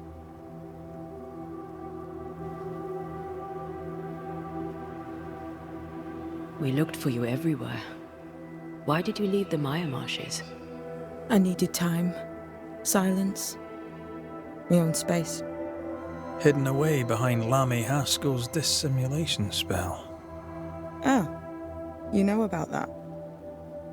It held a full 7 years. Isn't that impressive? This is the place where I embraced solitude. This is where I made it a strength. Did Ceridian find you here? Not physically. I dreamed of her. I dreamed of the Maya marshes. So, I went there. And I found the island. Quite the thing. Meet your dream in person. I suppose so. At the time, I was more focused on the fun I'd had getting to the island. Also? Our first dance. I admit I ran away. But we have danced many times since then. Old Mosshead, Ceridian and me. You learned magic by yourself? Not really. Not at all. First, Lammy Haskell's forbidden books told me that magic was real. They say you must look out for the quiet kids. And that was me and Lammy. Reading those books opened my eyes to worlds of wonder. But I did not learn witchcraft until Ceridian found me. Lammy showed me the view from the prison window, but my mistress walked me right out the door.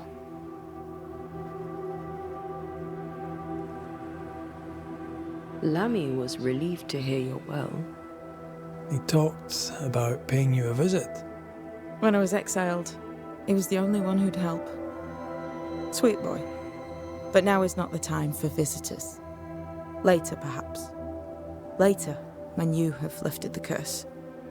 The boy will be disappointed. He has a thing for witchery.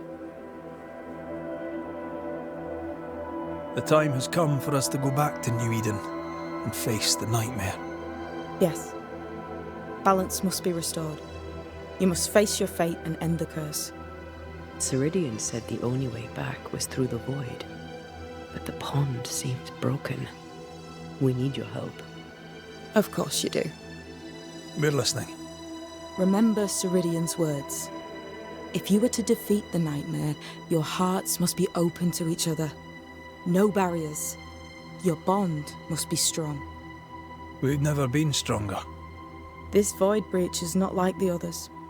This one leaks. This one sits at the rotten core of the entire region. You must leave whatever still burns in your hearts at the threshold. If you don't, the void will kill you. Do you know where in New Eden town the void shall lead us?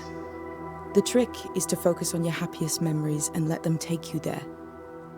At least that's how it's always worked for me. We'll try. And when at last you succeed, I too shall return to New Eden town. I shall see you there. With that, we'll take our leave. Bring peace to this troubled land and your troubled hearts, my friends. I know it's not easy to hear, especially when it's me saying it. On the contrary. Thank you, Seeker. We'll do our best. That's a void breach, all right. Should we jump in?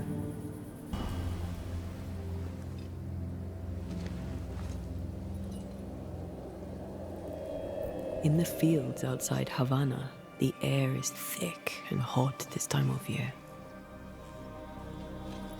The downpour lasts for days.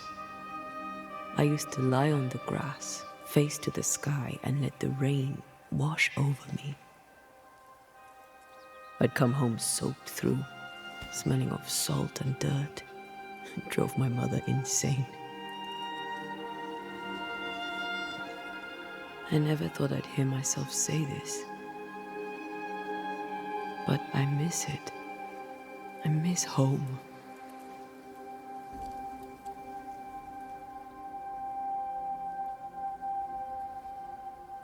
What do you miss? I miss our house. It was ever full.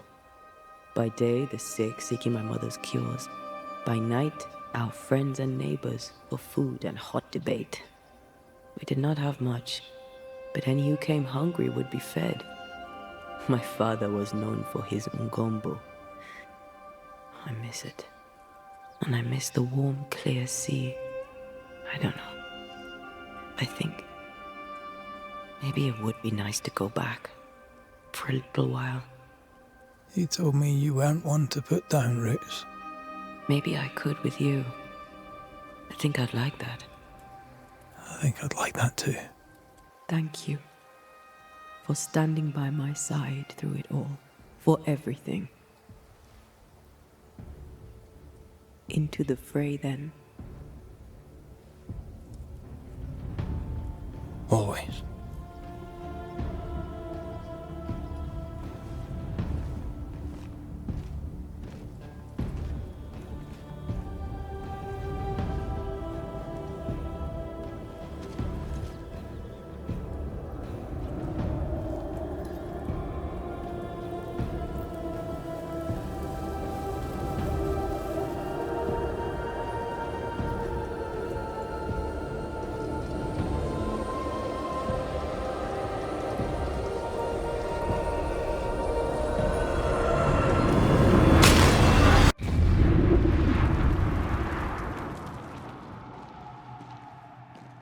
What is it? Baggage I may need to finally face. Let's press on.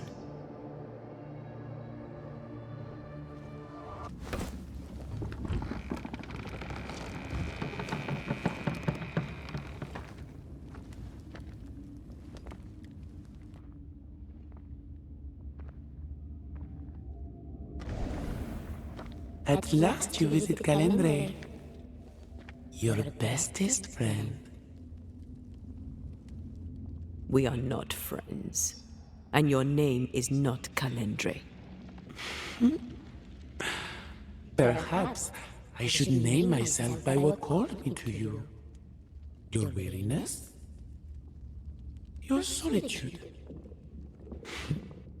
Your arrogance? I have just one question. Why me? I heard your call. You are such a powerful soul. How could I not answer? How could I not come and play? The shining craving in your heart lit the way.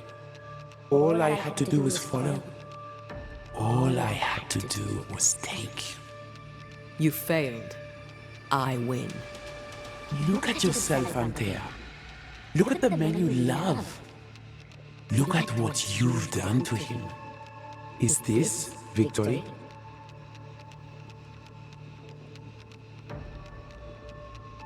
There are more of you, aren't there? So what's a manipulative demon like you doing in the void? Why aren't you out in the incarnate world? Because the woman you are killing for sent me here. Because she banished me. Tell me, Rory of the clan McGrath, when you realize you hardly know the woman you love, how does it feel to learn, after all these years together, these things she never deigned to tell you? These things that sit brooding at the very center of her soul. My love for her is unconditional. Yes, your bloodied hands tell the tale. Why'd you lead us here? What do you want from us? Don't humor it, Rory. Careful now. The idea of tearing your precious little pet into pieces just became much more appealing. I'd hate for you to get hurt so fast while you try to save him. But, oh wait, you already did that, didn't you?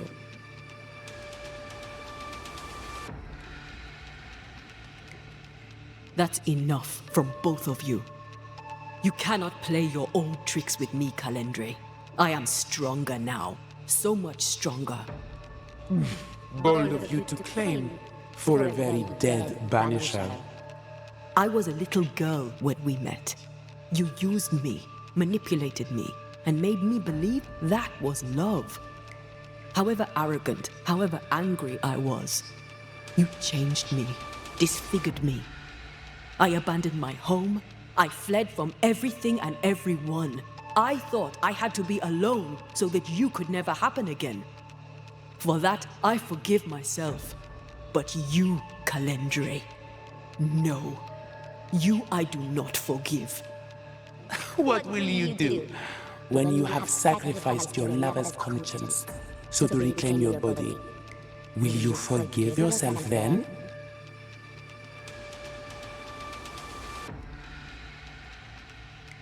I don't need you. I never did. Your tricks don't work on me. Not anymore. I shall not let you go. No, this is my realm now. You sent me here. And now that you have joined me, I shall feed. Then you are still a fool. ANTEII, ANTEII. Such a clever girl. So good with words of power. Is that how you seduced your little pet here? My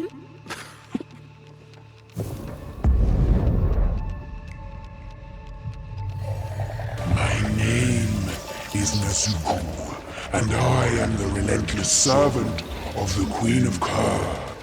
The hell? Come, stay a while, stay forever.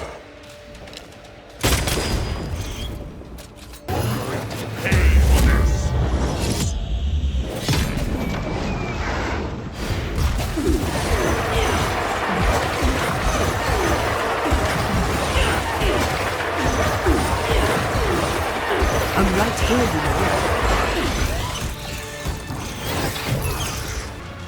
Can I join in too?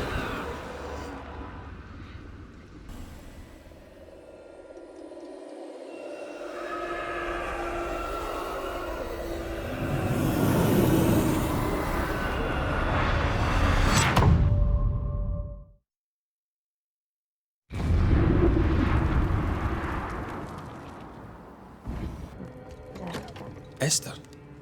Rory? Are you here? Are you really here? I am. We are.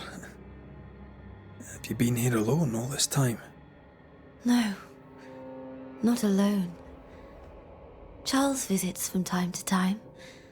We talk. Of what do you talk? Oh, of this and that. Of love and fear. My love for him. My fear that I may never see him again. Do we ever mend the wounds of true love lost? Esther, do you know me? Antea? Yes, I know you. You come to Red as Charles comes to me. How very good of you. Dearest Esther, I died. I am a ghost. You know, I'd have liked to join your games. You three. Chasing ghosts and whatnot. I learn fast.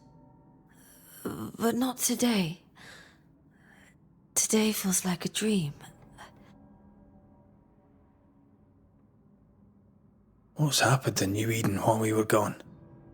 Oh, everyone left. I did not wish to join them. She let me stay. She? Deborah? Speak not her name. It makes her angry. She is much more powerful now, and your return has already vexed her.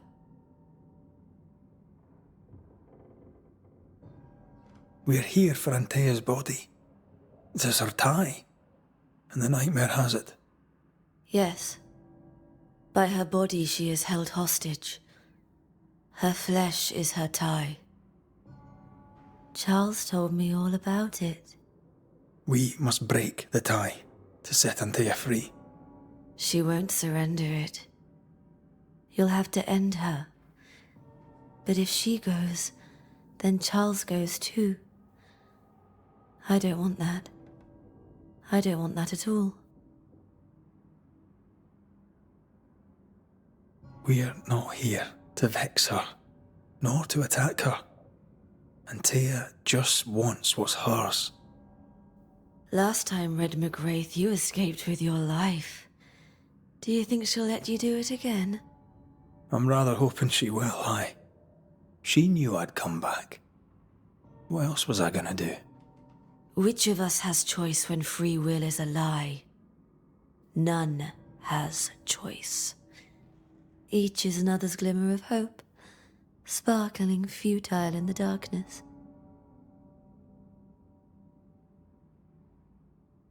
What's going on up at the meeting house? I do not ask about the meeting house, and nor should you. To think that once we worshipped there, that Charles would give his sermons there. There of all places. What awaits us in the meeting house? You know. You know who awaits you there. Behind the eerie overgrowth. The meeting house is her garden now. Her hate is deeply rooted. And her climbing, crawling creepers reach out across the land. Like the tree of blood that grows from out your heart.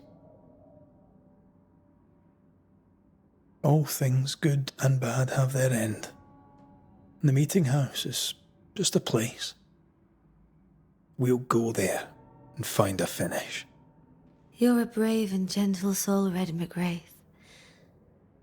I shall remember you when you're gone. If remember I still can.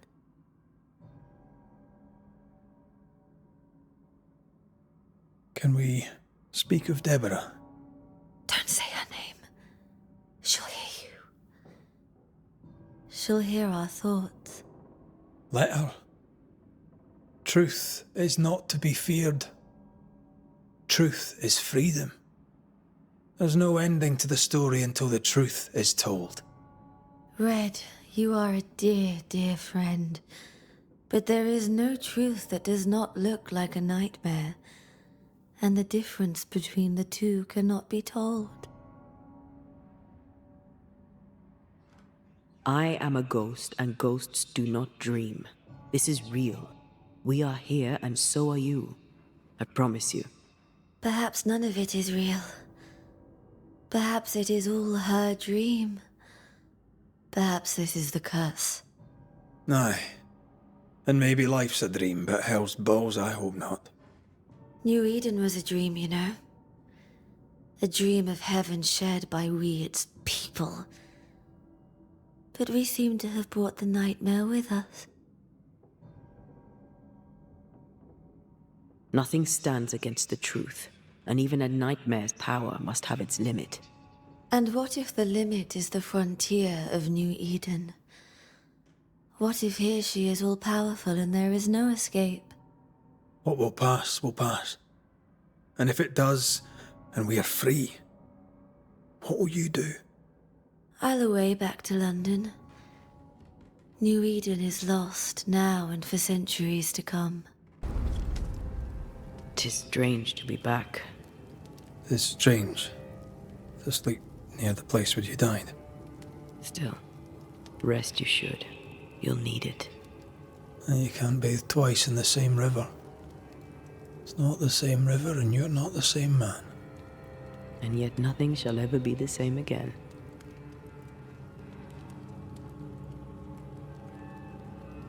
But what really worries me is the ritual to bring you back. I've never done anything like it before. Nor have I. I suppose we must trust that it shall work. And that you'll be back. For better or worse. Talk to me, Auntie. I need to hear it. You need to say it. That night in this room, I asked you for caution. I worried you'd act rashly, and you promised me you would not. Then you did it anyway. I thought you'd gone to the meeting house without me. I died to save you. So that's why you returned. Resentment.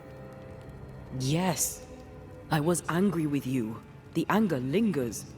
Part of me resents you yet. For my pain and my fear. For my suffering. For my dying. Antea, I'm truly sorry. I know you are. But soon, I'll be back. Then we'll both bathe in this new river. Together.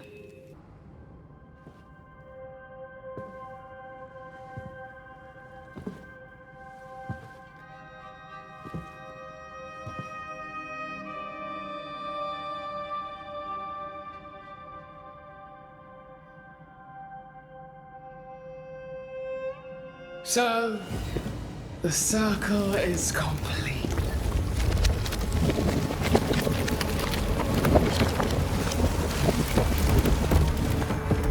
Do you return to the beginning? Or is it the beginning of your return?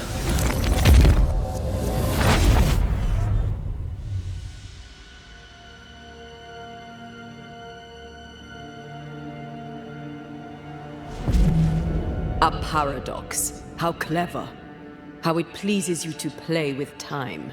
I do not play. Deborah, we know what happened to you. We know what they did to you.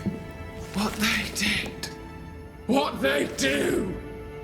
I shatter yet. We're not here to hurt you. You have my body and I want it back. That's all. Help us. Because we can help you. No, you cannot.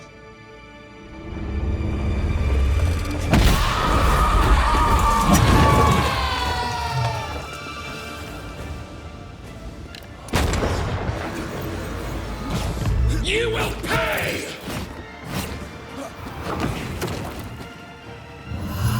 There is no escape! I cannot be hurt!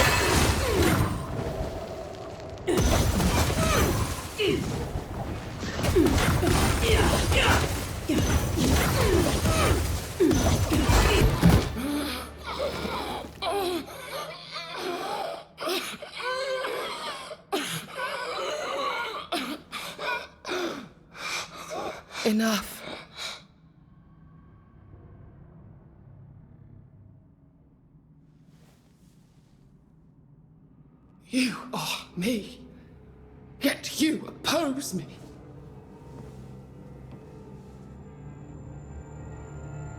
They murdered us.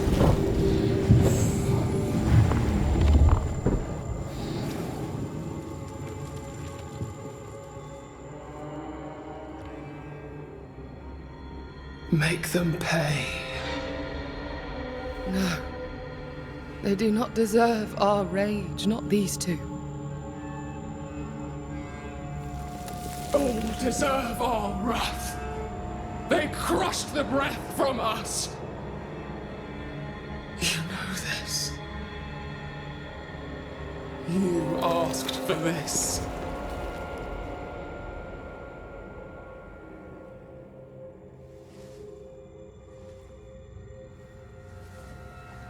Not anymore.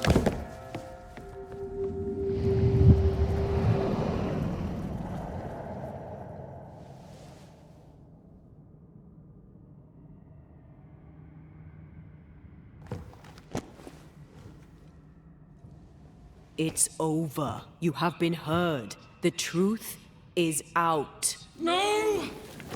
Come back!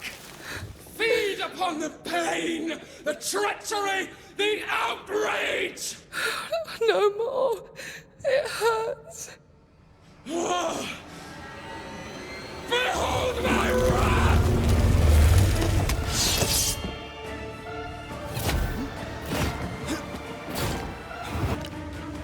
Don't resist your true self!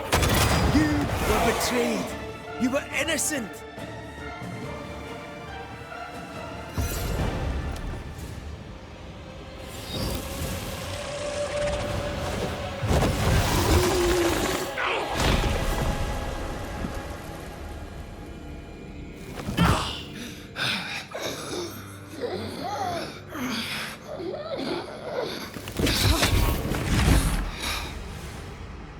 If they live, they win.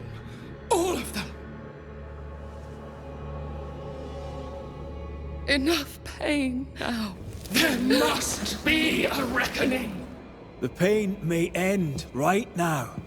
The reckoning is here. Spare me your compassion, for it comes far too late. Who are you? I am retribution. A word, an idea. But who are you?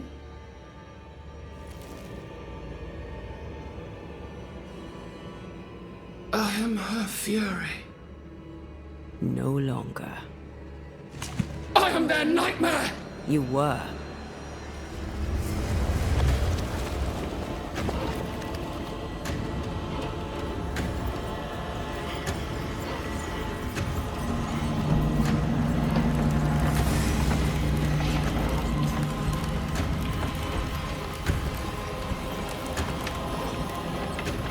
You believe you've won. It will not be so easy.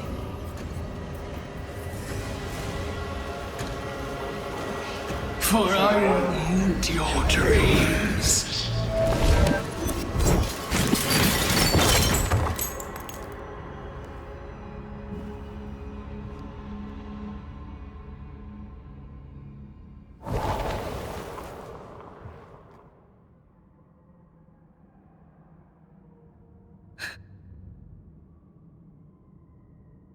Is that an end to it?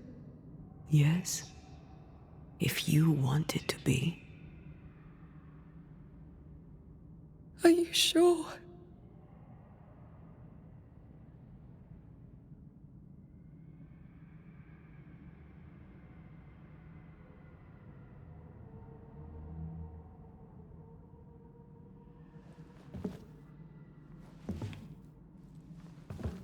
In your hand you weigh my death, the last stone laid upon my broken body. I'm so very sorry. Will you leave? Are you ready? I have lingered so very long.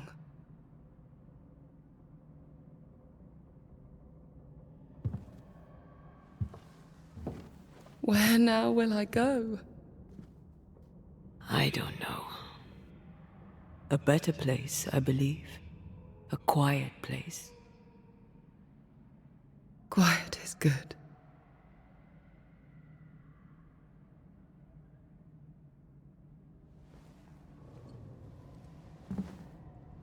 Deborah Comenius, mere words can ill describe your suffering. And if they could, I'd not utter them now. Enough wrong has been done you. Your tale is told, and we thank you for it.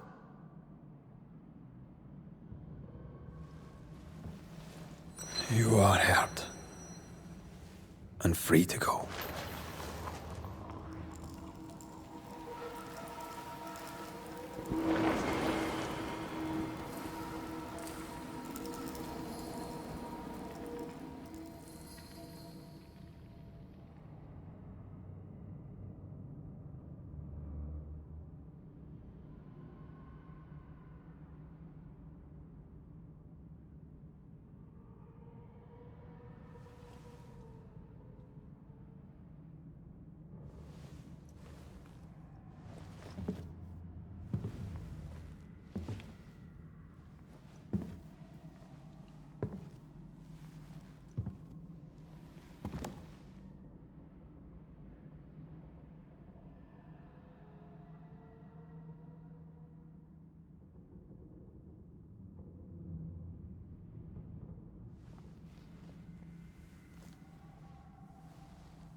Hey, I'm right here.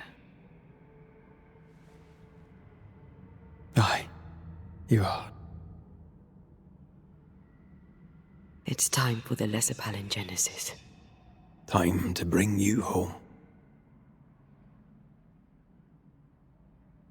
From flesh to word, word to heart.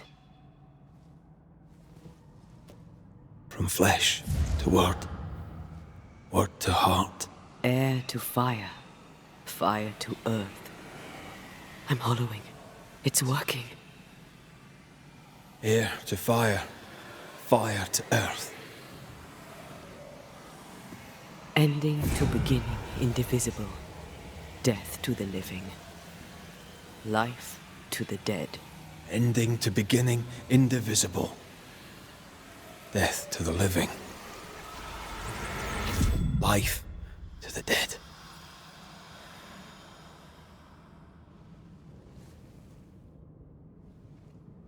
Antea. Antea!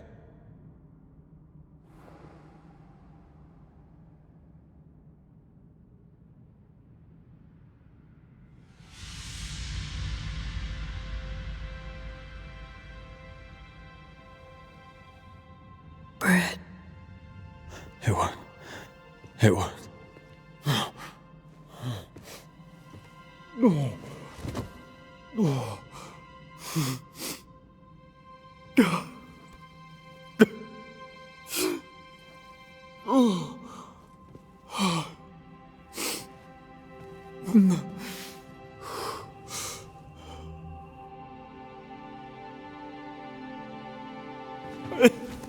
You're back. Thanks to you.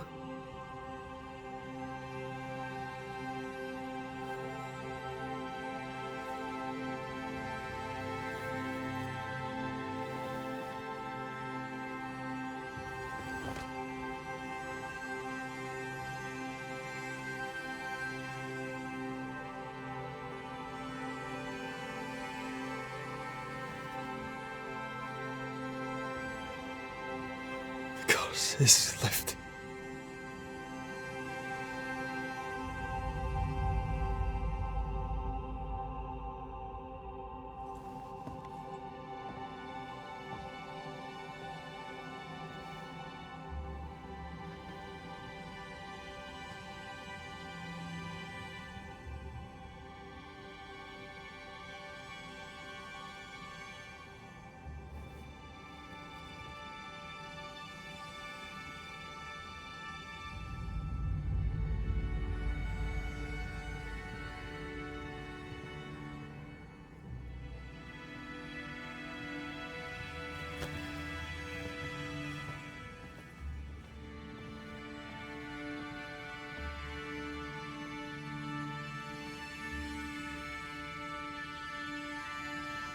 ANTEII never fully recovered from the time when she was dead. And the things he'd done to bring her back had changed Red too.